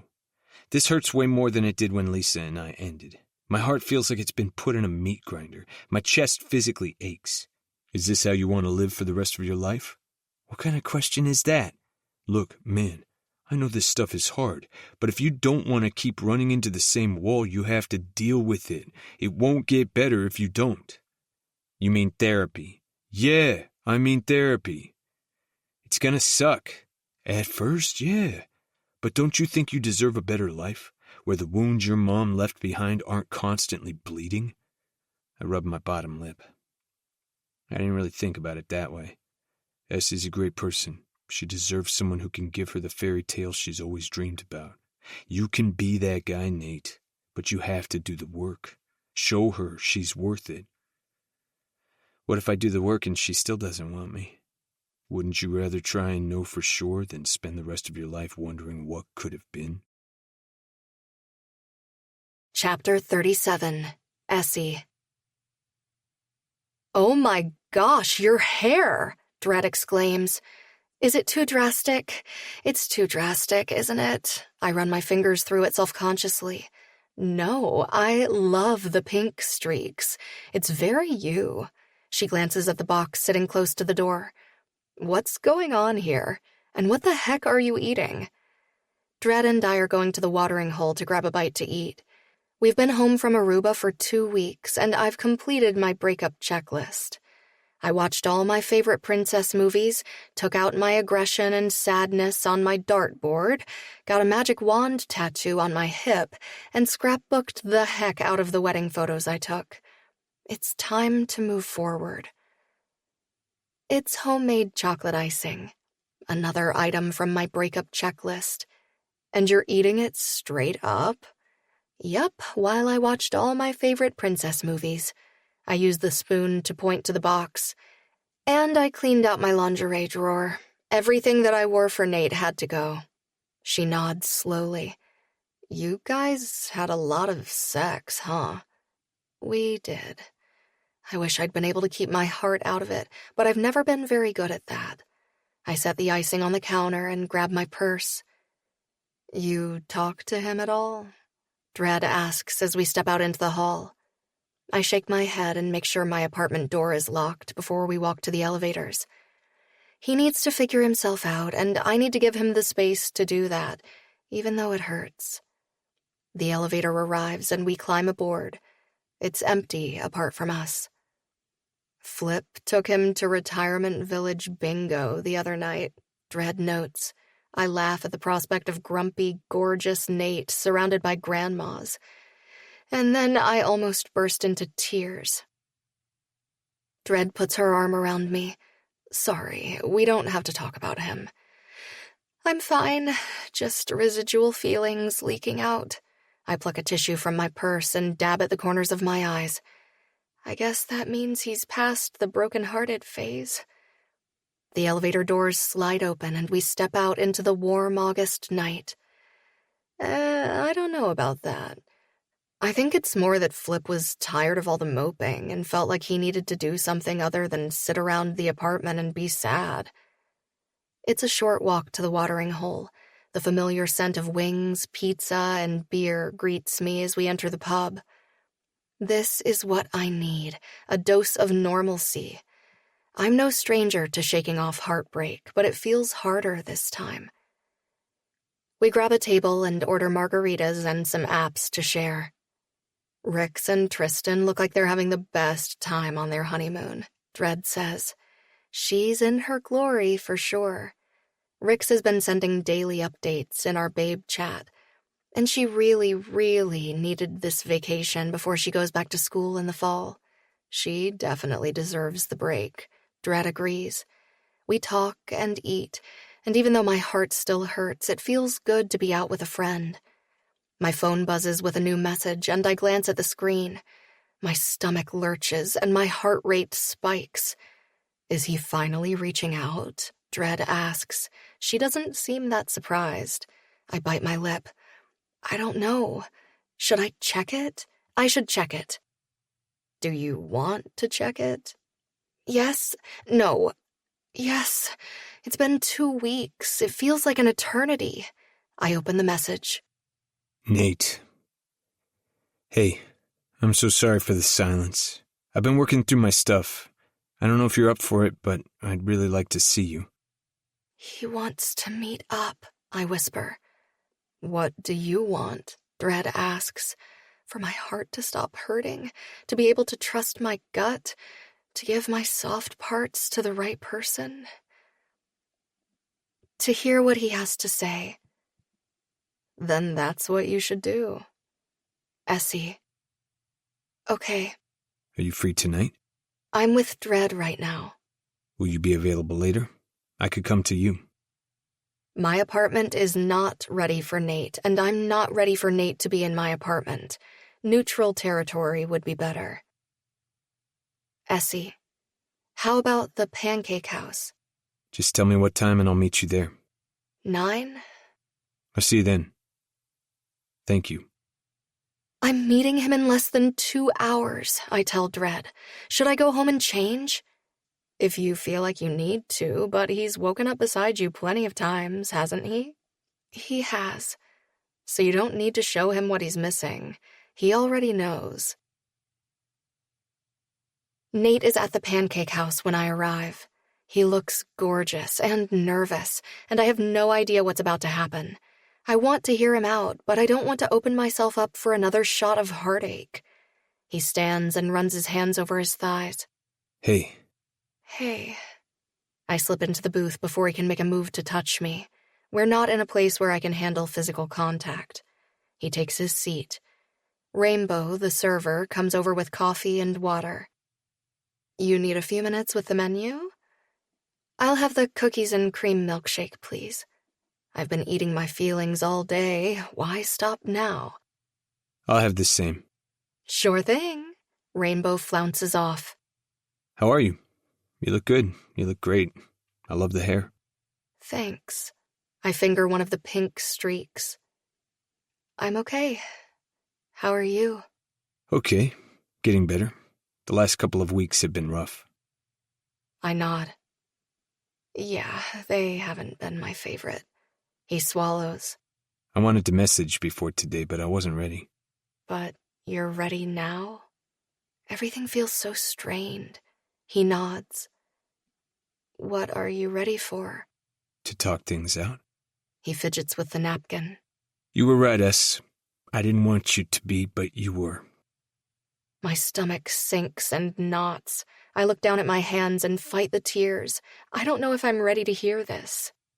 Not about me falling for you. He rushes on. I'm definitely in love with you.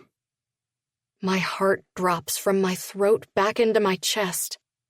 But you were right that I was reacting to all the things happening around us. My mom showing up, taking the money. He pauses to clear his throat. I couldn't see anything clearly, and it wasn't until I got home and had some time to process that I realized every time you stepped in to take care of me and offer me support, I diverted all my feelings into sex. Rainbow sets our shakes on the table and quietly rushes away, red-faced. I started therapy today. You did? The hope blossoming in my chest scares the hell out of me. He nods. How was it? Pretty fucking awful, to be honest. The pain in his voice and behind his eyes affirms this truth. Will you go again? It's one thing to start therapy. It's another to stick with it. Yeah. Twice a week until I can sort through the hardest shit. Then we'll adjust. I have some pretty deep-seated mommy issues, S. I know. I reach across the table, covering his hand with mine. I'm sorry she's such a disappointment. Me too. But I don't want to go through life not being able to love someone the way they deserve. And you really deserve to have someone's whole heart, S. So do you. I want to be able to accept that and believe it, but I think it's going to take some work to get there. He licks his lips. I don't know how long, but maybe you can give me some time to prove I'm going to make the effort. My whole body feels cold. I'm terrified that I could be setting myself up all over again. But he's doing and saying all the right things. I care about him too much to just walk away. So I nod. I can give you time. Chapter 38, Nate. I get it now, I tell my brother. He and Rix returned from Aruba yesterday and invited me and Flip over for fajita and margarita night. Dred and Essie are coming too. I haven't seen S since we met up at the pancake house, but we're texting. Therapy is work and sometimes it really sucks, but it's worth it. Essie is worth it, I explain. He smiles faintly. It changes everything, doesn't it? It really does. I see the mistakes I was making clearly now, and I'm going to do my best not to make them again. Flip's hand goes to his chest. I'm so fucking proud of you, honey bear. He means it, too. You won't be perfect, and some sessions are going to hurt more than others, Tristan cautions. Some days you're going to struggle not to fall back into old patterns, but now you know they exist. I nod. That's exactly it. I might not always catch myself in the moment, but I can reflect on it and hopefully get better at it. You will. It's like everything. It takes time and practice. He claps me on the shoulder. You let me know if you need to get out some of the feelings with workouts. We can hit the gym, the ice, whatever you need, brother. We've been doing that a lot. I motioned to Flip. Good. Now that I'm back, I can join you. The doorbell rings and Rix comes rushing down the hall. Nate, big brother. I didn't know you were already here. She skids right into Tristan and tips her chin up for a kiss. She gives me and Flip both a quick hug. Be right back. Her excited squeal echoes off the walls. Essie must be here, Tristan says wryly. Yeah. I run a hand over my chest and then through my hair. How are things going there? Tristan asks. Try not to fuck things up again and be the kind of guy we both deserve, I reply. You're already making progress, he assures me. Dred, Essie, and Rix appear. Essie looks incredible in a pink summer dress that matches the streaks in her hair. Essie, the hair is my favorite. Flip throws his arms around her, picks her up, and spins her. When he sets her down, he takes her hand and twirls her. I love this new look. I want to punch him. It's my breakup makeover, she says. And now I want to punch myself. Dred gives me an empathetic smile. Essie finally turns her attention to me. Hi, Nate. Hey, S. Anyone want a drink? Rix asks. Everyone raises their hand. I'll help you. Essie links arms with her. And so will Dred. The three of them disappear into the kitchen. Flip rocks back on his heels. You're really showing her how you feel, eh? What the hell am I supposed to do with all of you standing around watching us? Tell her it's great to see her, that you miss her, that your life is shit without her? Did you even bring her a gift? Flip folds his arms over his chest. Why would I bring a gift to fajita night? Why would you bring a gift to fajita night? Flip parrots. I look to Tristan. He shrugs. Flip has a point. I throw my hands in the air. Where was this advice an hour ago when we weren't both already here? Flip is all fucking smiles. I didn't realize you were this much of a relationship novice. I'm rusty.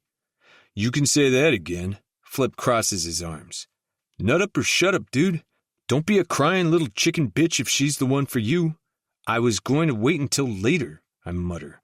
Well, there might not be a later if you keep letting me step all over your toes.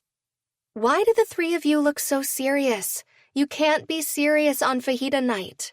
Rix demands as she reappears. The girls traipse in with margaritas. Flip beelines it for Essie. What are you doing after fajita night? Want to watch a movie with me? I gotta go for a walk. I head for the door. Nate, buddy, where are you going? Flip calls after me. Is he okay? Dredd asks. It takes me 5 minutes to walk to the closest flower shop. I buy 24 pink roses, a box of Essie's favorite chocolates, and a pink heart pillow to add to her collection before I return to Tristan's. Everyone is sitting in the living room, drinking their cocktails and eating tortilla chips with salsa, queso, and Rick's famous street corn dip. Flip grins when he sees me. Honey bear, you shouldn't have. I didn't. I cross over to Essie. I got you stuff. Smooth. Flip coughs. I shoot him a dirty look. Can you fuck off? You're not helping. Flip's eyes go comically wide. Did I not do my part by getting your sorry ass off the couch? Was it not me who opened your eyes to the possibility of what you might be missing out on if you kept going the way you were? Did I not hook you up with a kick-ass therapist? I poke at my cheek with my tongue. You did all those things, but I need you to not make this any harder or more awkward than it already is. I turn back to Essie. Can we go talk in the kitchen for a minute and leave the heckler here? Sure. Essie leaves her drink on the table. I would help her up if my arms weren't laden with things. We leave our friends in Flip's motor mouth and disappear into the kitchen. I got you flowers. I hold them out. They're really pretty. She takes them from me. Thank you. And I got you a heart pillow and chocolate. I thrust them at her. They're your favorite. The chocolate, I mean. We both know you love heart pillows. I do love chocolate and heart pillows.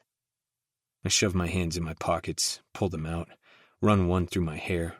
Did you go out and buy all this stuff for a reason? Tristan and Flip were razzing me. I was nervous about seeing you today, and I'm pretty sure I'm fucking all of this up. Can I hug you, please? My eyes close. Yeah, I'm really fucking this up. I crack a lid. Essie looks up at me with soft eyes as she steps forward and wraps her arms around my waist. I fold my arms over her, soaking up the contact like a balm. I've missed you so much, Es. So fucking much. I've missed you too. She whispers. Eventually she pulls away. How's therapy? Hard. It sucks a lot right now, but it'll get easier with time. I want to reassure her that I'm not going to stop going. I know it's important that I do the work so I can have the kind of relationships I deserve, and so I can be a good partner. She smiles softly. I'm really happy to hear that. Do you think maybe you'd want to go on a date with me? Her lips pull to the side and her eyes drop to the floor for a moment before they meet mine. Can I think about it? My stomach sinks, but I nod anyway. Of course. Take all the time you need. Chapter 39. Essie. On Sunday afternoon, my phone pings. Nate, how's the thinking going? As well as can be expected. Is there anything I can do to help? Send a selfie. A picture of Nate with my favorite furrowed brow appears. Amending. Send a shirtless selfie. Another picture comes through. This time Nate's hair is mussed, and he's standing in front of a full-length mirror in a pair of dress pants. Is this helpful? Very. Send a shirtless selfie of you ironing your shirt. Question mark, question mark, question mark? It helps me think. It takes a few minutes, but the selfie pops up. Is there anything else you need? Assistance picking an outfit, perhaps? I'm here to support however I can. Thanks. I'll let you know if I think of something. Monday evening, my phone pings again. How's the thinking going today? Decent. This seems like an upgrade.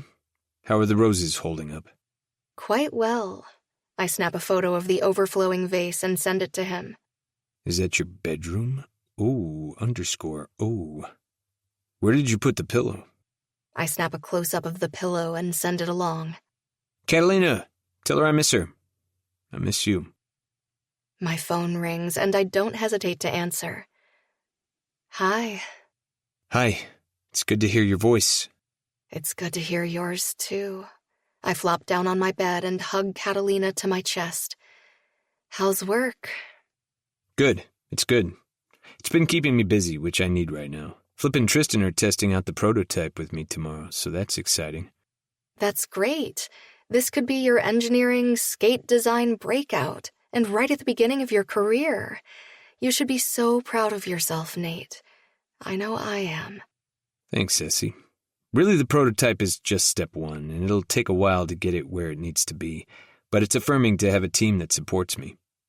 How's your work?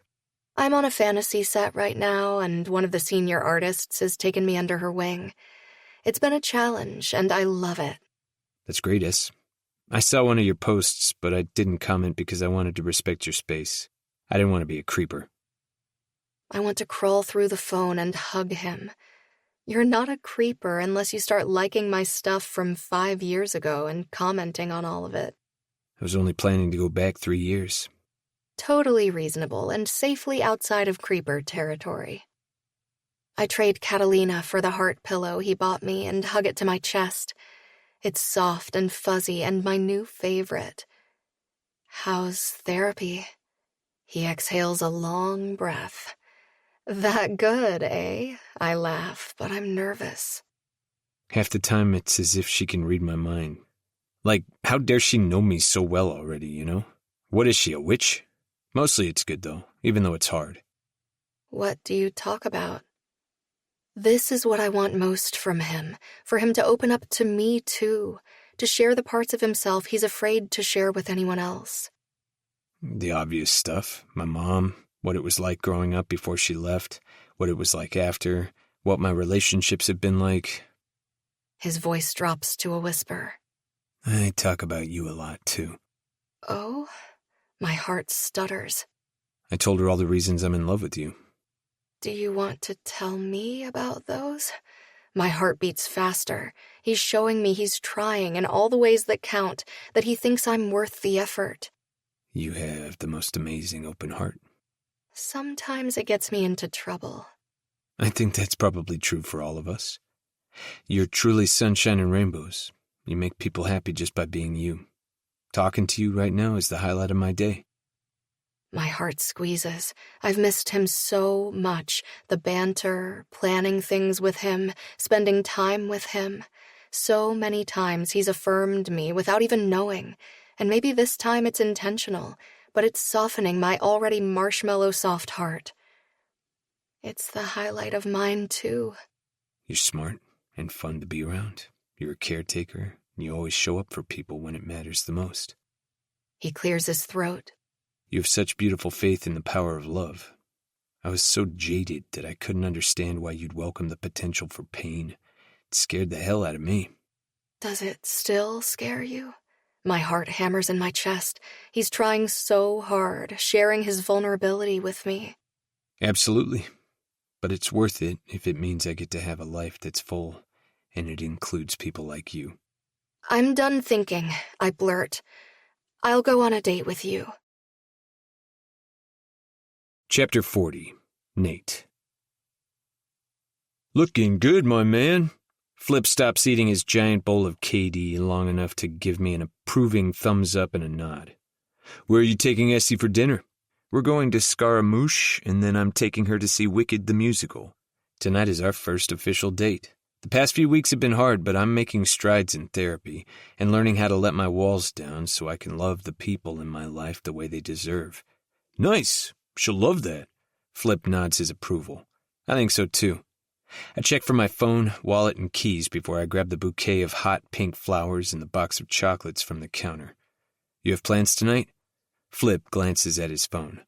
A couple of the guys are talking about going to the watering hole. I might join them. Say hi to everyone if you do. I will. Have fun, and play safe, honey bear. He winks. I have no expectations for tonight other than spending time with Essie. Would I love to end up curled around her and wake up the next morning with her hair in my face? Absolutely. But one step at a time. I leave Flip to his neon noodles and drive the short distance to Essie's apartment. We all live in the same area, close to the arena in the business sector of downtown. Essie buzzes me in and my heart rate jacks up as the elevator climbs to her floor. Her door opens before I can even knock. Hi. Seeing her for the first time in days is like seeing a rainbow after a storm. She's wearing a long, gauzy pink dress, and her dark hair with matching pink streaks falls in loose waves over her shoulders. Her makeup is light, eyes rimmed in liner to make them pop, and her lips are glossy. You look incredible. The smile that lights up her face is better than a tropical sunrise. And you look like a 7-course meal, including my favorite dessert. I'm glad you approve. I hold out the flowers. I brought you something pretty. They're beautiful. She brings them to her nose, eyes fluttering closed as she inhales. Just like you. I hold out the chocolates. And I brought you something sweet, also just like you. You are so thoughtful. She motions for me to follow her. Come in for a minute. I want to put these in water. I haven't been here since I dropped off the box of sashes for the girls, and tonight I see it with fresh eyes. The space really is an homage to Essie's personality. Everything is bright and soft and pretty, just like her. She retrieves a vase and fills it with water and the flower food before she carefully arranges the flowers. They really are gorgeous, Nate. She turns and wraps her arms around my waist, setting her cheek against my chest on a soft sigh. I missed you. I fold her in my arms and kiss the top of her head, absorbing the warmth, appreciating the way I instantly settle when I have her close like this. I missed you too. We stand there for a long time just holding each other. Finally she steps back, smiles up at me, and pats me on the chest. I could happily stand here all night, but you have this great date planned, so we should probably go on it. Seems like a good idea, I agree. She slips her feet into a pair of strappy sandals, grabs her heart-shaped, hot pink, jewel-encrusted purse, and links her arm with mine. We leave her apartment and take the elevator to the lobby. I help her into the passenger seat before I round the hood and take my place behind the wheel. Essie angles her body toward me. How was your day? Good, but long. I couldn't wait to see you. How about yours? The same. She skims the shell of my ear. But the fantasy show I'm working on has been so much fun. Tell me more about that. I love the way she grows animated when she's excited about something. It's all princes and princesses, which is obviously right up my alley. And today I worked on one of the elves. It really pushes me to grow my skill set. I'd love to see you in action one day. Her eyes light up. I could practice on you. Her hands on my face, transforming me into something else, being turned into her art? Sure. Yeah, I'd be game. She shimmies in her seat. Halloween could be so fun this year. Yeah, it could. Her enthusiasm gives me hope that she can see a future with me the way I can with her. I pull into the restaurant parking lot. Oh, wow. This is fancy. It's our first official date. I wanted it to be special. I take her hand and press my lips to her knuckles. Stay right here, please. Okay. I unbuckle my seatbelt and hop out of the car, coming around to open her door. She takes my hand and carefully steps out. It's a beautiful night. Though the evenings are starting to cool with the promise of fall, heads turn as we enter the restaurant. That's always the way it is with Essie. She's so beautiful that she stops traffic and earns endless double takes. But for me, it's about so much more than how she looks. She brings the most wonderful energy into a room, and I love that I get to stand beside her and soak it all in. The host is a couple years younger than we are. His eyes flare as he looks at Essie, and his strobe blinks several times before his attention moves to me. I have a reservation for 2 under Stiles. I absolutely used my brother's connections. Stiles, yes, thank you so much for joining us. It's our first date. Essie's smile nearly knocks the guy unconscious. Well, Mr. Stiles must think very highly of you, the host croaks. Is that right, Mr. Stiles? She aims her radiant smile at me. Absolutely. I squeeze her gently. I'll just show you to your table. The host leads us to a private terrace. This is so nice, Nate. Essie reaches across the table and I take her hand. Good. I'm glad I chose right. Honestly, you could have taken me to East Side and I would have loved it. Even with the screaming children? She smiles. The music here is more of a mood setter, but we would have made the best of it. Tristan and Rick still go there once a month with Flip. I've gone with them a couple of times. The unlimited salad and bread are tough to beat. This is true. I run my thumb back and forth over her hand. We order appetizers and drinks and talk about work and our friends, holding hands across the table. It feels so good to be with her again, to have the closeness that seems to come so easily in her presence. What's going on in your head? I'm just so grateful that you're here and willing to give me another chance. I've never been great at talking about my feelings or expressing them in other healthy ways, but with you, I want to be. I know you're putting all the work in, Nate. I see the difference, and I know it can't be easy. She squeezes my hand. When I was younger and my mom was still with us, I learned it was better to stay quiet. To avoid fighting? Sort of, but it was mostly one-sided. We were just trying to keep the peace. But I can see now why my relationship with Lisa ended the way it did. I'm not excusing her for cheating on me. She could have and should have ended things before it ever came to that. But I played a part by not being open with my feelings. I'm working on being better at that. You are such an incredible light, Essie, and you give your heart so completely to the people you care about. I want to honor that and give you the same kind of love back because it's what we both deserve. Her eyes turn glassy and her chin wobbles. My throat tightens. Es? It's good emotion. She raises her hands and kisses the back of mine. I love that you're doing this, not just for us, but for you and the people you care about. I see all that love inside you, and I'm so thankful that I get to be one of the people you share it with. I'll be here to love you and listen whenever you need to talk things through, especially when it's hard. You're amazing. So are you. I'm really glad your best friend married my brother. Me too. The server delivers our appetizers and we take a quick spin through the menu so we can order our mains. Then Essie shifts gears as she pops a bite of beet salad into her mouth. Talk to me about the prototype and how things are going. We made some tweaks, so we're moving into round 2 of testing. That's so exciting. What does that entail? Tell me all about it. She smiles expectantly. Give me all the science-y details. So, comfort and support are key to a good skate, but there are other elements to consider. The thickness of the blade, the shape and curve, and the weight of the player all need to be factored in. The best skates on the market most accurately take in force as it relates to the conversion of the ice into water, which allows for better speed. We use specific formulas to determine the ideal combination for frictional heat production, which is related to the thermal conductivity of metals. Oh, and skates have 2 working edges with a hollow curve in the center to allow for this. Essie has stopped eating her salad. Sorry, I'm probably boring you. Not even a little. She licks her lips and leans in, whispering. A lot of this is over my head, but my panties are damp, so please keep sciencing me. I fight a grin. Sciencing is not a verb. I know, but it makes your brow furrow, which also makes my panties damp, so it's my new favorite word. Please keep explaining force and friction.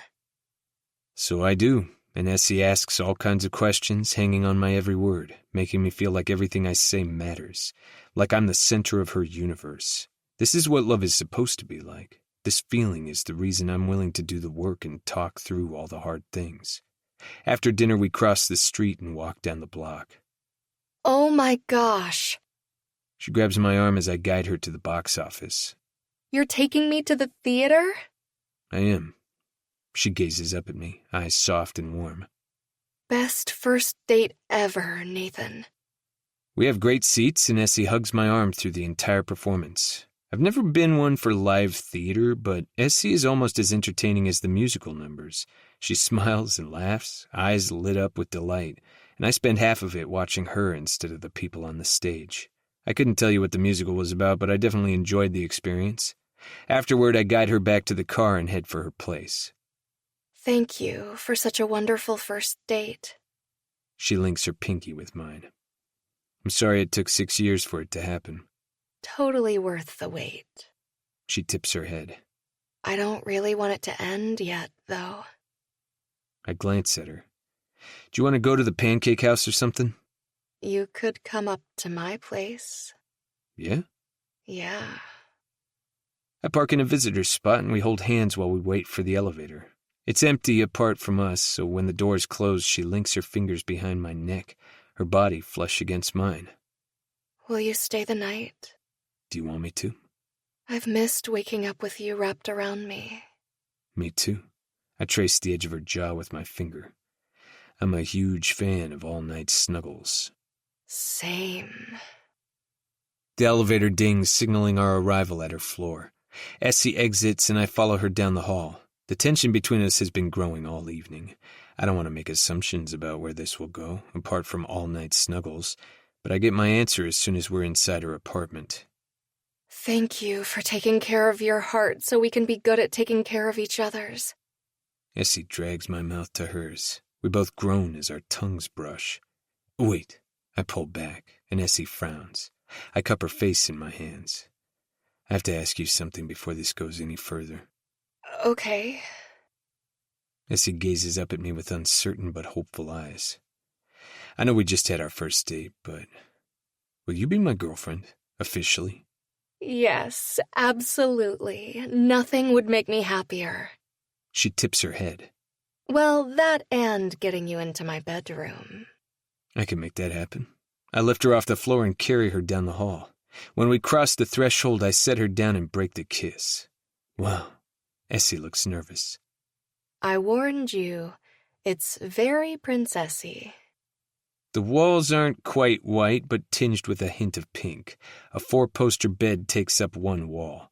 The nightstands bracketing her bed are white, and gauzy curtains are pulled back to reveal the exceptional number of throw pillows, all in various shades of pink. Catalina, ratty and well-loved, is perched on her nightstand.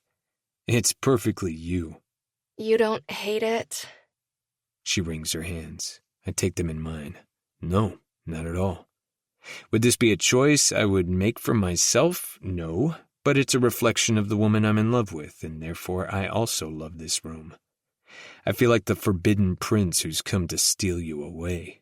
An impish smile curves Essie's pretty lips. You definitely could be. I arch a brow. She slips my tie around her hand, and her voice drops to a sultry whisper. Would you like to be my forbidden prince, Nate? I nod slowly. Yeah, I think I would. Do you want to be the sweet princess I plan to steal from the castle and keep for my own? Excitement flashes in her eyes. So much. She pushes on my chest. I frown.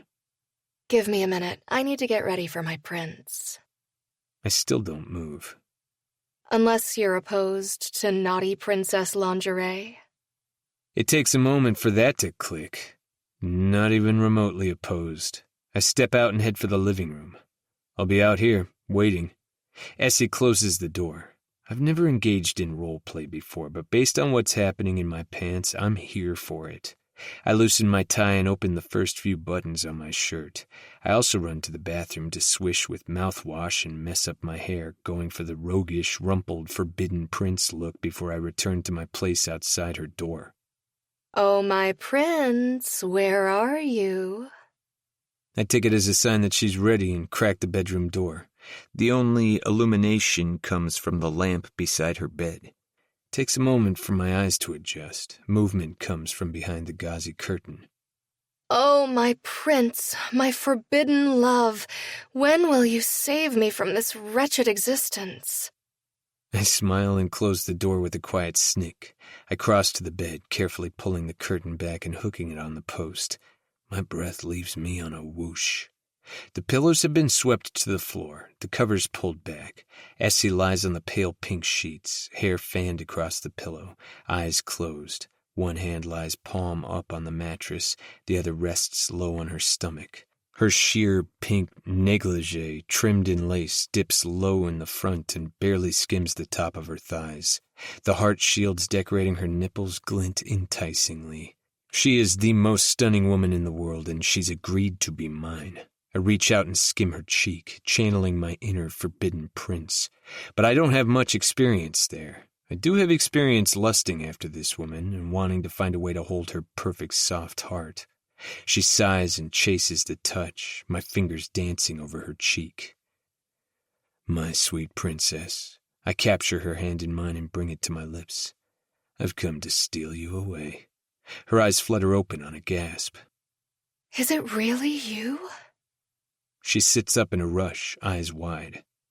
Please, don't let this be a dream. I place her hand against my chest. Do I feel like a dream, my love?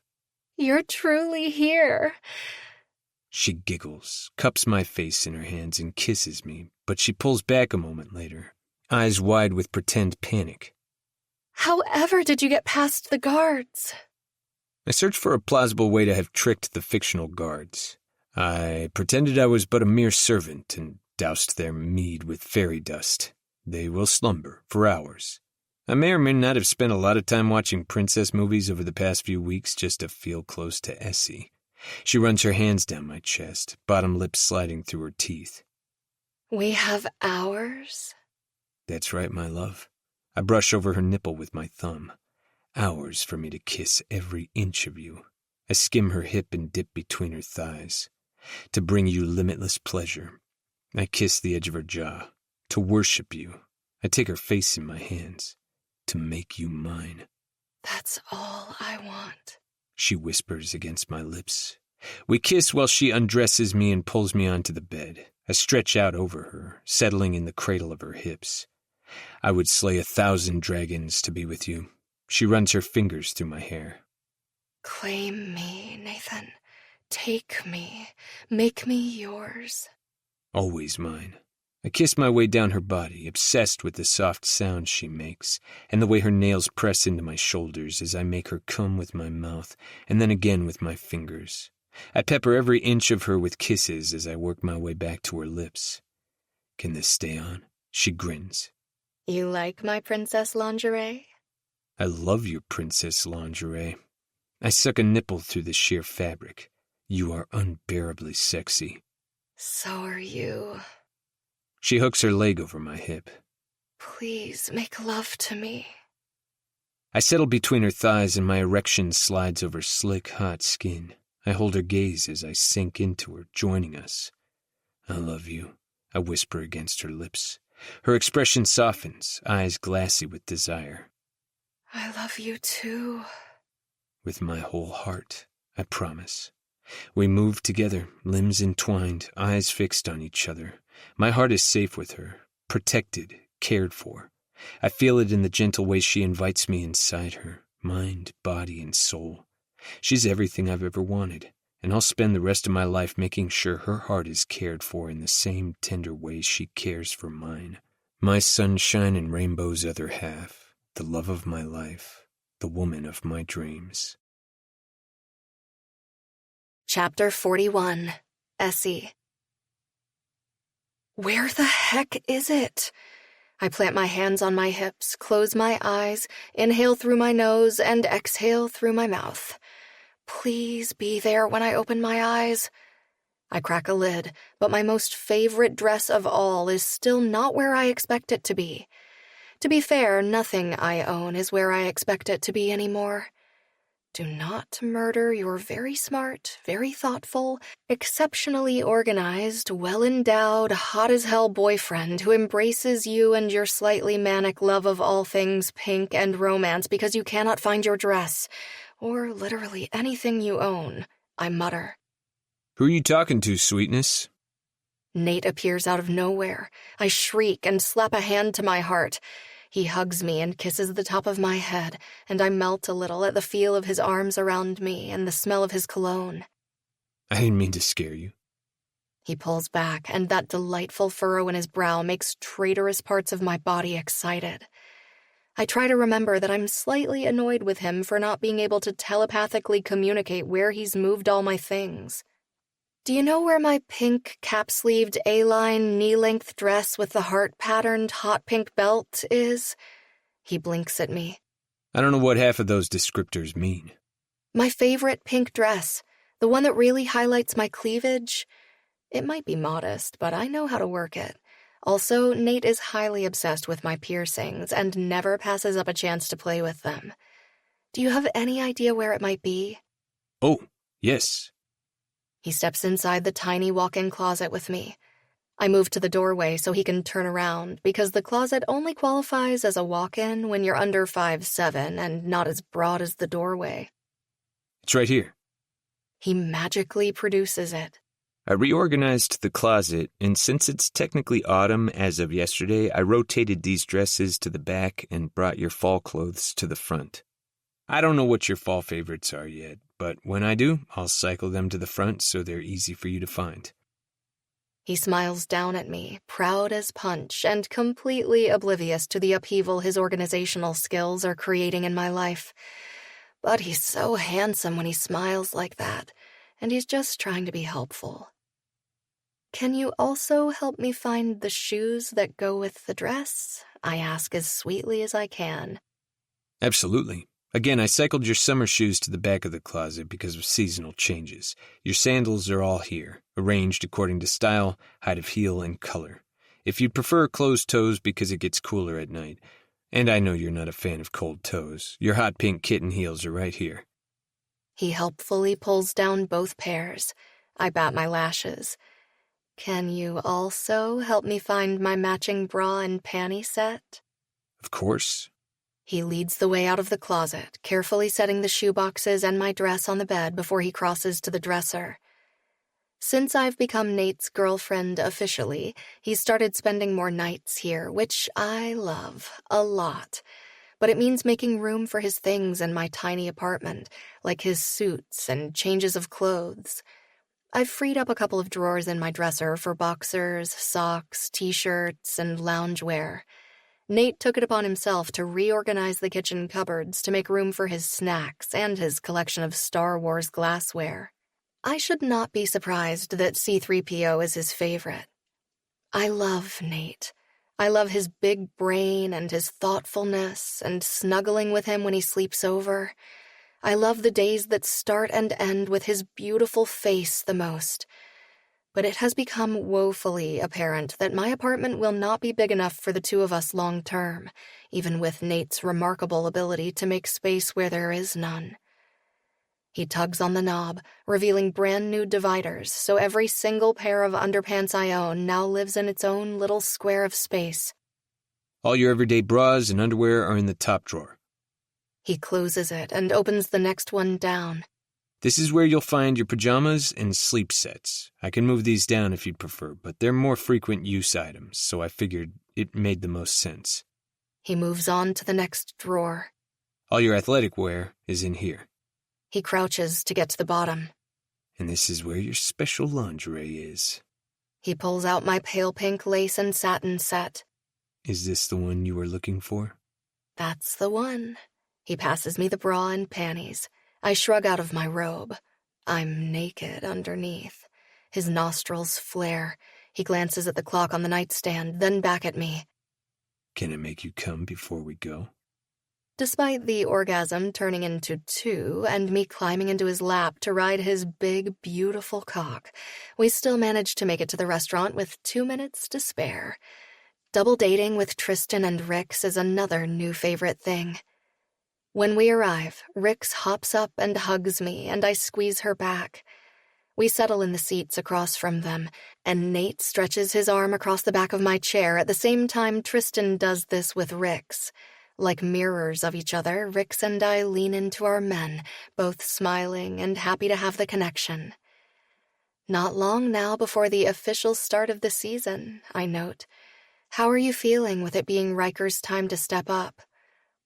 Roman Forrest Hammer, previously Hammerstein, the Terror's longtime goalie, hung up his skates at the end of last season, and Kellen Riker, the backup goalie, is stepping into his shoes. Good. Riker is excited to be in net. He has the skill set, and we have a great defensive line. Tristan replies, I'm so glad the Terror picked up Quinn Romero in the trades. It was a good move, Rix says. I agree. Tristan nods. I know it's his first year in the pros, but he's still a seasoned player, and he'll be good for the offensive line with Hollis off the ice, too. I love that Roman and Hollis are coaching at the hockey academy together. They're already proving to be quite the coaching duo for the boys' team. Right? Brody had such a great summer with them. Tristan smiles. I have a feeling they'll be instrumental in feeding the terror the best up-and-comers in future seasons. There's a collective buzz at the table as all of our phones chime with a new message, and then chime again, and again. Maybe Shilpa finally had the baby. Rix and I rush to dig our phones out of our bags. I pull up the group chat message. I still can't believe this is really happening. Is it about Dredd and Connor? Nate asks. Rix and I both hold our phones up so the boys can see the engagement party invitation. Last week, Dredd and Connor announced their engagement. It came out of left field, and there are obviously things none of us know, but Dredd has asked us to support her, so that's what we're doing. Or at least trying. I still don't understand what's going on there, Tristan mutters. I don't think any of us do, I reply. Maybe they hooked up at your wedding in secret and that got the ball rolling? We were all exceptionally preoccupied with other things. I mean, I guess it's possible, Rix muses. We've had countless hypothetical conversations about this. None of them quite seems plausible. How's Flip handling this? Nate fingers an errant pink curl. I mean, obviously he's not the happiest about it, especially since Dredd won't tell him why she's doing this. But he's trying to be a good friend. Do you think it would help if Flip knew all the things Connor did behind the scenes at your wedding? Connor made it clear he didn't want anyone to know he was directly involved. Tristan replies. And I want to honor that because he saved us more than once. We leave the Dredd and Connor situation alone, and Tristan talks about how excited he is to test out Nate's most recent prototype. Nate thinks this could be the one. It feels amazing to be able to spend time with my best friend and my boyfriend. Rix and Tristan go over to see Flip after dinner, and Nate and I head back to my place. This season might be a tough one, Nate says as we enter the apartment, towing off our shoes at the door. It might. I wrap my arms around his waist. But we'll all be here to support them, however they need us. It's a pretty incredible family we've inherited with this group of friends, isn't it? Nate lifts me onto the counter and steps between my legs. It really is. I wonder how soon the wedding will be. That's a good question. It's been all of a week, and the engagement party is already happening. He pulls down the zipper on my dress. I wonder who will end up together at the next wedding. I already have some ideas. I wrap my arms and legs around him. Take me to bed and make me yours. Your wish is my command. Epilogue. Nate. 1 week later. You look handsome. Essie presses her palms to my chest and smiles up at me. She's wearing a pale pink wrap dress and a hot pink wrap, accented with a silver purse and matching shoes. Her long dark hair hangs over her shoulders in artful waves. Her makeup is subtle, but her dark eyes pop, and her lips are glossy and tempting as usual. You're beautiful. I take her hand and kiss her knuckles. What's that look? What look? I bite back a smile. You're wearing your devious face. Her eyes light up. Like you have a secret you're dying to tell. I lean in, brushing my lips across her cheek until I reach her ear. I bought you something special for tonight. While Essie and Rix were getting their hair done this morning, I ran out to pick up a few last-minute items for Dredd and Connor's engagement party, and I made a stop at Essie's favorite lingerie store as well as the jeweler. Last week my skate was put into production for a short run, and the Terror will be using them during practice. It's pretty freaking unreal to be at this point so soon, and definitely something to celebrate. Essie quirks an eyebrow. What kind of something special? It's pretty, and lacy, and princessy. Oh my gosh. She claps. Did you get me the sleep set I sent you a picture of last week? One of Essie's favorite new pastimes is sending me pictures of princess-inspired lingerie, followed by detailed scenes we could act out while wearing it. Sex with Essie is always an adventure, and I'm more than happy to play out these fantasies with her. You'll have to wait until we're home to find out. Can't I have a little peek before we leave? Our phones buzz. Rix and Tristan are waiting for us. Essie's bottom lip juts out. I suck on it. Don't worry, sweetness. I'll make up for it when I steal you away later tonight. She sighs. Fine, I guess I can wait. She grabs her purse and I tuck Dredd and Connor's gift under my arm. We leave the apartment and head down to the lobby. I smile as I discreetly pat the inside pocket of my suit jacket. Essie's engagement ring is currently nestled against my heart. We're still in the early days yet, but she's it for me, and I want to be ready when the time is right, which will probably be sooner than later. All our friends are either getting engaged, planning weddings, or having babies. I want it all with Essie. The celebrations, walking down the aisle with her, a family. Essie's heart is the most beautiful thing about her, and together, with the support of our families and friends, we'll have a lifetime full of love. We're looking at getting an apartment together in Flip's building, so we're not tripping over each other. It's a 2-bedroom with a walk-in closet that will fit all her clothes. Plus, there's a second small bedroom that we can turn into an office. We pile into the back of Rick's SUV with Flip, who looks put together, but not all that enthused. "Let's get this over with," he grumbles. Where's your gift? Rix asks. He pats his breast pocket. "In here."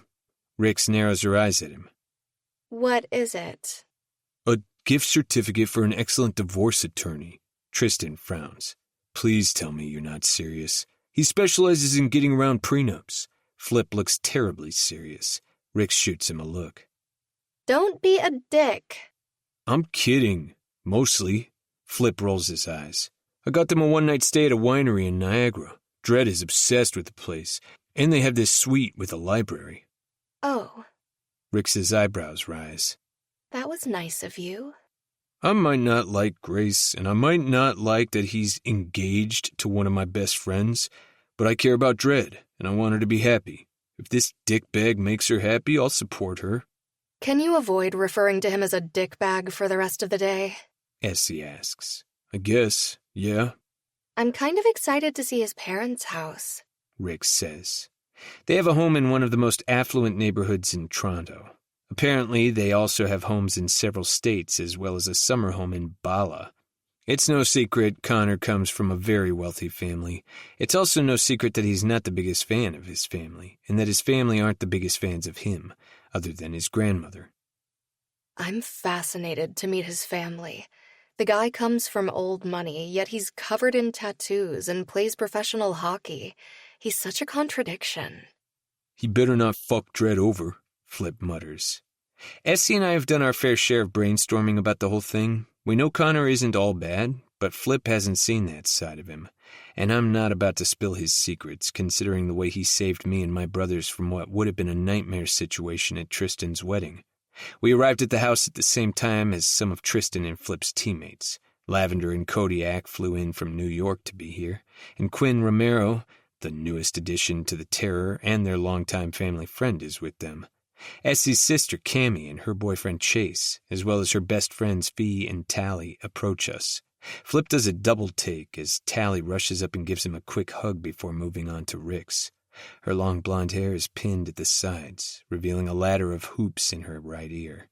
Her dress is deep blue with a slit that reveals her dancer's legs. The girls form a circle and comment on how much they love each other's dresses. Flip rubs the back of his neck. "I bet my sister helped Tally pick that dress. If she was looking to get noticed, it's working," I murmur. "What's that supposed to mean?" I pat him on the shoulder. "You'll figure it out eventually." Dallas inserts himself between us. "This is going to be one hell of an engagement party." I laugh as I take in his suit. As usual, he's wearing plaid, but his tie has a sexy peach pattern on it. "You put the ass in classy, Bright." "I know." He winks. "Let's do this." Essie slips her arm through mine as we walk up the winding driveway to the massive, sprawling, modern mansion. We're greeted by a butler as we enter the foyer and are immediately handed glasses of champagne. Everything is white on white on white. This is like a snow palace. Essie drops her voice to a whisper. I wonder if they have a ballroom. I bet they do. It seems logical in a house this big. Rix and the girls call for Essie to join them. They now have a very nervous-looking Dredd with them. I'll find you later. Essie kisses me on the cheek and flits off. My brother calls me over to say hello to Connor and meet his grandmother. He's dressed in a teal suit, like he's representing his team, not hosting his engagement party. His grandmother is wearing a matching teal sequin dress and looks like the picture of old money. She smiles up at Tristan. You must be my grandson's teammate. Tristan takes her tiny hand in his. I am. It's nice to meet you, Mrs. Grace. You must be excited about the engagement. I couldn't be more thrilled. Dread is smart as a whip. My grandson needs someone like her to keep him in line. You're quite the matchmaker, Memes, Connor says with a wry smile. Matchmaker? Tristan asks. Connor hasn't told you the story? Every week I go to the public library and take out 2 new books, and Mildred always helps me pick them. But a while ago I wasn't feeling well and couldn't get to the library, so I sent Connor. Connor stuffs his hand in his pocket. I'd met Mildred plenty of times, though, Memes. We both attend Callie's hockey games. That may be true, but that trip to the library is what made her see the you I see. She pats his cheek and then smiles at us. Thank you for being here. I know Connor appreciates it. She wraps her arm around Connor, and he bends to give her his ear. Enjoy the party, he tells us. Thanks for coming. He winks and guides her away. I look at my brother. That was interesting. Yeah, it was. An hour into the party, Essie sidles up beside me. Come with me. Everything okay? Everything is great. I just need you for a minute. She guides me out of the room and down the hall, glancing over her shoulder before she pushes her way through an ornately carved set of double doors. Check this out. Oh, wow. We're standing in a stunning ballroom, but all I can see is the wonder on her face. Imagine dancing in here. We don't have to imagine. We can do that right now. I pull my phone out, cue up our favorite song, and hold my hand out to her. Her smile widens, and she slips her fingers into mine, letting me pull her close. We move around the room, lost in each other and the music. I can see our life together unfolding a little more every day.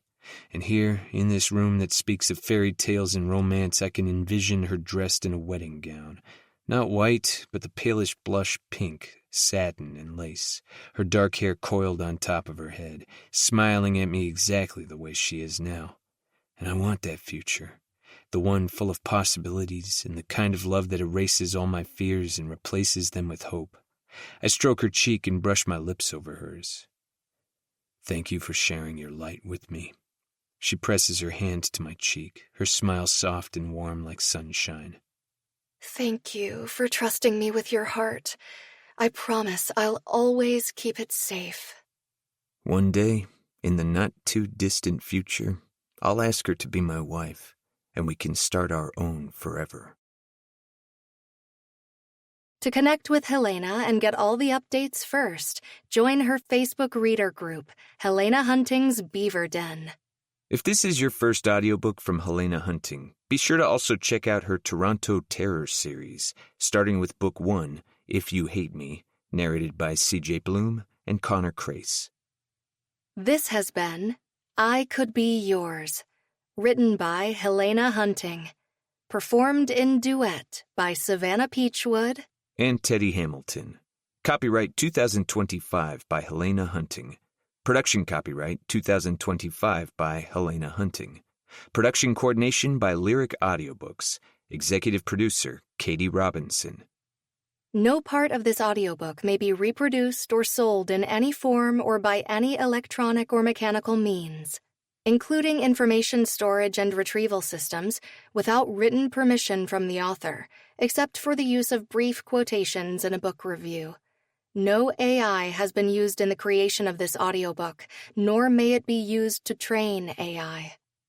To learn more about Helena Hunting's books, visit www.helenahunting.com. Thank you for listening.